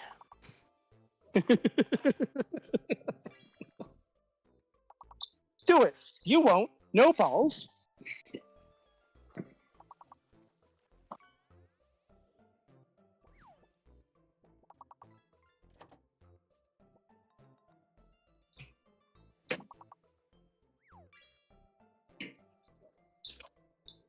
So lay you there. Close this door. This is too bright. Also, when you were talking about like circadian rhythms being reset by sun, I've never found that. It's not something that like one-time exposure will do. It's something that it's like a regular occurrence. No, I'm aware, but my entire life I've never found it. Well, then you are shit, and you should feel bad.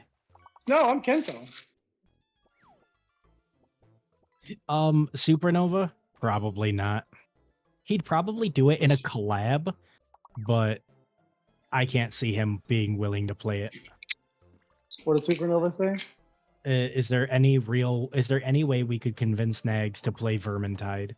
Now, with the Piss Boys, it would be a riot, but I don't. The way I see it is, if Nags wouldn't play Party Animals with us last year at the Streamathon, there's no way he's gonna play Vermintide. Dude, I played yesterday I was playing I Am Your Beast, and I cannot recommend that game enough. That game is a riot. I can be your demon or your angle. Your angle or your daemon. I can be your daemon or your angle, baby. Yeah, no, dude, fucking I Am Your Beast is a riot though, because like I jump off this cliff and land on this guy's head. Before I even touch ground, I grab his shotgun. I shoot the next 3 people with the shotgun. I'm now out of bullets. I throw the shotgun at somebody else, catch their pistol, stomp them into the ground, and then like you're constantly throwing empty weapons or throwing weapons at people, catching their weapons, and just continuing the bloodshed. It is. I'm not gonna lie, that just sort of sounds like super hot. It's super hot. Like, I don't know. It's just a lot of fun. It's a blast. And dude, yeah, I'm not saying it's a bad thing. I had a blast. Like, there was a series of level I completed in Super Hot, just not shooting a gun, just throwing it. You did it again, Davey. I'm not sure what you did, but you did it. There was also oh god, that fucking image, I hate it. But there's oh, what was it? I think it was Robo Recall. It was a VR game that you could do the same thing with. Yeah, Jace. Well, Super Hot's only in VR, isn't it? No, Super Hot's also a desktop. Oh, I've only ever played it in VR. I'm pretty sure it was originally a desktop game, and then it got taken to VR because it's a better. In all honesty, like, it does seem like VR Super Hot is a more intuitive and like better medium for that game. Yeah. Yeah, it seems like it'd be way more fun in VR. Which, it is. I have another segue, but you finish off what you're saying first, Liv. Oh, well, what I was saying was there's a game called Robo Recall where it's kind of similar, but like time always moves, and you're this dude that's like going and recalling, i.e. destroying robots. And I was going through and doing challenges for myself where like I would never fire once. I would just like throw guns at the robots' heads. And there's a thing with that where like if I throw a gun at a robot's head and it hits them and bounces back to me and I catch it, it reloads the gun. So like I'm sitting there like just basically juggling guns off of like enemies' heads and just endlessly throwing them. But then like when I do actually like fire in that game, I'll be like, 6 rounds out of this, I chuck it at an enemy. I'm like shooting other ones with like the offhand. And then like I just catch that original gun, throw the offhand. I'm just juggling guns off of the enemies and just wiping them out. It's such a fun game. So this is a side tangent I wanted to talk about. I really hate when game designers and publishers don't use hardware. And what I'm referring to is something like the Wii U. I personally like the Wii U. I thought it was a great system, but very few people, the Wii U, not the Wii. Wrong pace. Good job, Gumpers. Good job, Gumpers. Here. But the problem is, like, right no one used the game system well. No one used it. Like everyone just sort of saw, like, either ignored the gamepad completely, or only had the gamepad to put images on. Yeah. And like the games that did do it well, like use it as like, I think like Assassin's Creed use it as like an inventory tab to tell you what you have.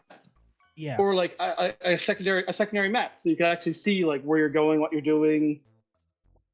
Like it would post stuff, and it makes me angry because, like, for example, the PS4 had when Fallout 4 came out, you could hook your PS4 up to your phone, I believe, like via the phone app, and you could basically use it as like your Pip-Boy. And that's why they released a sleeve for a phone, with the collector's edition. Yeah, and well, that's a big thing, and Nintendo, I feel, is the company that gets it the most,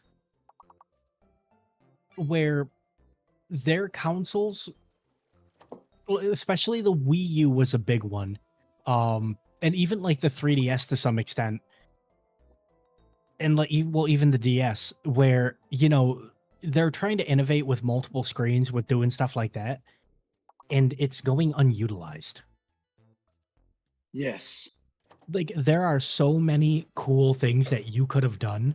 Like, imagine a game where it's kind of like D&D, where they found a way to make it so people could like play the game on their like 3DSs or something like that.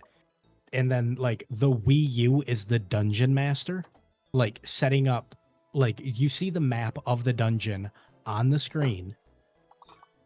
So you're actually describing a real game. That the Yeah, Wii U has. there is a game on, I know that there's a game on Steam that kind of does. Wait, what's the one that the Wii U has? Zombie U. Oh, yeah, I forgot about that. So like I said, they had it. It's just people forgot about it. People didn't realize it had it or didn't realize the mechanics, and because of the way they set it up, it just didn't work out. But Yeah, you're right. You're completely right. Yeah, that's Chibi Davy now. Get it right. Absolutely. Yeah. No, that's the problem. There is so much innovation going on in the gaming space that a lot of it gets overlooked or treated as a gimmick. And people don't utilize that. They don't, like, it just goes unrealized in what they could have done. It's a huge problem.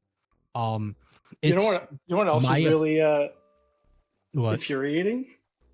PS3 winning best innovation with motion controls. Oh yeah, no, that surprised me. That definitely should be Nintendo. That should have been the Wii. The Wii or the Switch, because the Switch also has very good motion controls as well. Yeah, no, that was back like that was back before the Wii U. That was back during the Wii era. Is when the PS3 won that. The Wii definitely should have won that. See, the problem is on a Nintendo console, it will go unrealized because people still equate Nintendo with like kids and stuff like that. Once other companies like Sony pick it up, that's when people are like, what? No, I never said that this was a bad idea. This is a great idea. Like, once it goes to another console, it will be realized. To be fair, be acted on. To be fair, Nintendo's rendition of VR was very shit. Yeah. Yes, but it was also about half a century too early. Yeah. Yeah, well, you're talking about the Virtual Boy. That, yeah. Yeah. Yes. So Jay says, Kento, you know what the Nintendo's fan fallacy? Every other Nintendo system is a flop. Do you think that will happen with the Switch 2? Yeah, it's going to go this. In my opinion, I believe the Switch 2 or whatever console they're going to call it is going to fall into the Wii U category. The only way it's not going to fall into the Wii U category is if they actually market it properly. Yep. Yeah. The only console. Looking at it like that right now as well. Yeah, the only console you can argue that was not marketed improperly but still flopped in a sense is probably the GameCube. And the problem is the GameCube did flop. Go on. Yeah, people considered the GameCube a flop, and it was definitely a case of too little, too late. Yes. And when I say that, I specifically mean Nintendo was on like flash media for way too long. They should have switched to discs earlier. And then when they did switch to discs, they changed to mini discs, which was a problem because they couldn't hold as much information. Yes, Dark Lady, Dreamcast was fantastic. But yes, it was before its time, and like they did things right with the Dreamcast. It comes down to utilization, and of course the marketing behind it, but not just first party marketing. Also, third party marketing is a huge thing that can make or break a system. And when I say that is kind of like the Wii's motion controls. Oh, it's a gimmick. it's a stupid gimmick. You know, it won't last. It won't do that. Well, it didn't hold up over time because of the third-party marketing that it received, calling it a gimmick constantly. So people that and it's the same thing. It's my opinion on modern VR headsets and everything like that. It's my opinion on that. A lot of like news places online and like tech review places all called it a gimmick and an expensive tech bro toy that won't last.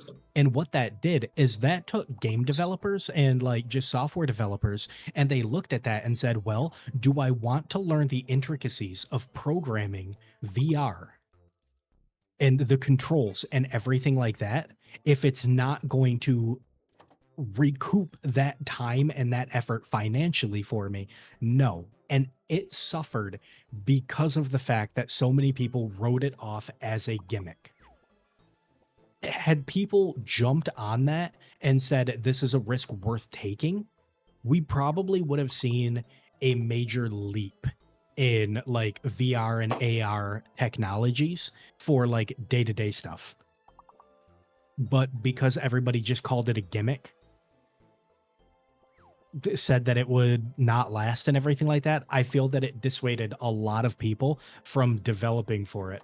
And I'm Unfair. gonna say something real quick. Don't go Okay. on. Oh, I was going to say, Unfair said the PS2 was and still is the most sold console ever. There is a reason for that. And there's also a reason that the PS3 sold so well. Not only did, you know, they have the backing of a major corporation to be able to sell it technically at a loss because of the chance of selling games and making their money back that way. It was also, at the time, one of the most affordable ways in the PlayStation 2 sense to get a DVD player in your house, and for the PlayStation 3, a Blu-ray player. By combining it with those and making their media basically DVD or Blu-ray compatible, people would look at it and be like, well, not only can I play games, but I can also watch a DVD or a Blu-ray or something like that without having to spend a shit ton of money on a standalone. You know, that is very true, because at some point we got a PS3 and I never used it for gaming. At some point we just used it as a Blu-ray player. Yep.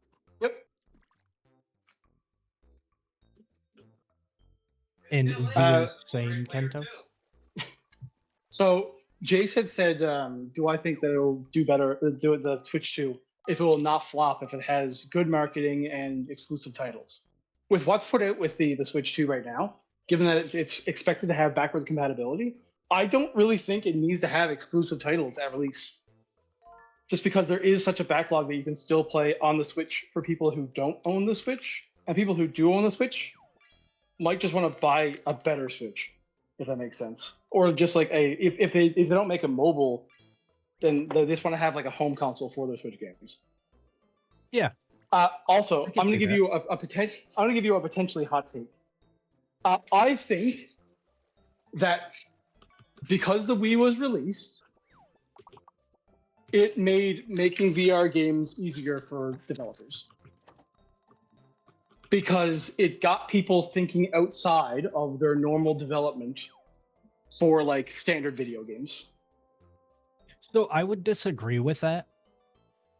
You're definitely not wrong in that motion and like those kinds of things, it brought that out.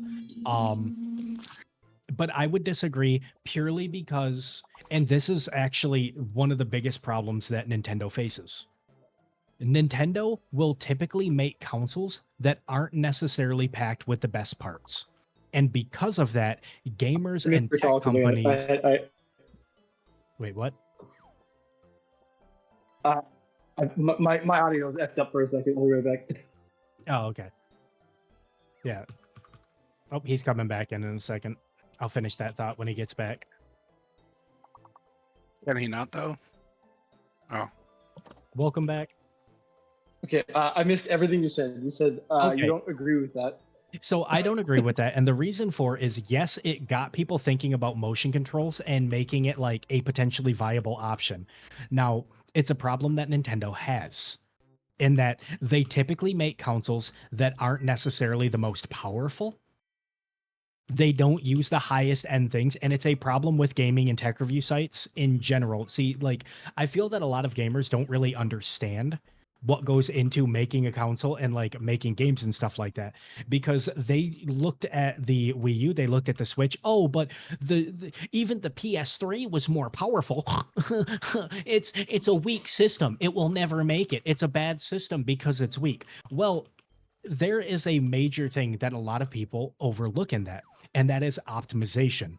You need to optimize games on consoles. Now, this is a problem because yes, it got people thinking about motion controls with the Wii U and the Wii and all that.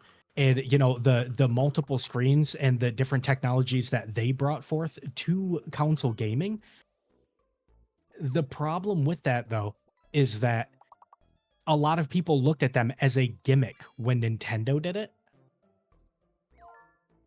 And because of that, not a lot of developers got into it, because why would I spend the time making something for the Wii or the Wii U when it's, you know, when it's weak, it's When it's not not doing going so to well. sell well. Yeah. Yeah. So, and that's a huge problem because and this is something people don't understand, and I will actually bring it up constantly to people to prove them wrong on this, is the Wii U was weak. It couldn't run games, so it was a bad console. Yeah, that's true. Do you know that when Watch Dogs first released, the system that it ran the best on, including top of the line brand new gaming computers at the time, was the Wii U? And do you know why? Because Ubisoft, I think it was like Ubisoft Montreal or something like that, they had an office. They were told there's no way that this game will run on Wii U, so we're going to drop that from a launch. And they said, send it to us. We want to try something. And they got it running very smoothly. Now, they actually made it work, because what did they do? They did their jobs. They optimized the game for the platform that it was on. We have a very big problem in gaming that people don't want to talk about, and that is, and I won't shit on devs. Yeah, well, they don't optimize games anymore. They throw out, you know, what the recommended stats are, or what the recommended like requirement should be and the minimum requirements, but they don't optimize the game. They just throw it together and then put it out there. And it's why They throw it back, but they don't make it clap. They throw it back and they don't make it clap. That is 100% it. They are not optimizing, they are not planning. So what you get is buggy as fuck games being released, and then people finding the problems, reporting them, and then the developers being like, oh yeah, I guess we should probably fix this or spend some time on it. And then you get patches and shit like that. It is a huge laziness that is prevalent in a lot of like AAA development, in my opinion. It's a big problem. Well, Mark, okay. Okay, That here's the thing with I'm the Minecraft not. thing is because They Minecraft is constantly being updated with new and newer features. Yeah. So, and then also early on in Minecraft's days, keep in mind, well, they even still support the Java version, if I remember correctly. They can't do a lot with that because Java is an on-demand language. Yep. Java is a shit show. So you can't really optimize things like you can. I'm sure there's great ways to do it. It's just it's going to be a lot of work. It's going to be a huge struggle. When someone brings up Minecraft, especially for Java, is the fact that Bedrock Edition, the C++ version of it, is so it's optimized. It really is Yes, optimized. it the is. only issue is that it's plagued with bugs that aren't in Java. Yep. That's the only issue. So no, my Mark- best example. Go on. Oh, I was just going to Mark. say, Mark says, but my mod pack takes 12 gigabytes of RAM to run. Correct. When it starts, give it 20 minutes and it's going to be eating every bit of RAM that it can, because it's an on-demand language. The longer it runs, the more resources it's going to take, because it's loading shit in, and it doesn't always do it doesn't always have proper it doesn't have proper like memory handling, where it purges shit that's why you not need used anymore. optimization mods to run alongside Yes. Minecraft, like especially mods that deal with memory leakage. Yes, that's why GCRs are needed. You need garbage collection. But yeah, Kento, you were saying? The best example I always give of like problems with like devs not optimizing games these days is like honestly Call of Duty. Yes. Because they want you to download. Not because like Call of Duty is necessarily a bad programmed. I don't really know about that, but I do know that they ask you to download the 4K textures and the 1080 textures and Whether or every not single you're using texture them. pack, regardless of if you're using them or not, as well as every texture for every skin in the game at any point in time, just in case someone uses it. Yep.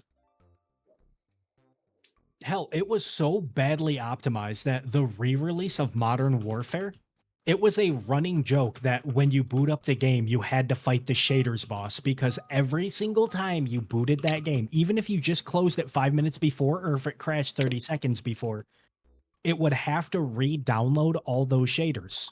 And guess what? Sometimes it didn't delete them. So you would end up with a game that was like 60 gigs, and then you look at it on disk, and you're like, this is taking up 500 gigs. Yep. Delta, is C++ the quintessential language for programming games? Not quite. Programming languages are There are a lot of different coding languages. The quintessential programming language for games is obviously Roblox. Okay, and I will actually answer this seriously. The quintessential language for games is 100% dependent on what you are doing. What do you need to do? Does that language have something in place to make that easy? It's the same with the engine. Make a game on an engine that actually supports what you're doing. Wasn't Godot actually really worried when the whole Unity thing blew up because they weren't quite ready for a huge influx of like developers at the time? I don't think that they were necessarily worried for that. If anything, they'd probably be worried about their server hosting because they were about to get hit with a really big bill from everybody going into it. Okay, Supernova, I'm going to say this right now. Please do not bring that up. Like, here's the thing. I like Ruby. I used to maintain gems. There was actually a gem that I maintained for like 3 years in Ruby for Metasploit. Holy shit. It can be an absolute nightmare. And then when I was working on a game years ago, like I still have the design documents and everything for it. At the time, RPG Maker XP used RGSS, which was I think it was based on Ruby. Holy shit. In order to do a simple task that should have taken no more than maybe 150 lines of code, I had to write somewhere around like 3,000 lines of code just to get it to work. Also, just write it in Perl. Clueless. No. Perl is garbage. Hello, BlackRock. What up, BlackRock? Oh. Tell us how you really feel. Oh. Oh, okay. Oh. But no, for certain things, Super, Ruby could be a very good solution depending on what you're doing. I don't like anime. No, we're talking about coding languages. We're talking about games and programming I know. I just languages. wanted to put it out. Understandable. He just wanted to reiterate the fact. Just so happens to be a coincidence that there's an anime called Ruby. Yeah. Can it be considered an anime? If Japan considers an anime, it's probably an anime. Which also means that Avatar: The Last Airbender is an anime. What about MATLAB? Can you make a game on that? In theory, yes. If you can do something with programming, then yes, you probably can. I'm gonna make my games on DOS. Is that acceptable? Yes. There are actually still some people that make games in the old style and release them for use on DOSBox. Didn't someone release like a brand new NES game? Yes, a couple years ago. And a Sega game. Yeah. Yep, and a Sega game. Yeah. I was so- actually at. Oh, do you sorry, know- continue. Do you know? Well, do you know of the convention? Too Many Games. Do you know of that one? I don't think so. I can't say that I'm familiar, no? You know they have like Otakon and all that stuff and Yeah. TwitchCon, but so there's this convention called Too Many Games. It's upper Northeast, and when I was there was a guy who was just selling old NES and blah blah blah, and he's like, "Yeah, here are the new Sega games," and he had like a whole line of new Sega games that just come out. Yep. Like, holy crap, new Sega games! So I don't remember what the console was, but there was it was the MSX2. So there was a game that actually released this year in May. Oh boy. It was released this year in May, and it's like a side-scrolling platformer. It is called Pampus and Selene: The Maze of Demons. It is a spiritual successor to an MSX2 game. Now, the MSX2, let me just verify, is a console from 1985. Pampus and Selene: The Maze of Demons, the Steam release, can be loaded into an MSX2 and played because the dev originally wrote that game around the hardware for the game that is a successor to. There was a new game released in 2024 for a console that came out in 1985. Yep. Let's continue to make games for consoles that are 40 years old. Yes. There are people that do it just because one, it comes down to like, hey, yeah, like, let's do this because it'll be like a fun little thing. Another thing that it comes down to is those devs have to, like, it's a good thing because those devs have to optimize around those limitations. It is an excellent exercise in optimization and, proper design to do that.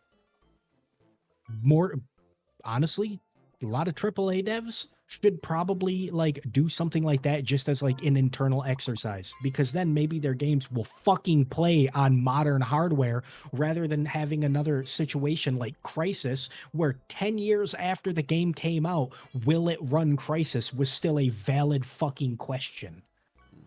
See, that's the thing, is every game should sort of run like Doom instead of Crysis.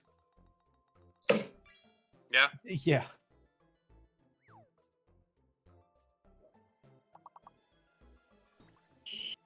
But the question is, if I buy a smart fridge, can it run Crysis? Probably not. No, it wouldn't have the resources necessary. You can run You Doom would though. need to find a way to put a like a graphics card and like dedicated units to handle that level of processing in it. Yeah, but that was something that actually pissed me off about Crysis. And don't get me wrong, like I enjoyed Crysis. It was a fun game, and I really love the physics engine and the mechanics in that game. But holy shit, it was so unoptimized, partially on purpose. Because don't forget, NVIDIA, the way it's meant to be played, if the game detected that you were running a Radeon graphic system, it would neuter its own performance. That pisses me off so much. Where they would, like, flat out nerf the ability of the game to run just because you're not using a graphics card that they're partnered with. That is shit. Now, I I can't... always hate when like games or like things do that. Like they basically brick your computer if you're running like certain programs or yeah, or certain hardware. Hardware, yeah. There was a lawsuit about that. Now, I can't just sit there and be like, wow, NVIDIA and Crytek are such shitty companies. Radeon has done the exact same thing to NVIDIA. It's really shitty that they did that, because what that is doing is telling you that you as a gamer, as a consumer of their products, can go fuck yourself. They don't care about you. All they care about is your money. Because, oh, you're not running this set stuff? Well, screw you then. We don't, yeah, we'll take your money, but we don't want you to play our game. Go to hell. And that's really insulting. And yeah, all tech companies do that. A lot of these companies will do stuff like that. It's shitty. It is anti-consumer, please. it's anti-gamer. Think of the shareholders who need another yacht for their mega yacht. Think of the poor shareholders. I'm investing in fucking icebergs. Just to crash all their damn yachts. Yeah, it's a big problem in gaming and in development where you will find really underhanded methods, and it makes no sense because it hurts their like the number of people that were complaining about Crysis back in the day, like AMD users, eventually ended up scaring away a good amount of NVIDIA like gamers because, oh shit, this doesn't run right. This has huge stuttering issues. But yeah, like they make a game for the sole purpose of being pretty and being overly complex and being really hard on a system, it feels like. But the game doesn't run well. So it hurts the game's player base overall. Like, why would you do that? That is counterintuitive to what you should be doing. So, quick question. Was it possible to fool Crysis into thinking you had an NVIDIA graphics card? Yes and no. Because it was specifically looking at whether or not you were using CUDA cores versus... I forget what NVIDIA had. But it looked for something very specific. There were patches, however, that, like, fan-made patches and stuff that got rid of that. Game modification. Yeah. You know, you guys want to know something really fun? It's still going on today, though much more rare. You would buy, like, back in the day, you would get, you know, like, the GTX 720 and all that. There was a very dedicated subset of people that would go through and write their own graphics card drivers for new graphics cards that got rid of all the fluff, and it only did what it needed to do. They would write it in like C. They were really sharp. They were really fucking good drivers, and it made your graphics card perform way better. Like, you would buy this graphics card, like if you were in like one of these groups or were privy to this information, you would buy a graphics card, and rather than installing the drivers that came with it or going to the site and downloading those, you would find a random like repository, like an open directory, and you would like search for your graphics card, and you would download a custom made graphics card driver for that, and it would outperform a tier above, like, easily what you bought. And it was really cool. They still do that to this day. It's a very small group now these days, though, from what I understand. Isn't there a guy who does that for, like, that writes his own GPU drivers for Linux? But he was hired on by one of the bigger companies, and the current theory is they hired him on just to stop him from writing his own code. Probably. So I know with like anti-cheat methods and like anti-piracy methods like Denuvo and stuff like that, cracking Denuvo and some of those like the DRM methods for games, there are only a handful, like 3 or 4 people that are capable of cracking it, that know how it works at such a fundamental level that they can consistently push out like cracks for it. And it's funny because they are all insane. Like, one of them speaks like an anime villain and is just a terrible human being. But they're staying prominent because of the fact that they are like one of a few people in the piracy community that are capable of cracking like this DRM that has stumped everybody. Some of those people that are in that like very yeah, oh, Standuck knows Empresses. Oh, that is adventure reading about them. But there is one of I those am people. atomic. Yeah, one of those people were actually reached out to by the anti-piracy companies. And they were like, how much do we have to pay you to help us develop this software to prevent piracy? Like they are willing to offer a shit, like ungodly amounts of money to keep them busy, to prevent them from doing what they do.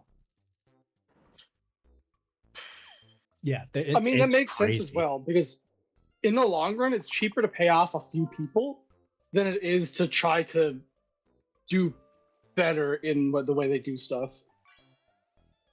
Yeah, there was that's a sad story. Sadly, they are no longer with us. They did choose to close their story. But there was a person, and I followed them on Twitter. I had a number of interactions with them. Always positive. They were such a brilliant mind. But there was a person that I think it was for Dolphin, the emulator. They are single-handedly the reason that tassing was possible in that emulator. They did so much work on the back end of that emulator and making sure that things worked, and just like their knowledge of how emulation worked for like GameCube and Wii and stuff like that was so absurd. And had they not taken the path that they had taken, like they could have done amazing things in gaming. And sadly, oh god, yeah. No! I just noticed something. What? Oh god, Captain. What? Please tell me that when you talk, they start kissing. Oh wait, no, wait. Who is that? Davey? Yeah. God damn it. Captain, look out the Foogies on stream. I see him. You see him? Yeah. If you both talk at the same time, they should start making out. No. Captain's like, finally, somebody. Is that capacity. Captain would be like, finally, somebody that's up to my standards. It's me. Yeah, Mario? no, like, yeah. Sorry. With gaming and everything like that. Well, with any form of design, like you said, Kento, you are going to run into people that are so good at what they do and can disrupt the industry so much that, just like you said, it's cheaper to just pay them to keep them busy rather than to let them continue on and just, make them look bad. It's actually something very big in the hacking community where there are a lot of times people will be like found to be, black hats. They'll be doing malicious things. And companies will reach out to them. The governments will reach out to them and be like, hey, rather than sending you to prison, why don't you work with us? You're going to be doing what you do legally, and you're going to be benefiting, and we will pay you, we will throw stacks at you. We will make it rain. So yeah, that's just something that happens quite often across many communities. I was trying to think of for the longest time what a comparison would be in like a trade situation, and the only thing that comes close is like there are legitimately people who are so good at the trade they do that management will get them to do either random jobs or like move them to management so they don't make the other workers look bad. Oh, I can see now, that. It doesn't happen often because most times what happens is they basically treat them as essentially free labor, because a lot of times they'll be doing the job of 2 or 3 people by themselves and getting paid the same. But there is like certain occurrences where that happens, where someone's pride gets hurt and they just completely mismanage that individual. Yep. And yeah, like Red Thunder, to hire the one person hacker or one person hacking, or hire 20 people to try and prevent it. So that's actually a big thing in information security. If you want to go into pen testing, in security auditing, stuff like that, a big thing that you need to learn to have is you need the attacker's mentality. Like being able to think like an attacker when it comes, even if you're doing security work, is very important, because if I am thinking purely as a blue team or a defender, what I'm going to do is I'm going to go through the motions. Okay, we're going to defend this, defend this, defend this, defend this, defend this. We're going to configure this, do that, whatever. If you are approaching security with red team mentality, with that attacker's mentality, it's very important, because you're not going to just go through the normal checklist. You're going to stop and look at what's on that network, and you're going to think of it as okay, if I were attacking this network, what would I be looking for? So you're going through and, you know, doing, like, you're setting stuff up properly, and you're, think like the attacker. That is why.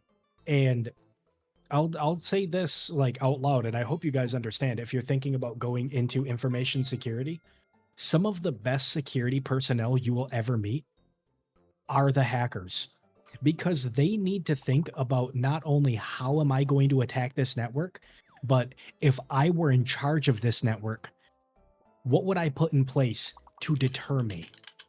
What would I put in place as a red herring to draw my attention away and waste my time? Because hackers are always going to go after the easiest targets, or the targets with the fastest payoff. Why am I going to go after a hard target when the payoff might not be good, when I could go after a dozen easy targets, spend half the time, and make more money? So it comes down a lot to something like you need that mentality. And that's why also some of the best hackers are security personnel, because they're looking at it like, okay, if I were going to attack this network, what would I do? Red team and blue team are two sides of the same coin. Hackers and security, like the defenders, they're the same people. I'm going to interrupt you real quick. Yeah. Nags, if you are currently listening to the mods, you have 5 minutes to get back and reset the stream. Otherwise, you're going to go offline. You have about 5 minutes to bring us back up. Okay, you can go on this. Yeah. Wake up. Stop sleeping in the shower. Stop sleeping on the shitter. Get your ass back here and reset the stream. Yep. I knew this was gonna happen because I don't know if anyone's noticed, but the reset time has been getting earlier and earlier as the days progress. Because we're not going through Jace, a full 20 or 48 hours. Lord, no. Not always. OBS won't always auto restart. Sometimes it does. Nags also, Nags tried it the other day, and as far as I'm aware, he mentioned that he had to restart it when it went offline the other day. Mm-hmm.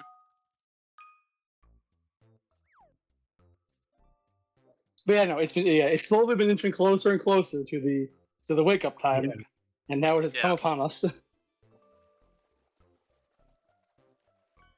Guys, don't worry. I got a great idea. Do people actually sleep on the toilet? Yes. Yes, I've fallen asleep on the shitter a couple different times. I've almost fell asleep a couple times. Dude, it's the weirdest thing ever when you wake up to, you're like, oh my god, I time traveled to the toilet. What happened? Well, not only that, like you wake up and your legs are fucking dead. Yeah. True, yep. Yeah, look at Elvis. Oh god, Devo. Yeah, no, guys, this is what we're gonna do. If he doesn't get back in time to reset, just be like, you owe us extra time. Don't actually do that. He won't.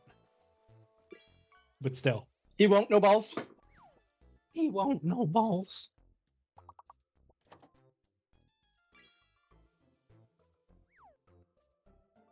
Yeah, no, that's all I had to really say about like the security and like computer thing, is just like learn how the other side thinks.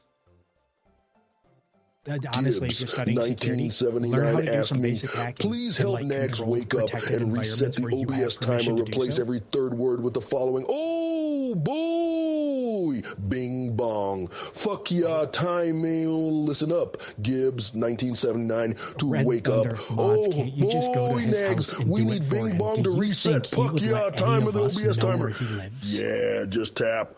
It's bad enough Oh, that fan knows where he lives now. boy, the Exactly. keyboard.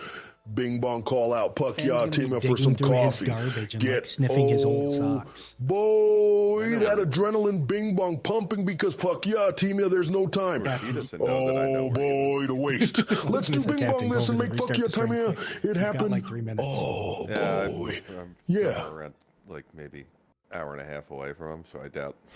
I doubt. Listen, I believe in you. There is a reason that the car speedometer goes so high. Okay, even at its top speed, I'm not getting there in 3 minutes. Captain, you don't need to joke around with us. We know you already left your house about an hour and 15 minutes ago, and you're going to be there soon. I just woke up. Are you out of your fucking mind? Yeah, like if you're going I that, was up if you're late going, with Unfair shitting on SSB for what seemed like 2 hours. That was some fun shit, though. All right, so yeah, I get paid ready for the whole great reset, speedometer. everybody. Oh, flashbang. Oh Yep, wait, yep. there we go. There we he go. is. He's back. He's made it. Yeah, let's go. Good morning, sunshine. Bing bong. You only have a couple minutes left before the great reset. Bing bong. Fuck your timer. Oh, what a Davy catch. 3 minutes and 25 seconds. Nag ding donk reset. Nag ding donk reset. Nag ding donk reset. Wait for it. Oh, he's got his headset on. Oh, he got a koi. Yeah, he's got his headset on, so he knows that the great reset is literally in a couple minutes. Crazy? I was crazy once in Elden Ring. An Elden Ring with the Rajam. Yo, what's up? Yow. Oh, is Is he your mic muted? off? Yeah, he's muted. Yeah, I think his mic is off. No, he's unmuted in Discord, but it's just, I think it's there. I He is. muted Yeah. all across. I have a button. Yeah. Yes, I know the great reset. Yeah, I'm gonna reset and come back. Bing bong. Did you get It's just gonna get earlier and earlier, Nags. Well, I mean, it's gonna be the same time. The reset. It's gonna be the same 12 o'clock. 12:00 something. Oh, that'll leave Tuesday Yeah, but for 12. Ooh. Damn. Accidentally reset later around Might 4 have to p.m. You know, yeah, we should probably do a reset randomly at some point in the next 2 days. Bing bong, Lord got a bing bong. Yo, I added like 15 of them last night.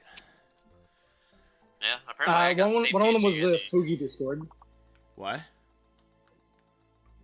Balloon got the That's the same spin. PNG Andy. Yeah, I And put that up. someone else. Did I? That was an old one. That wasn't one added last night. Yeah. No, it wasn't one added last one night, of but Yeah. One of the Fugis that Ariel had given to you is one of the fish in there. Yes, correct. There is one of those. Yes. In there. Someone caught it. Yeah. So wait, which one though? I Oh, believe so it was screenshot. the first one. The like actual person or the drawing one? The actual person. Oh, okay. The actual. I'm pretty sure it was the regular actual person. Okay. one. Okay. Did anyone catch BlackRock while I was unconscious? I mean, it's good because I gotta reset anyway. I gotta restart anyway for Windows update. For Windows update. Well, you have 1 minute and 10 seconds. Windows update.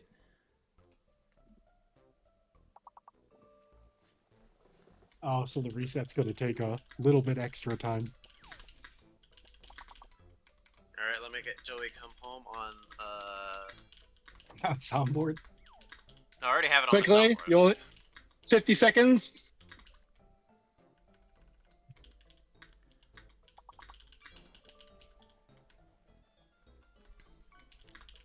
Quick, everyone! Exclamation point fish while you can. It's we got a 12.9 reset. Yep, 30 seconds.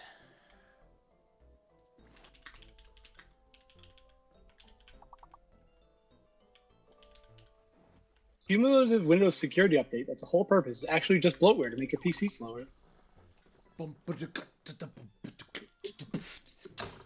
10 seconds. And then I'm just gonna restart. Boom, go!